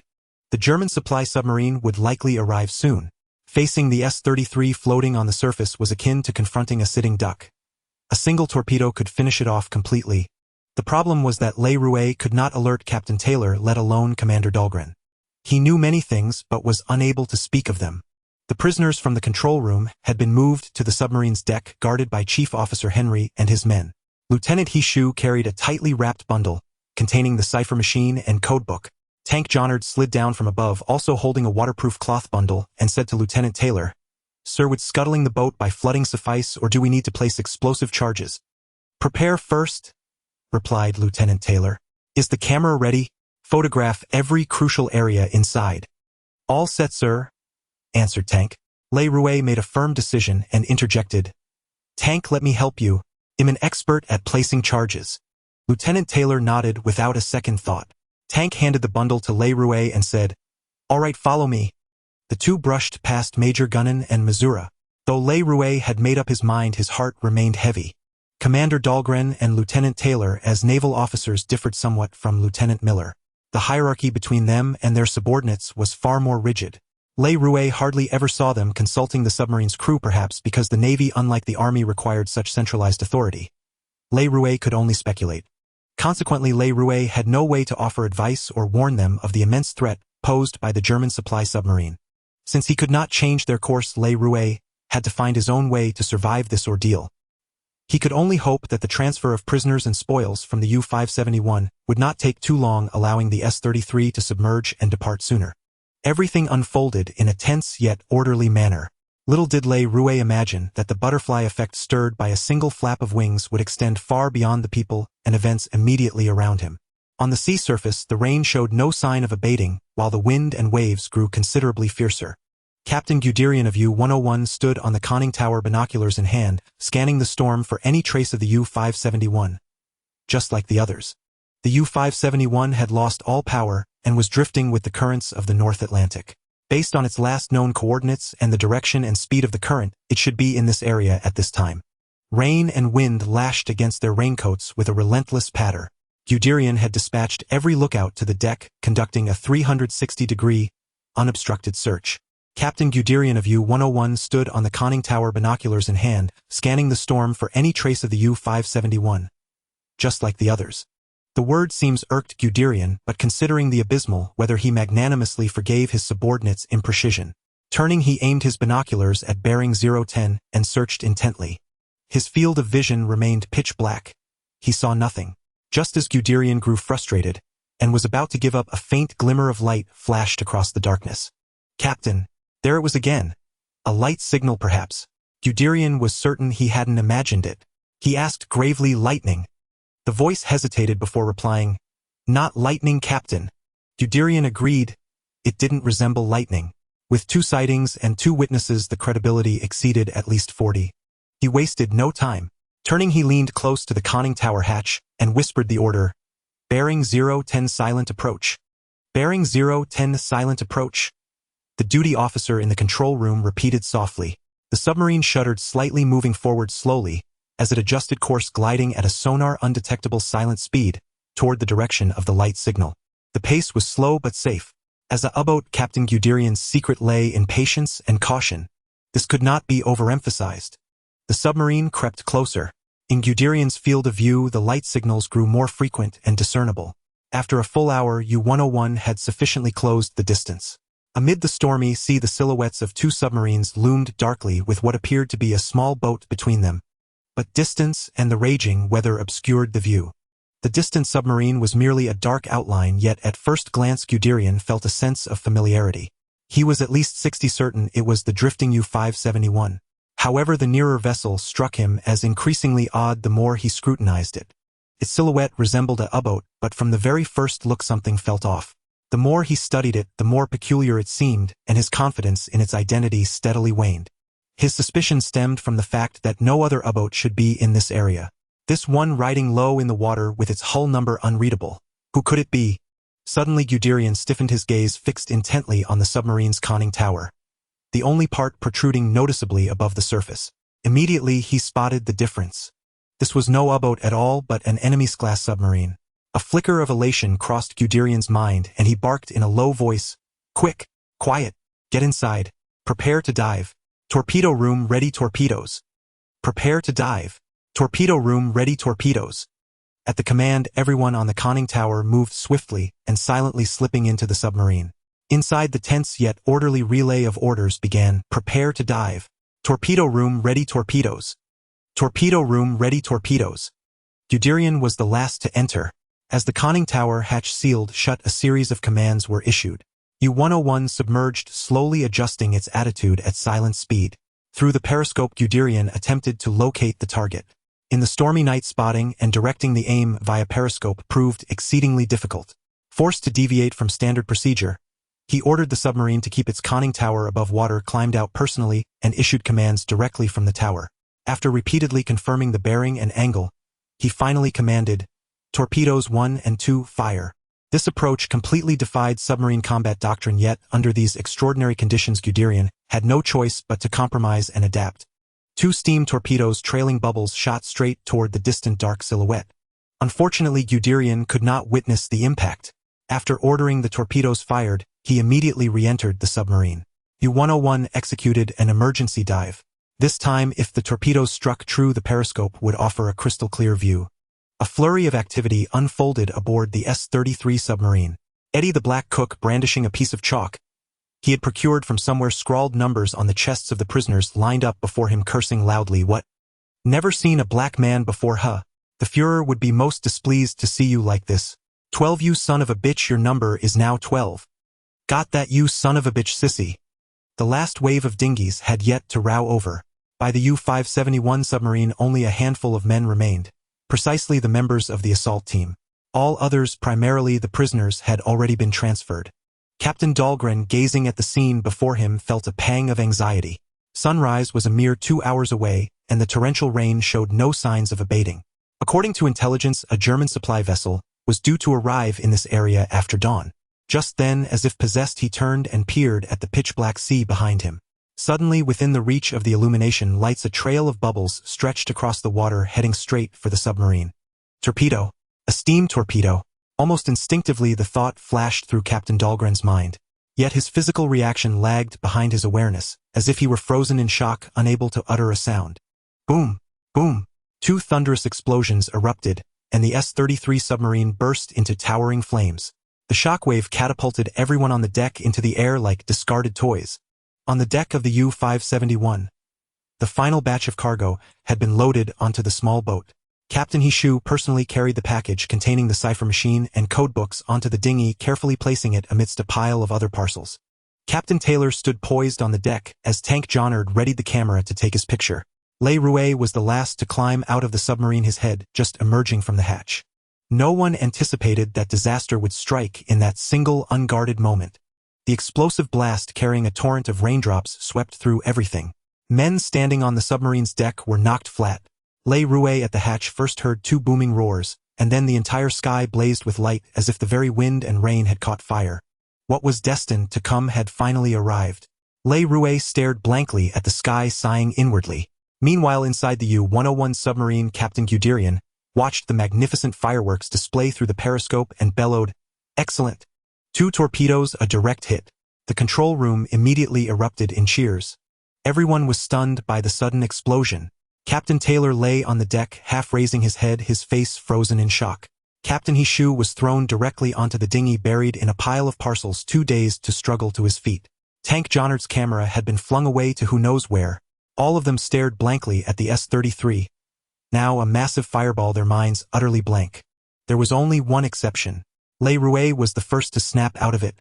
He slipped back into the U-571's control room like a shadow, and just then he distinctly heard a low, muffled groan. "Who's there?" Le Rouet demanded in a low voice. The submarine was silent except for him, as if that faint groan had been an illusion. Yet Le Rouet knew it was no illusion. This was the 3rd time he had heard that sound. The first time was when he shot the hapless cook in the galley. A bullet had ricocheted off the submarine's bulkhead, and he had heard that same low groan. The second time was during the prisoners' revolt. Amidst the furious chatter of 3 Thompson submachine guns, and the prisoners' cries, Le Rouet had heard the low groan once more. And now this was the 3rd time. This instance was even clearer than the previous 2. Could it be haunted? Le Rouet couldn't help but entertain the thought. but he quickly dismissed it as too far-fetched. Just then Tank Johnard's voice rang out from the submarine's deck. "Lay. The explosives!" Brimming with doubt, Le Rouet rushed to the spot where the explosives were stored. The fuse was hissing and burning, set to detonate in 5 minutes. Le Rouet grabbed the explosive charge, pulled out the fuse, and tossed it into the bilge water. The fuse sputtered a few times, sending up a stream of bubbles, gurgled twice, and then went out. A cacophony of voices came from the control room. With the S-33 hit and destroyed by a torpedo, everyone's only hope now lay in this faulty U-571 submarine to outmaneuver and escape the German supply vessel. It was the most tragic turn of events imaginable. This U-571 was originally meant to be scuttled, yet now it had become their Noah's Ark. Their last hope of escape. Captain Taylor was the last one down. As soon as the conning tower hatch was sealed, he immediately began barking orders: "Dive! Dive!"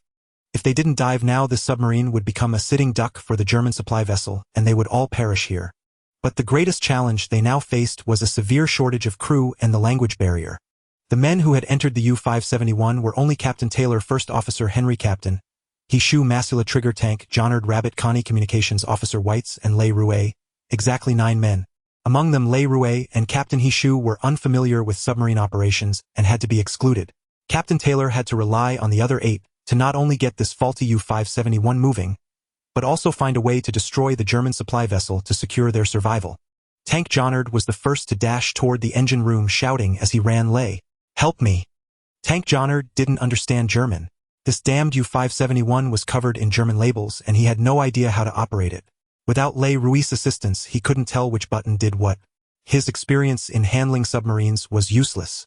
The control room was utter chaos. Everyone was shouting and fumbling around. Captain Taylor was searching for the control panel while assigning tasks. Rabbit Connie headed to the torpedo room. Grifter took the helm. Tank Johnard was in the engine room. First Officer Henry looked for the flooding valves. Masula managed the diving planes.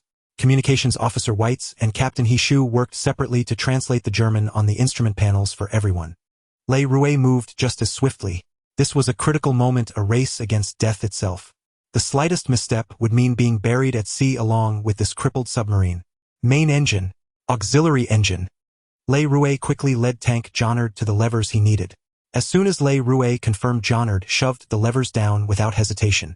The entire submarine shuddered slightly, and the propellers finally began to turn. But the lights in the engine room and control room dimmed sharply in response. The submarine's remaining power was down to a mere trickle, on the verge of being completely exhausted. The greatest issue with the U-571 submarine was the malfunction of its 2 6-meter-long diesel engines, which had come to a standstill. The German captain hesitated to deplete the last remaining bit of power, as that would place both himself and the entire submarine in extreme danger. Therefore, he chose to remain afloat on the surface. Now this scant amount of energy had become a lifeline for everyone aboard. At this critical moment, the submarine had yet to begin its descent. Lieutenant Taylor searched for the control panel, unsure if the hatch was sealed, and whether the submarine could commence its dive. Frantically, he shouted, "Where's the control panel? Where is the control panel?" Lieutenant Hishu was busy directing Missouri on the fore and aft balance controls, while the communication officer Wazy indicated the main ballast water valve and control valves for the fore and aft ballast tanks, the mid-compartment valve, and the main vent valve. After finishing, he rushed over to Lieutenant Taylor, pointing at a row of gray-white illuminated indicators, shouting, "This is the control panel." "What does Carla mean? What does Carla mean?" "Carla means okay." Wazy answered, "White lights indicate green." Lieutenant Taylor immediately understood, quickly checking each indicator light on the control panel, muttering to himself, "White means green, Carla means okay, First Officer. Dive, dive, dive. Open the ballast water valve." First Officer Henry replied loudly, while turning on the ballast water valve. "Shut the main vent valve. Open the fore and aft ballast control valves. Open the mid-compartment valve." Wazy dashed over again, pulling down the mid-compartment valve. "Dive, dive," the first officer announced loudly. At this point, there was no way to sound the submarine's dive alarm. They could only rely on shouting. "Wazy, operate the sonar." Lieutenant Taylor shouted, "First Officer, supervise the dive. Tank, full speed. Full speed. Rabbit, prepare the torpedoes. Prepare the torpedoes." Under Le Rouet's guidance, Tank had already figured out the control levers for the main engine and auxiliary engine. The rest he could manage himself, and he engaged at full speed as per Lieutenant Taylor's instructions. As Le Rouet reported back to Lieutenant Taylor via the intercom, he shouted him going to the torpedo room to help Rabbit. Before he finished speaking, he quickly left, moving more nimbly than the older sailors like Tank. Unfortunately, Tank was too busy on the call to notice Le Rui's remarkable speed. The U-571 submarine finally began its descent. On the surface, flames raged, and the S-33 submarine exploded again, its stern sinking below the water, while the bow rose and huge bubbles erupted from the submarine, making the surrounding seawater appear to boil. In the control room, everyone's faces were drenched with rain mixed with sweat. As Missouri focused on balancing the wings, he kept wanting to look back. First Officer Henry had to press his right hand on Missouri's shoulder, reminding him to control his fear. At this moment, everyone shared the same fear. In the torpedo room, Rabbit Coney was equally frantic. Lieutenant Taylor urged him over the intercom to prepare to launch the torpedoes, but he couldn't find the balance valve to equalize the pressure in the torpedo tube, shouting in desperation. When he saw Le Rouet rushing over, it was like seeing a savior, and he shouted the balance valve. "I need the balance valve." Le Rouet was equally anxious. At that moment, it was truly a race against death. The German supply boat was well prepared, and it might already be ready to launch torpedoes. What he didn't know was that, at that very moment, Wazy was loudly reporting from the sonar room, "The enemy submarine has launched 2 torpedoes bearing 010. The already tense atmosphere was further intensified by this announcement as Missouri and Grit were on the verge of collapse. If First Officer Henry hadn't stood there like a wall, providing them with a sense of stability, they likely would have lost control and started shouting. Hard to starboard, 10 degrees ahead. Lieutenant Taylor immediately devised an action strategy based on Wheezy's report while grabbing the intercom to shout to Tank in the engine room, "Tank, reverse the right engine urgently. Rabbit, respond." Tank immediately reported back through the intercom, and the submarine trembled slightly as it began to turn. First Officer Henry once again pressed Missouri's head back down, pointing at the instrument panel and shouting in his ear, "Watch the depth. Prevent the stern from drooping. Focus. This is your job." At this moment in the radar room, Le Rui's face was covered in sweat.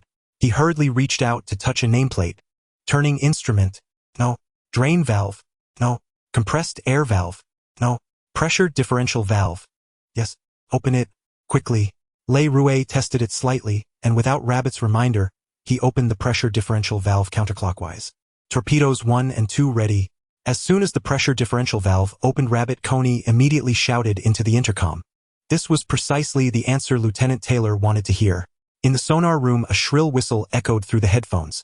Wazy pulled off the sonar listening headset and shouted, "Torpedoes." The torpedoes had already been launched. Everyone held their breath, their hearts racing. The 2 torpedoes fired by the German supply boat were closing in. If they hit, this U-571 submarine, already riddled with failures, would explode in the water like an egg shot by a bullet, instantly shattered. A harsh scraping noise echoed, and everyone immediately thought of one possibility: one of the torpedoes had grazed the submarine's hull. Though the sound was excruciating, everyone collectively sighed in relief. The submarine's survival meant they had narrowly escaped this first wave of attack. "The enemy submarine has launched 2 more torpedoes, direction 010. Wazy shouted again. Lieutenant Taylor immediately ordered Rabbit, "Prepare to launch torpedoes in a fan pattern." Rabbit Coney spun the control levers for torpedo tubes 1 and 2 with both hands, loudly reporting torpedo tubes 1 and 2 a 0 degrees rotation fire. Lieutenant Taylor's voice echoed through the communicator, "Rabbit, fire, fire." Rabbit pulled the torpedo launch lever, and a loud cacophony erupted, accompanied by a muffled grunt. Although Le Rouet, like Rabbit, covered his ears in discomfort from the noise, he heard clearly the low, muffled grunt. However, this was not the time for inquiry. Le Rouet shouted loudly, "What's happening? What's happening? The torpedo is stuck." Rabbit replied loudly, "It must be that the safety valve isn't opened. Launch it while the torpedo hasn't exploded." Lieutenant Taylor shouted. Le Rouet anxiously yelled, "Is it the safety valve? Compressed air?" Rabbit Coney shouted, "Or launch air? Quick! Is it this and this? Compressed air?" Under Le Rouet's direction, Rabbit quickly pressed the compressed air valve and pulled the launch lever again. With a couple of loud clanks, Torpedo 1 was successfully launched, while Torpedo 2 was delayed by about half a second before it was released. Le Rouet could hear the difference in timing from the sounds coming from the torpedo launch tube. He was puzzled, wondering what was going on. 2 torpedoes, one after the other less than a torpedo's length apart, spewed countless bubbles from their tails as they surged forward. Their speed far surpassed that of any fish in the sea. In the seawater, 4 torpedoes nearly grazed past one another, each racing toward its respective target. At this time, torpedoes were far inferior to the various guided torpedoes developed decades later. They were all straight-running, unguided torpedoes. Once launched, they sped directly toward the target, and whether they hit depended to some extent entirely on luck. This was especially true for submarine torpedo engagements like this, which were far less accurate than a submarine lying in ambush floating on the surface and firing torpedoes at surface ships after careful aiming. The slightly more challenging part was merely predicting the direction and speed of the surface vessel and firing ahead of its path. Both submarines relied on sonar to determine each other's positions. The sonar technology of this era was also inferior to that of decades later, making the experience and judgment of the sonar operators critically important. Captain Guderian of the U-101 submarine was brimming with confidence. Every U-boat was a lone wolf. A pack of U-boats could assemble to execute wolf pack tactics, tearing apart the vast convoy of the Entente, or a lone wolf could travel thousands of miles on a solo raid to tackle its prey alone. Now 2 U-boats were locked in combat beneath the sea. That U-571 submarine had clearly been captured and taken over by the enemy. Humph! A submarine without power was like a wolf with a crippled leg. Could it stand a chance against a strong and healthy wolf? Compared to finishing off the U-571 submarine before him, Guderian had an even more important mission to report this incident to the High Command. How had the enemy submarine managed to arrive before the supply boat? How had it deceived the captain of the U-571 and seized control of the submarine? Their objective required no guesswork. It was undoubtedly the cipher machine and codebooks on the U-571. The details behind this incident were terrifying to contemplate. The enemy had not only accurately learned of the U-571's situation, its malfunction, loss of power, and drifting on the surface awaiting rescue, but also knew the exact arrival time of the supply boat, allowing them to reach the scene first. Only by doing so could they deceive the U-571. The more Guderian pondered, the more convinced he became that the rumors of the Entente possessing a technology for long-range detection of aircraft and ships were indeed true. Guderian was well aware of the immense value of this information alone. Once the U-571 was dealt with, he planned to surface immediately and report the matter truthfully to the High Command. He never considered the alternative possibility, that the U-571 might instead sink him. In his rigorous rational mind, this thought flitted by and was given no further consideration. Torpedoes 1 and 2 had missed, and the U-571 had even managed to fire torpedoes in retaliation, which gave Guderian a sense of challenge. After readjusting his posture, he launched torpedoes 3 and 4, and the reloaded 4 torpedoes were already prepared. Calculating the time and range, Guderian heard no explosion from the enemy submarine. The sonar operator reported that both torpedoes had missed again, and the 2 torpedoes fired by the enemy had also glided past the outer hull of his submarine. Torpedoes 1 and 2, prepare to launch. Guderian commanded. Left engine full astern. The effect of this maneuver was to turn the bow to port. Guderian judged that the enemy submarine was currently turning to its port side by inertia, so his turning to port would increase the hit probability of the bow torpedoes. The enemy submarine has fired 2 more torpedoes, reported the sonar operator. Unfortunately, he could only detect the sound of the U-571 opening its torpedo tube doors again, not that the launch of Torpedo 4 was delayed by a full second compared to Torpedo 3. Le Rouet was in the torpedo room. When Rabbit Connie pulled the firing levers for torpedoes 3 and 4, he noticed the anomaly again. Frowning, he asked Rabbit Connie, "Is there a difference in air pressure between the 2 torpedo tubes?" Rabbit Connie, drenched in sweat, shook his head and replied, "No, the air pressure in all torpedo tubes is the same." No sooner had he spoken than he hurried to the communicator to report to Lieutenant Taylor in the control room. 4 torpedoes had been fired. There was still 1 torpedo left in the aft torpedo room, but to use it the submarine would have to turn around. Le Rouet's suspicion grew deeper. When he and Rabbit returned to the control room, everyone was holding their breath, waiting for the results of the torpedo attack. "We're wearing headphones and listening intently," reported dejectedly. The torpedoes did not hit the target. Everyone's heads drooped in disappointment, and a wave of despair surged through them. With this attack failing, the U-571 had effectively lost its offensive capability.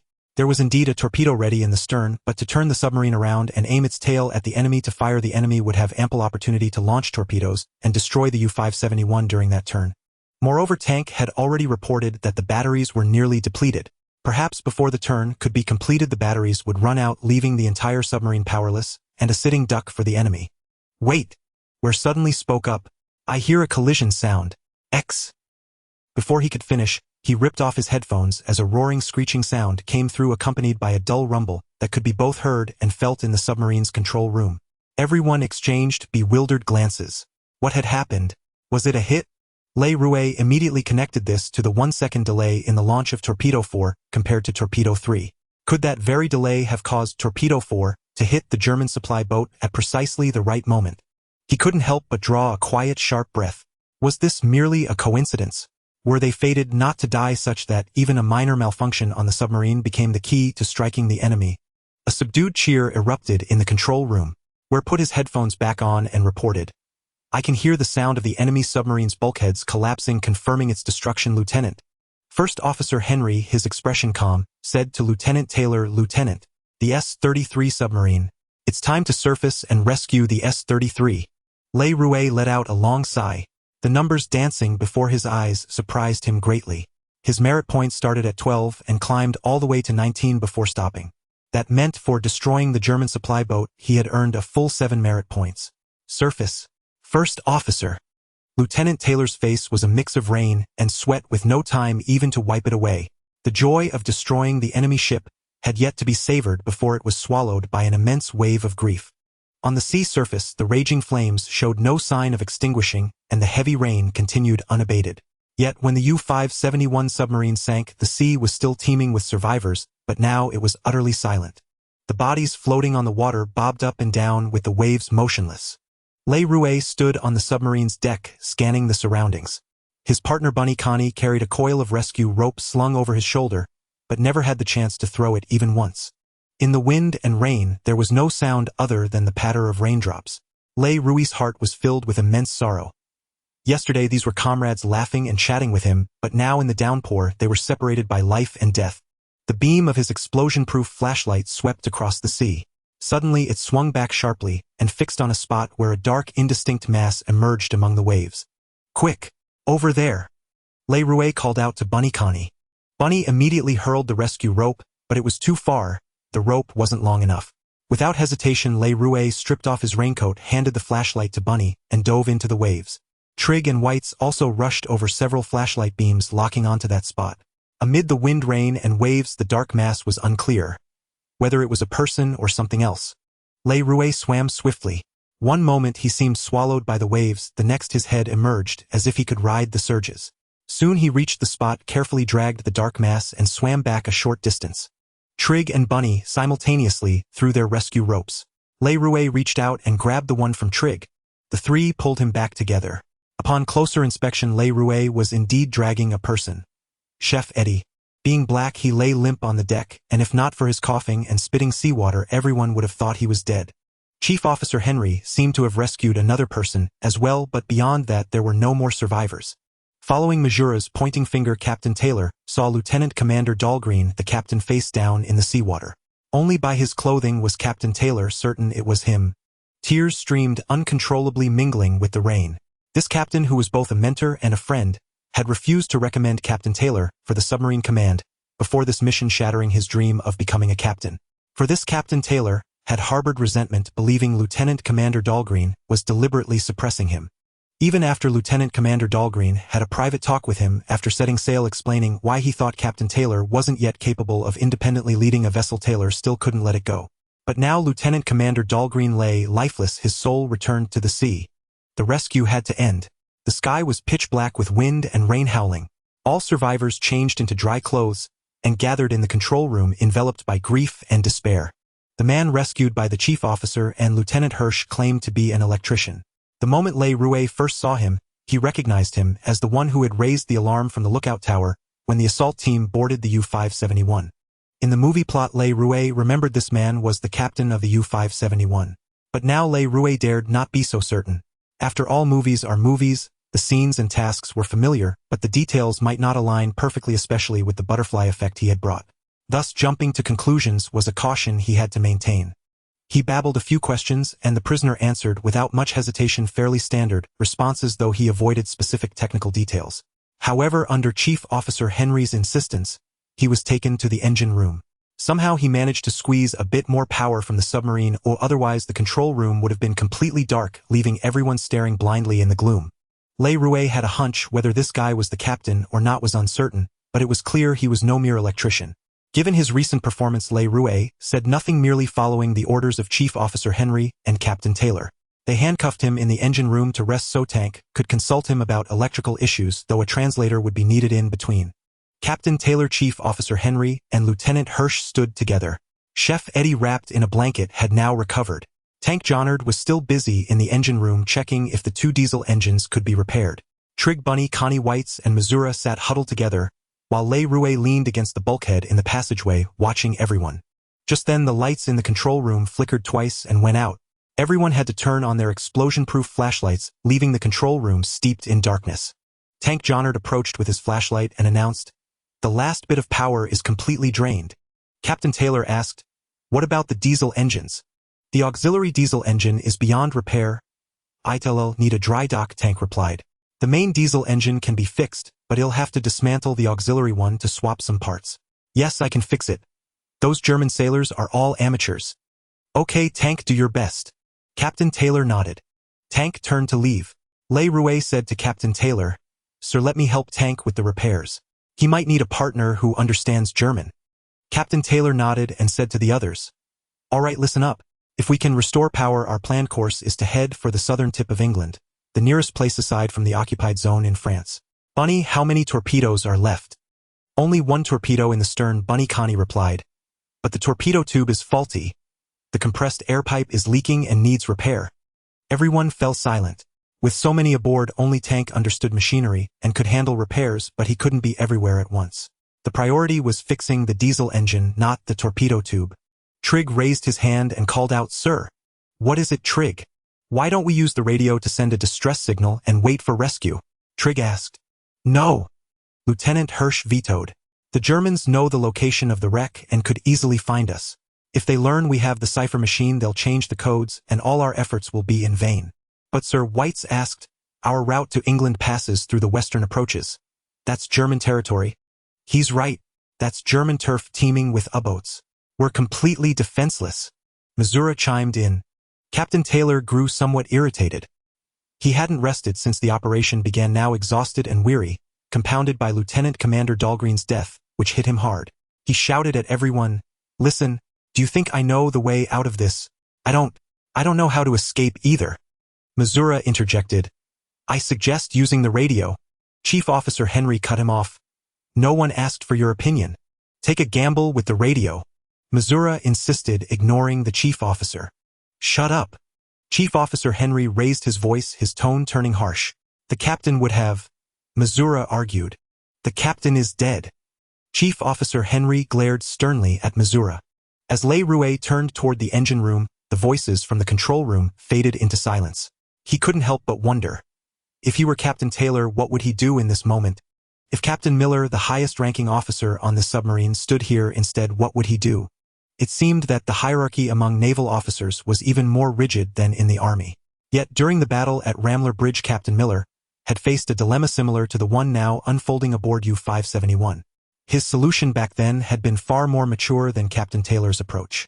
At the very least, Captain Miller would never utter the words, "I don't know." If not for First Officer Henry, holding the control room together, Lei Rue shuddered to think what chaos would have ensued. There was still much to be done. The bodies aboard the submarine had been cleared away. Dying at sea meant being buried at sea by one's comrades. Every sailor understood this truth. For the Allies it was the same, for the Germans no doubt as well. The submarine had yet to restore power, drifting helplessly on the surface. Aside from 2 men keeping watch, the rest were resting. Tank Johnard and Lei Rue, however, did not rest. They remained busy in the engine room attempting to repair the diesel engine. Lei Rue had volunteered for the task, but he was not merely an idle observer. He had his role to play. Tank did not understand German. Throughout the repair process, many steps required someone fluent in the language to be present. Lei Rue knew nothing about repairs yet. As he assisted Tank, he discovered an astonishingly quick grasp of the diesel engine's inner workings. This sensation was akin to his affinity with firearms. Ever since awakening his special ability for weaponry, he felt as though he had spent years immersed in the world of guns and machinery, possessing an uncanny familiarity.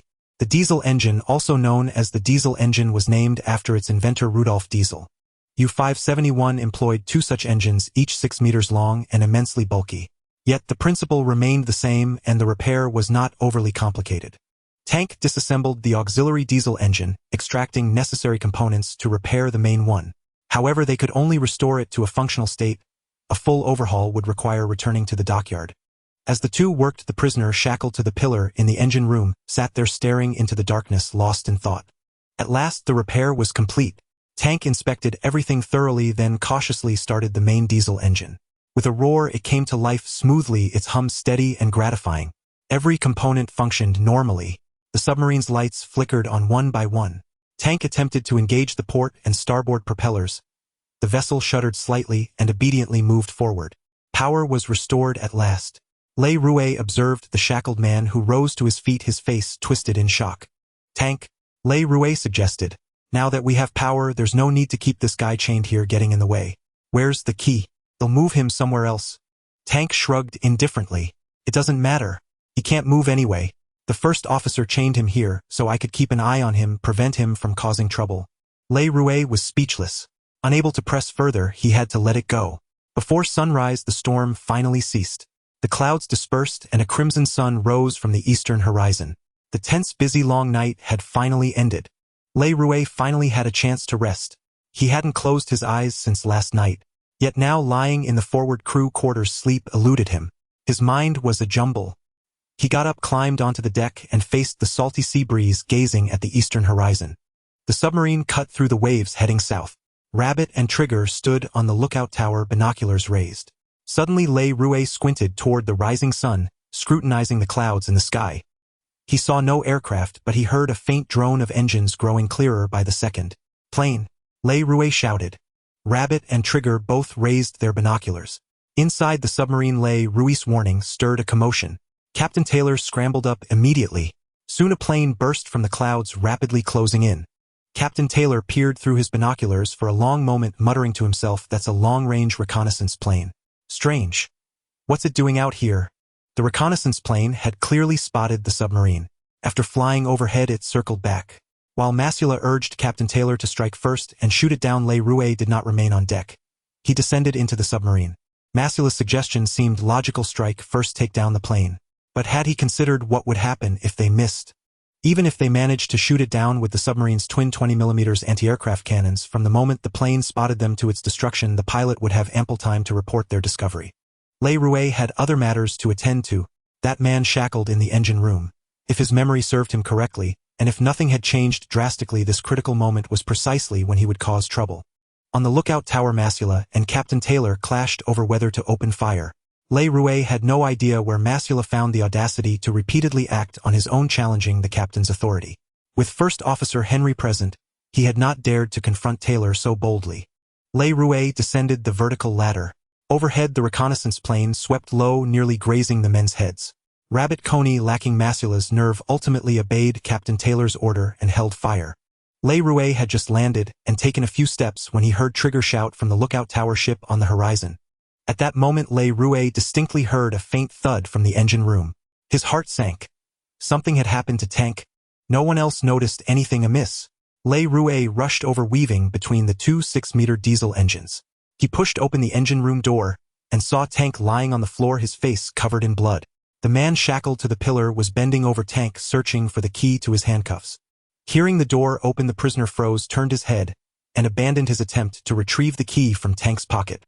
Instead, he stretched his left hand as far as possible, reaching for the pistol holstered at Tank's waist. "Damn it!" Le Rouet cursed, sprinting forward. In that instant, the man had already grabbed the pistol. Seeing Le Rouet, he was stunned by the latter's speed, but reacted swiftly. He fired 3 shots in rapid succession into Tank's abdomen. Bang, bang, bang. Le Rouet kicked the pistol out of the man's hand with a swift motion, yet he was a half-step too late to prevent the shot from being fired. The man cried out in pain, still attempting to counterattack, even then driving his left knee into Le Rouet's side.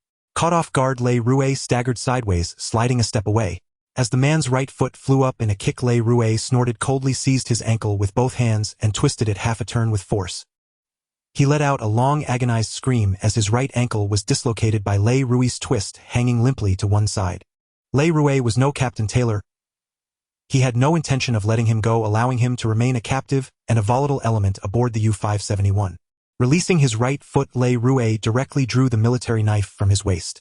As the man threw his head back in a scream, Le Rouet drove the blade in reverse into his chest. With a muffled thud, the knife sank to the hilt. The man's screams turned into gurgling sounds from his throat, like bubbles trapped within, unable to be expelled or swallowed. Chef Eddie rushed over with a submachine gun, his eyes wide with shock at the scene in the engine room. Le Rouet shouted, "Quick! Check Tank's wound." In the submarine, there was no medic. Eddie snapped out of his daze and immediately came over to examine Tank's injury. Fired at such close range, the bullet had pierced straight through Tank's soft abdomen, creating a penetrating wound. He was already injured, his face covered in blood. Now his breaths were more exhaled than inhaled, his complexion pale as gold paper, unable to speak. The man was already dead, the gurgling from his throat ceasing. Le Rouet pulled out the knife and a spurt of blood splashed onto the bulkhead. But Tank's condition was dire. Bloody froth bubbled at the corners of his mouth. He seemed to want to say something but couldn't form the words. Eddie fumbled clumsily, unable to undo Tank's clothes for a long time. Le Rouet crouched down, thrust the bloodied knife directly in, and slit the clothing open. The moment Le Rouet saw Tank's wound, his scalp tingled with a sense of grave difficulty. He couldn't examine the wound on Tank's back, but judging by the pool of blood on the floor, he knew the injury was severe. The bullet hole was not large, but blood gushed out like a spring ceaselessly. Le Rouet recalled a scene he had witnessed. During the mission to save Private Ryan, Medic Wade was hit like this while attacking the machine gun position at the abandoned radar station. Now, due to Le Rouet's intrusion and the butterfly effect it triggered, the timeline of the entire world had shifted. Wade had not been wounded and died there. He was still alive and well, continuing to fight alongside Captain Miller's squad. But here Tank was wounded and lying on the ground, his condition critical. First aid kit. Is there a first aid kit? Le Rouet was the first to react, shouting loudly. Captain Taylor also rushed over hurriedly. Lieutenant Hirsch brought a first aid kit. This was a German one stored aboard the U-571. Though its contents were more or less the same. Le Rouet found morphine and injected it directly into Tank's thigh to ease his pain, but he was helpless in treating the wound itself. Captain. A call came from the control room, sounding extremely urgent. Without a word, Captain Taylor turned and rushed back. Upon reaching the control room, Captain Taylor barked orders, Mazzola to the engine room. XO, prepare for emergency dive. Mazzola had only a vague recollection of the operations in the engine room, far inferior to Tank's proficiency. He locked the hatches, prepared to dive, shut down the main diesel engines, and switched to electric propulsion, all in a chaotic flurry. In the control room, Captain Taylor's incessant urgings only made Mazzola more flustered, shouting and not knowing what to do. Le Rouet quickly went up to help. The two of them barely managed to complete the tasks in the engine room, but it was already too late. Rabbit on the conning tower reported that a German cruiser was closing in. Captain Taylor had to abort the dive, keeping the submarine in its surface state and coming to a halt. Eddie stood up with a look of sorrow on his face. Le Rouet dashed over and saw that Tank had closed his eyes. A profound sense of powerlessness surged within Le Rouet, making him dizzy. He had tried his utmost to avoid this outcome, advising XO Henry not to trust the man's claims of being an electrician, urging Tank to take out the handcuffs and secure the man elsewhere. But no one listened to him, and in the end he couldn't prevent the casualties. Only the one who fell was Tank instead of Mazzola. The three of them stared blankly at Tank, who lay silently on the ground, the wound on his body finally ceasing to bleed. Le, grab the submachine gun and get up to the conning tower. Captain Taylor called out from the conning tower into the submarine. Le Rouet composed himself, stowed the knife, picked up the pistol, and tucked it into his belt, then grabbed the Thompson submachine gun and climbed up to the conning tower. Up close, the silhouette of the German destroyer Z-34 appeared immense. Standing on the submarine, it felt like looking up at a towering giant. On the destroyer, the deck guns were already being trained on the U-571. Seemingly with intent. Lieutenant Hirsch said softly, "We could use the machine guns to sink the enemy ship." Le Rouet was taken aback. This lieutenant from naval intelligence was utterly ignorant of weaponry. Not even the 20mm machine gun on the U-571. Nor the 88mm deck gun at the bow could sink the destroyer, even if it were sitting there as a target and the gun fired dozens of rounds. It was a complete suppression of tonnage displacement. The U-571 displaced only about 800 tons, while this destroyer displaced 3600 tons. More than 4 times that of the U-571. Le Rouet ignored Lieutenant Hirsch's amateurish remarks and focused intently on the destroyer before him. He remembered clearly that in the movie this destroyer had drawn strong criticism from military enthusiasts. The biggest issue was the movie's destroyer with hull number Z-49, which was a prop converted from a civilian tugboat, its bow as round and soft as Yang Gaifei's chin. But this Z-34 before him was a genuine destroyer, 127 meters long, and only 12 meters wide, appearing very slender and shaped like a battle blade capable of cleaving through the waves with ease. The 150mm naval guns on the ship, even from this distance, exuded a menacing pressure. Captain Taylor, while observing the destroyer through binoculars, explained to Lieutenant Hirsch how impractical his idea was. The 88mm gun on the submarine couldn't sink the destroyer, Only torpedoes could. Just then the destroyer lowered a small boat and began rowing toward them. Captain Taylor called up Radioman Wirtz and pointed out the communications room behind the destroyer's bridge, easy to identify by the forest of antennas. Then he asked if we blow up the communications room on the German destroyer, would they be unable to send any communications? As the radioman on the S-33, Wirtz answered affirmatively. The roof of the Z-34's communications room was bristling with antennas. If they could take it out with a single shell, the destroyer would certainly lose contact with the outside world. Very well. Captain Taylor continued observing the German destroyer through his binoculars. First, we blow up the destroyer's communications room to cut off its external contact. Then we dive and lure the destroyer into an area controlled by Allied air forces calling in the Air Force to take it out. Or we sink it with a stern torpedo. This plan was extremely bold and incredibly risky. In Le Ruiz's understanding, it was nothing more than a desperate gamble born of unwillingness to surrender without a fight. As for luring the destroyer into Allied air-controlled territory, that was a completely fanciful notion, utterly impractical. Because the U-571's speed was inherently inferior to the destroyer's. When surfaced and at full power, the U-571 could only reach a maximum of 20 knots, while the destroyer's top speed was a full 36 knots. Before they could get far, the destroyer's 150mm guns would blast them to pieces. Moreover, the U-571's power system was already half-crippled. If it hadn't been reduced to half speed, they were already extremely fortunate. Once the small boat from the German destroyer arrived and identified their identities, the submarine's fate would be sealed, hunted and destroyed. In fact, the time left before the German boat reached them was probably less than 5 minutes. But the problems were numerous. The U-571 was damaged with only partial power restored for diving. The sole torpedo at the stern had a leak in its tube, which needed to be repaired before it could be fired. And all of this was based on the assumption that a single shell or torpedo would be effective. Rabbit Koenig replied, "Captain Tank is dead. Only he could fix the torpedo tube." Captain Taylor lowered his binoculars and was silent for a long moment before saying to Rabbit Koenig, "Rabbit, can you fix the torpedo tube? If we can't destroy this damn destroyer, we're all dead." Such a heavy responsibility, the lives of so many people now rested entirely on Rabbit Koenig's slender shoulders. He dared not say he couldn't do it, but he also dared not claim he could. Among them, Tank Johansson was the most skilled with machinery, but he was already dead. "Captain," Le Ruiz interjected, "I can fix the torpedo tube." Everyone's gaze converged on Le Ruiz. Captain Taylor asked in disbelief, "Can you?" Clearly no one believed Le Ruiz could. This was a submarine, a naval combat vessel, and Le Ruiz was merely a member of the Army Rangers. "Yes, I can, Captain," Le Ruiz replied with confidence. "Good." Captain Taylor nodded. At this moment he had no choice but to trust that Le Ruiz could fix it. "Rabbit, Trig, go man the bow deck gun. Le, take the submachine gun and cover these Germans, send them back." Le Ruiz volunteered again, "Captain, I'm experienced with the deck gun. Let me go with Rabbit. Trig, you take the submachine gun." Captain Taylor nodded, signaling Trig to follow Le Ruiz's instructions. None of the survivors on the submarine were artillerymen and none were particularly skilled with the deck gun. But Le Ruiz's performance during the capture of the submarine had been evident. His marksmanship was precise. It naturally occurred to everyone that having him operate the deck gun was a good choice. The German small boat had come alongside. As Le Ruiz and Rabbit climbed down from the conning tower, the German soldiers on the boat shouted for them to secure the mooring lines. Rabbit Koenig didn't understand, and Le Ruiz simply gave them a cold glance before walking away, leaving the men on the boat baffled, wondering what was wrong with the crew of the U-571.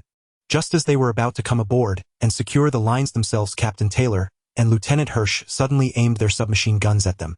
Lieutenant Hirsch shouted in German, Go back. You cannot board our submarine." Trig trained the 20mm machine gun on the small boat. If it opened fire, the boat would be instantly torn apart by the intense barrage. Under the threat of the dark muzzles, the German soldiers on the boat exchanged bewildered glances. They saw Le Ruiz and Rabbit directly remove the waterproof cover from the 88mm deck gun at the bow and begin preparing to fire.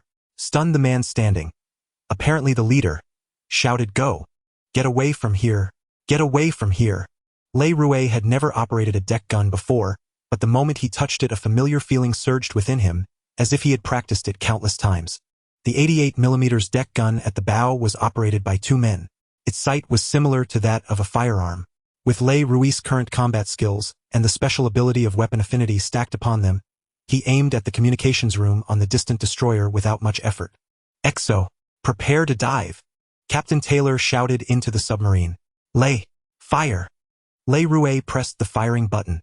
With a thunderous roar, the 88mm deck gun fired. The shell arced through the air and landed precisely on the destroyer's communications room. Boom! The communications room erupted into a ball of flame bursting apart. "Rabbit! Reload!" Le Rouet yelled. At the same time, Captain Taylor shouted, "Good! Communications room destroyed. Quick, get inside. Prepare to dive." On the destroyer, chaos erupted. Alarms blared and crew members poured out of the compartments, but no one knew what was happening. Rabbit Koenig, following Le Rouet's instructions, actually loaded another shell. The others had already begun scrambling into the submarine. Captain Taylor shouted urgently, "Rabbit, damn it, get in the submarine. We're diving." Boom! Le Rouet fired another shot. This time he aimed at the bridge in front of the communications room. After firing, he didn't have time to see if it hit. He simply abandoned the deck gun, turned and ran. As he climbed onto the conning tower and prepared to slip into the submarine, he glanced back and saw that the bridge of the German destroyer was engulfed in flames and thick smoke. On the destroyer, billowing smoke stood out starkly against the backdrop of blue sky, white clouds, and azure sea. Gray-white text scrolled across his vision, and the merit points jumped to 28 in an instant. He was the last one in. After locking the conning tower, Hatch XO Henry's voice rang out throughout the control room, "Dive! Dive!" In the control room, Chef Eddie was at the helm. Trig controlled the diving planes. Radioman Wirtz manned the sonar. Mazzola was busy in the engine room, and Rabbit Koenig and Le Rouet had to get to the stern torpedo room. Together with Captain Taylor, XO Henry, and Lieutenant Hirsch, that made only 9 people left on the entire submarine. 9 people piloting a damaged German submarine with a single faulty torpedo now challenging a German destroyer. No matter how you looked at it, this was a suicidal course of action. A suicidal course of action that seemed to court death with all haste. Rabbit Connie was quite familiar with the torpedo room. It was he who operated the bow torpedo attack on the German supply submarine, and he had also inspected the stern torpedo room. Back then he planned to have Tank repair the diesel engine first, then let him fix the torpedo launch tubes, but an unexpected incident occurred. Tank died and never woke up. Look, this is the compressed air pressure indicator for torpedo tube No. 4. Without compressed air, the torpedo cannot be launched. Follow this compressed air pipe, there must be a leak somewhere.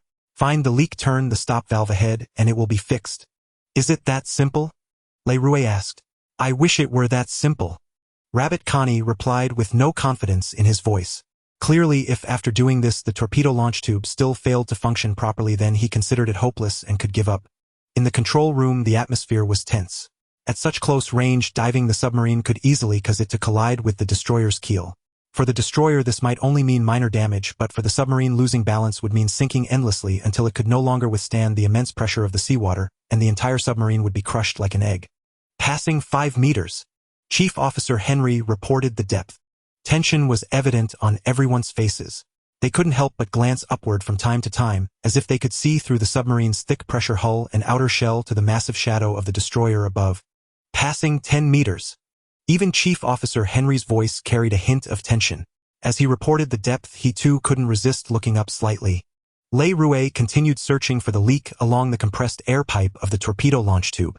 The pipe was in the submarine's bilge, requiring him to lift the grating floor, crawl down, and become like an insect moving through a maze of pipes and cables while carefully identifying the source. If there were water here, it would be easy to spot the leak, but that wasn't the case. Le Rouet could only crawl, listening to the faint hissing sound of escaping air to determine the approximate location. The submarine's interior was cramped, and here it was even more so. Thick pipes ran everywhere, extending throughout the entire vessel with various valves that dazzled the eyes. After crawling a short distance, Le Rouet pressed his ear against the compressed air pipe. The hissing of the leak became clear, and despite the mixture of other noises, he could hear it distinctly. The leak was about 10 meters ahead. Le Rouet crawled over and tightened a stop valve. Rabbit immediately hurried over and through the grating floor whispered to Le Rouet. The torpedo tube's air pressure is restored. It's leaking right here. Hearing Rabbit's good news from the torpedo room, everyone's spirits lifted. However, their attention was soon drawn back to the immediate crisis. When Chief Officer Henry reported passing 15 meters, everyone held their breath. Whether they could safely navigate this challenge was now at stake. The expected collision sound never came. There was no noise above the submarine, not even a scraping sound. Only Chief Officer Henry's low voice suddenly broke the silence. Passing 20 meters. At first no one realized what this meant. Then a surge of immense joy washed over them. Safely reaching 20 meters meant the submarine had passed beneath the destroyer's keel. In the control room, a long exhalation echoed as everyone breathed a collective sigh of relief. After diving to 25 meters, Captain Taylor first ordered Eddie to hard left rudder, then picked up the intercom and quietly said to Missouri in the engine room, "Missouri ahead 2/3. Clearly, the German destroyer wouldn't give up easily. Whites listened to the sonar and reported in a low voice, "The destroyer is moving at high speed." It was a game of cat and mouse where patience and luck were paramount. The U-571's maximum submerged speed was a mere 10 knots. At 2/3 speed, it was only 7 knots. Compared to the destroyer, it was like a tortoise racing a hare.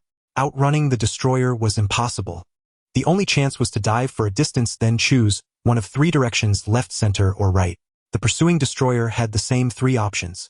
If it chose wrong, it would lose track and have to stop to use sonar for further searching before resuming the chase with its high maneuverability. Enemy dropping depth charges. Whites suddenly exclaimed in a low voice, "Intensive pattern." Chef Eddie grimaced, silently mouthing, "Damn it," as he swayed. The hearts of everyone, which had just eased, tightened again.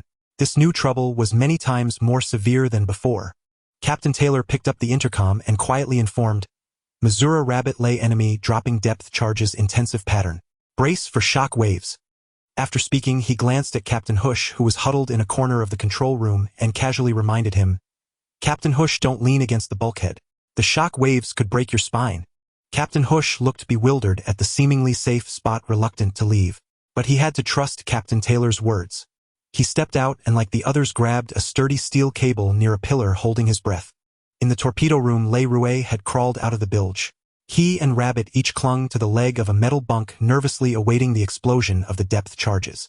Even without sonar, Le Rouet could hear sounds like an alarm clock ringing underwater. A long ding, followed by a dong, growing closer with roughly equal intervals between them. In the distance, the muffled explosions of depth charges reached the submarine like thunder rumbling in everyone's hearts. Although there was no immediate impact, each successive blast came closer. The increasingly near ding-dong of falling charges and the roar of explosions brought an overwhelming pressure that swept over them like a tidal wave. Finally, a depth charge exploded just behind the submarine. The powerful shock wave traveled through the seawater, causing the submarine to shake violently. Then came a second, followed by a third, even closer, and a fourth. When the 5th and 6th depth charges detonated, Le Rouet could clearly feel they were exploding right outside the thin steel hull. A violent shock wave hit them. Neither he nor Rabbit could hold onto the bunk legs. Light bulbs shattered with a bang, and a continuous hissing sound filled the air. The sound of pipes rupturing and high-pressure water jets spraying out. At that moment, Le Rouet's mind went blank. He relied purely on instinct, desperately gripping the sturdy bunk legs, struggling to stay upright.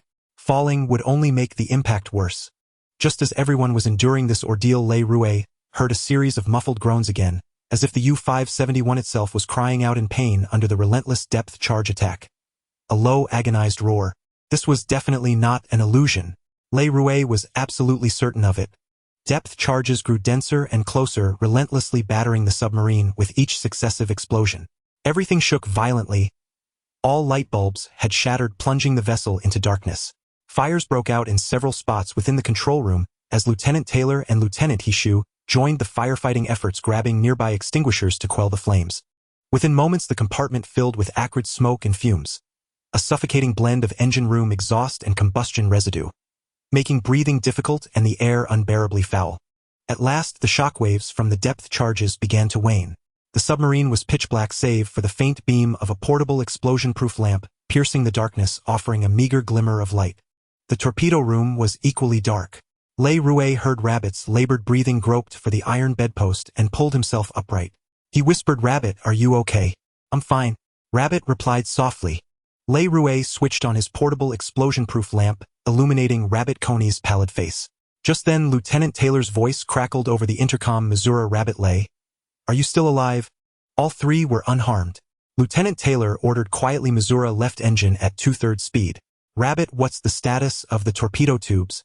Rabbit hurried over on the verge of tears and replied dejectedly, "Compressed air is malfunctioning again, Captain. Can it be fixed?" "I don't know," Rabbit answered. "Captain, I don't know." Lieutenant Taylor demanded sternly, "The only answer I want is yes or no." Rabbit Coney looked at Le Rouet, who hesitated then nodded. Rabbit replied softly, "Captain. Yes, okay." Lieutenant Taylor was satisfied with the answer. Executive Officer dived to 160 meters. Trig put Tank's body in a life jacket and loaded it with other debris into the torpedo tube. Prepare to eject. Everyone was stunned. 160 meters. Over 500 feet. This was a depth none had ever experienced before. Except for Missouri in the engine room and Rabbit and Le Rouet in the torpedo room, everyone in the control room involuntarily recalled Missouri's story of the S-26 submarine. How at just 400 feet, it had been crushed like an egg by the immense water pressure. Lieutenant Taylor explained to the crew, only by diving deep can we evade the depth charges. Then, at 160 meters, we eject the debris and waste oil from the engine room. The destroyer will spot the trash, come to investigate, and stop its sonar believing we're destroyed. Then we surface and attack the destroyer with the stern torpedoes. Treat Tank like garbage. Trig, who had just risen to follow Taylor's order to put a life jacket on Tank's body, protested indignantly. Everyone fell silent. Lieutenant Taylor looked at Trig and said, "This way he can save our lives." Trig left in silence. Executive Officer Henry supervised the continued descent while Lieutenant Taylor picked up the intercom to ask Rabbit about the torpedo tube repair. Rabbit stared at the motionless compressed air pressure gauge and shook his head. "Still not fixed, Captain." Le Rouet crawled back into the submarine's bilge, but this time it was already flooded. Water had leaked in from various spots during the relentless depth charge bombardment. As the submarine continued diving, the water couldn't be drained and accumulated in the bilge. However, this had an advantage: any compressed air pipe leak was clearly visible from the rising bubbles. To facilitate Le Rouet's breathing underwater, Rabbit prepared a long snorkel stretching nearly 5 meters from the entry point. Le Rouet, holding the portable explosion-proof lamp in one hand and the snorkel in the other, swam through the tangled maze of pipes. Not far ahead, bubbles churned. He released the snorkel, set the lamp aside, and used both hands to tighten the leak's top valve. But then just a few meters ahead, more bubbles surged. Another leak. Swimming there required squeezing through a grating, but the snorkel had reached its maximum length and could no longer stretch. Le Rouet calculated swimming there was only about 3 meters. He could close the valve and swim back using the snorkel to breathe. At his speed, it was entirely feasible. Just then, the submarine shuddered again. In the water, he felt shock waves pressing in from all directions. He clung desperately to the pipes to avoid being thrown off. The entire vessel groaned, trembled, and suffered under another barrage of depth charges. Le Rouet could hear nothing but the endless shocks. The portable lamp fell from the pipe, sinking to the bottom. It burst with a pop. Its light flickered once and went out completely. Utter darkness enveloped him. Even with his heightened perception, he could barely make out vague outlines. As the shocks gradually subsided, the bilge water surged violently. More pipes seemed to have ruptured, causing ever-increasing leaks. Unbeknownst to him, chaos reigned in the control room. The submarine had dived to 160 meters, but still hadn't escaped the depth charges. Gritting his teeth, Lieutenant Taylor ordered Executive Officer Henry to dive to 200 meters. The tactic worked. The depth charges now exploded only above the submarine, their impact on the vessel greatly reduced. But water pipes burst everywhere, spraying into the compartment uncontrollably. Worse still, as others scrambled to stop the leaks, Chef Eddie monitored the depth gauge. The needle passed the 200-meter limit and continued into unmarked territory. Lieutenant Taylor, no longer caring about his voice level, shouted, "Surface. Executive Officer. Surface. Executive Officer. Surface." Executive Officer Henry frantically opened the main ballast tank drain valves and all trim tank drain valves. Eddie finally saw the needle tremble, then slowly reverse direction. Overjoyed, he yelled, "We're surfacing. We're surfacing." But the ascent accelerated uncontrollably. The submarine was completely out of control. Lieutenant Taylor grabbed the intercom and almost shouted, "Rabbit, torpedo tubes. Prepare to fire." "Captain, the torpedo tubes aren't fixed yet." "Damn it," Lieutenant Taylor roared. "We're about to break the surface and won't be able to dive again. If we can't fire the torpedoes, we're dead. If the torpedoes can't launch, we're doomed." A deathly silence fell over the intercom. Rabbit Connie had no idea how to respond, nor could he see how Le Rouet was faring below. Just then, Chief Officer Henry announced, 10 meters. We're about to surface." With a mighty splash, the waves were overturned as the U-571 submarine broke the surface, surged upward, and then settled back down, spray flying. In the sonar room, White's expression shifted as he listened intently for a moment before shouting, "The enemy ship is starting its engines, Captain. The enemy ship is starting its engines." This meant the German destroyer had spotted the surfaced U-571. "Rabbit, fire the torpedoes. Fire the torpedoes." Captain Taylor locked onto the still stationary German destroyer through the periscope and yelled at the top of his lungs. This was their last chance. If they missed this precious window of opportunity, the nearly crippled U-571 would be left at the mercy of the German destroyer. At that moment Ray was struggling in the seawater flooding the lower compartment. The relentless barrage of depth charges had caused violent shocks, dislodging a thick pipe that crashed down on him. Thanks to his quick reflexes, he sensed the danger and lunged forward, but his right foot got trapped, leaving him unable to break free. His breathing tube had come loose, lost somewhere under the pipe. Holding his breath, Ray couldn't pull his right foot free, so he bent his body, slowly twisting half a turn to retract it. His right foot, pinned by the pipe, was now growing numb. Ray groped around in the darkness when suddenly a soft hose drifted past not far from him. Overjoyed, he quickly grabbed it, put it in his mouth, and took deep, desperate breaths. With the breathing tube in hand, he felt much calmer. He ran his hands along the pipe, trying to gauge if he could lift it just enough to free his foot. After preparing himself, Ray took a deep breath and held it. He pushed up against the pipe with all his might while bracing with his left foot. With tremendous effort, the pipe finally shifted just a fraction. At last he pulled his right foot free, regaining his freedom. But his ankle throbbed with a searing pain, completely unable to bear any weight. Clearly it was seriously injured. Surrounded by pitch-black darkness, he could only make out faint outlines. Ahead where the leak was, he couldn't see any bubbles, but he could hear the gurgling sound of escaping air. He took a few deep breaths, steeled himself, and lunged forward. He slipped through a large gap in the grating partition, swam to the leak, and quickly tightened the shutoff valve. Rabbit Connie's heart grew colder by the second. The compressed air pressure gauge for torpedo tube 4 remained at 0, the needle utterly still. A clear sign that Ray's dangerous mission had failed. Over the intercom, Captain Taylor kept roaring, "Fire! Damn it! Fire the torpedo!" But the torpedo wouldn't launch. Without it to sink the German destroyer, the destroyer's 150mm cannons would blast the U-571 to pieces. This was a fight to the death, pure and simple. Just as he was staring at the pressure gauge, lost in dark thoughts, the needle seemed to twitch. Rabbit Connie wondered if his eyes were playing tricks on him. Then suddenly the needle swung fully into the normal range and held steady. Rabbit Connie was ecstatic. Almost instinctively, he shouted into the intercom, "Captain, torpedo ready. Fire! Fire immediately!" Captain Taylor bellowed. The torpedo tube shuddered as Rabbit Connie yelled, "Torpedo for away!" Everyone in the control room heard Rabbit's voice. Captain Taylor, losing his usual composure, muttered repeatedly, "Hurry! Hurry!" He was willing the torpedo to go faster, wishing he could give it wings to instantly close the distance between the U-571 and the destroyer and blow the destroyer in two with a thunderous roar. Everyone held their breath. Life or death, success or failure. All hinged on this single moment. They couldn't help but be on edge. Then came the explosion. Even from this distance, those in the control room could hear and feel the torpedo's detonation. Captain Taylor clenched his right fist, punched the air, and shouted, "Yes! Direct hit! Excellent!" Cheers erupted in the control room. Chief Officer Henry allowed himself a faint smile. As soon as Captain Taylor stepped away from the periscope, Henry took his place, observed for a moment, and confirmed, "Indeed, Captain. Direct hit. The destroyer is breaking apart and sinking." He straightened up and addressed Captain Taylor with great sincerity. "Captain Taylor, if your submarine ever needs a chief officer, I would be honored to serve." "Thank you, Chief Officer," Captain Taylor replied. Missouri came from the engine room, reporting that the diesel engines couldn't be started. Rabbit Connie's figure appeared in the corridor, his face etched with sorrow. Captain Taylor looked past him and asked, "Rabbit, where's Ray?" "Drowned, Captain," Rabbit answered. After firing the torpedo from tube 4A, he only then realized the water in the lower compartment had risen to ankle level. Ray showed no sign of life.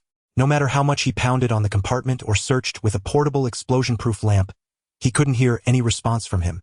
After searching for a while, he had no choice but to give up and make his way to the control room. Everyone fell silent. They all owed their lives to Ray's sacrifice. If he hadn't risked his life to repair the torpedo tube's compressed air system, the torpedo wouldn't have fired, the German destroyer wouldn't have been destroyed, and death would have been their only fate.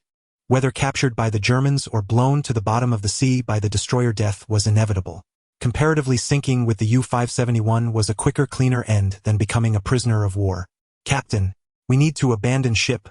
The U-571 is sinking," Chief Officer Henry said. Captain Taylor nodded and replied, "Yes, Chief Officer, abandon ship." The crew filed out and climbed into the lifeboat. The most important package, the primary objective of their mission, the German code machine and code books, was placed in the center of the lifeboat. Not far away on the sea's surface, the U-571 submarine bubbled and slowly sank. A few ripples spread across the water, then smoothed over by the waves, leaving no trace behind. Captain Taylor, Captain Hashu, Chief Officer Henry Rabbit, Connie Trigg, Communications Officer Whites, and Missouri sat in the lifeboat. They picked up single oars, took one last look at the spot where the U-571 had vanished, and began to row. Trigg said in his heart, "May your souls belong to God and your bodies return to the sea." Mission Hunt U-571 completed. Mission reward 10 merit points. Mission completion perfect bonus reward 5 merit points. Sacrificing oneself to save comrades reward 7 merit points. Current merit points 82. Upgrade conditions met. Proceed with upgrade. As Le Rouet awoke coughing out seawater, he focused on the scrolling text before him. He recalled repairing the compressed air pipeline of the torpedo launch tube in the submarine's lower compartment. After shutting the leak valve, he immediately returned to the breathing tube area, ready to catch his breath, only to inhale a mouthful of seawater. As he searched for an exit, the air he held grew increasingly stale, and then he blacked out. What's going on? Am I dead? Le Rouet's heart jolted with alarm. Initially at this thought, a flicker of joy crossed his mind, believing he had escaped this bizarre temporal world. But he instantly dismissed the notion, for the sounds and scents around him all indicated one thing. He was still aboard the U-571 submarine. Wake up! We don't have much time. A deep low voice sounded, resembling not a human voice but rather a machine speaking. Le Rouet frowned slightly. Wasn't this the very same low muffled groan he had heard several times before? Who are you? That question is not important now. What matters is that the submarine is sinking and you are on it. Damn it, you must fix it. Otherwise you're doomed. How do I fix it? Le Rouet asked. This damned wreck is leaking everywhere. It's hopeless. No, there is still hope. How? Le Rouet sat up abruptly, asking with surprise. At this moment he had completely forgotten about the possibility of leveling up. There are only 3 major leaks. Fix these 3 and the submarine will stop sinking. Then repair the diesel engine and the submarine can move. After that it'll be manageable. All right? Le Rouet agreed decisively. Regardless of who this being was, repairing the submarine to save it was essentially saving himself, otherwise he would sink with it into the pitch-black ocean depths. In dim light, Le Rouet finally discerned that he was still in the torpedo room, though no longer in the lower compartment.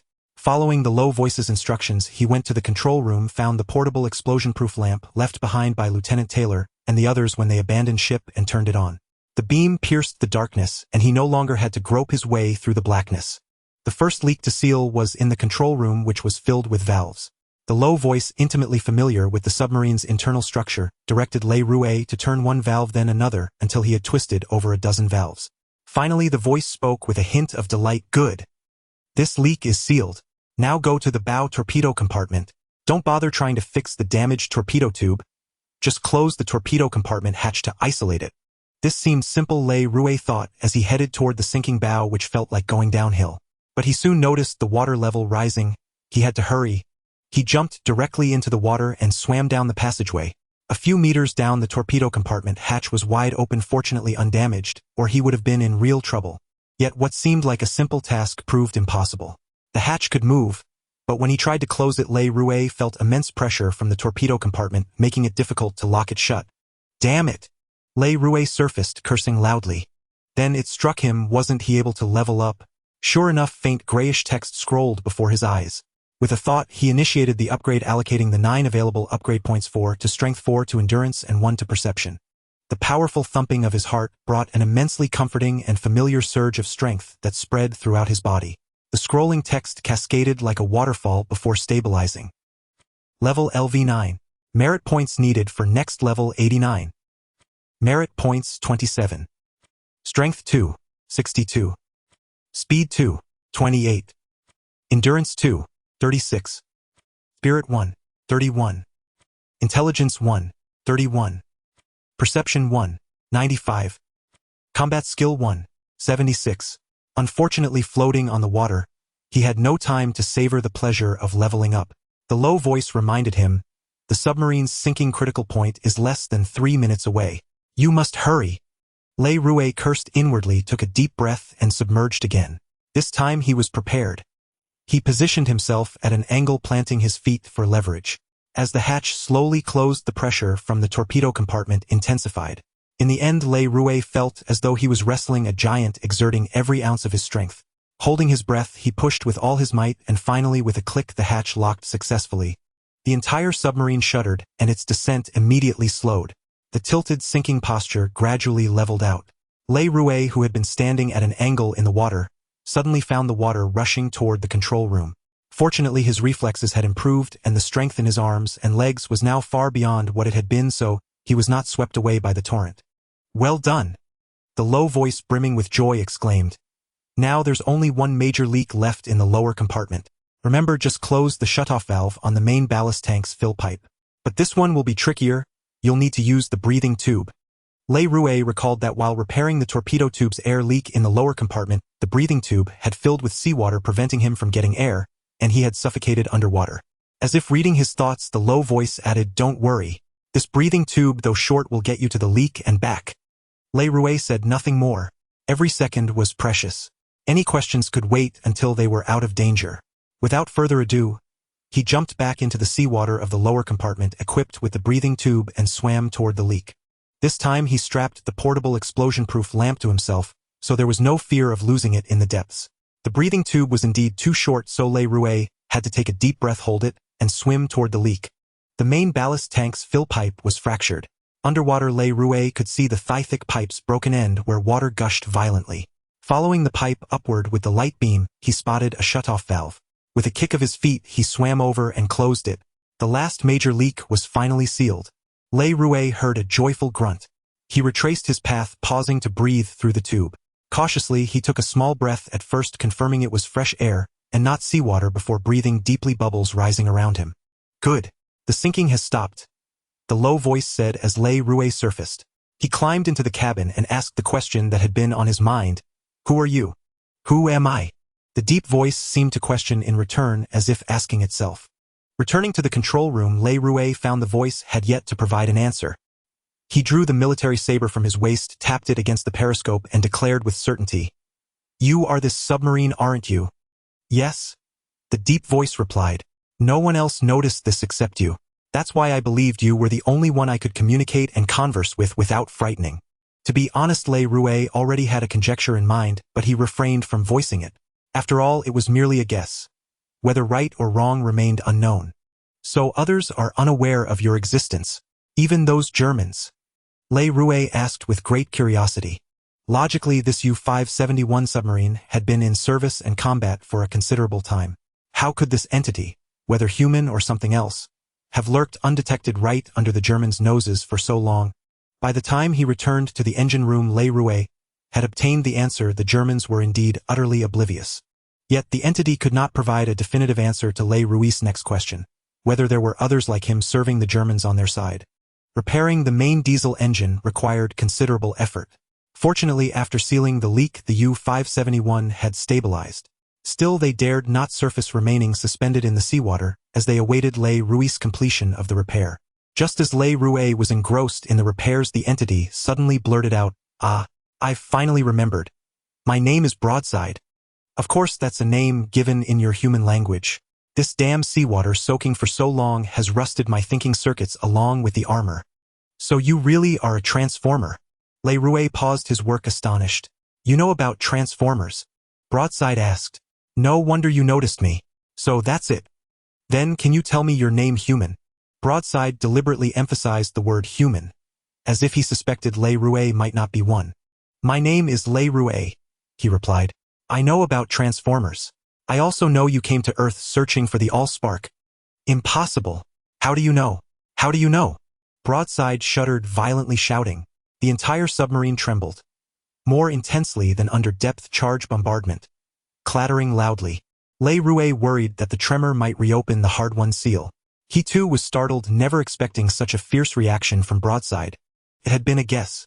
The mysterious system within him was called the Movie Universe Superhero System. First came Saving Private Ryan, then Hunt for U-571. He also recalled that during the activation of the Saving Private Ryan mission at the Forward Command Translation Post in Normandy, there was a man named Lieutenant Aldo, the very leader of the Inglorious Bastard. Now he wondered if those Bastard had completed their mission deep behind enemy lines.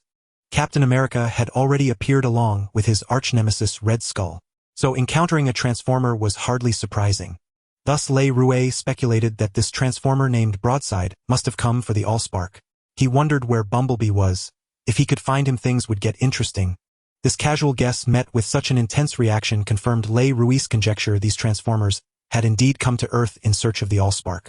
Fortunately, the U-571's shuttering didn't reopen the seal. Le Rouet chuckled and said, "Do you have to react so dramatically? Broadside, you are a brave and resilient warrior among the transformers. I know some things about you, but the Allspark, that was just a guess. If it weren't for something crucial, why would you come to this godforsaken place called Earth? By the way, is the Allspark really on Earth?"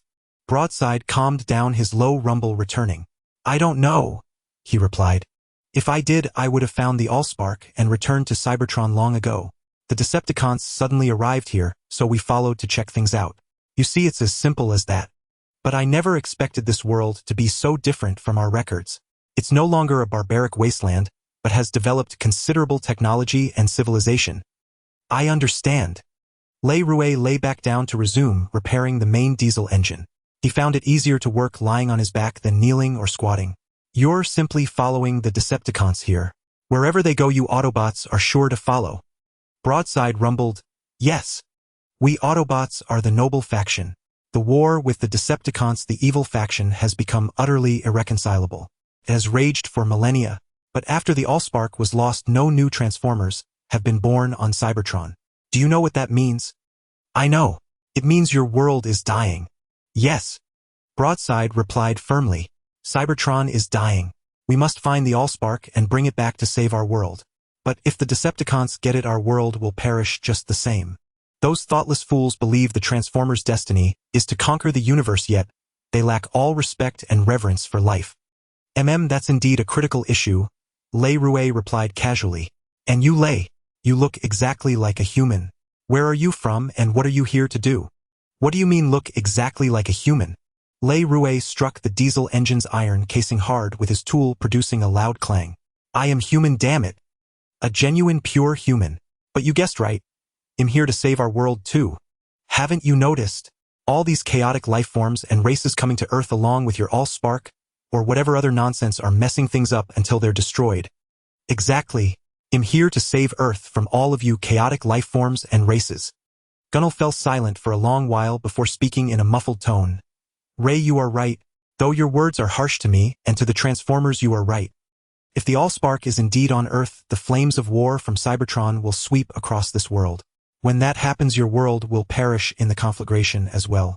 However, wars among humans have already engulfed the globe, so perhaps it is uncertain whether it will be the Transformers who bring war to Earth first or if humanity will destroy the planet on its own before that happens." "That is humanity's own choice," replied Le Rouet. "But I believe that humans will not destroy their world the way you Transformers did. Having lurked in the human world for so long, have you not noticed any difference between humans and Transformers?" "Creativity," Gunnel answered without hesitation. "Creativity." Le Rouet was taken aback. He paused his work again and asked in astonishment, "Why would you say that?" Gunnel replied, "Because 1,000 years ago we were what we were, and 1,000 years later we remain the same. If we had not perished with Cybertron. But humans are different. 1,000 years ago they were still in the age of slash-and-burn farming. Yet today they have created so many inventions and technologies. Imagine 1,000 years from now, if humanity does not go extinct, what heights might they reach?" Le Rouet could not fathom it either, but he knew that in just a few decades, less than a century, the level of technology humanity would achieve would far surpass the present. Thinking this, he truly found Gunnel's words to be very apt. Human creativity was indeed astonishing. The creativity of a single individual might amount to little, but when billions of humans across the globe pooled their creativity together, the effect was staggering. Thus the two chatted as they worked. Gunnel was quite the chatterbox, reminding Le Rouet of Rabin in his tendency to complain and talk endlessly. From him, Le Rouet learned much about Cybertron and the Transformers, and in return Le Rouet shared many things about humanity, a mutual exchange of goodwill and trust. Repairing the main diesel engine took Le Rouet considerable effort, but fortunately it was completed successfully, and the first test run was a success. However, to start the main diesel engine, the U-571 submarine had to surface and open the main ventilation valve, or otherwise the air inside the submarine would not be sufficient for the engine to burn. On the surface, the sky was gloomy with no sunset in sight. Although this location was not far from where Captain Taylor and the others had abandoned ship, finding a lifeboat on the vast ocean was like searching for a needle in a haystack. When Ray Rue asked Gunnel where he wanted to go, Gunnel had no destination in mind. He was injured all over and needed proper repairs, but this ghostly U-571 submarine, though the world was vast, found no port that would take it in. Even Ray Rue felt a pang of melancholy, but Gunnel was quite philosophical. After a hearty laugh, he dismissed the matter with indifference and comforted Ray Rue, saying not to worry. As long as he could find a battlefield, he would find a way to blend into any faction. With Gunnel's assurance, Ray Rue slept soundly. The next morning the sky was clear and cloudless. Ray Rue had no idea where they were, and even Gunnel was uncertain, only knowing from the voyage calculation that they were somewhere in the North Atlantic. Suddenly, after a moment of silence, Gunnel shouted excitedly, "Ray, I've intercepted a radio distress call. At this location, an Allied convoy escort fleet reports being under attack." Ray Rue immediately ducked into the submarine, consulting the chart in the control room and matching the coordinates from the intercepted signal. The location was only a little over 100 nautical miles from where Captain Taylor and the others had abandoned ship the day before. Even if the course was in the opposite direction, with the submarine's speed of less than 10 knots calculated over 12 hours, the distance to the battlefield would be only about 200 nautical miles. "Ray, hold on tight. We need to get there immediately. This is a golden opportunity," Gunnel shouted. Ray Rue was puzzled and asked, "At this speed, the battle will be long over by the time we arrive." Gunnel laughed so hard that the entire submarine trembled. "Who said we have to use this turtle speed?" Gunnel said smugly. "Watch me transform." The entire control room visibly transformed. The submarine shrank on the surface, churning up waves as mechanical parts shifted and rearranged like living things, accompanied by a constant clatter of machinery. Ray Rue watched in stunned amazement, his eyes dazzled. The transformation took over 10 minutes, and to his astonishment, Gunnel had turned into a seaplane reconnaissance aircraft with patches of dark and light green melded together and two large insignias on the tail wings. "All right, time for takeoff." As Ray Rue still gaped in disbelief, Gunnel reminded him, "Do you know how to fly this Heinkel He-60 seaplane? Like this: start, accelerate, pull up, OK, align the heading, and off we go." Throughout the process, although Ray Rue sat in the cockpit, he did nothing. Everything was handled by Gunnel himself. In fact, even when transformers took the form of planes, cars, or ships, they required no manual operation. They could control themselves entirely. However, upon closer inspection, Ray Rue could see that the Heinkel He-60 seaplane Gunnel had transformed into still bore scars. These could not be restored by transformation. Whichever part was damaged remained damaged in the corresponding form. Even if Gunnel could transform back into his robot mode, the injuries would still be there. But he could no longer transform into his robot form. He could only shift into submarines, planes, or ships. Any form he had scanned and stored detailed transformation data for. A distance of just over 100 nautical miles was nothing for this Heinkel He-60 seaplane. In just over an hour, Ray Rue could see the distant battlefield with his naked eye. Warships were hit, exploding and burning, sending plumes of smoke towering into the sky. It was a massive convoy with escort vessels equipped with seaplanes, and what appeared to be either summoned or assigned anti-submarine bombers patrolling the fleet's perimeter, occasionally diving to drop torpedoes. On the surface, torpedo explosions sent towering waves crashing, and even more bizarrely, entire submarines were lifted into the air by the blasts before crashing back down with the spray, sending up another surge of foam. Ray Rue watched for only a moment before spotting a fighter plane turning toward them from ahead. He immediately shouted a warning. "Gunnel, we've been spotted." "Damn it!" Gunnel cursed as the Heinkel He-60 seaplane banked sharply and veered to the right. Yet the seaplane could not outpace the pursuing carrier-based F-4U Corsair fighter. In mere moments, the fighter, renowned under the name of the Pirate, caught up.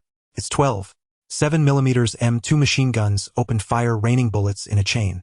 Gunnel dodged left and right, maneuvering with incredible agility, successfully evading the sweeping 12.7mm hail.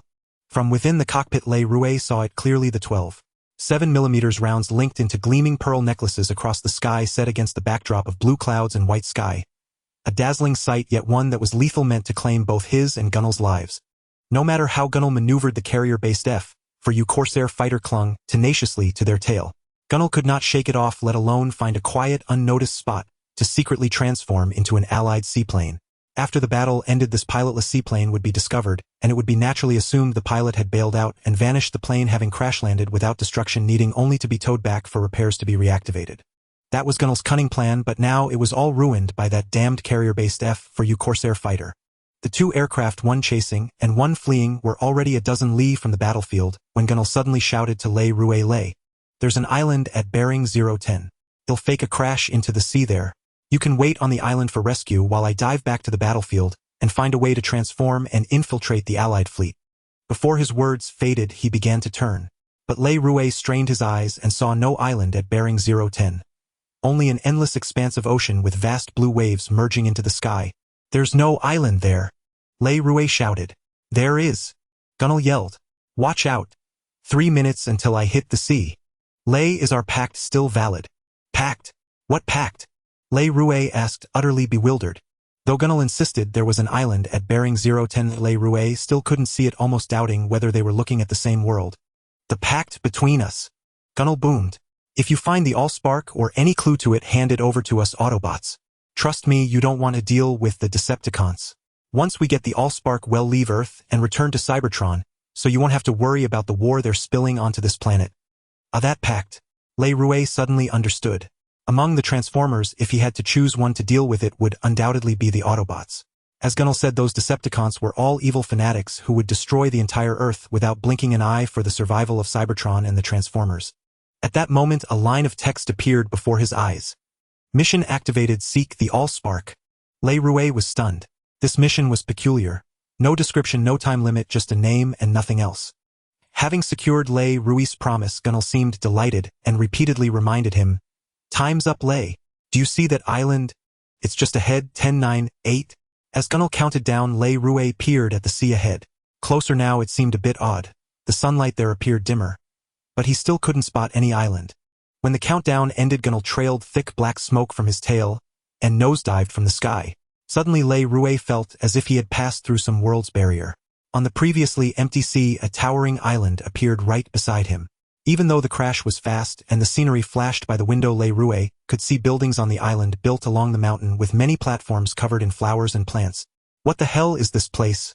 Le Rouet was deeply puzzled. Boom! The Heinkel He-60 seaplane that Gunnel had transformed into plunged headlong into the sea.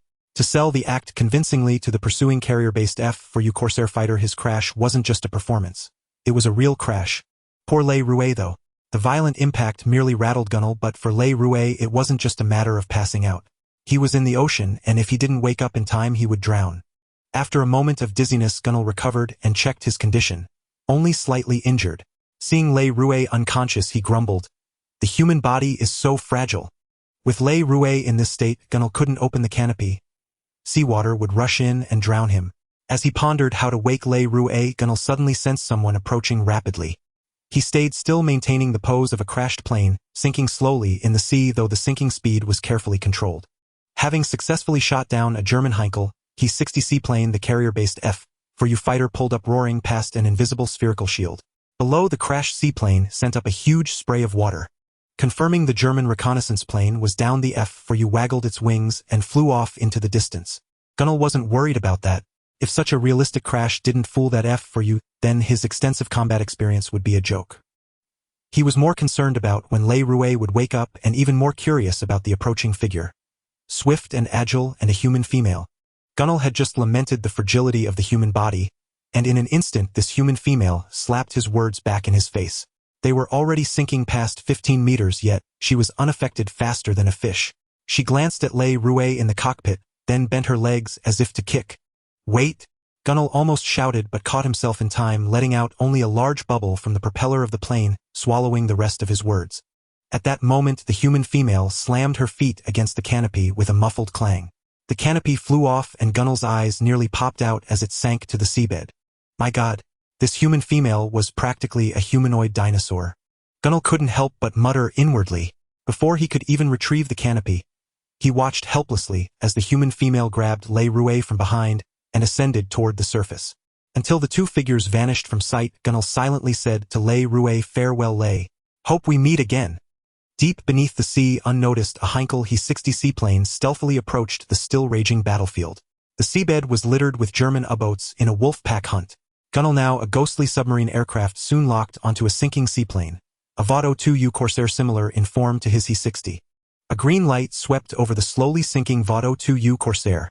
Concealed by the seawater, Gunnel began to transform. Among transformers, Gunnel had the slowest transformation speed, but he could assume the most forms: planes, cars, ships. This breadth came at the cost of depth. It couldn't be helped. When a transformer transforms, there's a series of steps: scanning the target, analyzing, transforming, adapting. The more forms Gunnel could take, the more analysis and adaptation he needed, requiring more time to complete the transformation. Finally, a battered VOD-02U Corsair appeared in the sea. One sinking slowly, the other rising stealthily. No one could tell the difference, not even the dead pilot in the cockpit. But Gunnel knew one person who could lay Rouet. Lay. Until we meet again, Gunnel silently whispered as he surfaced. The Wonder Woman arc was drawing to a close. The next arc would begin to unveil some of the mysteries of this world. A brief explanation was in order to prevent any confusion why this particular movie was chosen. The deities in this world had their divinity and godhood stripped away. In other words, one could interpret these gods from a more scientific perspective, such as the gods of Mount Olympus and the Norse pantheon. Since these deities were merely intelligent beings wielding immense power beyond human comprehension and mastery, they behaved like humans driven by intrinsic forces, such as faith, motives, emotions, desires, and perceptions, thus possessing their own interests. In the setting of this story, the foundation of the entire world was matter, spirit, and energy. Matter was easy to understand material structures composed of elementary particles giving rise to all forms of matter. Spirit was unique to intelligent beings, understood as the mind, soul, psyche, spiritual body, or astral form. It was the core of an intelligent being answering ultimate questions such as why am I me? Energy formed the foundation of the world, akin to a mirror dimension of matter, capable of mutual transformation with matter, albeit following certain rules. The forms of intelligent beings were diverse. The union of spirit and matter gave rise to material life forms, while the union of spirit and energy created energy-based life forms. Moreover, they could even traverse between these forms. As for the entire world, it was multidimensional. The space we intuitively perceived had 3 dimensions, while time was a separate, independent dimension. According to modern quantum mechanics and superstring theory, the world had 13 dimensions. This story would not delve into such complexity. Imagine an energy bubble expanding in the void.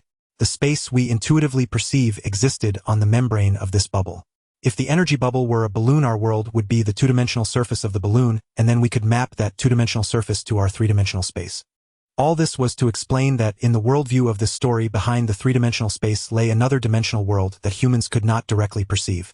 However, some individuals could penetrate and sense it. This was the dimension of energy that spirit could penetrate. It was also the world where energy-based life forms existed and lived. To expand further, there was not just one energy bubble in the void, but many. Some independent, others interconnected. This was the infinite, multidimensional universe. The choice of the next movie involved another mythological system, Christianity, with its heaven, hell, angels, and demons. These were all life forms similar in nature to humans. The timeline of this arc was very short, spanning only a few days. After this arc, the protagonist's identity would become freer, and he would once again step onto the battlefield, traversing the entire world to reach the forbidden continent of the East to fight the little devils and then take a trip to the old Russians' place. According to the arrangement of that time, the Eastern continent had not yet become a forbidden continent, so the great god 404 should not pay a visit. Lei Rouet awoke lying on his back on the sandy beach. The waves gently lapped at his feet, the azure sky was as profound as a deep pure sapphire, and the white clouds drifted with ethereal grace. The faint fragrance of flowers refreshed his spirit, birds sang melodiously, and everything around him brimmed with vitality and delight. What came into his view was a flawless white face with a pair of large eyes. In her light green pupils, Lei Rouet could clearly see his own reflection. Her expression was filled with concern and intense curiosity. Seeing Lei Rouet awake, she asked, "Are you a man?" The question was so blunt, so bizarre, yet the answer was so obvious. Lei Rouet frowned, slightly puzzled as to why she would ask that. "Where is this?" Lei Rouet asked, propping himself up into a half-sitting position. Before him lay the undulating sea, which appeared unremarkable. Yet, on the ocean's surface less than 2 kilometers from the shore, there was an invisible boundary. Beyond that line, the world looked as if seen through shimmering water, rippling and unreal. This invisible boundary extended upward from the sea, converging into a dome that separated the inner world from the outer one. Don't bother looking. It's the protective barrier of Paradise Island, shielding the entire island. It's invisible from the outside. You can only see it once you're inside. Are you a man? After explaining, she asked again. Lei Rouet suppressed his shock, turned to look at her, and asked, "Have you never seen a man before?" She shook her head and replied, "On Paradise Island there are only women, no men." "How strange. How could you sit on that iron bird? It's so heavy, can it really fly?" Lei Rouet had no idea how to explain this to her, so he answered vaguely, "Well, that's not actually a bird. It's called an airplane, a machine that can fly in the sky. My name is Lei Rouet. And yours?" "Diana." Diana smiled slightly. "Welcome to Paradise Island, man." As Diana spoke, she extended her hand. Le Rouet reached out to shake it, but was abruptly pulled to his feet by her. Her strength was formidable. Le Rouet sensed that pulling him up was an effortless task for Diana. At that moment, both of them turned their heads almost simultaneously to look at the sea. Through the protective barrier of Paradise Island, a faint, indistinct silhouette could be seen sailing toward them in the rippling outer world. It had no towering superstructure, so it was clearly not a ship. The only remaining possibility was a submarine. One floating on the surface heading this way.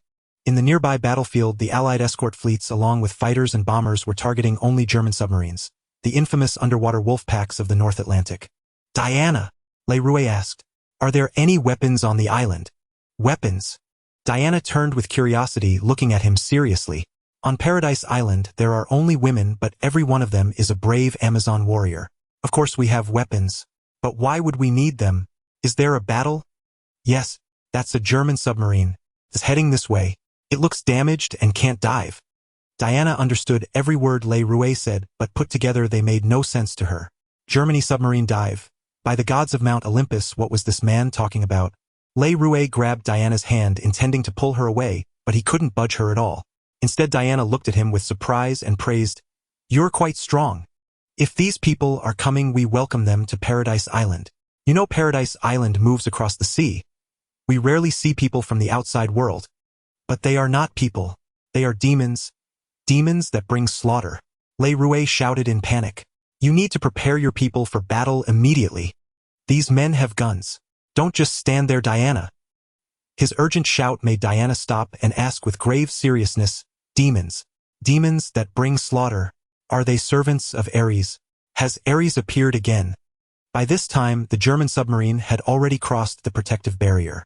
The men on the conning tower were stunned speechless by the sudden appearance of Paradise Island. After a long pause, they shouted in delighted surprise, "Land! Land ahead!" Even from this distance, Le Rouet could hear their shouts. Seawater was already washing over the deck, and German soldiers were hurriedly boarding lifeboats. Clearly, the submarine was sinking. If it hadn't stumbled into the protective barrier of Paradise Island and discovered it, the vessel would soon be at the bottom of the sea.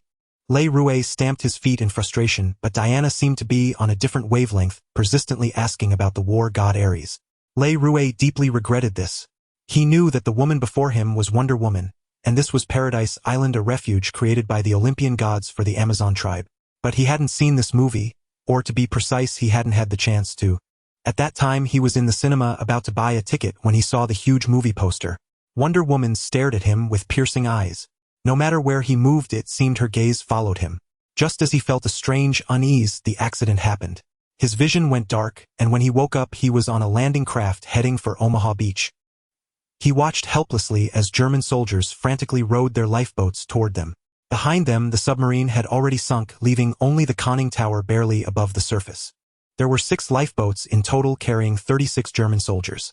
Their weapons were scarce: one MG-42 machine gun, a few Mauser submachine guns, some pistols, and more than half were unarmed except for their bayonets. But Le Rouet himself had nothing but a bayonet. If only he had kept a Thompson submachine gun from the U-571 submarine, he wouldn't be in such a predicament now. Faced with Diana's question, Le Rouet sighed helplessly and replied, "Yes. Diana, they are German soldiers.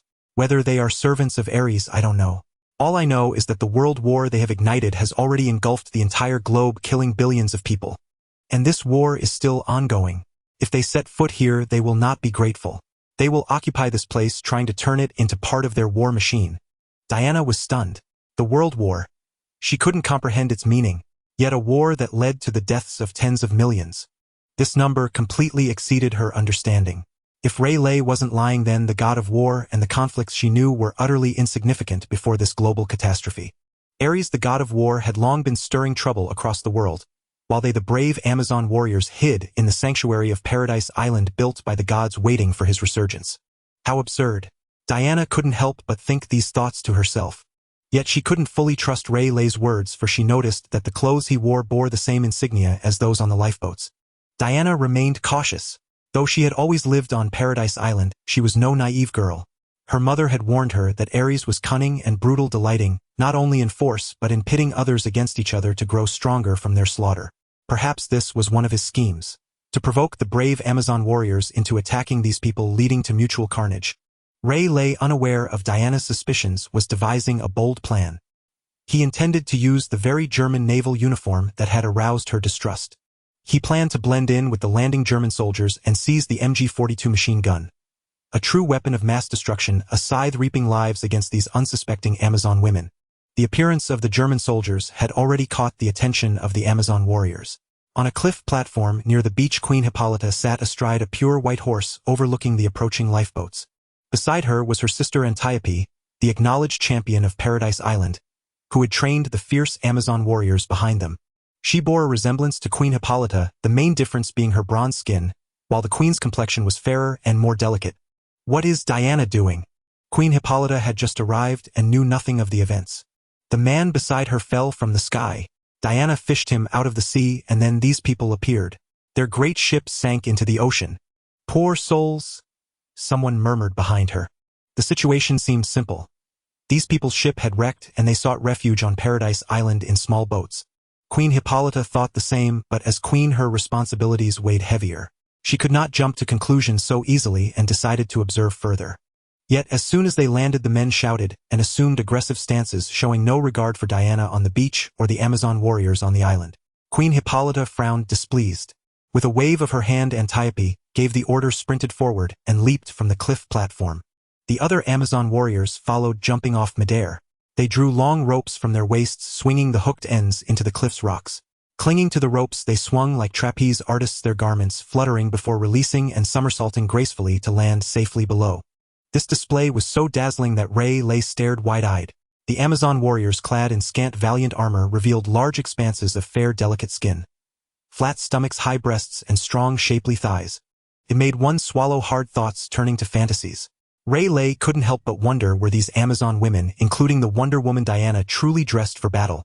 Or was it to make men swoon and bleed from the nose, achieving victory without a fight? This wasn't just Ray's thought. It was the sentiment of every man present. These German soldiers, long confined to the cramped, dark, damp, and foul-smelling submarine, suddenly found themselves on this Paradise Island, surrounded by scantily clad beauties with curves and fair skin. They felt like wolves dropped into a pen of lambs, overwhelmed by a surge of bliss. As for the spears and bows in the women's hands, the German soldiers dismissed them entirely. What era was this? These primitive weapons? Did they even count as arms? This eerie calm unsettled Diana, her brow furrowing. Ray inwardly cursed and walked toward the apparent captain, calling out in German, "Captain, I'm the pilot of the downed seaplane. We must wait here for rescue." Diana understood German and felt a chill. This man was indeed one of them. His urging the Amazon warriors to arm themselves was surely to incite war. Arrest's followers were indeed all cunning. Diana fumed, casting a cold gaze at Ray's back. Meanwhile, Captain Fabian eyed the approaching Ray with suspicion. Antiope strode forward, holding a round shield and a broadsword, shouting, "Hey, strangers, you can only camp on the beach. Leave by sunrise. Understood?" This was the rule of Paradise Island. Without Queen Hippolyta's invitation, no outsider could set foot on the island or stay overnight. Allowing them to spend a night on the beach seemed generous to the Amazon warriors. But the German soldiers saw it differently. They understood Antiope's German and immediately erupted in shouts. Captain Fabian raised his left hand, silencing the crowd. He stared at Antiope, gesturing with his pistol, and demanded rudely, "Who are you? Here I claim this land in the Führer's name. You are all prisoners." Captain Fabian spoke with bravado, yet his eyes were fixed on Antiope, as she approached his Adam's apple, bobbing involuntarily, though not as conspicuously as some others. The soldiers behind him, being mere submariners skilled in ambushing enemy vessels from beneath the waves, were hardly adept at ground combat. At this moment they failed to disperse into a battle formation, instead eyeing the Amazon warriors as if they were a flock of lambs. Diana's face flushed with anger, but Antiope remained far more composed. She halted, standing firm, and spoke with a calm yet commanding tone, "Strangers, please board your vessel and leave. Themyscira does not welcome arrogant and rude people like you." The German soldiers burst into jeering laughter, finding her words amusing. Captain Fabian, however, did not laugh. He studied Antiope and the Amazon warriors behind her with a cool gaze. Though he dismissed their primitive weapons, his military instincts and combat experience told him they still posed a certain threat. Seizing the moment when no one was watching, Leroy stealthily edged closer to the soldier carrying the MG-42 machine gun. On the beach, conflict was imminent, yet he could do nothing to prevent it. The German soldiers would never heed him, and neither Diana nor the Amazons would take his words seriously. All he could do was strive to fulfill his own role, doing what he could to minimize the losses. Captain Fabian did not answer Antiope. After a cold glare, he barked orders, "Battle stations. Machine gunner prepare." Before the words had even faded, Le Rouet cursed inwardly. Now he had to make a decision in mere seconds: act now or wait until the conflict erupted. If he waited until the fighting began, it would become exceedingly difficult. He wouldn't be able to approach the MG-42 gunner smoothly, but acting now would inevitably hasten the outbreak of the conflict. In a flash, Le Rouet's gaze swept across the Amazon warriors on the beach. They were clearly oblivious to the lethal capabilities of the German soldiers, believing the weapons in their hands and on their shoulders were mere pokers, no different from their own swords, bows, and arrows, not realizing they were instruments of death that could strike from 100 paces away. Wonder Woman Diana's face was etched with fury, while Antiope remained calm, her expression one of unyielding solemnity.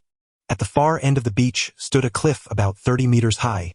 On the platform atop the cliff, more Amazon warriors were watching. They were so youthful and beautiful, a perfect match for the idyllic scenery of Themyscira. The waves crashed, churning white foam. The beach was pristine, white, fine, and smooth, a delight to walk on. The island was lush and verdant, brimming with life, filled with the songs of birds and the fragrance of flowers. It was truly worthy of its name. Paradise Island. A paradise of an island. How could such a beautiful island and such lovely beings be allowed to fall to ruin at the hands of these soldiers? Le Rouet moved like lightning. As the machine gunner passed by him, he slammed his left shoulder into the man, grabbed the MG-42 slung over his shoulder with his left hand, and kicked backward with his right foot at the soldier carrying an ammunition box behind the gunner. At the same time, he shouted, "Diana! Have them attack from behind the rocks." Captain Fabian's order had just been given, and the German soldiers behind him began to spread out, preparing to kneel and aim their Mauser submachine guns and pistols directly at Antiope and the Amazon warriors behind her.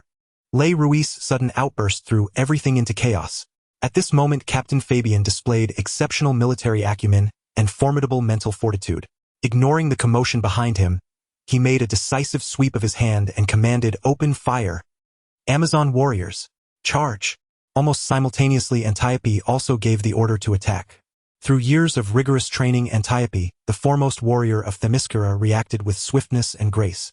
As she gave the command, she assumed a formidable and textbook assault stance, her left hand gripping the Amazonian shield, her right hand holding a broadsword, level feet planted front and back, weight slightly forward, ready to charge. Bang, bang, bang, bang. Captain Fabian fired the first shot, and immediately the air was filled with gunfire. Antiope instinctively raised her shield to protect her vital points. A sharp clang rang out, and she felt a tremendous force transmitted through the shield, yet she had not even seen what weapon the enemy had used. The Amazon warriors behind her, arrayed in battle formation, moved with synchronized precision. They quickly drew their bows, but before they could pull the strings to a full crescent, a hail of bullets screamed past with a sharp whizzing sound. Amazon warriors fell one after another, struck by bullets. Diana watched from the side, her eyes blazing with fury as she roared, "No!" But it was futile. The German soldiers' rain of bullets continued to pour mercilessly into the ranks of the Amazon warriors. They were not stunned by the ferocity of the firepower, but simply could not comprehend this method of attack, which defied their understanding. They had no idea how to respond, and could only futilely continue to draw and release their arrows, fulfilling their orders to engage the enemy. At top speed, Le Rouet slammed into the machine gunner, seized the MG-42, kicked the assistant gunner, bent down to scoop up the ammunition box that had fallen on the sand, and charged straight through a German soldier, blocking his path, fleeing at a breakneck pace. Diana's intervention and the Amazon warriors' relentless arrow volleys bought Le Rouet precious time to escape. Moving faster than he ever had before, without looking back to see if the German soldiers had turned their guns on him, he relied on his speed, running in a zigzag pattern. After covering 30 meters, he reached a round boulder. He tossed the ammunition box behind it, then dove into a roll with the MG-42 in his arms. A burst of bullets chased after him, striking the round boulder and sending up puffs of white stone dust. The fierce gunfire continued unabated. With every shot, another Amazon warrior was hit and fell. On the platform atop the cliff, Queen Hippolyta was in a towering rage. She shouted, "Attack!" She pulled on the reins of her snow-white steed. The horse neighed loudly, then broke into a gallop, charging down the slope from the clifftop platform toward the beach. Behind her came a dozen elite Amazon horsewomen. Though only a dozen, the thunder of their hooves was deafening and awe-inspiring. More Amazon warriors, starting from the platform at the cliff's edge, leaped over the precipice to reinforce their sisters who were suffering heavy casualties on the beach. Le Rouet quickly grabbed the ammo belt, loaded it released the machine gun safety catch, mounted the MG-42 on the round boulder, and roared time to die. "You bastards!" He aimed at the German soldiers on the beach and squeezed the trigger with all his might. Antiope, the foremost warrior of Paradise Island, was stricken with anguish as her valiant Amazon warriors fell not to enemy blades but in droves before the bizarre weapons of these strangers. Their weapons spewed smoke and flames. Though the fire spitting from the ends of those iron rods was barely visible under the bright sunlight, Antiope saw it with unmistakable clarity. Yet it was not the flames that wounded but something ejected from within them, so swift that even Antiope could not discern its trajectory. Accompanied by a sharp, whistling hiss faster than lightning, it struck the moment it left the iron rod. Her round shield rang with clangs under the assault. Suddenly a sharp pain in her left foot forced Antiope to one knee on the soft, fine sand. As she looked down, another clang struck her shield, and a tremendous force nearly wrenched it from her grasp. A sting like a tiny insect bite pierced her right chest, and searing pain radiated instantly. An involuntary groan escaped her lips. Her left hand could no longer hold the shield, and the force from it sent her tumbling backward. "Antiope, no!" Diana rushed over like a gust of wind. A sharp hissing sound filled the air. An eerie noise arose like a blade-like gale sweeping through. In the moment she fell, Antiope saw the strange man different from the others crouching behind a circular reef. He wielded an unusually thick iron rod that spat longer, fiercer flames. He aimed at the group of strangers, not the Amazon warriors. A strange sense of relief welled up in Antiope's heart. With a thud, she collapsed onto the beach, scattering a spray of white sand. The MG-42 machine gun, known as Hitler's buzzsaw, unleashed terrifying power in Le Roux's hands. After numerous upgrades and having fought through mountains of corpses and seas of blood, his combat experience was rich, his skill rating as high as 176. Amplified by his firearm affinity, the MG-42 under his control poured out a storm of fire and lead sweeping across the German soldiers on the beach like a gale scouring fallen leaves. Captain Fabian, once the battle was initially settled and the primitives were beaten without resistance, turned his attention to stabilizing the chaos behind him. But that accursed man had snatched the squad's MG-42 and ammunition box, and even before the submachine guns opened fire, he had already taken cover behind the rocks. "Advance! Advance! Take that machine gun!" Captain Fabian waved his pistol, ordering two soldiers armed with Mauser submachine guns to attack Le Roux's position behind the rocks. Before they had covered even a third of the distance, the MG-42 appeared atop the rocks. Fabian barely had time to throw himself forward when the buzzsaw's tearing sound erupted. Behind him, he knew without looking that his brave soldiers had fallen like leaves in a gale laid low by the shrieking wind. Captain Fabian wished he could shoot himself in the head. When that damned man first appeared, he should have fired. He should not have been lulled into carelessness by the man's U-boat sailor uniform, allowing him to blend into the ranks. Now, true to his fears, the man had become the greatest threat. He had seized the MG-42 and ammunition, and was now gleefully slaughtering the Führer's brave warriors. Lying prone on the beach, clutching his head, Fabian urged his two men with Mauser submachine guns to seize the opportunity and attack to retake the MG-42. The sound of the Mauser submachine guns behind him had fallen silent. Before the hail of bullets from the MG-42, any soldier who had not dropped to the ground shared but one fate. As Captain Fabian waved his pistol, urging his men forward, a burst of fire rained down. The bullets struck the fine white sand with a series of thuds, kicking it high into the air. Fabian dared not move, clinging desperately to the ground, wishing he could bury his head in the sand like an ostrich. Amidst the tearing sound of gunfire, he heard the wet thuds of blades piercing flesh and cries of agony rising and falling behind him. He dared not lift his head. The Amazon warriors had leaped down from the cliff, joining the attack. Their longbows bent like full moons, and arrows traced graceful arcs through the air before raining down from above, perfectly blanketing the German soldiers lying on the beach. The arrows pierced their unprotected uniforms with dull thuds, embedding themselves in flesh. The roar of the MG-42 ceased abruptly. Hope surged in Captain Fabian's heart. He raised his head, scrambled to his feet, and was about to wave his pistol and order another charge when a blur flashed before his eyes. A figure swift as lightning and fast as a galloping horse rushed toward him. With a mighty shout, she crossed her arms, and a burst of orange-eared light shot forth. Before Fabian understood what was happening, he was flung into the air, spitting a mouthful of blood that scattered against the sky before crashing heavily into the sea with a splash. Not a single German soldier remained standing.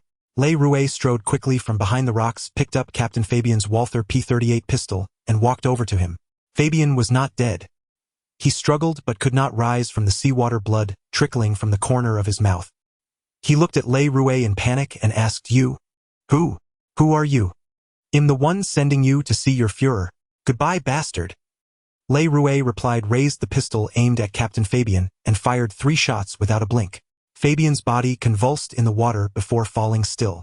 The beautiful beach of Paradise Island was thick with the scent of blood. All 36 German soldiers lay dead, either cut down by Le Rouet's MG-42, or turned into pincushions by the Amazon's arrows. Diana cradled Antiope, sobbing bitterly. At the far end of the beach, urgent hoofbeats announced the arrival of Queen Hippolyta, herself leading her elite cavalry. Le Rouet hurried over, still holding the Walther P-38. The Amazon warriors now regarded him as an ally, not an enemy, and no longer regarded him with suspicion. Antiope was seriously wounded but not dead. In Diana's arms, she reached up to gently wipe away Diana's tears, speaking in words Le Rouet could not understand. Seeing her injuries, which were not immediately fatal, Le Rouet judged there was still a chance to save her. He shouted to Diana, medicine. Medicine to stop the bleeding. Hurry, go get medicine. And prepare a fire on the beach, hot water, clean cloth, for bandages, scissors, tweezers. Do you have them? She can still be saved. We can treat her wounds. Diana stared blankly at Le Rouet. Then, coming to her senses, she gently laid Antiope on the sand. In the next instant, she launched herself from the beach like a human cannonball, grabbed a dangling rope from the cliff, and climbed up it like an ape. Le Rouet was dumbfounded, but in a flash he snapped out of his shock. He unfastened the armor from Antiope's legs and said to her, sorry. Then he reached out to remove her chest plate. An Amazon warrior nearby immediately shouted in fury. Though he could not understand her, Le Rouet looked up, ignoring the sharp arrow tip aimed at his head, and said coldly, she's been shot in the chest. Do you want her to die? The bullet was severely deformed. Le Rouet took it, examined it closely, then handed it to the intrigued Diana, replying, this is a deformed bullet fired from a firearm. This is a pistol, and this is an intact bullet before firing. Here there is gunpowder packed inside. When fired, the gunpowder ignites and the bullet is propelled at extreme speed. As you have witnessed, it can easily penetrate the human body. Queen Hippolyta took the Walther P-38 pistol from Le Rouet, a puzzled expression on her face. Le Rouet continued, the pistol is just one type of firearm, the least powerful. Over there is a submachine gun. This MG-42 machine gun, which I seized from these German soldiers, is terrifyingly powerful. But these are merely individual weapons. There are far more powerful ones: 20mm cannons, tanks, artillery, aircraft, torpedoes, bombs. That vessel you saw sink wasn't a large ship, but a submarine. A single torpedo is enough to blow up a ship. At this, Diana couldn't help but gasp in astonishment, unable to imagine the true destructive power of these strange, unheard-of weapons from the outside world. Queen Hippolyta maintained a calm facade, but inwardly her heart was in turmoil. She felt a profound sense of helplessness and a vague, creeping fear toward the outside world. The Amazons had guarded Themyscira for so long, yet now the world outside had gone mad, changing beyond all recognition. Holding the Walther P-38, she fell into a pensive silence. Suddenly, an indescribable weariness washed over her. Steeling herself, she returned the pistol to Le Rouet, and as Queen of the Amazons welcomed him to Themyscira. This meant Le Rouet had finally received an invitation, and would not have to spend the night on the beach. But Le Rouet, gazing at Themyscira bathed in moonlight, found it hard to move. Diana asked him earnestly, is it because the Queen didn't assign a female warrior to accompany you that you're unhappy? Le Rouet shook his head repeatedly. Such a thought had never crossed his mind. Diana leaned closer and whispered to him, do you know why there are no men on Themyscira? Because when a man is invited to Themyscira, if he and a warrior woman he fancies are both willing, they can spend the night together. But at dawn he leaves with only the memory of a beautiful night. Leaves? Le Rouet's eyebrows shot up. Leaves Themyscira? No, leaves this world. Diana replied solemnly. A chill ran down Le Rouet's spine. The implication was clear: these men, after a night of pleasure, left this world in death. This scenario was eerily reminiscent of the legendary black widow spider, which devours its mate while he is lost in ecstasy. No wonder the island was populated solely by Amazon warriors with not a single man in sight. Was Diana warning him not to entertain any improper thoughts? Le Rouet couldn't help but calculate in his mind. Looking at the Amazon warriors carrying the wounded ahead, each one fit and statuesque with curves and a vigorous masculine grace in their stride, he nonetheless felt a chill creeping up the back of his neck, causing him to shiver involuntarily. Diana walked beside Le Rouet. She wasn't nearly as calculating as he imagined. She simply found him amusing, and when he asked the question, she couldn't resist teasing him a little. Seeing that he was indeed frightened, she found it secretly amusing and concluded that this man was indeed entertaining. Having grown up without any contact with men, She never expected her first encounter to be with such an intriguing one. When she had rescued him from the seabed, she was merely curious. Then she witnessed his series of transformations, his concern for Themyscira and its Amazon warriors, his ability to feign closeness to strangers despite their suspicion and distrust, his sudden swift violence, his ruthless efficiency in killing, his unwavering focus when saving lives despite all suspicions, and his lack of pretense about his own desires. He was truly fascinating. Diana couldn't help but glance at Le Rouet again, reaffirming her conclusion. As Queen Hippolyta's guest, Le Rouet was placed in a small stone hut a distance from the Amazon warriors' living quarters. From the outside it seemed crude, but inside it was a hidden gem. The hut adjoined a small cave, its origin, natural or man-made, indistinguishable. Inside a hot spring bubbled, its clear waters gathering in a small stone pool before cascading down the cliff behind the cave, forming a waterfall. Le Rouet explored the place and immediately fell in love with it. Once the Amazon warrior who had escorted him left, the silence was so profound it felt as if he were the only person in the world. He quickly stripped off his clothes and leaped with a shout into the crystal-clear pool. The spring water was perfectly warm, offering immense comfort. Le Rouet sat on a stone slab submerged up to his neck. The fatigue from traversing the battlefields, wading through seas of blood, was carried away by the gently flowing thermal waters. He didn't even know when he fell asleep. He awoke to the chirping of birds, still soaking in the hot spring, feeling utterly refreshed and invigorated. The sky was fully bright. On the cliff behind the cave, unknown plants were lush and verdant. Unseen birds sang joyfully, their bodies hidden. Everything was so vibrant and full of life. It was then that Le Rouet noticed faint grayish-white text flickering in his vision. Unsurprisingly, the merit value from the previous day's battle on the beach had jumped again, settling at 48.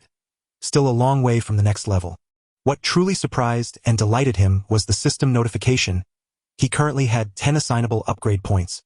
It was as if soaking in the hot spring overnight had granted him a whole level's worth of experience. Le Rouet was utterly stunned. Just then footsteps sounded outside. 2 Amazon warriors entered carrying trays laden with food and fruit. As soon as they left, Le Rouet scrambled out of the water, eager to eat his fill. The moment he emerged from the water, completely naked, Diana walked in. From the sound of her footsteps to the sight of her figure, Le Rouet only had time to turn in shock before their eyes met, and she saw everything. Snapping back to reality, Le Rouet covered himself with his hands and stammered, I'll get dressed first. Diana, however, showed no sign of embarrassment. Her large eyes were filled with curiosity, and the moment she entered she discerned the distinctiveness of Le Rouet's physique. Without a trace of shyness, she asked inquisitively, "Is the male body always like this?" She pointed at the area concealed by Le Rouet's hands. In his haste, Le Rouet stammered, grabbing a large white bath towel from the stone table. A finely woven linen cloth, dry and thick, comfortable against his skin. He breathed a sigh of relief and murmured, "Men and women are different. How is this hot spring so miraculous? I soaked in it all night." "All night?" Diana was startled, her expression of surprise utterly genuine. Le Rouet nodded, deeply puzzled. Clearly this hot spring was extraordinary, and Diana was well aware of it. "This hot spring is indeed special." Diana recovered from her astonishment and explained, "Ordinary people cannot endure even a short soak, and even common Amazon warriors cannot stay in it all night. Le, you seem quite extraordinary. I sense a familiar aura about you. It's truly strange. Is this your first visit to Paradise Island?" Le Rouet nodded. Diana hesitated for a moment, then noticed the tray on the stone table laden with delicacies and fruits. Enthusiastically, she introduced them to Le Rouet one by one. Famished, he devoured everything in a whirlwind. Diana watched with satisfaction and asked, "Would you like to take a walk outside?" This was exactly what Le Rouet desired. To visit such a mysterious and enchanting island was an opportunity not to be missed. Like a tourist, he wished to savor every sight lest he fail to appreciate its breathtaking beauty. All structures on Paradise Island were built into the mountain, layer upon layer encircling it. At the summit stood the Amazon Queen's palace, surrounded by the warriors' dwellings. The lower terraces served various purposes, with training grounds being the most common. As they walked, Amazon warriors were seen practicing everywhere. A winding road encircled the island, connecting it all with viewing platforms at every turn. From here the sea stretched endlessly, its emerald waves merging with the azure sky. A landscape of magnificent splendor.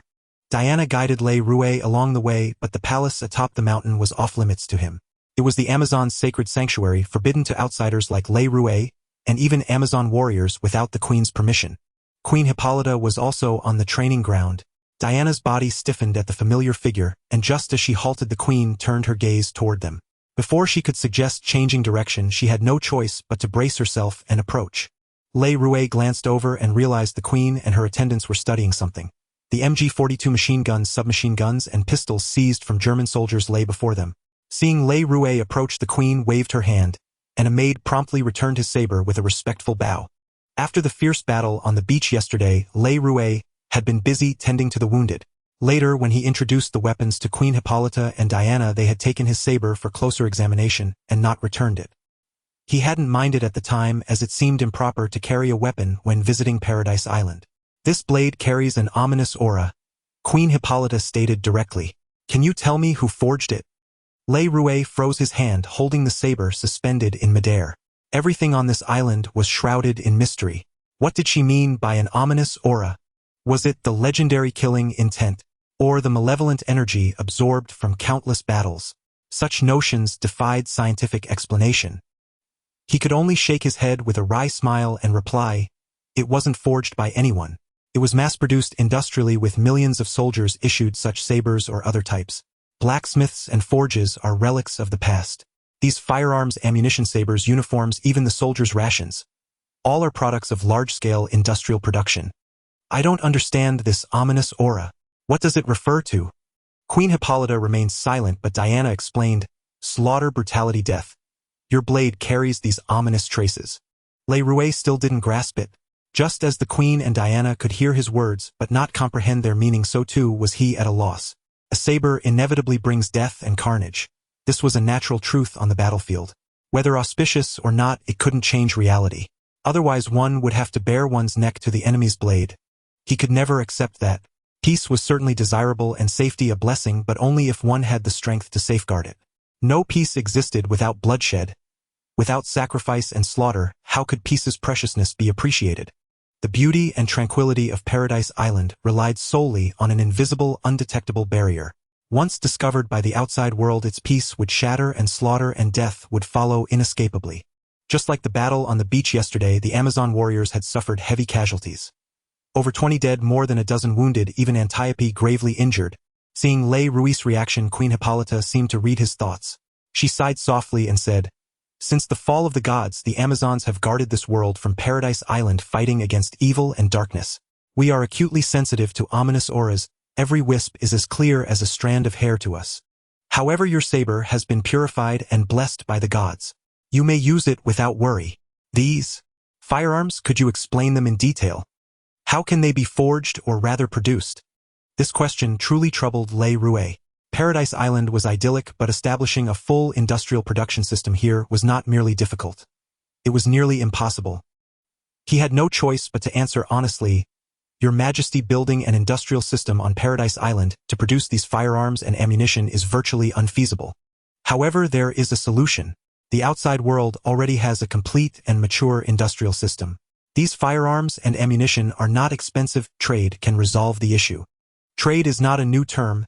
Everyone understands it and knows how to engage in it. Queen Hippolyta furrowed her brow, slightly indicating that she was seriously considering its feasibility. However, she needed to first verify certain matters, such as whether these powerful firearms could be applied on the battlefield of the Amazon warriors. Only after confirming this could trade be brought to the agenda. Lei Rui, unaware of these underlying concerns, assumed the queen was weighing the pros and cons of feasibility, and continued, "Paradise Island can send personnel to handle all trade matters, allowing Paradise Island to maintain its current status while addressing the source of weapons and ammunition." But the source of funding is an issue. Since we are dealing with the outside world, we must adhere to its commercial rules to proceed smoothly. Queen Hippolyta nodded in response, saying, We can consider this issue. Why does such a bullet possess such immense power?" The Amazon warriors on the training ground gathered around, some of whom had not participated in the battle on the beach yesterday, and had yet to experience the power of gunpowder weapons firsthand. They looked at the bullet in Queen Hippolyta's hand, their faces displaying disbelief. Lei Rui took the bullet, carefully pried open the tip with a knife, and using a cloth to cushion it, poured out the propellant inside, explaining to them, "The bullet is propelled by the force generated from the combustion and explosion of the substance. Of course, how it flies steadily is related to the gun barrel inside the firearm, which has spiral grooves causing the bullet to spin in the air. This powder is the propellant. Is there any fire? I can ignite it for you to see its power." He placed the propellant on the cloth on a stone, preparing to light it himself. However, noticing that an Amazon warrior beside Queen Hippolyta was already preparing a torch. He muttered, "Fool," under his breath and quickly returned. Queen Hippolyta nodded, and the Amazon warrior drew her bow, shooting an arrow that struck the cloth on the stone precisely. Boom! The propellant ignited explosively, sending a burst of flames into the air. Without Ray Ruiz's explanation, everyone present could feel the power. This was just a small amount of propellant poured out from one bullet, yet it produced such a tremendous explosive effect. This was even more intuitive and effective than firing a bullet. Queen Hippolyta held the bullet head, its copper surface smooth, and finely crafted, far superior to the arrowheads forged on Paradise Island. Diana, eager to try, suggested to Ray Ruiz, "Ray, why don't you shoot me with these guns, and see if I can block the bullets?"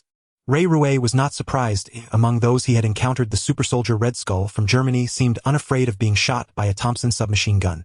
Diana, as Wonder Woman, had bracers on her arms that could block bullets, but blocking bullets was one thing. Practicing this was another. "Diana!" Before Ray Ruiz could organize his thoughts, Queen Hippolyta called out, halting Diana's reckless behavior. She turned to Ray Ruiz and asked, "I want to see the power of these weapons with my own eyes." Yesterday during the battle on the beach, when she felt the fight was basically over while riding her white horse, Ray Ruiz nodded, and began with the Walther P-38 pistol. A target for the Amazon warrior's arrows was set up 100 meters away. He casually picked one and aimed his gun. Bang, bang, bang. 3 gunshots rang out and 3 clouds of dust rose behind the target. Ray Ruiz put away his gun, and someone immediately went to retrieve the target, finding 3 round holes in the bullseye the thick target shot through. Next was the Mauser submachine gun. Ray Ruiz first fired a single shot, then selected another intact target, firing continuously. Without exception, all penetrated directly. The single shot left 3 round holes, while the continuous fire resulted in a patch of holes. When testing the MG-42 machine gun, a light squeeze of the trigger completely shredded the target. Everyone's expression changed dramatically, including Diana's. She recalled the battle on the beach yesterday and finally understood why Ray Ruiz had to infiltrate that group and act first, risking his life to steal that machine gun and run. It turned out that the power of this machine gun was too great. Had Ray Ruiz not seized it during the battle on the beach, the casualties among the Amazon warriors would have been even more severe. She couldn't help but glance at Ray Ruiz with lingering fear, grateful that when she first saw something falling from the sky, her curiosity led her to leap into the sea to investigate and rescue him. However, Ray Ruiz was thinking of even more powerful weapons, unconsciously wondering whether Wonder Woman Diana could withstand the shooting of a pistol submachine gun or even the MG-42. But what about a 20mm cannon? What about powerful bombs? Tanks? Could she, along with Captain Rogers and Red Skull, withstand them? Ray Ruiz did not know the answer, and Diana wanted to try it herself, but was stopped by Queen Hippolyta. As the Queen left with her entourage and these firearms and ammunition, Diana could only watch helplessly. Her expression was like that of a child watching their beloved toy being taken away by their mother, filled with longing. Ray Ruiz found it amusing and asked her, "Why do you think you can block bullets? Is it because of these bracers?" This was also due to Ray Ruiz not having had the chance to watch the movie, not realizing the secrets of the equipment Diana wore. The protective silver bracelets on Diana looked similar to those worn by the Amazon warriors, but possessed divine protection. The winged sandals on her feet granted her astonishing speed. She wore a champion's helm, Greek-style armor, and a starry crown adorned with gold on a dark red base, both magnificent and understated. Diana turned to Ray Ruiz, examining him with great interest, and said, "What's wrong? Don't you believe me?" Ray Ruiz shook his head, but Diana was not ready to let him off the hook, excitedly saying, "You have quite a bit of strength too. I just don't know how your combat ability is. So what do you say? Shall we practice a bit?" Ray Ruiz was startled and instinctively wanted to refuse. After all, challenging Wonder Woman was akin to inviting a beating. However, thinking it over, the opportunity to spar with Wonder Woman didn't come every day. Even taking a hit from her wasn't something to be ashamed of. Why refuse such a wonderful opportunity? Why not? Ray Ruiz replied seriously, embracing a spirit of fearless determination. The Amazonian warriors who had not yet begun training cast sympathetic glances at Ray Ruiz, while those already in the midst of their drills, upon witnessing the scene, voluntarily halted, their eyes filled with pity directed toward Ray Ruiz. They were all convinced that Ray Ruiz was courting a monumental disaster. Ray Ruiz himself knew he was inviting trouble, yet he willingly embraced it. Following Diana into the training ground, seeing her still empty-handed, his hand clutching the military saber involuntarily froze in midair as he asked, "You aren't taking a weapon?" "This is my weapon," Diana declared, gazing at Ray Ruiz with a smile as she raised her arms, brimming with confidence. Ray Ruiz could not help but chuckle, realizing that habitual thinking had misled him. The woman before him was no ordinary female, but the Wonder Woman herself. In terms of combat, there was no need to discuss possibilities or probabilities. He would be utterly dominated ground into the dust. Yet subconsciously he still felt that wielding a saber while Diana stood unarmed was somehow improper. Thus, with a mere smile, he followed the martial arts techniques of military training, gripping the saber in a reverse hold and bravely charged forward. With a combat skill rating of 176, he faced ordinary soldiers on the battlefield without any issue, enjoying an overwhelming advantage. However, against the perpetually trained Diana, his prowess was utterly inadequate, even appearing clumsy. Though he pushed his speed to the utmost, he knew it was unremarkable in her eyes. Diana's eyes lit up as she assumed a fighting stance and called out to Le Rouet, "You can go all out. Don't worry, I won't hurt you." That statement was already deeply wounding. Le Rouet had anticipated this outcome, his expectations already set low, so he felt nothing but focus, casting aside all concerns as he gave his all. Once engaged, it was entirely Le Rouet on the offensive, with Diana purely on the defensive. This was not because Le Rouet was overpowering her, but rather because Diana found him a delightful surprise. His performance outshone that of the other Amazon warriors, and even Antiope, leaving her utterly impressed. How could she possibly knock down such an entertaining opponent so soon? She certainly wanted to prolong the fun. Yet as the fight continued, Diana grew increasingly astonished. Le Rouet's fighting style was remarkably novel, devoid of any predictable patterns, instead adapting entirely to the terrain and circumstances. His moves were so bizarre that before he executed them, Diana had never imagined such tactics were possible. Military combat techniques relied on instinctive reflexes, striving to shorten neural response times. In close quarters combat, every part of the body became a weapon with no hesitation or rules. Only the most efficient methods to bring down the opponent in the shortest time. Le Rouet attacked with exhilarating abandon, no longer holding back because Diana was female. He struck her vital points without mercy, fully aware that no matter how he attacked, he could not harm her. Yet some of his moves appeared base and shameless to onlookers.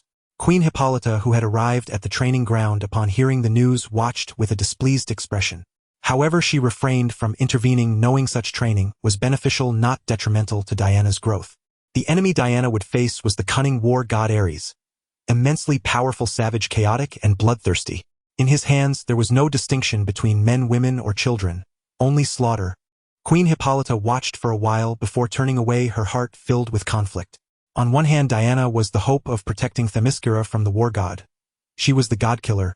Yet maternal instinct filled her with reluctance, unwilling to see Diana become a weapon, a tool for slaying a god. This conflicted mindset had led Queen Hippolyta to repeatedly deny Diana training during her childhood, hoping instead to immerse her in art and beauty. Yet she could not prevent Diana from secretly seeking Antiope's training in the dead of night. Now that Diana had grown, Hippolyta could no longer interfere excessively.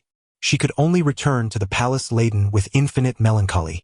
Antiope's injuries had improved considerably, but she was still unable to move normally, let alone wield weapons.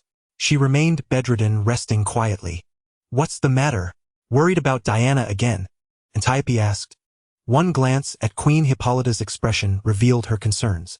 This look of melancholy helplessness and worry had been visible on Hippolyta's face ever since Diana secretly began training as a child. Hippolyta sat down by the bedside, letting out a long sigh, and replied, "That young man named Le Rouet is training with Diana. He is fierce and attacks without any restraint. This is good for Diana," Antiope said earnestly. "Diana cannot remain on Themyscira forever. Her stage is the entire world.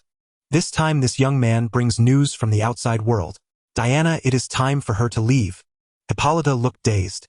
She had always known this day would come, yet when it finally arrived, she could not help but feel it had come too soon.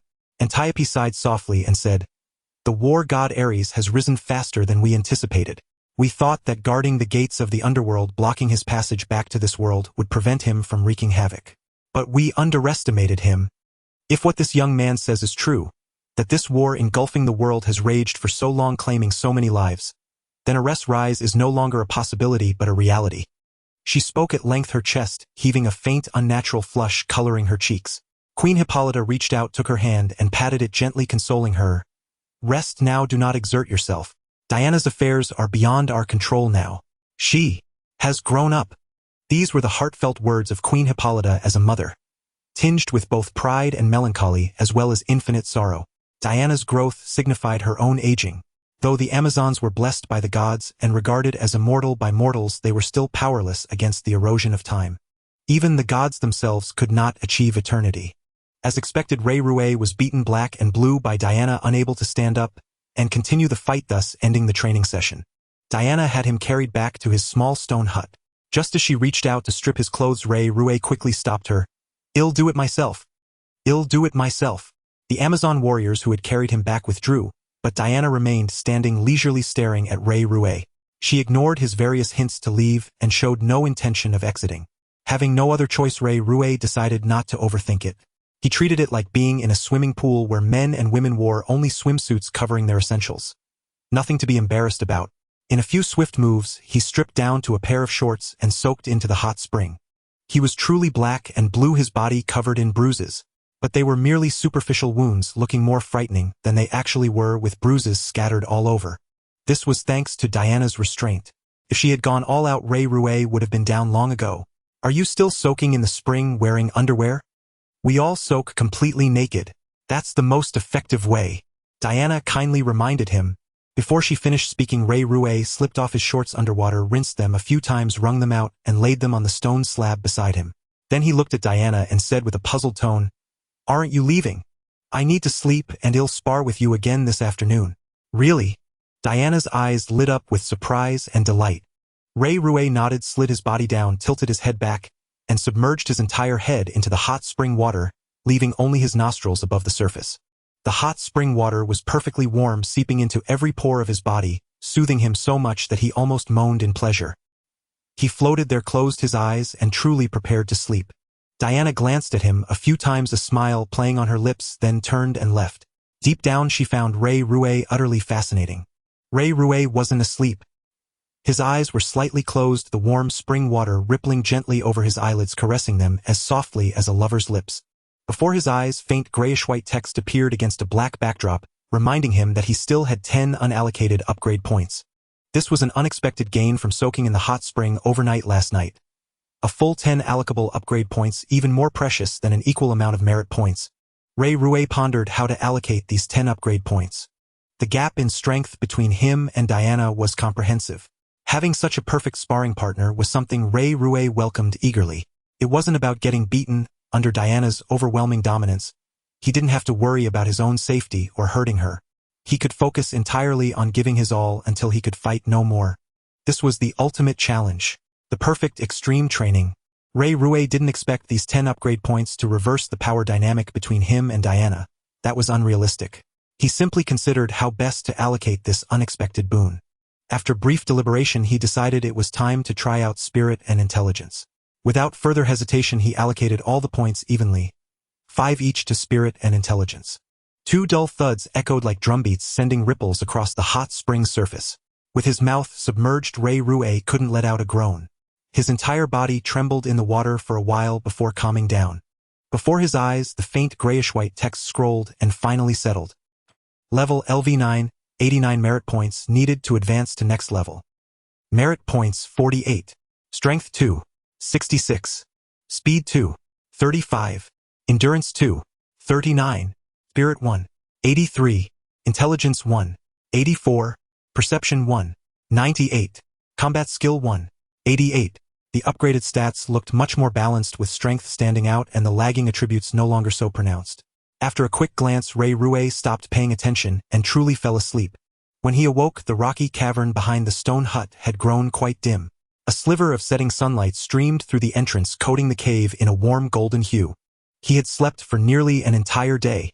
On the stone table sat 2 large trays piled with delicacies, and an unknown fruit pulp, its sweet and sour flavor refreshingly crisp.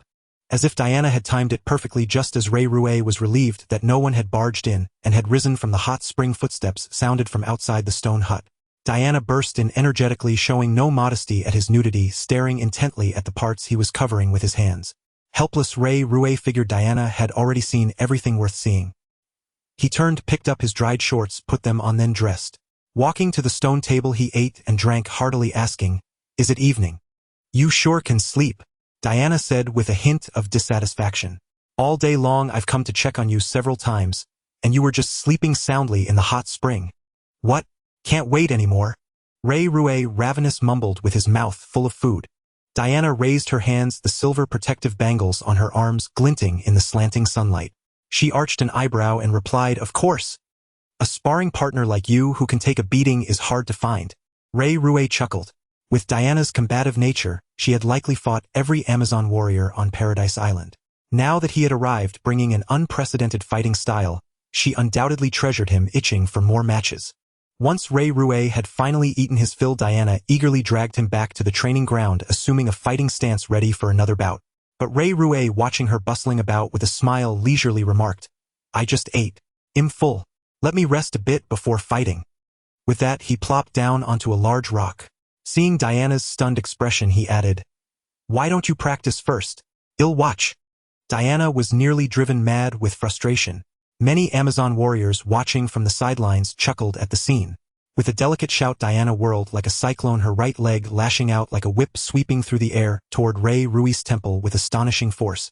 Yet Ray Rue remained motionless, seated firmly, his smile unchanged. The wind from Diana's kick ruffled his hair, but he acted as if he hadn't seen it, unmoved. Diana's right leg abruptly halted midair, leaving only a fist's width of space from Ray Rue's temple. Ray Rue grinned even more broadly, extending a single finger to gently tap Diana's winged, divine sandals, producing a crisp chime. "Fine boots. If you kick me injured, I'll have to go back and soak in the hot springs to sleep it off. Isn't a fight something we can take our time with? Why not sit down and watch the sunset together?" "You want to watch the sunset?" Diana maintained her single-leg sweeping stance with perfect steadiness, her eyes twinkling as she asked. A sense of foreboding crept into Ray Rue's heart, yet he nodded instinctively. Diana lowered her right leg, her smile blooming like a flower, and grabbed Ray Rue's hand. "Come if you want to see the sunset. There's no better place on Paradise Island than this." She pulled Ray Rue along at full speed, the wind whistling past his ears as he shouted repeatedly, "Diana, slow down, slow down."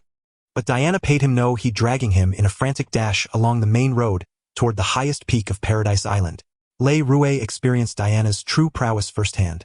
Her speed far surpassed his own. If she unleashed her full power, it would be truly astonishing. The highest peak of Paradise Island lay to the right of the palace platform at the summit, a massive boulder jutting out over the cliff. From this vantage point, the entire island resembled a capital J, with the palace platform at the curve's turn, as if the stroke had been left unfinished, curling upward to form a U. The peak itself sat at the stroke's beginning, as if the gods, while sketching Paradise Island, had paused their brush, allowing excess ink to pool into this towering summit. Here indeed was the finest spot to watch the sunset. Ray Rue was rendered speechless by the breathtaking view. The sun, like a great wheel, had half sunk beneath the horizon, seemingly melting into the sea. The waves shimmered with golden ripples, the evening glow painted the sky in splendor, and its reflection doubled the dreamlike beauty of the waters. Scattered around Paradise Island were small islets rising from the sea, some bare rocks, others cloaked in green vegetation. As Ray Rue was lost in the spectacle, a sudden force from behind sent him lurching forward, plummeting off the cliff. He couldn't help but cry out, and from the cliff top came Diana's hearty laughter. "Ray, didn't you want to watch the sunset? Well, isn't this the perfect way to see it?" The distance to the sea below was at least 150 to 60 meters, the height of a 50-story building, and now she had pushed him off. Good heavens, would he survive such a fall? Beneath the cliff lay clear blue waters which seemed safe enough, but Ray Rue was no Wonder Woman. He lacked her indestructible physique. What was harmless for Diana could be deadly for him. As Ray Rue fell through the air, these thoughts raced through his mind. With a heavy splash, he plunged into the sea, sending up a great spray. The impact was indeed immense, and though he braced himself by bending his knees, he emerged unscathed, his legs only slightly numb. He sank straight down into the depths, maintaining his entry posture. Diana, surrounded by countless bubbles, dove in, with the grace of a trained diver, barely disturbing the water.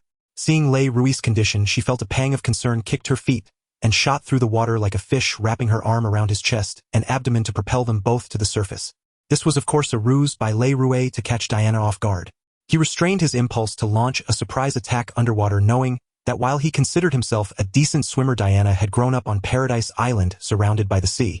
Her swimming skills were undoubtedly superior to his, so he refrained from humiliating himself. Diana dragged Ray Rue for a long swim before they crawled ashore onto a beach. This was the concave side of the shaped island, featuring only a small stretch of sand and a winding path that climbed through the cliffs to the island's peak. The rest was sheer rock faces. Ray Rue lay flat in the seawater, his eyes tightly shut. Diana called out to him, "Hey Ray, are you all right?" At that moment, Ray Rue's eyes snapped open and his fists shot out like twin dragons emerging from their lair, aiming straight for Diana's face. But Diana was already watching him with a knowing smile, kneeling on one knee. She effortlessly crossed her arms, parried his fists left and right, and said with a chuckle, "Lei, I knew you were faking." "You sensed it all along?" Lei Rue asked. Just as Diana was about to speak, Lei Rue twisted his waist and swept his left leg. Diana, still on one knee, slid backward through the surf, leaving a trail of white foam. She replied triumphantly, "When I held you in the sea, I felt your body tense up. Completely different from when you were unconscious earlier. That's when I knew you were pretending." Lei Rue chuckled, stood up, and stretched his neck, wrists, legs, and back. He said to Diana, "Didn't you want to fight? This place is perfect. Quiet and open enough to go all out. Aren't you going to use your blade?" Diana tilted her chin and asked. Lei Rue drew his combat knife from his thigh, holding it reversed in his hand. He fixed his gaze on Diana like a tiger stalking its prey, then charged forward, his feet kicking up sprays of water on the sand. Diana, entering her battle state, wore a grave expression. Even though Lei Rue was no match for her, she did not treat him lightly. The two figures hurtled toward each other like colliding planets, then abruptly veered and intertwined. Lei Rue launched an all-out assault, while Diana countered, remaining on the defensive. Their clash was fierce and perilous. The tip of Lei Rue's knife aimed relentlessly at Diana's vital points, her fair neck, throat, carotid artery, and ribs. Every move was lethal. Yet, in truth, Diana had everything under control. This time, however, she keenly noticed that Lei Rue's strength had grown significantly since morning. His reaction speed had improved markedly, and he even seemed to anticipate some of her moves, preparing in advance. What was happening? Diana wondered. The hot springs on Paradise Island were indeed miraculous, but their effects were mainly restorative. They couldn't enhance reaction speed. As she was momentarily distracted, Lei Rue's assault continued unabated. His knife swept horizontally with a flash of steel. Diana instinctively raised her left arm to block, and with a clang the blade scraped across her protective silver bracers, sparking a trail of orangered light. Lei Rue's eyes narrowed, and a tremor shook his chest where his heart lay, as if a dormant power had been stirred on the verge of awakening. At that moment, Lei Rue felt as if a prehistoric beast slumbered deep within his heart, stirring as though about to awaken, yet merely lifting its head before sinking back into a profound sleep. Yet this tremor sent a jolt through Lei Rue's entire body, causing him to stagger a step. Diana instantly seized upon this minor lapse, driving her elbow into his right shoulder. A searing pain shot through Lei Rue as he stumbled 3 steps sideways, the area already bruised and swollen into a livid mass. As the fierce battle wore on, Lei Rue's injuries multiplied. With a resounding splash, Diana's sweeping kick sent him flying, and he crashed face down into the seawater, motionless and unable to rise. Diana maintained her combat stance, but after a long pause, Lei Rue still lay prone, bobbing with the waves. Alarmed, she rushed over to lift him, but the moment her arms encircled him, he twisted up like a vine, entangling her. Yet his arms lacked strength. Diana, startled, merely twisted her waist and flung him back into the sea, sending up a great spray. "I give up." Exhausted beyond measure, Lei Rue raised a hand and waved it weakly. Seawater washed over his face, revealing fresh bruises and swellings that made him look even worse than that morning. Diana reached out, took his hand, and pulled him from the water, praising, "Lei, you've improved quickly. You lasted longer than this morning." That morning, after Lei Rue had been beaten senseless, the Amazon warriors had carried him back. This time fortune was less kind. Only he and Diana were present, and he could barely stand, his stamina completely drained by Diana. Without a word, she hoisted him onto her back and said, "Lei, hold tight. Don't blame me if you fall." The path from the beach to the peak of Paradise Island was a narrow, winding trail hewn from the cliffs, barely wide enough for one person without railings or chains. The stone steps were slick with green moss, yet Diana moved swiftly, making Lei Rue's heart pound as he imagined tumbling down. Perhaps landing on the beach, or worse, getting stuck in a crevice with no one to hear his cries. Fortunately, Diana was no ordinary woman. She navigated the path as if it were her own backyard, carrying Lei Rue steadily and swiftly without faltering. Upon reaching the summit, she ignored the curious glances of Amazon warriors enjoying their leisure and carried him straight to his small stone dwelling. She watched him strip and sink into the hot spring before departing with a satisfied smile. The next morning, Lei Rue awoke in the hot spring, and as expected saw a faint gray-white line of text floating before his eyes, informing him that he had gained 5 additional assignable upgrade points. Compared to his first soak in the spring yesterday, the number of assignable upgrade points had halved. Yet such an unexpected boon, even if only 1 point, was still a delightful surprise. After a moment's thought, Lei Rue allocated the 5 points, 3 to intelligence and 2 to spirit. After yesterday's upgrades, he had discovered the benefits in his fight with Diana. His reaction speed had dramatically improved. His mind grew sharper, What had been unclear now seemed instantly comprehensible. With a resonant thump, his heart's powerful beat surged strength and warmth through his body. After the invigorating sensation, his mind felt refreshed, and the numbers before him flickered before stabilizing. Level LV9, 89 merit points needed for next level. Merit points 48. Strength 2, 67. Speed 2, 37. Endurance 2, 40. Spirit 2, 04. Intelligence 2, 15. Perception 2, 01. Combat skill 1, 89. Nearly all attributes had doubled the standard unit. This didn't mean he could defeat 2 average adult males, but far more. This doubling of power wasn't a simple sum of 2 average men, but a leap in overall combat capability. Yet even so, he remained on the defensive against Diana. He would leave intact, return bruised and swollen on her back, sleep in the hot spring, eat, and then as before accompany Diana to the peak's rock to watch the sunset. This time, without needing her push, he leaped of his own accord. Jumping from a 150-meter cliff without any protection required considerable courage. Had Diana not shoved him off the first time, Le Rouet might have hesitated. But now, knowing he would land safely, he had grown to love the sensation of free fall. He jumped willingly. This secluded beach in the cove of Paradise Island became their private haven. After defeating Le Rouet, Diana no longer hurried to carry him back. Instead, she followed his example, lying beside him in a starfish shape, gazing at the brilliant sunset. As the sun melted into the sea and the afterglow faded, Le Rouet felt the gentle waves lap at his legs and asked, "Diana, you keep mentioning the war god Ares. What is that all about? Do gods truly exist in this world?" "Yes," Diana replied, "have no doubt. Paradise Island was forged by the gods of Mount Olympus. It is the last sacred sanctuary after Olympus fell, and we Amazons guard the entire world here." But she was reluctant to say more. As the afterglow dimmed, she rose, carried Le Rouet on her back, and returned him to his stone dwelling. The next day, Le Rouet was unsurprised to find that soaking in the hot spring overnight yielded only 2 assignable upgrade points. Again halved. He once more added them to intelligence and spirit. This time 2 more figures appeared at the training ground, the injured Antiope and Queen Hippolyta, who had come to observe the sparring between Diana and Le Rouet. Le Rouet acted as if they weren't there, unleashing every ruthless and vicious technique he could muster against Diana. A dazzling series of fierce attacks forced even Wonder Woman Diana, who had limited her strength in counterattacks, to retreat step by step. In a moment of defensive lapse, she crossed her arms to block Le Rouet's vicious stab. With a metallic clang, the saber struck her guardian bracers, sending a ring of orangered light surging forth as the bracers seemed to awaken, their glow intensifying. "Diana!" Queen Hippolyta cried out in alarm. Queen Hippolyta was reminding Diana to restrain her powers and not to injure Le Rouet. When Diana first unleashed the divine power from the protective silver bracelet during training, the shockwave of the orangered light sent her trainer Antiope flying dozens of meters away, leaving her bedridden for a full month before she fully recovered. This time she inadvertently activated the divine power attack again, and the orangered light suddenly erupted, leaving no time for Queen Hippolyta's warning.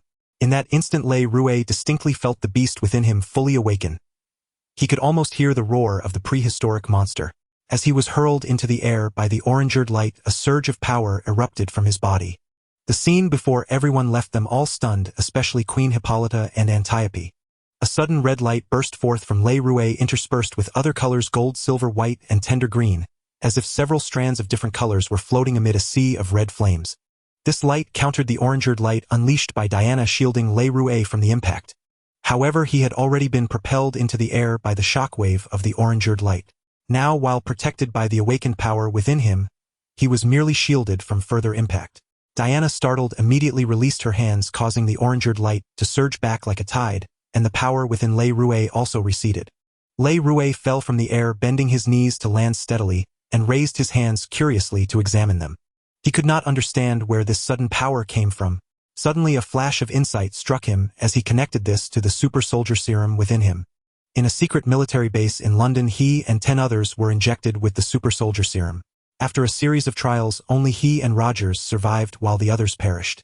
The other 8 volunteers were completely incinerated by the serum, leaving not even a trace, while the research and medical personnel were wiped out by the Red Skull's forces. He survived because the movie-time superhero system in his body separated the effective components of the super soldier serum, and although he appeared to have no transformation effects, the system informed him that it detected the bloodline of the gods from Mount Olympus. This bloodline of the gods from Mount Olympus was clearly the effective component that the system isolated from the super soldier serum. Now as Diana unleashed the divine power attack shockwave, this bloodline of the gods was stimulated and awakened, explaining the earlier scene. Lei Rue pieced this together, finally able to make sense of a lingering mystery from the London secret military base. However, he still had more questions, since the effective component of the super soldier serum was the bloodline of the gods. Where did it come from? Which gods' bloodlines? Does this world truly have gods? He fell into deep thought, oblivious to the events happening around him. When he came to his senses, he found Queen Hippolyta looking grave with Antiope standing seriously beside her. The Amazon warriors surrounded him, spears and arrows at the ready, while Diana stood in front of him shouting, "Lei, what is going on? How do you possess the bloodline of the god of war? The bloodline of Ares, the god of war?" Lei Rue was taken aback. He must be a spy sent by the god of war. Someone shouted, "Yes, the cunning god of war sent him." The surrounding Amazon warriors shouted in unison.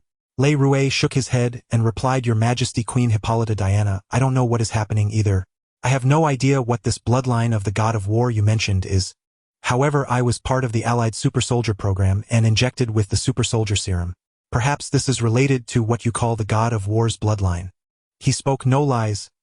He just omitted the various hints from the superhero system within him. In fact, he had already pieced together from the system's hints that he had the bloodline of the gods from Mount Olympus within him. However, this statement did not convince Queen Hippolyta, Antiope, or Diana. With a wave of her hand, Queen Hippolyta had Diana personally escort Lei Rue, and the group marched toward the palace atop Paradise Island. Diana remained silent throughout the journey, her expression revealing shock, profound disappointment, and anger. What was happening to Lei Rue left her feeling a tangled mess inside. She had saved him, and he had saved Antiope and numerous Amazon warriors. In the days they had spent together, she found him to be quite fun. But now she suddenly learned that he bore the bloodline of the god of war. If it weren't for the minions of Ares, this fact would be inexplicable. Ares was so powerful, or how could his bloodline, as Lei Rue claimed, have turned into a super soldier serum injected into him? This was simply absurd. The palace of the Amazons was magnificent, with a circular domed ceiling. On the arched steps stood the throne of the Amazon queen, behind which loomed a towering statue of Zeus, the king of the gods, carved from white jade, lifelike and filled with majesty, overlooking all mortals below. Surrounding it were the gods of Olympus, their figures much smaller than that of the statue of Zeus, Athena, the goddess of wisdom, Poseidon, the god of the sea, Apollo, the god of the sun, Demeter, the goddess of harvest, and Aphrodite, the goddess of love and beauty. As Diana brought Lei Rue here, she knew what was about to happen.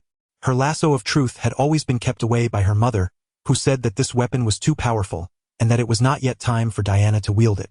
Now, once she used the lasso of truth, all the secrets hidden in Lei Rue's heart would be revealed.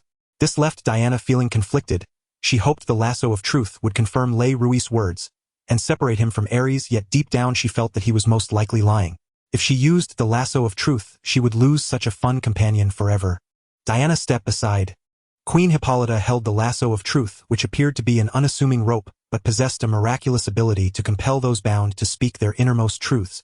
Diana cast a complex glance at Lei Rue, silently stepped aside, walked to her mother, and reached out to take the lasso of truth. But then she suddenly swung it like a whip.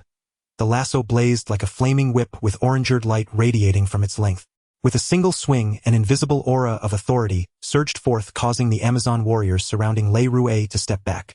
Diana shouted, "Lei, run! There are ships at the port." "Diana, what are you doing?" Queen Hippolyta exclaimed furiously. This sudden turn of events unfolded in a bewildering and inexplicable manner. Diana, defying the decree of her mother Queen Hippolyta, abruptly launched an assault to aid Lei Rue's escape. The grand hall descended into chaos. The lasso of truth in Diana's hands unleashed its most formidable power. Orange-red whip shadows danced through the air. Amazonian warriors, who failed to dodge in time, were struck, letting out sharp cries as they were hurled through the air, landing prostrate on the ground, struggling to rise for a long while. Only Antiope remained by Queen Hippolyta's side, observing with cold detachment. Her injuries had yet to heal, rendering her incapable of action.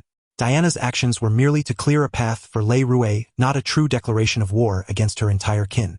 Yet Lei Rue stood motionless in the center of the hall, watching Diana, and called out, "Diana, stop! Listen to me! Diana, go now!"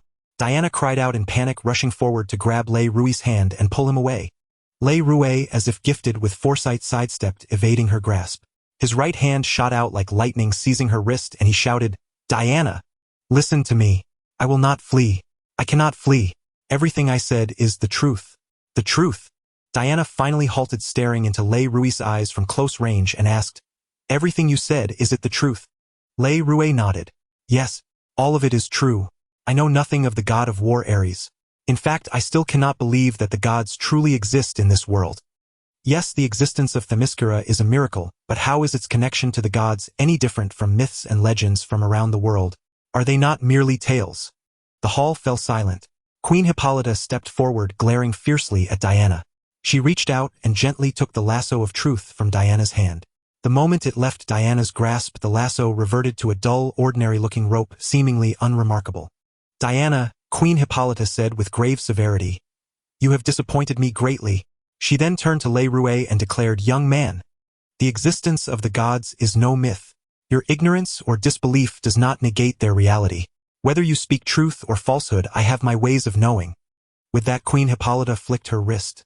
The lasso of truth coiled around Lei Rui, binding him. A wave of numbness and ache emanated from the rope. Even the primordial beast that had awakened within him yielded powerless and fading away before this seemingly insignificant force. "Young man, what is the origin of the blood of Ares within you?" Queen Hippolyta demanded. Lei Rui furrowed his brow, not from pain, but because the lasso seemed to possess a power that directly extracted the truth from his mind. The slightest resistance transformed the numbing sensation into waves of excruciating agony, leaving him utterly defenseless. "I don't know how it happened," Lei Rui answered involuntarily. "I was selected for the Allied Forces Super Soldier Enhancement Program. Of the 10 volunteers, only Rogers and I survived the serum injection.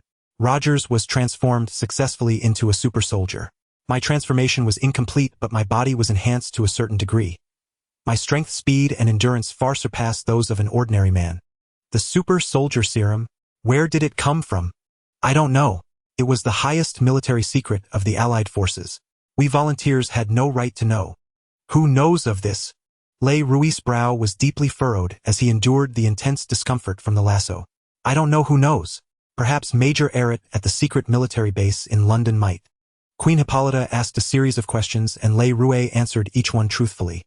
He recounted his experiences from the Omaha Beach landing to saving Private Ryan to being selected for the Super Soldier program, receiving the serum injection, the failed transformation, and his subsequent assignment to the mission to hunt the U-571 submarine, followed by the plane crash that brought him to Themyscira.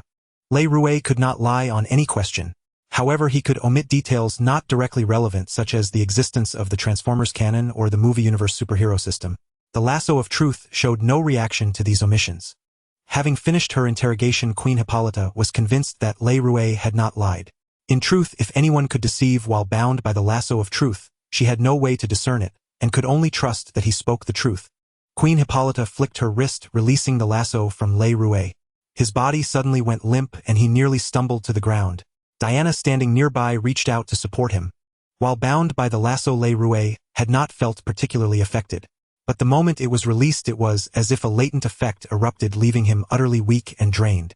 He leaned entirely on Diana to keep from collapsing, gasping for breath as stars danced before his eyes. "Diana, take Lei to rest," Queen Hippolyta commanded in a low voice. This was tantamount to saying that Diana's earlier actions would be met with leniency and no punishment would be imposed upon her. The Amazonian warriors in the hall showed no surprise.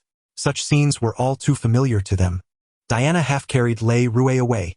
Upon returning to the stone hut, she moved to undress him herself, but Lei Rui quickly protested. "I'll do it myself. I'll do it." After this ordeal, Diana remained silent, unable to muster a smile. Lei Rui immersed himself in the warm spring water, feeling waves of energy seeping through his skin into his body, and let out a comfortable groan. "Does it hurt much?" Diana asked. Lei Rui nodded slightly. "What kind of rope is that?"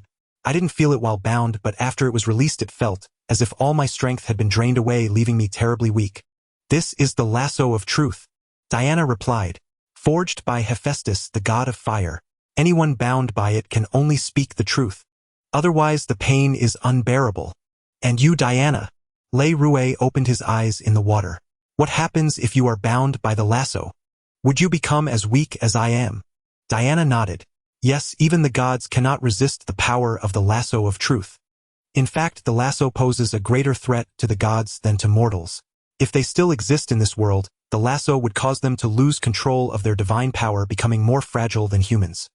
When Lei Rui woke up, unsurprisingly, he only received one assignable upgrade point this time. half of what he had gotten from soaking in the hot springs yesterday. After a moment's deliberation, he directly added it to his perception. On the stone table were still 2 large trays of delicacies and fruits, but Diana was nowhere to be seen. It was not until Le Rouet had dressed and eaten his fill that she entered. Paradise Island seemed as if nothing had ever happened. The Amazonian warriors had changed into loose, comfortable long dresses, savoring a rare moment of tranquility. When they saw Le Rouet, they greeted him as usual. Before he could reach the great rock atop Paradise Island's peak, Le Rouet spotted Diana. She sat alone facing the sea, and the setting sun, her flowing hair with a slight natural curl fluttering gently in the evening breeze.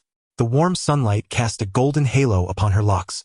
Gazing up at this breathtaking scene, Le Rouet could not bear to climb up and disturb it. After a long while, as the sun gradually dipped lower, and the golden glow faded, Le Rouet felt a pang of melancholy. He climbed onto the great rock and sat down beside Diana. The setting sun was like a great disk already half melted into the vast ocean, dyeing the entire horizon a brilliant gold. Diana gently rested her head on Le Rouet's shoulder. He was astonished, though he had always seen Diana as a valiant and spirited figure, but now she revealed a rare, delicate side. A sight truly uncommon. She remained silent. Le Rouet asked, "What's wrong? Do you have something on your mind?" "I'm leaving Paradise Island," Diana replied softly. "To find that god of war Ares." "Yes," Diana answered. "We've been waiting here on Paradise Island for the god of war Ares to arrive, so we could slay him and restore peace to the world. But I never expected him to be far more cunning than we anticipated. If what you said is true, this world war has already been enough to restore Ares' power. He has risen. We can no longer wait idly on Paradise Island. We must take the initiative and strike." This time it was Le Rouet's turn to fall silent. The heavy burden on Diana's shoulders was to slay a god, to eliminate the god of war Ares and bring an end to the world's conflicts. Yet Le Rouet vaguely felt that the gods had already fallen, and this was now the age of humanity. With all the complexities and conflicts of human interests, even without Ares' instigation and manipulation, the strife among humans could never be quelled. He ventured cautiously, "Diana, what if the world isn't as the Amazons believe? In truth, the world today is no longer what you think. I mean, this world war wasn't sparked by the existence of the god of war Ares. Even if you find him and destroy him, it may not necessarily end this war." "How is that possible?" Diana reacted strongly, lifting her head from Le Rouet's shoulder, staring at him in astonishment. Without Ares' instigation and manipulation, there would be no wars among humans. Once he is eliminated, this war will naturally end. "No, Diana. Perhaps it is war that created the god of war Ares, not the other way around. That Ares brought about war. Diana, the outside world is far more complex than the Amazons imagine. Even if the gods do exist, this world is not limited to the gods of Mount Olympus. Every corner of the world has its own myths and legends. Not to mention the most prevalent Christian mythology, there are also the Norse gods of Asgard, the mythologies of Egypt and Mesopotamia, and the Eastern pantheon. Do you think Ares, the god of war, could influence the gods of other systems?" Diana listened dumbfounded. Le Rouet continued, "Perhaps the gods are just beings like us humans, possessing powers we currently cannot comprehend or master. Though their lifespans far exceed ours, they are not exempt from the end of life. Who knows? No, how can you utter such blasphemous words against the gods?" Diana demanded, deeply shocked. Le Rouet merely shrugged in response. He could not say much more. This topic was like a seed. As long as it could be planted in Diana's heart, it would suffice. In due time, when her beliefs crumbled, that seed would take root and sprout from the ruins of her soul, growing strong. Otherwise, at the moment her faith shattered, she might very well collapse along with it. Something Le Rouet did not wish to see. The entire sun finally melted completely into the boundless ocean. The world grew dim, leaving only a fleeting afterglow in the sky. Diana let out a long, melancholy sigh. For such a resilient and optimistic Amazon warrior to be troubled, Le Rouet could sense the gravity of the matter. A mischievous thought suddenly surged within him. He reached out and gently patted her back, offering comfort. "Diana, don't worry. I know that besides slaying the god, Queen Hippolyta also gave you another mission to establish a channel for Paradise Island to acquire weapons from the outside world. With your intelligence and my assistance, these problems will all be resolved." "You? How do you know?" Diana was once again utterly astonished, turning to ask. Le Rouet smiled mysteriously and replied, "Because Queen Hippolyta is far more forward-thinking than I imagined." Before he could finish, he suddenly exerted force with his palm. Caught off guard, Diana let out a startled cry, unable to offer any resistance, and was pushed off the great rock, plunging down the cliff. The first time he jumped from here, it was Diana who had pushed him off. That time it had given him a tremendous fright. Leaping from a height of over 150 meters into the sea was something only someone like Diana would dare attempt. From that moment on, Le Rouet had grown to love the feeling of free-falling through the air. In that instant, he could experience the freedom of a bird soaring in the sky. This time it was his turn to get a little revenge on Diana. Indeed, while her mind was in turmoil, he succeeded in pushing her off. Watching her let out an unexpected scream, he laughed triumphantly, leaped forward, and shouted, "Diana, here I come." Two figures fell from the great rock atop Paradise Island's peak. Queen Hippolyta, standing by the window of the fortress on the shaped hook of the island, watched clearly, her expression filled with loneliness. Antiope quietly came to her side, silently watching the two figures plunge into the sea, sending up a massive spray of foam. A hint of relieved smile curled at the corner of her mouth as she whispered, "Diana has grown up. For her, Paradise Island is too small. This vast world is the stage that suits her. But the world is so treacherous, and she is so innocent," Queen Hippolyta said with concern. "She will grow." Antiope replied, "Paradise Island cannot remain eternal forever, nor can it shelter her indefinitely. It is time, Your Majesty."